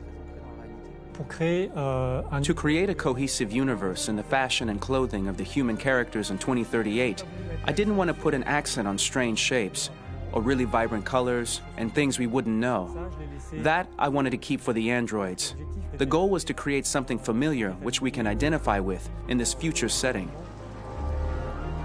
Working on the artistic direction for the androids was a bit special because this is a project about the place they could occupy in the human world. It was out of the question for them to be too beautiful or too perfect. They had to correspond to every social class, rich and poor. Inspired by everyday utilitarian clothes, I brought a modern touch by adding dynamic display surfaces, the armband we can see on the side, the triangle on the front and back, an LED. Like that, there's no confusion. Wait. You're sending an android? All right, ma'am. We need to go. You can't do that. Why aren't you sending a real person? Once we cast the actors, we travel to meet them in order to scan their faces. We record the structure of their face with the scan. And we record the colors and patches of skin with photography. Once we have this information, we will use this as a basis for modeling and creating the characters. The artist will make it more realistic, but will also enrich it. He will propose ideas which we will develop together. Finally, we will have a character with character who corresponds to the project and the world. When the actors come to Quantic Dream, we show them the design, what their image will be, and what they will look like in the game. This extra information gives them another dimension and color to connect with emotionally. It helps them think about how to play their character. Your mission. That's all you care about, huh? You should consult a professional who can help you. Beat it, you hear me? Get the hell out of here! So there are 3 types of shoots at Quantic Dream. Shooting and performance capture, where you capture the whole actor, his voice, his face, and his body. These shoots are obviously done with American actors because the game's original version is in American English. After that, there are the body-only shoots, representing around 250 days of filming, while the performance capture is 100 days of filming. Now, body-only shoots, there are 2 types. There are the action shoots and the technical shoots, which are mokit shoots. Mokit is when the player controls a character on the screen, and he moves in an environment to explore it. This is of particular importance at Quantic Dream, and therefore we shoot a lot to offer a unique context for each scene and each character. To prepare a motion capture shoot, we first get together to look at the sets we need, the animations that we want to shoot, which ones need to be grouped together, or which ones need to be cut and shot at another time, so that we get the most out of the shooting day. This often means shooting scenes out of order, especially those with big props or accessories, like a big car, for example. So we shoot all the animations related to that particular prop first.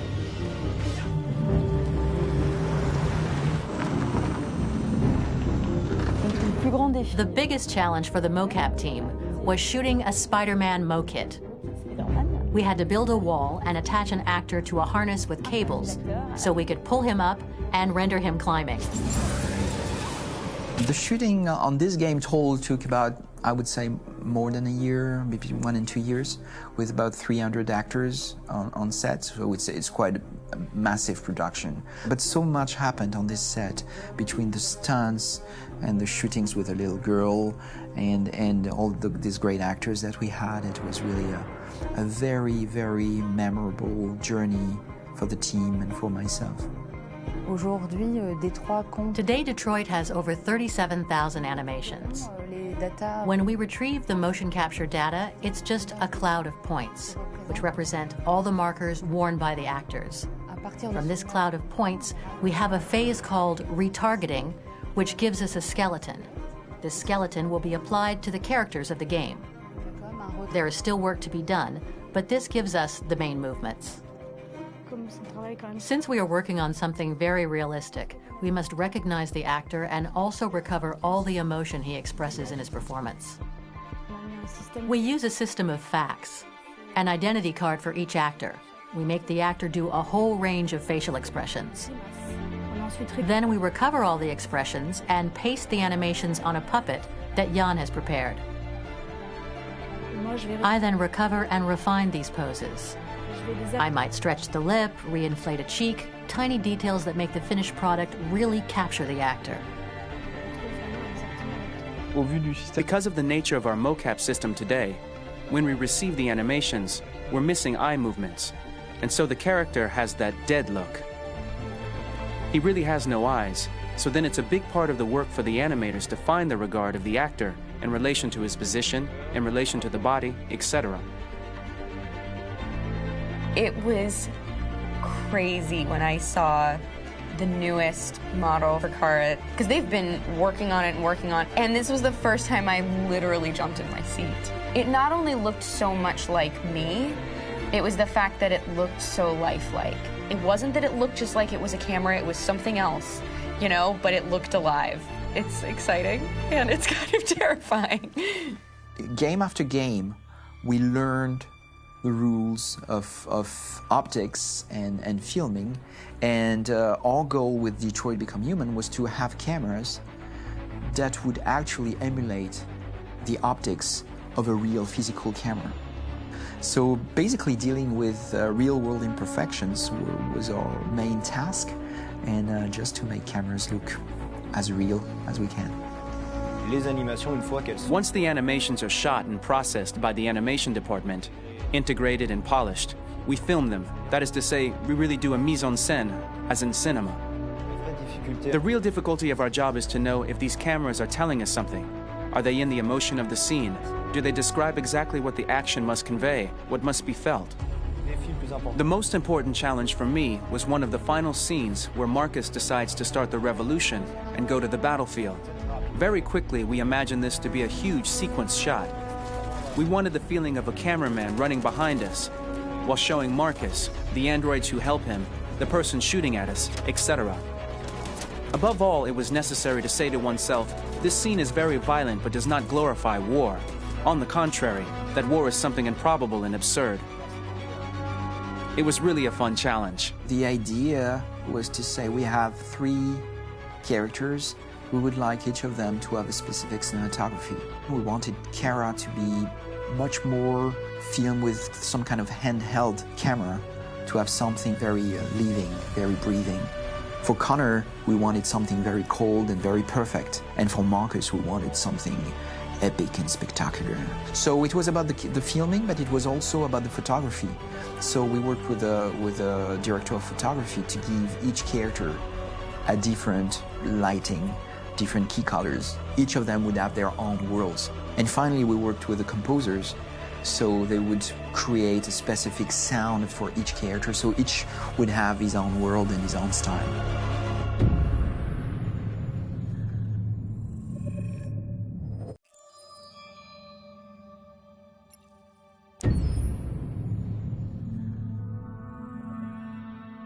For the soundtrack of the game, we tried to be very close to what is done in film. We were constantly asking at each place in the game, why are we putting music here? What is it going to say?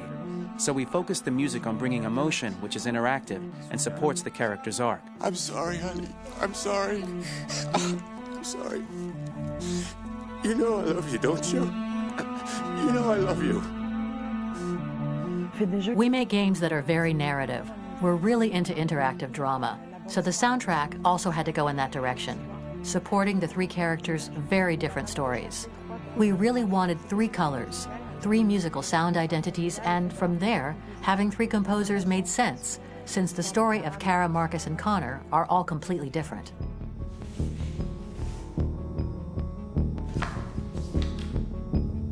recognize him?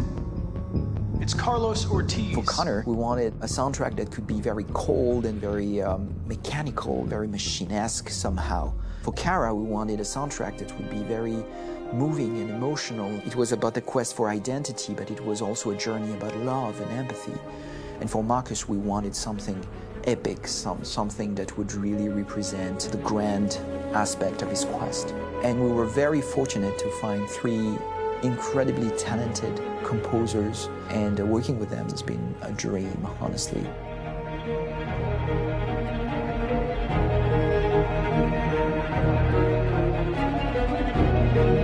My name is Philip Shepherd, and I'm a composer and a cellist and a producer. And today we're at Abbey Road Studio One, which is my favourite studio in the world. And today we're recording the soundtrack for Kara from Become Human.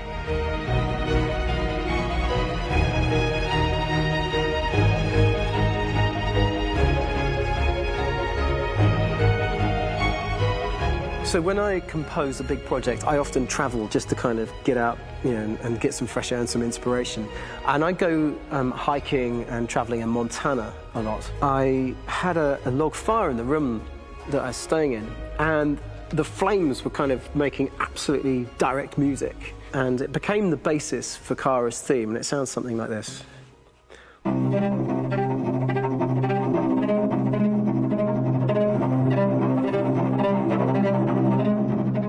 Now, over the top of that, I found a little theme that just seemed to fit over the top, which is taking Kara's name, Kara, and just using like a 2-syllable motif, and it sounds like this.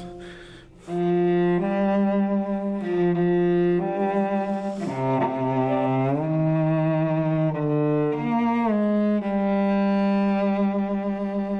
going to pull through this, Alice. As long as we're together, nothing can hurt us.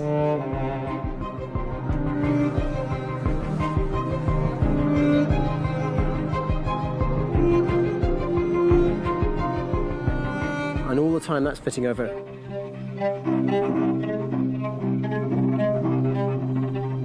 So it kind of works in lots of levels. And in fact, every single theme in the score has one of those elements built into it, and it becomes sort of the DNA of every single tune.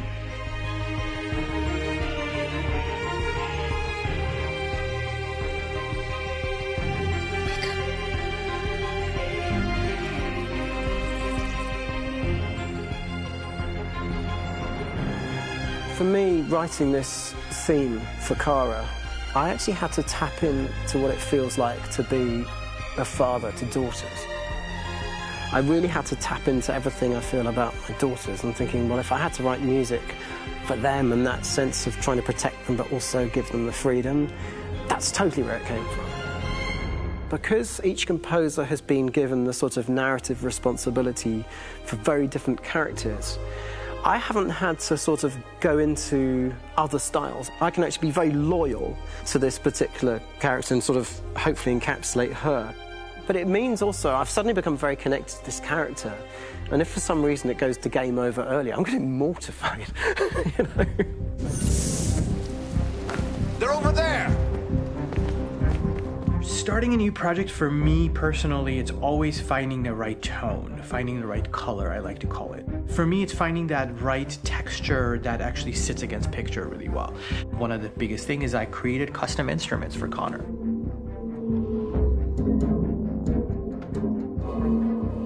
I pulled out all my vintage synthesizers to be able to capture this robotic person, if you will. My approach to all of these custom instruments is that I hear the sound in my head. And either I could just come into the piano and just be like, all right, so I'm gonna just get on the computer and just create it. I rather be able to play these instruments physically. Oh, that's nice. If you can do the...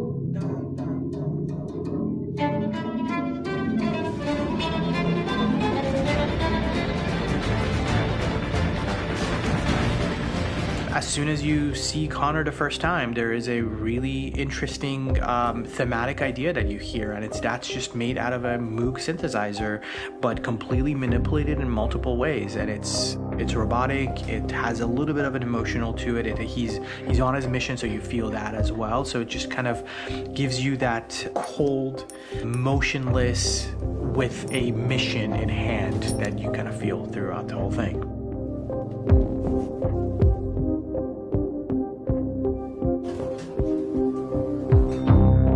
Because the music evolved, one of the things that I was very weary and I was very kind of focused on was the way that the music has to evolve.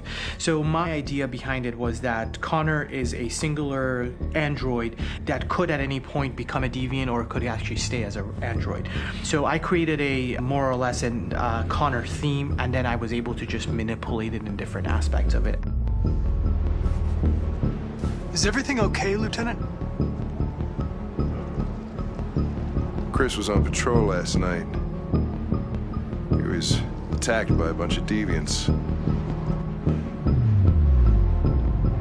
I'm a human being writing for a robot, and throughout Connor's journey, he meets someone, he meets a partner. So how do you deal with a robot feeling? And I've met a partner that I'm gonna work with, or all of a sudden he sees a dead body. Does this robot have an imagination? Does this robot have a feeling? And if yes, how do you translate that into non-emotional music?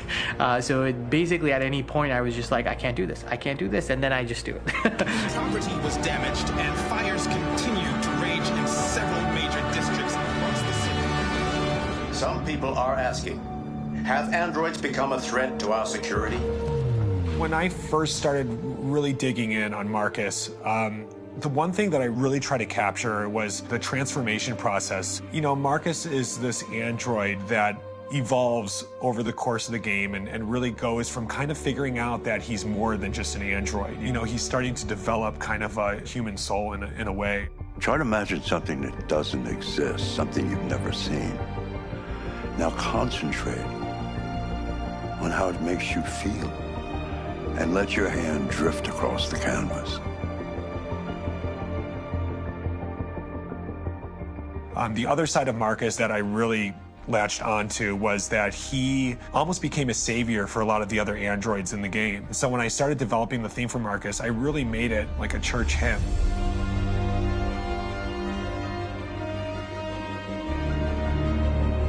I wanted it to be very simple. I wanted to make it a chordal melody. I really wanted to make it almost like a Bach hymn. The tough thing with that is it had to be recognizable. If I made it too complex from a harmonic standpoint, it would be hard, I think, for people to kind of pick it out and recognize it. It's very acoustic derived, but it's also been treated with a lot of effects and things to kind of put it into the space that I felt the sound should be in. It can be beautiful, it can be haunting, it can be extremely powerful from an action standpoint, and I'm really happy with the way it turned out. The music is there, but it's subliminal and it's emotional, and people are feeling it, and it's not distracting. And that's tricky with a game like this, where you have to have a lot of ins and outs like that, where the music kind of has to get in and out of these moments. This is a war we're fighting with the humans. If we fail, they'll destroy us. I think the game's been put together so well where I just wanted to make sure that I wasn't ruining the emotion.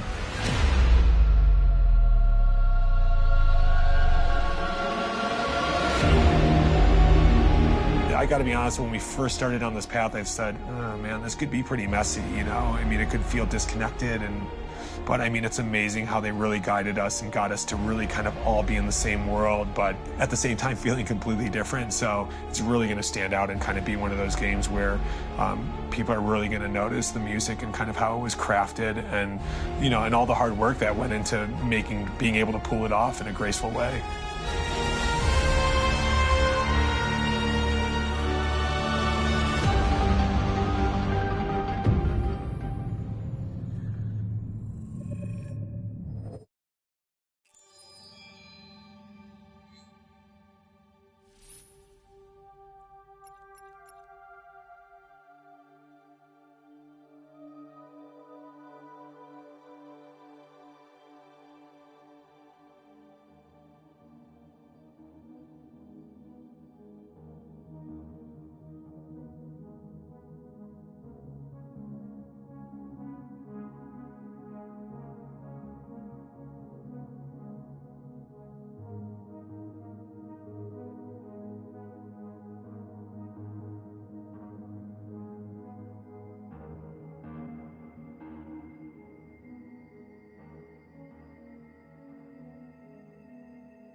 You look tired today. I hope you're doing okay.